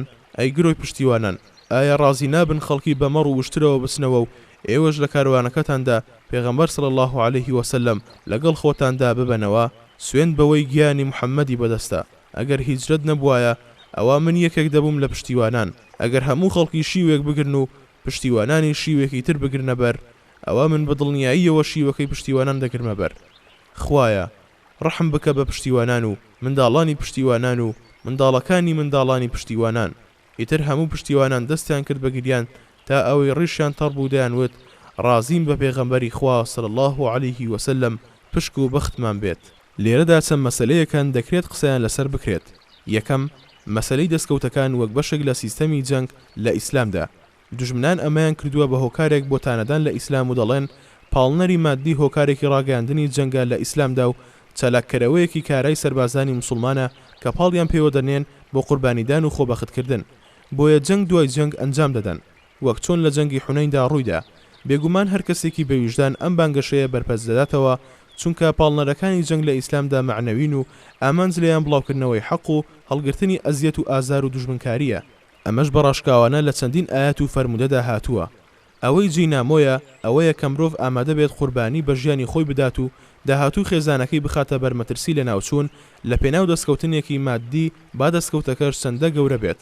بەتەمابوونی دەستکەوتی مادی ناتوانێت بگاتە ئاستی ئەو پاڵەوانەتیانە ئاساییانەی کە لەلایەن موسڵمانانی سەرەتای ئیسلامەوە نیشاندران. ئەو ئەنجامە سەرسوڕهێنەرەشی نابێت کە لە جەنگەکانی پێغەمبەردا صلی الله عليه وسلم لەگەڵ عەرەبەکان لە سەردەمی ژیانی پێغەمبەردا صلی الله عليه وسلم و دواتریش پاش وفاتی پێغەمبەر صلی الله عليه وسلم لەگەڵ فارس و ڕۆمەکاندا بەدیکرا، چونکە دوژمنەکانی ئیسلام تەمای مادیان کەم نەبوو، چونکە دەستکەوت و گردنی موسڵمانان لە کاتی شکستی موسڵماناندا بە دڵنیاییەوە پشکی دوژمنانیان بوو. تەنها موسڵمانان نەبوون لە کاتی سەرکەوتندا دەستکەوت و گردنی دوژمنانیان دابەش بکەن، بەڵکو ئەوە پیشەی هەردوو سوپایەکی جەنگاوەر و دژ بەیەک بوو. ئەی بۆچی چاوچنۆکیە مادیەکان لای دوژمن نەبوونە هۆی ئەو پاڵەوانەتیە گەورانەی لەلایەن سەربازی موسڵمانانەوە نیشان دەدران و ئەو ئەنجامە سەرسوڕهێنەرانەی لە جەنگە ئیسلامیەکانەوە دەکەوتنەوە. لە ڕووداوەکانی جەنگە ئیسلامیەکانەوە بە تەواوەتی بەرپرسی ئەو بۆچوونە دەدرێتەوە کە پاڵنەرە مادیەکان پاڵنەری سەرەکی ناودەرونی سەربازە موسڵمانەکان بووبن. لە جەنگەکانی بەدر و ئوحود و مؤتە و جەنگەکانی تریشدا پاڵەوانی موسڵمان بە هیوای بەدەستێنانی شەهیدی و خۆشیەکانی بەهەشت ڕوە و مەیدانی جەنگ پێشڕەوی دەکرد. تەنانەت هەیان بوو خوورماکەی ناودەمی فرەدەدا کاتێک دەیویست پێغەمبەر صلی الله عليه وسلم بەڵێنی بەهەشت دەدات بە شەهیدەکان. خێرا ئاوی دەدایە مەیدانی جەنگەکە و دەیگوت بەخ نێوان من و چوونە بەهەشتم تەنها چەند خوورمایەکە، بەخوا ئەمە ماوە و نێوانێکی دوور و درێژە، لە مەیدانەکەدا دەجەنگا هەتا دەکوژرا. هەیان بوو کە دەچوویە پێشەوە بۆ جەنگی دوژمنان دەیگوت بەهەشت بەخوا لە خواروی ئوحودەوە بۆنی بەهەشت دەکەم، واتە بەهەشت لە کێوی ئوحود نزیکترە. ئەمەش لە جەنگی ئوحوددا ڕوویدا. لە جەنگی فارسیشدا وەڵامی سەرکردەی وەفدی موسڵمانان بۆ لای ڕۆستەم چی بوو؟ بڕێک پارە و جلو بەرێک بداتە بە موسڵمانەکان بەرامبەر بەوەی کەنار بگرن لە جەنگ و بگەڕێنەوە بە وڵاتی خۆیان. لە وەڵامدا وتی بەخوا لە پێناو ئەمەدا دەرنەچوین، بەڵکو دەمانەوێت لە پەرستشی بەندەکانەوە ڕزگارتان بکەین بۆ پەرستشی خۆی تاک و تەنهای بەتوانە. ئەگەر موسڵمان ببن دەگەڕینەوە مڵک و خاکتان بۆ خۆتان دەمێنێتەوە، لەسەر هیچ بەشێکی مڵک و خاکتان نیزاع و ناکۆکیتان لەگەڵ نانوێنین. ئایا ئەمە وەڵامی کۆمەڵێک دەبێت کە لە سەرەتاوە بۆ ئەوە دەرچوو بن دەستکەوت و دەستگرتن بەسەر خاک و ماڵ و سامانی خەڵکیان دەستکەوێت؟ ئەگەر کەسێکیش بۆ ئەم بانگە شەپوچە ئەوە بکاتە بەڵگەی ئەوەی لە کاتی دابەشکردنی دەستکەوتەکان لە دوای جەنگی حونەین ڕوویدا کاتێک زۆرێک لە جەنگاوەرەکان چاویان لەسەر غەنیمەت بوو و دەستکەوتەکان دڵخۆش بوون و پشتیوانانیش لەبەر ئەوەی دەستکەوتەکانیان بەرنەکەوت پێی دڵگران بوون. ئەمە خۆبەی ئاگاکردنە لە واقعی جەنگەکە و جەنگاوەرەکانیشی، چونکە ئەوانەی دڵخۆش بوون بەو دەستکەوتانە ئەوانە بوون کە تازە موسڵمان ببوون و هێشتا وەک موسڵمان بوانی پێشتر ڕێنمونی ئیسلام لە ناخ و دڵ و دەرونیاندا نەچەسپا بوو. بۆیە کەسانی وەک ئەبوو بەکر و عومەر و عوسمان و عەلی و عەبدوڕەحمانی کوڕی عەوف و تەڵحە و زوبەیر لە گەورە هاوڵانی پێشڕەوی نێوبانگەوازی ئیسلام چاویان لە دەستکەوتەکان نەبوو. ئەمەش کە لە پشتیوانەکاندا ڕوویدا وتەی هەندێک بوو کە پێیان وابوو دابەشکردنی دەستکەوتەکان فەزڵدانی هەندێک لە جەنگاوەرەکانە بەسەر ئەوانی تردا لە دەستکەوتەکانی سەرکەوتندا. ئەمەش لە هەموو شوێن و سەردەمێکدا لای زۆربەی خەڵک ڕوو دەدات و هەر مرۆڤێک لەو جۆرە بارودۆخەدا حاڵەتی لەو چەشنە لە ناخیدا بەدی دەکرێت. گەورەترین بەڵگە لەسەر ئەوی پشتیوانان ڕەزامەندی و پاداشت و بەهەشتی خوا و گوێڕاڵی پێغەمبەری خوایان صلی الله عليه وسلم مەبەست بووە. گریانەکەیان بوو کاتێک پێغەمبەر صلی الله عليه وسلم لە ناویاندا وتاریدا و تایدا فەرمووی ئایا ڕازی نابن خەڵکی بەمەڕ و وشترەوە بچنەوە و ئێوەش لە کاروانەکەتاندا پێغەمبەر صلی الله عليه وسلم لەگەڵ خۆتاندا ببەنەوە؟ دەی ئەوان هاوڵی پێغەمبەر صلی الله عليه وسلم و نزیکی لێیەوە و مانەوەی پێغەمبەر صلی الله عليه وسلم لە نێویاندا هەڵبژارد بەسەر ماڵ و سامان و دەستکەوتەکاندا. ئایا دروستە لە ئاستیاندا بووترێت ئەوان تەنها لە پێناو ماڵ و سامان و دەستکەوتدا جەنگاون؟ ئەمەش هیچ واتایەکی نییە کاتێک دەوترێت بۆچی ئیسلام دەستکەوتەکانی بە بەشی جەنگاوەرەکاندا نەناوە و نەیخستۆتە نێو پشکی دەوڵەتەوە وەک چۆن لە سەردەمی ئەمڕۆماندا ئەمە پێڕەو دەکرێت. هەرکەس ئەم قسە بکات بێ ئاگایە لە سروشتی خەڵک و دابوونەریتی جەنگی ئەو سەردەما. خۆ تەنها سوپای ئیسلام نەبوو کە چوار لە پێنجی دەستکەوتەکانی دابەش دەکرد بەسەر ئەندامانی سوپادا، بەڵکو سوپای فارس و ڕۆمەکانیش هەروە بوو، بەڵکو هەموو سوپاکان بەو چەشنە بوون. ئەگەر ئەمڕۆ کەسێکی موجتەهید پێی وابێت دەستکەوتەکانی سوپای ئیسلامی لەو سەردەمەی ئەمڕۆماندا بدرێن بە دەوڵەت، ئەمە بەپێی ڕۆح و بنەماکانی ئیسلام دوور نییە لە فیقهی مەسەلەکەوە. دووەم، هەڵڕشتنی بەخشش بەسەر ئەوانەدا کە تازە موسڵمان بوون بەڵگەی دانایی پێغەمبەری خوا صلی الله عليه وسلم و شارەزایەتی بە مۆرک و سروشتی قەومەکەی و دووربینیەتی بۆ گۆڕانکاریەکان. ئەوانەی هەتا دوێنێ لەگەڵ پێغەمبەر صلی الله عليه وسلم دەجەنگان و ئامادە نەبوون بانگەوازەکەی قبول بکەن هەتا فەتحی مەککە کرا. کەسانێک کە هێندێکان دڵخۆشی خۆیان نیشان دەدا بە شکستی موسڵمانان لە سەرەتای جەنگەکەوە، ئەمانە دەبێت دڵیان ڕاگیر بکرێت لەسەر ئیسلام و ئەو هەستیان لا دروست بکرێت کە لە سایی هاتنە ناو ئیسلامەوە لە ڕووی مادیەوە کە جاران لە پێناوی دەدەجەنگان چ دەستکەوتێکیان دەستکەوتووە. لە ڕاستیدا ئەوان کە سەرگەورە و خانەدانەکانی قەومەکەیان بوون سەرەتا لە پێناومانەوەی سەرگەورەکەیان و پاراستنی بەرژەوەندیە مادیەکاندا لەگەڵی دەجەنگان. کاتێک بەهۆی فەتحی مەککەوە ئیسلام لە شان و شکۆی کەمکردنەوە دەگونجا لە ناخەوە داخ لە دڵ بن بەرامبەر بەو سەرکەوتنە و داخی ئەو شکست و ڕوخانە لە ناخیاندا دەرنەچێت. ئیسلامیش ئاینی ئیسلاح و ڕێنمونیە، تەنها بەوە واز ناهێنێت بە زۆر و زاڵبوون دەسەڵاتی خۆی بسەپێنێت.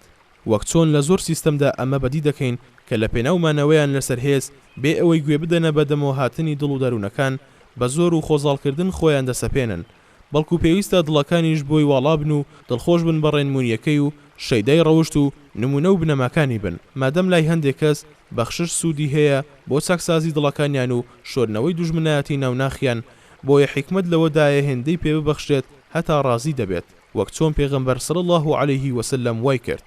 خی گەورە دەیزانی ئەو بانگەوازەی کە دوجار لە نیمچە دوورگەی عەربی سەرکەوت دەبێت پەل بهاوێت بۆ ڕۆژهەڵات و ڕۆژئاوای جیهان، بۆیە دەبێت هەموو عەرەبەکان ئامادە بکرێن بۆ خەڵگرتنی ئەم پەیامە و ئامادە بوون بۆ قوربانیدان لە پێناویدا.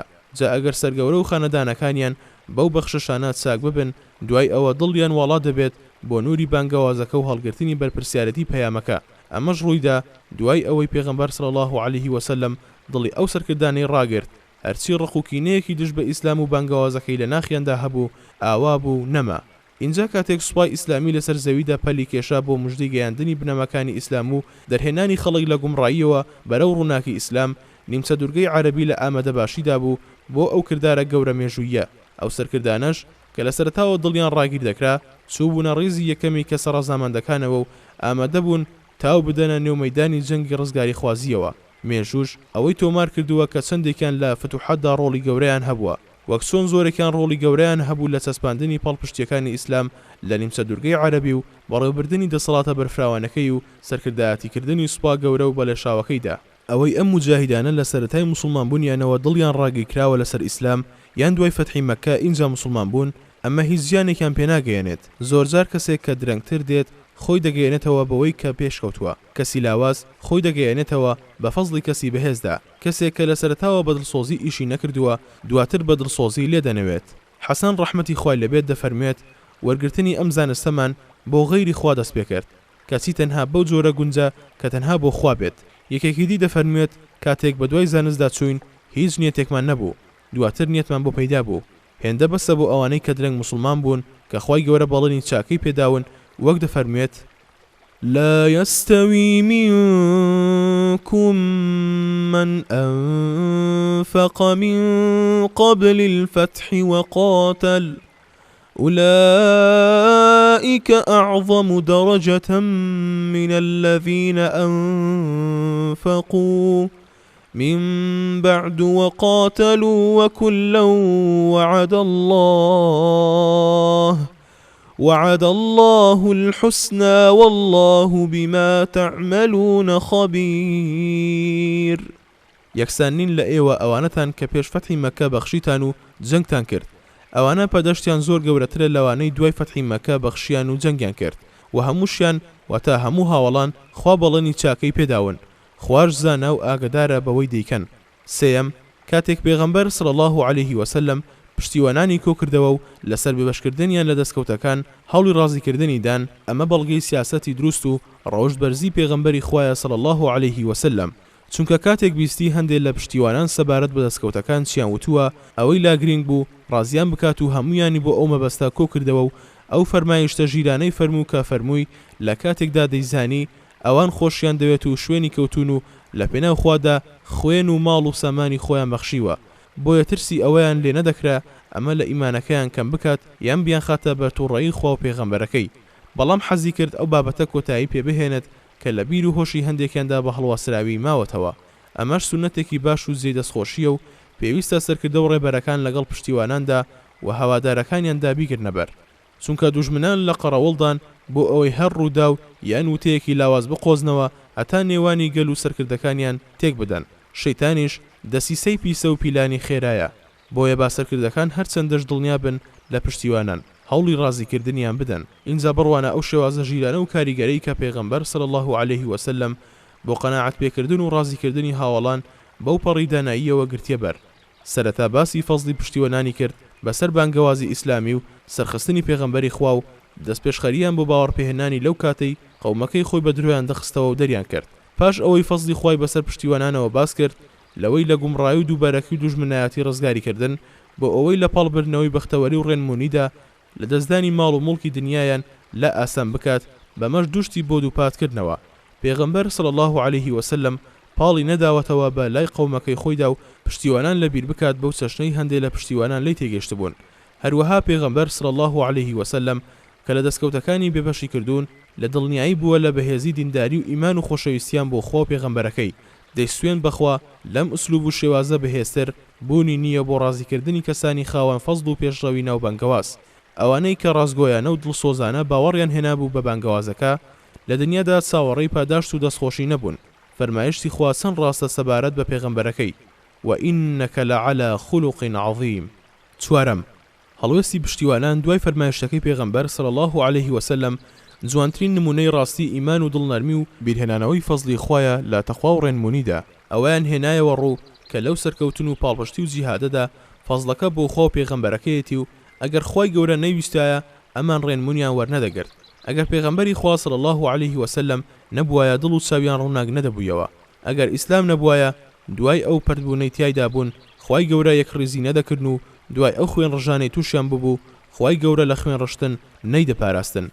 بەڵکو خوای گەورە لە دەستڕۆیی جوولەکەوە ڕزگاری کردن بۆ سەربەرزی ئیسلام و ڕزگاربوونیان لە دەستدرا و سێ هەڵپەرستەکانیان ئینجا ڕایان گەیاند پێغەمبەری خوا صلی الله عليه وسلم هەڵدەبژێرین بەسەر هەرچی ماڵ و سەمان و خۆشی دنیادا هەیە. کاتێکیش پێغەمبەر صلی الله عليه وسلم نزای ڕەحمەتی کرد بۆ خۆیان و منداڵیان و منداڵی منداڵانیان لە خۆشی ئەو گرنگی پێدانەی پێغەمبەر صلی الله عليه وسلم و نزای گیرەی پێغەمبەرەکەیان بۆیان فرمێسک لە چاوانیان دەسۆڕا مەگەر خۆشەویستیەکی جوانتر و باڵاتر لەم خۆشەویستیە هەیە ڕزای خۆیان لێبێت و باسییان بە هەمیشەیی لە نێو جیهانیاندا دەمێنێتەوە و لە بەهەشتی نەبڕاوەدا لەگەڵ پێغەمبەرە گەورە و خۆشەویستەکەی و ئەوانەی خوا بەخششی ڕشتووە بەسەریاندا لە پێغەمبەران و ڕازگۆیان و شەهیدان و نزیکان ئێمەش بگەیەنێت بەوان. دوازار ئەم هەڵوێستە و ئەوەی لە نێوان پێغەمبەر صلی الله عليه وسلم و پشتیواناندا ڕوویدا بابەتێکە کە پێویستە هەربان خوازێک بە بیری خۆی بهێنێتەوە و هەرزانست خوازێک بیزانێت و لە یادی بێت، چونکە ئەمە ئیمان زیاد دەکات و ئەو پەڕی تاسە و خۆشەویستی بۆ پێغەمبەر صلی الله عليه وسلم و هاوڵانی ڕزای خوا لە هەمویان دەوروژێنێت. تێکشکاندنی بتەکان پێغەمبەر ئیبراهیم عليه السلام کە لە دوای نوح پێغەمبەر باوکی پێغەمبەرانە لەو پێغەمبەرانەیە کە لە ناو قەومەکەیدا دژ بە بتپەرستی دەجەنگا هەتا ئاستێک کە قەومەکەی هەوڵیاندا بە ئاگربی سوتێنن وەک چۆن لە قورئاندا باس کراوە. کاتێک هات بۆ مەککە لەوێ ئیسماعیلی کوڕی لەگەڵ دایکیدا جێهێشت. ئیسماعیل کە گەیشتە تەمەنی گەنجی لەگەڵ ئیبراهیمدا پێکەوە کەعبەیان بنیادنا هەتا ببێتە ماڵێک و لەوێ پەرستشی خوا بکرێت و خەڵکی حەجی بۆ بکەن. منداڵەکانی ئیسماعیل کە بەدەستەواژەی مێژونووسان عەرەبی مستعرەبن زۆر بوون و دوور بوون لە پەرستشی بتەکان. دواتر یەکێک لە پەرستشەکانیان ئەوە بوو کە هەرکەس بهاتایە ناو مەککە وەک ڕێز و بە گەورەدانانی حەرەم و خۆشەویستی و تاسەیان بۆی بەردێکی حەرەمی لەگەڵ خۆی هەڵدەگرت. بەم چەشنە بەردەوام بوون هەتا عەمری کوڕی لوحەی بتپەرستی بردە ناویانەوە. ئەمەش وەک دەوترێت 500 ساڵ پێش پێغەمبەراتی پێغەمبەر صلی الله عليه وسلم بووە. بۆیە عەمر یەکەم کەس بوو کە ئاینی ئیسماعیل پێغەمبەری گۆڕی. مەسەلەکەش ئەوە بوو کە دوای ئەوەی زۆرهۆم لە مەککە و لە دەوروبەری دوورخرانەوە عەمر حیجابەی بەیتی گرتە دەست. دواتر بە سەختی نەخۆش کەوت. پێیوترا لە بەلقا لە شام حەمە هەیە کە ئەمڕۆ پێی دەوترێت حەممە. ئەگەر بچێت بۆ ئەوێ ئەوە چاک دەبێتەوە. ئەویش چوو بۆ ئەوێ و لەوێ خۆی شۆرد و چاک بوویەوە. سەیری کرد خەڵکی ئەوێ بدەپەرستن. وتی ئەمانە چین؟ وتیان داوای بارانیان لێ دەکەین و لە کاتی جەنگ دژی دوژمنەکانمان داوای سەرکەوتنیان لێ دەکەین.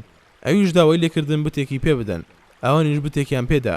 عەمری شێنایەوە بۆ مەککە و لە دەوری کەعبەدا داینە. دوای ئەوە بتپەرستی لە نیمچە دوورگەی عەرەبیدا بڵاوبوویەوە و هەتا وای لێ هات هەر ماڵێکی ناو مەککە بتێکیان هەبوو لە ماڵی خۆیاندا دەیان پەرست. کاتێک یەکێکیان دەچوو بۆ سەفەر کۆتا شتێکە لە ماڵەوە دەیکرد ئەوە بوو دەچوو دەستی دەهێنە بە بتەکەدا کە دەشگەڕایەوە یەکەم ئیشی ئەوە بوو. دواتر عەرەب خویاندا بتپەرستی. هەیان بوو خانووی دروست دەکرد، هەیان بوو بتی دادەنا، هەر کەسیش نەیتوانیایە ئەوە بکات لە بەردەم حەڕەمدا بەردێکی قنج و قیتی دادەنا و وەک تەوافی بیت تەوافی ئەویشی دەکرد. کەسێکیان کە دەچوو بۆ سەفەر و لە شوێنێکدا دەبەزی چوار بەردی ئەوەی هەڵدەگرت و سەیری دەکرد کامیان باشتر و جوانتر بوو دەیکرد بە خواوەندی خۆی کە ئەوەی جێدەهێشت خواوەندەکەی ئەوەی جێدەهێشت کە دەسوویە شوێنێکی تر هەمان شتی دووبارە دەکردەوە. عەرەبەکان سێبەتی گەورەی داتاشراویان هەبوو کە بە گەورەیان ڕادەگرتن و حەجیان لە دەور دەکردن و قوربانیان بۆ سەردەبڕین. یەکەمیان مەنات بوو کە لەسەر کەناراوی دەریا لە بەرەی میشلەل لە قەدید لە نێوان مەدینە و مەککە دادانرا بوو. هەموو عەرەب بە گەورەیان ڕادەگرت. ئەوس و خەزرەج لە هەمووان زیاتر بە گەورەیان ڕادەگرت. جەکاتێک پێغەمبەر صلی الله عليه وسلم لە ساڵی هەشتەمی کۆچیدا چوو بۆ فەتحی مەککە، عەلی ڕەزای خوای لێبێت ناردوو ئەویش وێرانی کرد و چی ماڵ و سامانێکی بۆ خڕکرا بوو هێنای بۆ لای پێغەمبەر صلی الله عليه وسلم. لە نێو شمەکەکاندا دوو شمشێر هەبوون کە حارسی کوڕی ئەبی شمیری غەسانی پاشای غەسان بە دیاری نردبوونی بۆ ئەو بتە. حارس ئەو کەسە بوو کە شوجاعی کوڕی وەهبی ئەسەدی کوشت. کاتێک پێغەمبەر صلی الله عليه وسلم نامەیەکی پێدابوو تا بیگەێنێتە دەستی و تیایدا بانگێشتی دەکرد بۆ ئیسلام. حارس شوجاعی کوشت. ئەوەش تەنها نێردراوی پێغەمبەر صلی الله عليه وسلم بوو کە کوژرا. بتی دووەمیان لات بوو لە تائیف کە بەردێکی چوارچێوە بوو. قوڕەیش و هەموو عەرەب بە گەورە و پیرۆزیان ڕادەگرت. جا دوای گەڕانەوەی پێغەمبەر صلی الله عليه وسلم لە فەتحی مەککە بۆ مەدینە، کاتێک وەفدی سەقیف هاتن بۆ لای پێغەمبەر صلی الله عليه وسلم، داوایان لێکرد 3 ساڵ واز لە لات بهێنێت بۆیان و لە ناوی نەبات، بەڵام پێغەمبەر صلی الله عليه وسلم ڕازی نەبوو. اینجا داوای 2 ساڵیان کرد و هەر ڕازی نەبوو. داوای ساڵێکیان کرد و پێغەمبەر صلی الله عليه وسلم ڕازی نەبوو. 2000 داوای 1 مانگیان کرد و ئەویش ڕازی نەبوو. ئیبن هیشام دەڵێت ئەوان تەنها مەبەستیان ئەوە بوو بەو کارەیان لە دەست و دەمی گەمژە و نەفامەکانیان و ژن و منداڵیان پارێزراو بن. هەروها پێیان ناخۆش بوو خەومەکەیان بە لەناوبردنی ئەو بتە بترسن تا ئەو کاتەی دێنە ناو ئیسلامەوە. بەڵام پێغەمبەر صلی الله عليه وسلم ڕازی نەبوو. ئەبوو سوفیانی کوڕی حەرب و مغەیرەی کوڕی شوعبەی نارد بۆ لەناوبردنی. کاتێک مغەیرە زەنگن و پاچی لێدەدا، ئەفرەتانی سەقیف بەسەری ڕووتی و بەگریانەوە داهاتنە دەرێ و دەیان گوت لە تەبکینە دیفاع ئەسلەمها الڕیضاع لەم یەحسەن المەصاع. مەبەستیان ئەوە بوو هاوار و ڕۆڕۆ بوو ئەوەی بەرامبەر دژمنانمان بەرگری لێ دەکردین و دەرد و بەڵای لێ دوور دەخستینەوە. و ئێستا کەسانی لار و نالەبار داویانە بەدەستەوە و بۆ ئەوەی لە ناو ببرێت و بەرگری لێ ناکەن و لە پێناویدا شمشێر هەڵناکەن. سێیەم بتیان عوزا بوو کە لەبەری ڕاستی ڕێڕەوی مەککە بۆ عێراقەوە بوو. قوڕەیشەکان بە تایبەتتر بە گەورەیان ڕادەگرت. جاکاتێک قورئان دابەزی و تانەی دەدا لە عوزا و بتەکانی، زۆر لەسەر قوڕەیش سەخت بوو. کاتێک کە ئەبوو ئوحەیحا کە سەعیدی کوڕی عاسی کوڕی ئومەیەی کوڕی عەبدولشەمسی کوڕی عەبدولمەناف بوو تووشی ئەو نەخۆشیە بوو کە تیایدا مرد، ئەبوو لەهەب چوو بۆ سەردانی. سەیری کرد دەگری، پێیوت ئەی ئەبوو ئوحەیحا بۆچی دەگریت؟ لە ترسی مردنێک دەگریت کە هەر دەبێت هەمووان بمرین؟ ئەویش وتی نا، بەڵکو ئەترسم دوای من عوزا نەپەرسترێت. ئەبوو لەهەب وتی بەخوا لە ژیانی تۆدا لە پێناو تۆدا نەدەپەرسترا و دوای مردنی تۆش لەبەر مەرگی تۆ واز ناهێنرێت لە پەرستنی. ئەبوو ئوحەیحەش وتی ئێستا زانیم جێگرەوەیەکم هەیە، سەرسام بوو بەو سووربوونەوەی لەسەر بتپەرستی عوزا. لە ساڵی فەتحی مەککەدا پێغەمبەر صلی الله عليه وسلم خالیدی کوڕی وەلیدی بان کرد و فەرمانی پێکرد بچێت لە ناوی ببات. خالید کە سووی ئەوێ دیبەی کوڕی حەرمی شەیبانی کە مزیێوری پەرستگاکە بوو وتی أعزى أنشدي شدة لا تكذبي على الخالد ألقي الخمار وشمري فإنك إلا تقتلي اليوم خالدا تبوئي بذل عاجل وتنصري. مەبەستی ئەوە بوو لەگەڵ خالیددا بجەنگێت و لە ناوی ببات و مانەوەی خۆی بسەلمێنێت. خالیدیش وتی يا عز كفرانك لا غفرانك إني رأيت الله قد أهانك. دەڵێن ئافرەتێکی حەبەشی قژبش بووە و لە ناو درەختێکدا کە خالیدی کوڕی وەلید بڕیوێتەوە دەستی خزبوویەوە سەرگەردنی کە لێیدا سەری پەڕی بینی ڕەشاییەک واتە وەک پشکۆ. کاتێک خالید وردەکاری ڕووداوەکەی بۆ پێغەمبەر صلی الله عليه وسلم گێڕایەوە، پێغەمبەر صلی الله عليه وسلم فەرمووی ئەوە عوزا بووە، دوای ئەوەش عەرەب عوزایەکی تری نابێت، ئیتر لەمڕۆ بەدواوە هەرگیز ناپەرسترێت. ئەمانە دیارترین بتەکانی عەرەب بوون لە سەردەمی نەفامیدا. قورئانی پیرۆزیش باسی کردوون و دەفەرمێت ئەفەڕەئەیتم اللات والعزا ومناة الثالثة الأخرى. کاتێک پێغەمبەر صلی الله عليه وسلم لە ڕۆژی فەتحی مەککەدا چوویە ناو بەیت الحەرامەوە، بینی وێنەی پێغەمبەر ئیبراهیم کێشراوە و ئەزلام لە نێو دەستیدایە و بەختی پێدەگرێتەوە. پێغەمبەر صلی الله عليه وسلم فەرمووی خوای گەورە بیان کوژێت. گەورە و بەتەمەنی ئێمەیان وا لێ کردووە ئەزلام بەکاربهێنێت. ئیبراهیم چ ئیشێکی بە ئەزلام هەیە؟ ما كان إبراهيم يهوديا ولا نصرانيا ولكن كان حنيفا مسلما وما كان من المشركين. دڵنیابن کە ئیبراهیم نەجوولەکە بوو نەگاور، بەڵکو خوا بەیەکزان و یەکتاپەرست و ملکەس و ڕاستاڵ و مسلمانێک بوو، تەنها ساتێکیش لە هاوبەش پەیداکەران نەبوو. اینجا فەرمانی کرد هەموو ئەو وێنە ناسڕانەوە. ئیبن عەباس دەڵێت پێغەمبەر صلی الله عليه وسلم ڕۆژی فەتحی مەکە بە سواری وڵاخەکەی وشترەکەی چوویە ناو مەککەوە، تەوافی دەوری کەعبەی دەکرد، چوار دەوری بتەکانیش بەڕەساس تەنرا بوون. پێغەمبەر صلی الله عليه وسلم بە چیلکەیەکی دەستی ئاماژەی دەکرد بۆ بتەکان و دەیفەرموو: جاء الحق زهق الباطل أن الباطل كان زهوقا. بەرەڕوو ئاماژەی بۆ هەر بتێک بکردایە بتەکە بە پشتدا دەکەوت، لە پشتیشەوە ئاماژەی بۆ هەر بتێک بکردایە بتەکە بەدەمدا دەکەوت، هەتا هەرچی بتی تێدا هەبوو هەموویان کەوتن. تەنها چەند مانگێک بەسەر فەتحی مەککەدا تێپەڕ بوو، هەرچی بتی ناو نیمچە دوورگەی عەرەبی هەبوون لە کۆشک و بەرزی خۆیان کەوتن و لە ناو بران و ئەوانەی پێشتر دەیان پەرستن دەست بەرداری پەرستشیان بوون. ئەوەی دوێنێ سەرقاڵی پەرستنیان بوو لەوە بەدووە لەو ڕابردووی تەریق دەبوویەوە کە چۆن بەردێکی بێسوود و زینای پەرستووە کە لە ئەز ڕووداوەکانی زەمانەدا هیچی لەدەست نایەت. پەیامی ئیسلام هەر لە سەرەتاوە لەسەر بنەمای ناوزڕاندنی ئەو بتانە و سەرکۆنە و سەرزەنشتی ئەو کەسانە دامەزرا کە پەرستشی ئەو بتانەیان دەکرد، بەڵکو ئیسلام بانگەوازی دەکرد بۆ ئاینی فیتڕات، پەرستشی خۆی بەدیهێنەری بوون و پەروەردگاری جیهانیان لە سەرەتاوە نیمچە دوورگەی عەرەبی و لە پێش هەمووشیانەوە قوڕەیش بەرەنگاری ئەو بانگەوازە بوونەوە بە شتێکی نامۆ و سەرسوڕهێنەر تەماشایان دەکرد. أجعل الآلهة إلها واحدا إن هذا لشيء عجاب. ئەرێ هەموو خواکانی کردۆتە یەک خوا، بەڕاستی ئەمە شتێکی سەیر و سەمەرەیە. نیمچە دوورگەی عەرەبی بەدەست ئەم ئاینە نوێیەوە شەپۆلی دەدا و هەوڵی دەدا زیندە بە چاڵی بکات و بە هەر بیانوویەک بێت پێغەمبەرەکەشی لە ناو ببات. بەڵام 2000 پاش خەباتێکی بەردەوامی 23 ساڵی سەرکەوتن بۆ پێغەمبەری خوا صلی الله عليه وسلم بوو، پایتەختی بتپەرستی فەتح کرد و خواوەندەکانی ئەوەی تێکشکاند و سوپای بتپەرستی شکست پێهێنا و سەرکەوت بەسەر پیلانی سەرکردە و ڕێبەرەکانیدا.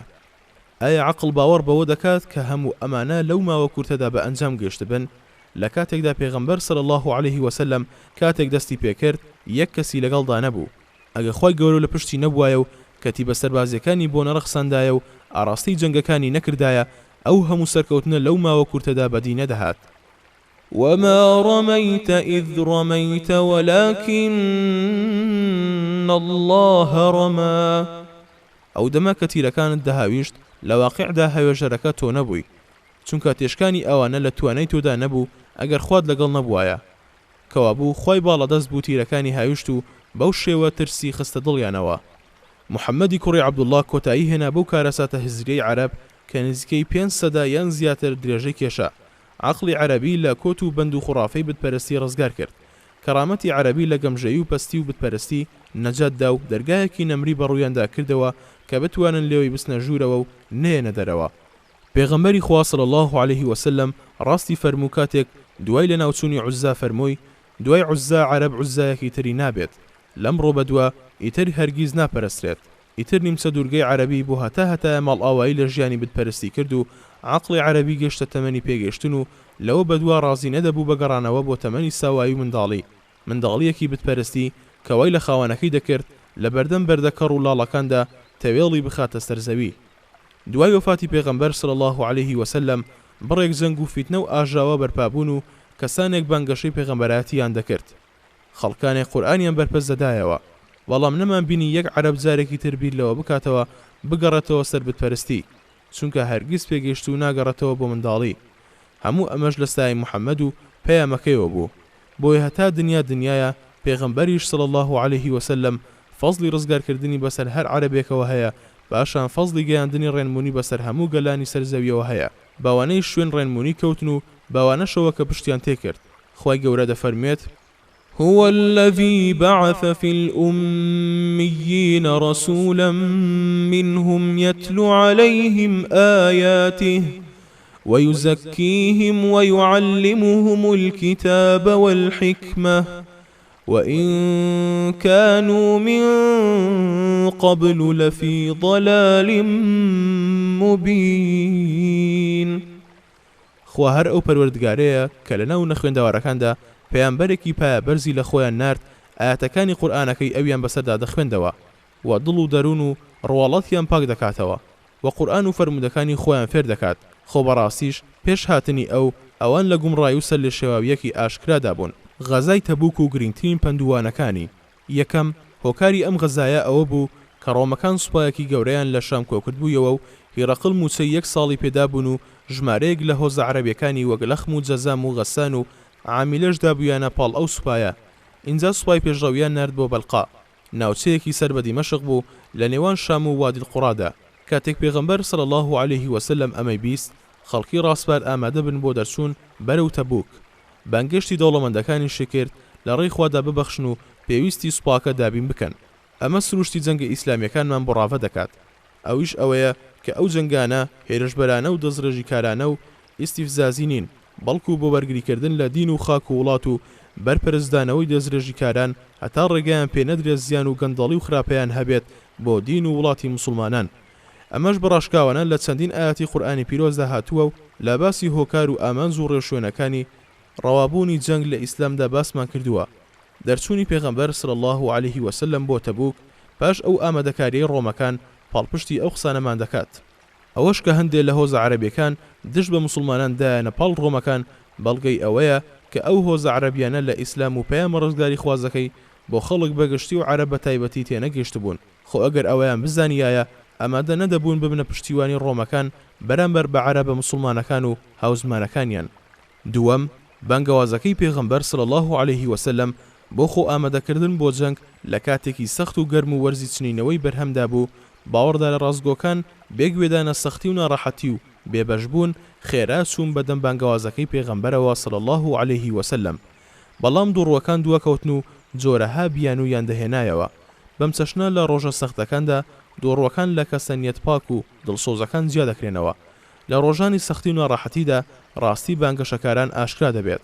خوای گەورە دەفەرمێت: أحسب الناس أن يتركوا أن يقولوا آمنا وهم لا يفتنون ولقد فتنا الذين من قبلهم فليعلمن الله الذين صدقوا وليعلمن الكاذبين.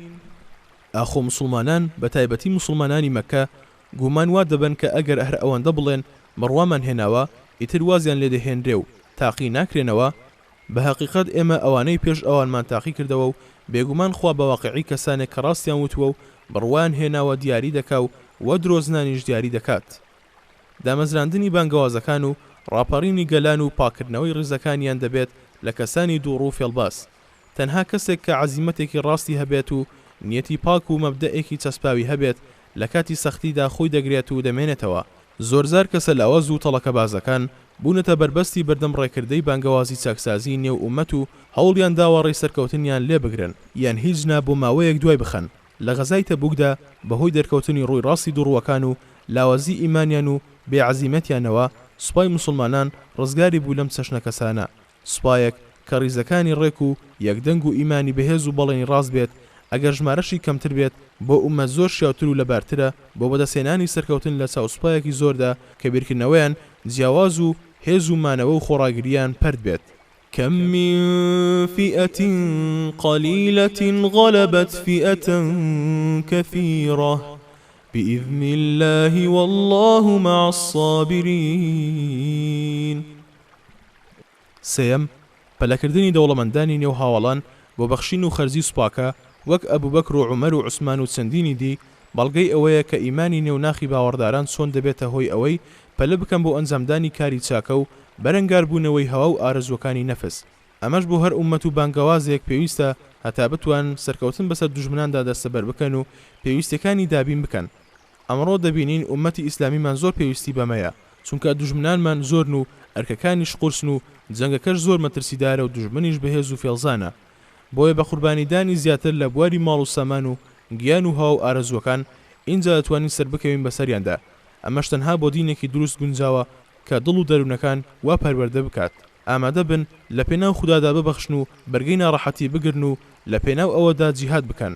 خۆی گەورەش لەسەر ئەمە پێچەوساویان بکات وەک چۆن مجاهیدانی نێو مەیدانی خەبات پێچەسپاو دەکات.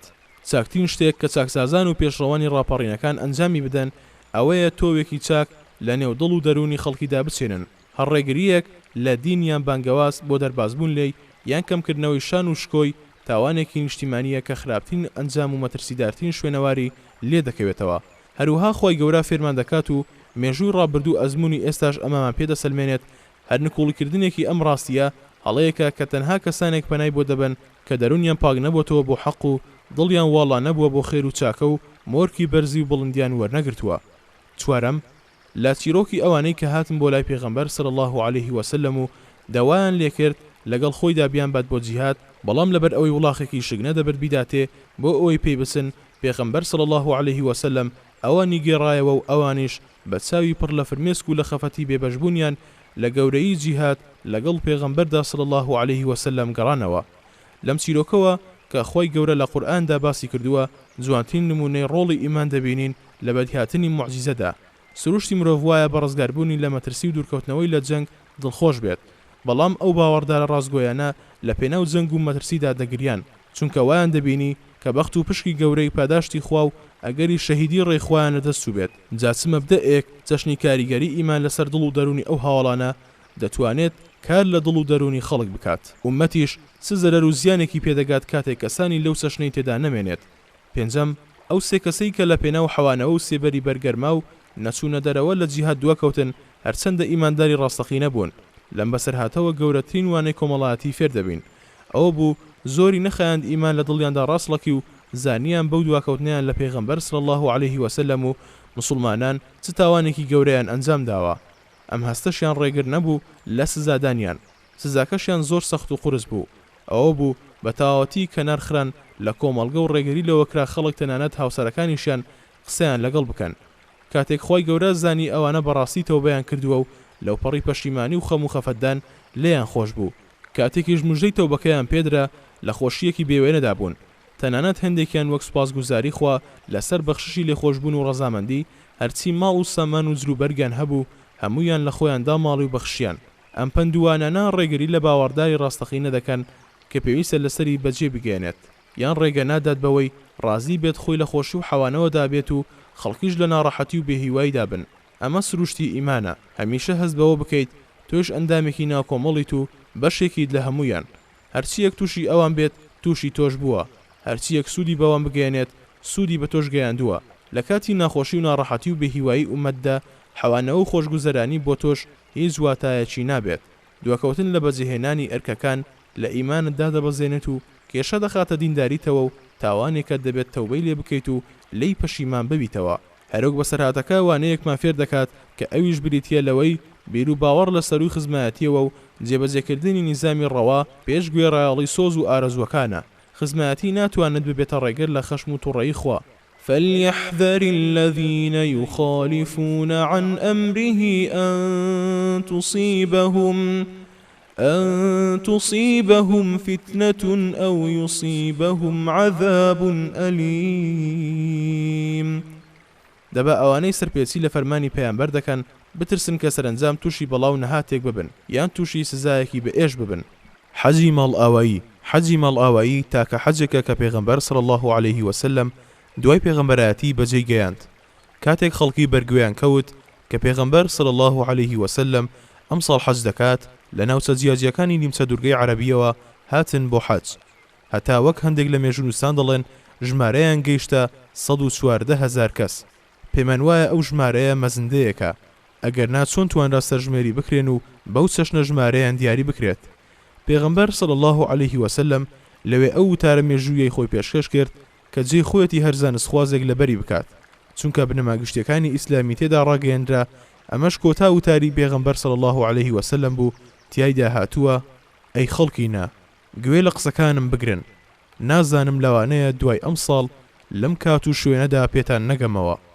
چاک بزانن وەک حرامی ئەمڕۆتان و حرامی ئەم مانگەتان خوێن و ماڵ و سامانتان لەسەر یەکتری حرامە هەتا دەگەنەوە بە پەروەردگارتان.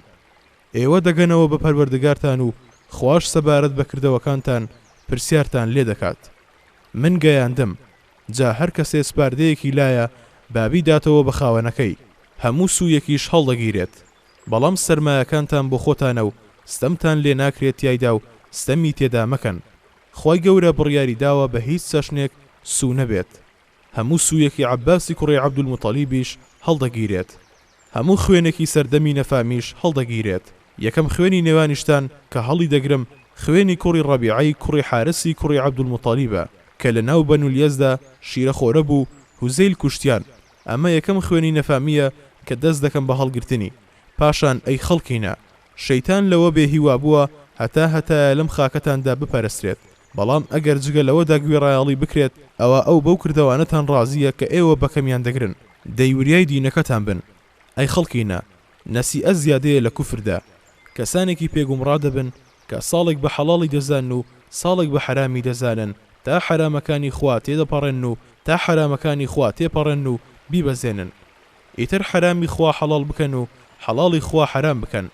سەردەم و زەمانە وەک ئەو شکڵی خۆی لەو ڕۆژەی خوای گەورە ئاسمانەکان و زەوی خەڵەقێر دەخولێتەوە. ژمارەی مانگەکانیش لای خوا 12 مانگە، 4 مانگە حرامەکانن، سیان بەسەر یەکەوە و ڕەجەبی موزەریش کە لە نێوان جومادی و شەعبەندایە. پاشان ئەی خەڵکینە، مافتان هەیە بەسەر ژنەکانتانەوە و ئەوانیش مافیان هەیە بەسەرتانەوە. ئێوە مافی ئەوەتان هەیە بەسەریانەوە کە کەسێک ئێوە ڕقتانە لی نەهێنە سەر ڕاخەرەکانتان لەسەریانە داوین پیسیەکی ڕوون ئەنجام نەدەن. ئەگەر ئەوەیان کرد ئەوە خوای گەورە مۆڵەتی داون لە سەرجێدا بیان تۆرێنن، سەرجەییان لێ جیا بکەنەوە و بە لێدانێکی بێزیان لێیان بدەن. ئەگەر وازیان هێنا ئەوە ڕۆزی و جلوبەرگیان بۆ هەیە بە پێی توانە و بە دروستی لەگەڵ ئافرەتاندا چاک بن، چونکە ئەوانە لە بەردەستی ئێوەدان و لای ئێوەن، هیچیان لەدەست نایەت بۆ خۆیان. ئێوە بە ئەمانەتی خوا ئەوانتان وەرگرتون و بە فەرمایشتی خوا داوێنی ئەوانتان بۆ حەڵاڵ بووە. ئەی خەڵکینە، دەی لەم قسانەم تێبگەن و جوان وەری بگرن، چونکە من واگەیاندم لە نێوتاندا شتێکم بۆ بەجێهێشتون کە ئەگەر دەستی پێوە بگرن هەرگیز گومڕا نابن. شتێکی زۆر ڕۆن، کتێبی خوا و سونەتی پێغەمبەرەکەی. ئەی خەڵکینە، گوێ لە قسەکانم بگرن و جوان لی تێبگەن. دەزانن هەموو مسلمانێک برای مسلمانە و مسلمانان بران، بۆیە هیچ شتێکی کەسێک بۆ براکی ڕەوانیە مەگەر بەویست و حەزی خۆی پێی بدات. بۆیە ستەم لە خۆتان مەکەن. خوایە، ئایا گەیاندم یەکەم شت لە حەزی ماڵ ئاواییدا جێی سەرنجە ئەو جەماوەرە زۆرەیە کە لە ناوچە جیاجیەکانی نیمچە دوورگەی عەرەبیەوە لەگەڵ پێغەمبەر صلی الله علیه وسلم ئامادە ببوون. کەسانێک کە باوەڕیان پێهێنا بوو پەیامەکەیان بەڕاست دەزانی و گوێڕایەڵی فەرمانی بوون، هەمویان تەنها 23 ساڵ پێش ئەوە لە سەر ئاینی شیرک و بتپەرستی بوون و ڕقیان بوو لە بنەماکانی پەیامەکەی پێغەمبەر صلی الله علیه وسلم و سەریان لەوە سوڕدەما کە بانگەوازی دەکرد بۆ یەخواپەرستی. لەبەر ئەوەی سەرکۆنەی باو باپیرانی بتپەرستی ئەو خەڵکی دەکرد و سەرگەورەکانی بەنەفام دادەنان لی بێزار بوون، بەڵکو زۆرێکیان دژایەتی پێغەمبەریان صلی الله علیه وسلم دەکرد و هەوڵیان دەدا ئازاری پێ بگێنن. دوازار هەوڵیاندا بیکوژن و خەڵکیان لە دژگەرم دەکرد و بە تیر و شمشێر بەرەنگاری دەبوونەوە. ئیتر ئەم وەرچرخانە سەرسوڕهێنەرە لەم ماوە کورتەدا چۆن ڕوویدا، چۆن پێغەمبەر صلی الله علیه وسلم توانی وا لەو خەڵکە بکات واز بێنن لەو بتپەرستی و نەفامی و پەستی و دووبەرەکەی کە تیایدا بوون و بەرەو یەکخواپەرستی و شارەزایی زات و سیفاتی خوا و یەکدەنگی و یەک ئامانجیان بەرێت. چۆن توانی ئەو دڵانە لە دوژمنایەتیەوە بۆ خۆشەویستی خۆی ڕابکێشێت لە کاتێکدا ئەوانە ناسابوون بەو پەڕی دژایەتی و ڕقنواندن بەرامبەر بە پێغەمبەر صلی الله علیه وسلم. مرۆڤێک هەرچەندە هەڵکەوتە و لێ هاتوو بێت و کەسایەتێکی بەهێزی هەبێت ناتوانێت بە سەدان ساڵیش بگات بەوە، نە لە کۆن و نە لەم ڕۆژدا شتی لەو چەشنەمان نەبیستووە. دەی ئەمە تەنها ڕاستی پەیامەکە و پاڵپشتی ئاسمان و سەرکەوتنی خوای و معجزەی ئەو ئاینە تەواو گشتگیریە کە بەهۆیەوە خوای گەورە بەخششی خۆی ڕشتووە بەسەر بەندەکانیدا و کردوویەتی بە کۆتا پەیامەکانی خوا بۆ خەڵک. خوای گەورە ویستی بە پەیامی ئیسلام کۆتایی بهێنێت بەو سەرکەشەی ئومەت کە ڕێڕەوی ژیانی خەڵکی گرتبوویەوە و خەڵکی ملکەسی هەوا و ئارەزوو دەمارگیریەکان ببوون. ئیدی لە ڕێی ئیسلامەوە ئەو خەڵکە ڕێڕێنمونیان نیشان بدرێت و بە تیشکی خۆر چاویان بکرێتەوە و ببنە پێشەوای پێشڕەوانی گەلان و ڕێڕەوی مێژووی پێ بگۆڕن و پەستی مرۆڤی پێ بسڕێتەوە و ژیری و دانایی و ڕێنمونی و یادخستنەوە بۆ کەسانی ژیر شوێنی بگرێتەوە. 114,000 کەس کە هەتا دوێنێ بە درۆیان دەخستەوە ئەمڕۆ هەمویان بڕوایان پێهێناوە، دوێنێ لەگەڵی دەجەنگان و ئەم ڕۆژ ملکەسی بۆ دەنوێنن.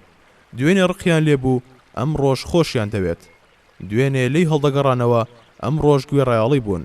هەموو ئەمانە لە ماوەی 23 ساڵدا. ئەوە کاری حەق و ڕوونی خوایە. خۆی گەورە پاک و بێگەردە لەوەی هاوڵی بۆ دابنرێت و پێغەمبەرەکەشی پاک و بەدورە لەوەی مولحیدان دێڵێن سبحان ربك رب العزة عما يصفون وسلام على المرسلين والحمد لله رب العالمين. دووەمشل لە حەزی مەڵئاواییدا کە زەی سەرنج بێت ئەو گوتارە بەهێزەی پێغەمبەری خوایە صلی الله عليه وسلم کە هەموو خەڵکی پێدواند. ئەو بنەمانەی دوای بە کۆتاگەیشتنی پەیامەکەی و سەرکەوتنی سەرکردایەتیەکەی ڕاگەیاند جەختکردنەوە بوو لەو بنەمانەی کە لە سەرەتای بانگەوازەکەیەوە ڕایگەیاند بوون. ڕۆژگارێک کە تەنها بووە و دەسەوسەنرایەوە، ڕۆژێک کە موسڵمانان کەمینە و بێدەسەڵات بوون، کەچی ئەو بنەمایانە لە کەمی و زۆری و جەنگ و ئاشتی و شکست و سەرکەوتن و هەژاری و دەوڵەمەندی و بەهێزی و لاوازی و نەگۆڕ و چەسپاو بوون. لە کاتێکدا بینی و مانە سەرکردەکانی دنیا چۆن مەبدە و بیر و باوەڕیان دەگۆڕێت و لە کاتی لاوازی و بەهێزیدا هەڵوێستیان جیاواز دەبێت و گۆڕانکاری لە پێناو ئامانزا دەکەن. پێچەوانەی ناخیان هەڵوێست و گفتار دەردەبڕان، بانگەشا بۆ شتێک دەکەن کە بڕوایان پێی نییە. لە لاوازیدا جلی پاکی و هەژاری و لە بەهێزیشدا بەرگی گورگ دەپۆشن، چونکە ئەوانە نێرداوانی بەرژەوەندین. بەڵام ئەمان پێغەمبەرانی خوان. چ جیاوازیەکی زۆر هەیە لە نێوان ئەوانەی بەسەر کەلاکەون لەگەڵ ئەوانەی لە دەریای نوردا مەلێ دەکەن، ئەوانەی کار بۆ خۆیان دەکەن لەگەڵ ئەوانەی بۆ مرۆڤایەتیان کار دەکەن. چ جیاوازیەک هەیە لە نێوان دۆستانی شەیتان و دۆستانی خوادا. الله ولي الذين آمنوا يخرجهم من الظلمات إلى النور والذين كفروا أولياؤهم الطاغوت يخرجونهم من النور إلى الظلمات أولئك أصحاب النار هم فيها خالدون. هەرخوایە یار و یاوەری ئەو کەسانەی باوەڕیان هێناوە، چونکە لە هەموو ڕێبازە چەوت و تاریکستانەکانی کوفرەوە دەریان دێنێ و بەرەو نور و ڕۆشنایی ئیسلامیان دەبا. ئەوانەش کە کافر و بێباوەڕن، یار و یاوەریان هەر تاغوت و شەیتانە لە جنی و ئادەمی و لە ڕێبازی نور و ڕووناکی دەریان دەپەڕێن و بەرەو ڕێبازە تاریکستانەکان دەیان بن. ئەمانە دەبنە یار و یاوەری ئاگری دۆزەخ و بە هەتای شتیایدا ئەمێننەوە.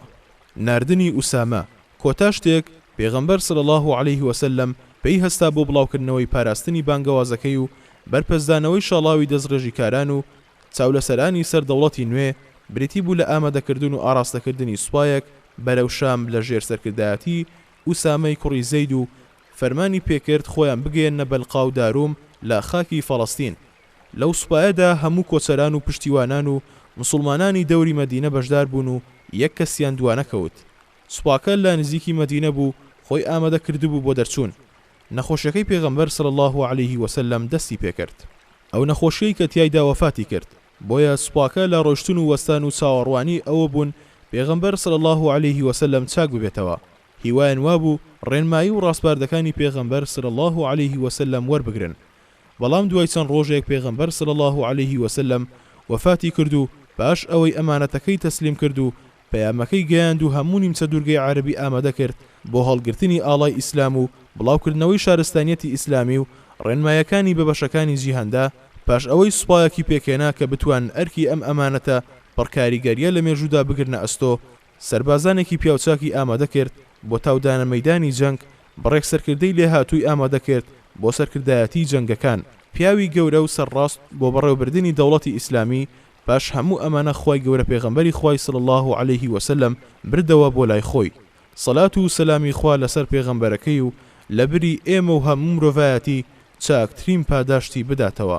خۆ ئەگەر پێغەمبەر صلی الله عليه وسلم و سەربازە بە وەفاکانی نەبوایەن کە دوای خۆی ئەمانەتەکەیان گەیاند، ئەوە ئەمڕۆ لە گومڕاییەکی تەواودا دەبووین. خۆی گەورە ڕێزێکی لە پێغەمبەرەکەینا کە پێشتر لە پێغەمبەرانی تری نەنابوو، ئەویش بەوەی تەمەنی درێژ کردەوە هەتا بەرهەمی بانگەواز و خەباتەکەی ببینێ کە هەموو نیمچە دوورگەی عەربی گرتبوویە خۆ و بە یەکجاری لە بتپەرستی پاکی کردەوە و وای کرد خۆیان بەدەستی خۆیان بتەکان بشکێن و خۆشحاڵ بن بە بەخششی خوا کە لە گومڕایی ڕزگاری کردن.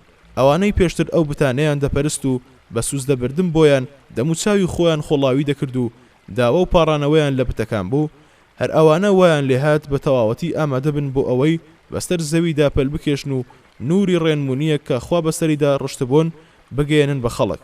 ئەمە یەک نەوە بوون، نەوەیەک کە خۆیان بتەکانیان دەپەرست و بە خواوەندیاندا دەنان و بێگوێدان و سەرپێی و بێمنەت لە توانە و بەهرەکان لە نێو نەفامیدا دەژیان.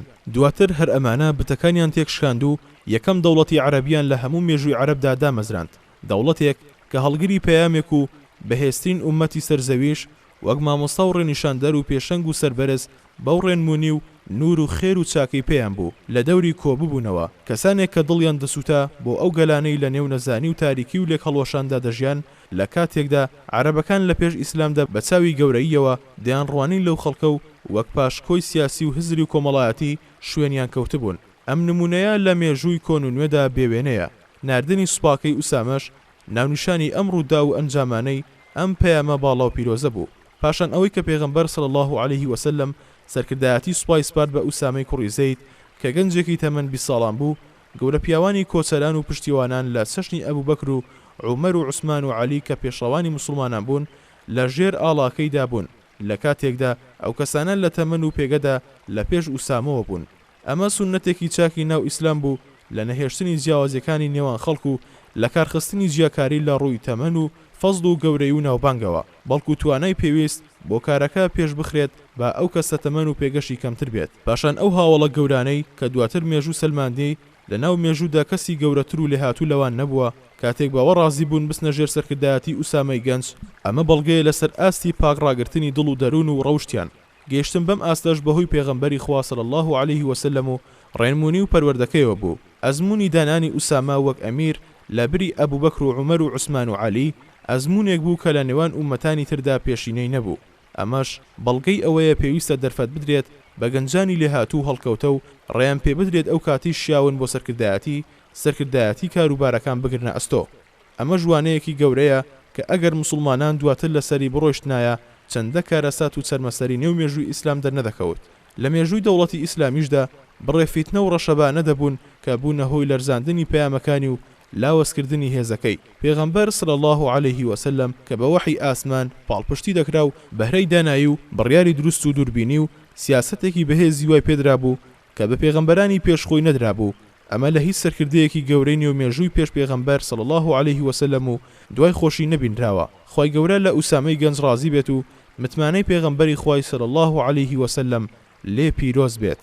متمانەبوونی بە لێهاتووی سەرکردایەتی و عزیمەتی دروستی و ڕاستی ئیسلامەتیەکەی خی گەورە لێ ڕازی بێت و بیکاتە پێشەنگێک بۆ ئەو گەنجە باوەڕدارە ئیشکەرانە و کاربەدەستەکانمان. وەفاتی پێغەمبەری خوا صلی الله عليه وسلم. پێغەمبەر صلی الله عليه وسلم وەفاتی کرد باش ئەوەی لە ڕێی وەحیەوە زانی ئەجەلی نزیک بۆتەوە. ئەوە بوو لە حەجی ماڵئاواییدا ماڵئاوایی لە خەڵکی کرد. دڵ و دەرونی هاوڵانی لە ترس و دڵەڕاوکێدا بوو نەبادە ئەجەلی پێغەمبەر صلی الله عليه وسلم نزیک بوو بێتەوە. بەڵام ئەجەلی خوا کە هات دوا ناخرێت. زەکاتێک هەواڵی وەفاتی پێغەمبەر صلی الله عليه وسلم بڵاو بوویەوە، هاوڵان لە تەو سەختی کارەساتەکە شڵەژان و لەرزان و شڵەژان مەدینەی داگرت. زۆربەی گەورە هاوڵان و ئەوانەی کە لە دەستەی یەکەمی مسلمان بوون عەقڵیان لە جێی خۆی نەما. هەیان بوو لە زمان کەوت، هەیان بوو لە جوڵە کەوت، هەیان بوو وەک عومەر شمشێری هەڵکرد و ڕێگری لەوە دەکرد خەڵک بڵێت پێغەمبەر صلی الله عليه وسلم وەفاتی کرد. بەڵکو دەیوت پێغەمبەر صلی الله عليه وسلم ماوەیەک دەسێت و دواتر دەگەڕێتەوە بۆ لایەن. بەڵام ئەبوو بەکر پێچەسپا و لەسەر خۆمایەوە و سوویە لای پێغەمبەر صلی الله عليه وسلم. کاتێک لە جێگەکەیدا ڕاکشا بوو، پێغەمبەری خوای صلی الله عليه وسلم ماچ کرد و پێیوت بەدایک و باوکمەوە بە قوربانت بم ئەی پێغەمبەری خوا، بە زیندوی و بە مردوویش چەند بۆنت خۆشە. ئەو مردنەی خوای گەورە لەسەری نووسی بوویت چەشتت، دوای ئەمە هەرگیز مردنێکی ترت توش نابێت. ئەی پێغەمبەری خوا، لای پەروەردگارت باسمان بکە. اینجا ئەبوبەکر چوویە دەرەوە بۆ لای خەڵک و لە نێویاندا وتاریدا و فەرمووی ئەی خەڵکینە، هەرکەس محەممەدی دەپەرست ئەوە محەممەد مرد، هەرکەسیش خوا دەپەرستێت ئەوە خوا زیندووە و نامرێت. اینجا فەرمایشتی خوای خوێندەوە وما محمد إلا رسول قد خلت من قبله الرسل أفإن مات أو قتلا انقلبتم على أعقابكم ومن ينقلب على عقبيه فلن يضر الله شيئا وسيجزي الله الشاكرين.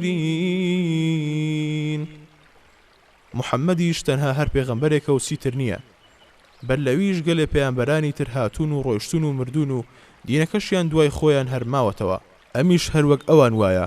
باشە گەر ئەو وەفاتی کرد و یان کوژرا و شەهید بوو، ئێوە پاشگەز دەبنەوە و لە دین وەردەگەڕێن؟ خۆ هەر کەسێکیش پاشگەز بێتەوە و لە دین وەرگەڕێ با چاک بزانێت کە هەرگیز ناتوانێت زیانێ بەخوا بگەێنێت، بەڵکو هەر لە خۆی زیان دەدات. دڵنیاش بن کە خوا پاداشتی شکرانە بژێران ئەداتەوە و سەریان دەخات. ئەبوو بەکر کە ئەم ئاەتەی خوێندەوە ئینجا سەدمە و حەبەسان هاوڵانی بەردا. دەتگوت پێشتر ئەو ئاەتەیان نەبیستووە. ئەبوو هوڕەیرە دەڵێت عومەر وتی سوێن بەخوا هەرکە گوێم لە ئەبوو بەکر بوو ئەو ئاەتەی دەخوێندەوە واقم وڕما و کەوتمە سەر زەوی و لەسەر پێکانم خۆم پێڕانەگیرا و دەمزانی پێغەمبەری خوا صلی الله عليه وسلم وفاتی کردووە. دووانەی گرنگ. یەکەم، هاوڵان بە وفاتی پێغەمبەر صلی الله عليه وسلم شڵەژان، وەک ئەوەی بڵیت مردن تووشی پێغەمبەر صلی الله عليه وسلم نابێت. لە کاتێکدا مردن کۆتایی هەر زیندوویەکە. ئەم بیرکردنەوەشیان لە خۆشەویستیان بوو بۆ پێغەمبەری خوا صلی الله عليه وسلم، خۆشەویستیەک کە تێکەڵ بە دەمار و خوێنیان ببوو. حەپەسان بەهۆی لە دەستدانی ئازیزانەوە بەپێی ئاستی خۆشەویستیە. دەبینین کەسێک کە منداڵێکی یان باوکی لەدەست دەدات چەند ڕۆژ بڕوابەوە ناکات لە دەستی داوە. دەی چ خۆشەویستیەک لە دنیادا دەگاتە ئاستی خۆشەویستی هاوڵانی چاکەکار بۆ پێغەمبەر صلی الله عليه وسلم. لە کاتێکدا خوای گەورە بەهۆی پێغەمبەرەوە صلی الله عليه وسلم ڕێنمونی کردن و لە تاریکیەوە بەرەو ڕووناکی ڕزگاری کردن و ژیانی گۆڕین و چاو عەقڵی کردنەوە و بەرزی کردنەوە بۆ پلە و ئاستی سەرکردە گەورەکان. پاشان پێغەمبەر صلی الله عليه وسلم لە ژیانیدا پەروەرشیار و دادوەر و ڕێنمونیکەریان بوو. لە کاتی سەختی و نەکبەتیەکاندا پەنایان بۆ دەبرد و لە کاتی ڕووداوەکاندا داوای ڕێنمونیان لێ دەکرد، فەرمایشت و ڕێنمایی خۆیان لێوەردەگرت. جا کاتێک پێغەمبەر صلی الله عليه وسلم وفاتی کرد، هەموو ئەمانە پچڕان. دەی چ حەپەسانێک لەو حەپەسانە سەختتر و کاریگەرترە. دووەم، هەڵوێستی ئەبوو بەکر بەڵگەی ئەوەیە کە ئەو پیاوە لە کاتی سەختی و نەکبەتیەکاندا زۆر هێور و لەسەرخۆ بووە و هیچ هاوڵێکی تر وەک ئەبوو بەکر ئەوەی نەبووە. ئەمە وای کردووە لە هەموو کەسێک شیاوتر بێت بە خەلیفەی پێغەمبەر صلی الله عليه وسلم. لە کاتی بزوتنەوەی هەڵگەڕاوەکان لە نیمچە دوورگەی عەرەبیدا ئەمەش سەلما تێبینی. هەتا ئێرە پوختەی ئەو وانانە کۆتایی پێهات کە لە فیقهی ژیاننامەی پێغەمبەر صلی الله عليه وسلم بۆ خوێنکارانی ساڵی دووەم پێشکەش کران. چوار بەشی تر لە نێو بەرنامەی وانەکاندا ماوە. دەرفەت نەبوو بەشەکانی تریشی بنووسمەوە.